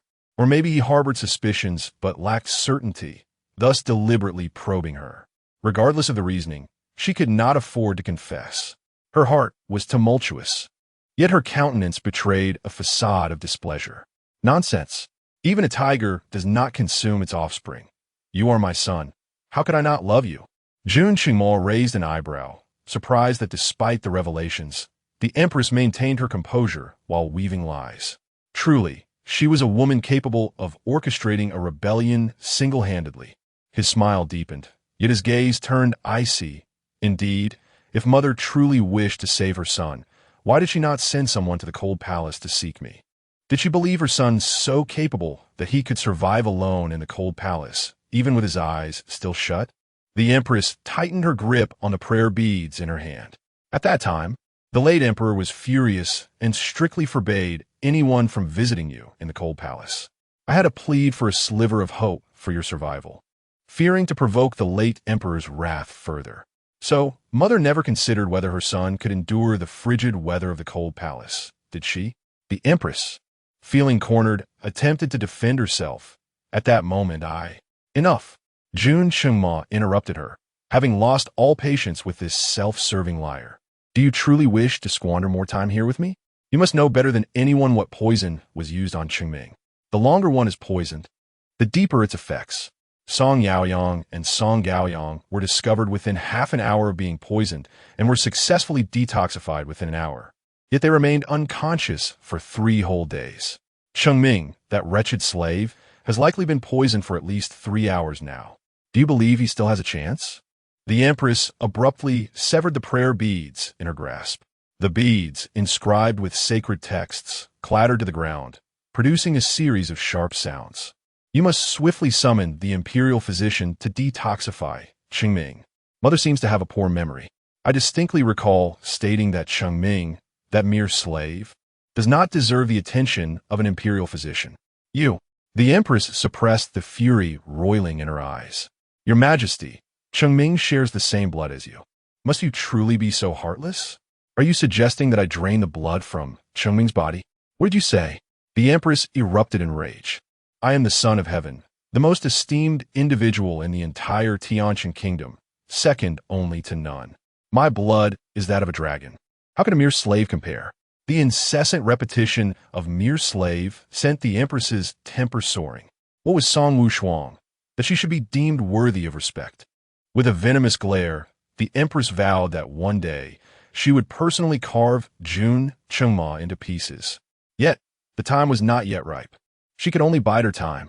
She softened her tone, yet her voice bore an unmistakable undertone of gritted teeth. Even if the imperial physician were not permitted to attend, could you not at least summon a doctor to alleviate his poison? After all, he is the flesh and blood of the Empress Dowager. Jun Qingma cast a sidelong glance at the Empress Dowager. How curious it is that she shows such concern for Jun Qingming's predicament. Yet when he was cast into the cold palace as an infant during that harsh winter, her concern was nowhere to be found. The disparity in treatment between her sons is indeed stark. It is not unfeasible to have a doctor examine him, but I have been rather preoccupied with the matter of the Duke of Zhen's case. Once I have rectified the situation regarding the Duke, I shall certainly send someone to rescue Jun Chengming. The Empress Dowager suddenly lifted her head, her gaze sharp as a blade. As their eyes locked, a spark of electricity ignited in the air, crackling with intensity. Chapter 93. The Dog Emperor is truly despicable. The Empress Dowager slowly narrowed her eyes, a realization dawning upon her. So this was his intention, to threaten her with Ming'er's life, compelling her to restore the honor of the Duke of Jinghua. A fool's dream. The Empress Dowager's expression darkened completely. If her previous suspicions regarding Jun Qingma's doubts about her were mere conjectures, she was now utterly convinced that he had indeed uncovered the truth. At the very least, he was aware that her past intentions to save him had not been sincere and that the scheme against the Duke of Jinghua's household was orchestrated by her. As for how much else he knew, that remained uncertain. Yet, even with only these two pieces of knowledge, the facade of their mother-son bond had been irrevocably shattered. With a frigid demeanor, the Empress Dowager declared, "I cannot comprehend what the Emperor is saying. The Emperor busies himself with exonerating the Duke of Jinghua, which has no bearing on saving Ming'er. Why must she continue to feign ignorance? Did she truly believe that as long as he denied it, she would be convinced that the Duke's downfall was not her doing?" The mere mention of Empress Dowager had already delineated their relationship. Furious, she retorted, "Your Majesty, tread carefully with your words." "Very well, I shall exercise caution. In that case, I will continue to investigate the Duke of Jinghua's case." With that, he strode away. The Empress Dowager abruptly shattered two pieces of armor, the jagged edges piercing her palm, causing blood to flow, yet she felt no pain. Ning Momo, witnessing the spectacle, gasped. "The Empress Dowager is bleeding. Summon the imperial physician." "No need." The Empress Dowager cast the broken armor to the ground, her heaving chest betraying her turbulent emotions. "Send someone to inquire whether Ming'er has indeed been poisoned by Huanxiang." Huanxiang was a secret poison from the western regions, typically inaccessible to the common folk. She could not believe that the wretched Jun Chengma possessed it. Today's events might very well be a ruse to deceive her, a ploy to wield Ming'er as leverage against her, urging her to spare the Duke of Jinghua. Absolutely not. She had plotted for so long. Toppling the Duke's household was merely the first step. She could not afford for her plans to unravel at this nascent stage. Ning Momo acknowledged her command and swiftly dispatched someone to gather information. However, the guards at the Zhongrenfew had inexplicably doubled in number. What was once a place where not even a fly could enter had now become impenetrable to even an ant, unable to ascertain any news from within. The Empress Dowager was consumed by anxiety regarding Ming Chao's current predicament. Noticing the usually composed Empress Dowager pacing restlessly, Ning Momo offered comfort. "Your Majesty, do not worry. His Highness Ming Wang is destined for greatness and will be unharmed." "I am deeply concerned," the Empress Dowager replied, her face etched with worry. "He is my only son. Everything I do is for him. If anything were to happen to Ming'er, how could I possibly endure such a fate?" Ning Momo hesitated, wanting to voice her thoughts. She longed to remind her that the Emperor was also her son. At times, she could not fathom why the Empress Dowager harbored such animosity towards Jun Qingma. Now that he had ascended to the throne, if only the Empress Dowager would remain compliant, no one could undermine her position. Why then must she insist on elevating Ming Wang? Is there a distinction for the Empress Dowager between having Jun Qingma or Jun Qingming as the Emperor? Although she remains composed, The Empress Dowager is her sovereign, and any decisions she makes are beyond her purview. The Empress Dowager, restless, struck the table with her hand, exclaiming her deep concern, and ordered her shadow guards to investigate the situation at the Zhongren mansion tonight. Yes, I shall make the arrangements at once. After Jun Chengma finished reviewing the Mountain of Memorials, he returned to the Zixiao Palace as night fell. He originally intended to seek out Song Wushuang, yet the inner palace doors were firmly shut. As he approached to push the door open, Siyu stepped forward slightly and bowed, saying, "Your Majesty, General Ngua has stated that she is quite fatigued today and has already retired." Jun Qingma frowned. How could Wushuang possibly rest so early? It was evident that she was merely providing an excuse to avoid seeing him. Though he could forcibly enter, it would only serve to deepen her resentment towards him. After a moment's hesitation, he turned and departed. Returning to the desolate side hall, despite the doors and windows being shut tight and 2 braziers lit within, he felt an icy draft sweep over him. So cold. In the absence of Song Wushuang, even the roaring fire felt insufficient to stave off the chill. Lying in bed that night, devoid of a warm body to embrace for solace, he found himself tossing and turning in restless sleep. Then, a subtle disturbance in the air signaled a message from his shadow guards. Jun Shima opened his eyes, inquiring, "What is it?" Although he was alone in the side hall, a voice emerged from before him. "Your Majesty, the Empress Dowager has dispatched shadow guards to infiltrate the Zhongren mansion. Should we engage them? There's no need. Wound him severely, but allow him to escape." Understood. Another subtle shift in the air indicated the response. Wait. The leader of the shadow guards, Ming Jiao, who had already silently perched upon the beam, suddenly knelt at the foot of the bed. "Your Majesty, what are your orders?" Jun Qingma sat up swiftly, dressing with haste. "I shall first visit General Ngua. You may report back on the previous matter in half a TS time." Ming Jiao was perplexed, a myriad of questions evident on his face, yet he understood that obedience was paramount. "Yes." Jun Qingma hurriedly donned his clothes and shoes, then eagerly pushed open the inner palace door. Siyu attempted to intervene, but was too late. Moments later, a furious voice echoed from within. "Jun Qingma, get out!" Jun Qingma deftly sidestepped the kick aimed at him by Song Wushuang and seized her ankle. His Wushuang was growing increasingly fierce, yet he found that he relished it. "Wushuang, I come to you with serious business." Song Wushuang's anger surged. Serious business? His idea of serious business involved sneaking into her bed in the dead of night. Not to mention, he had brazenly thrown back the curtains and launched himself at her. The enraged General Ngua had no intention of entertaining the excuses of a dog emperor who intruded upon her slumber and raised her hand to strike him. Jun Chengma swiftly evaded the slap, simultaneously extending his hand like lightning to grasp Song Wushuang's wrist. He then leaned down and precisely placed a kiss upon her hand. As Song Wushuang stood on the precipice of an explosive outburst, Jun Cheng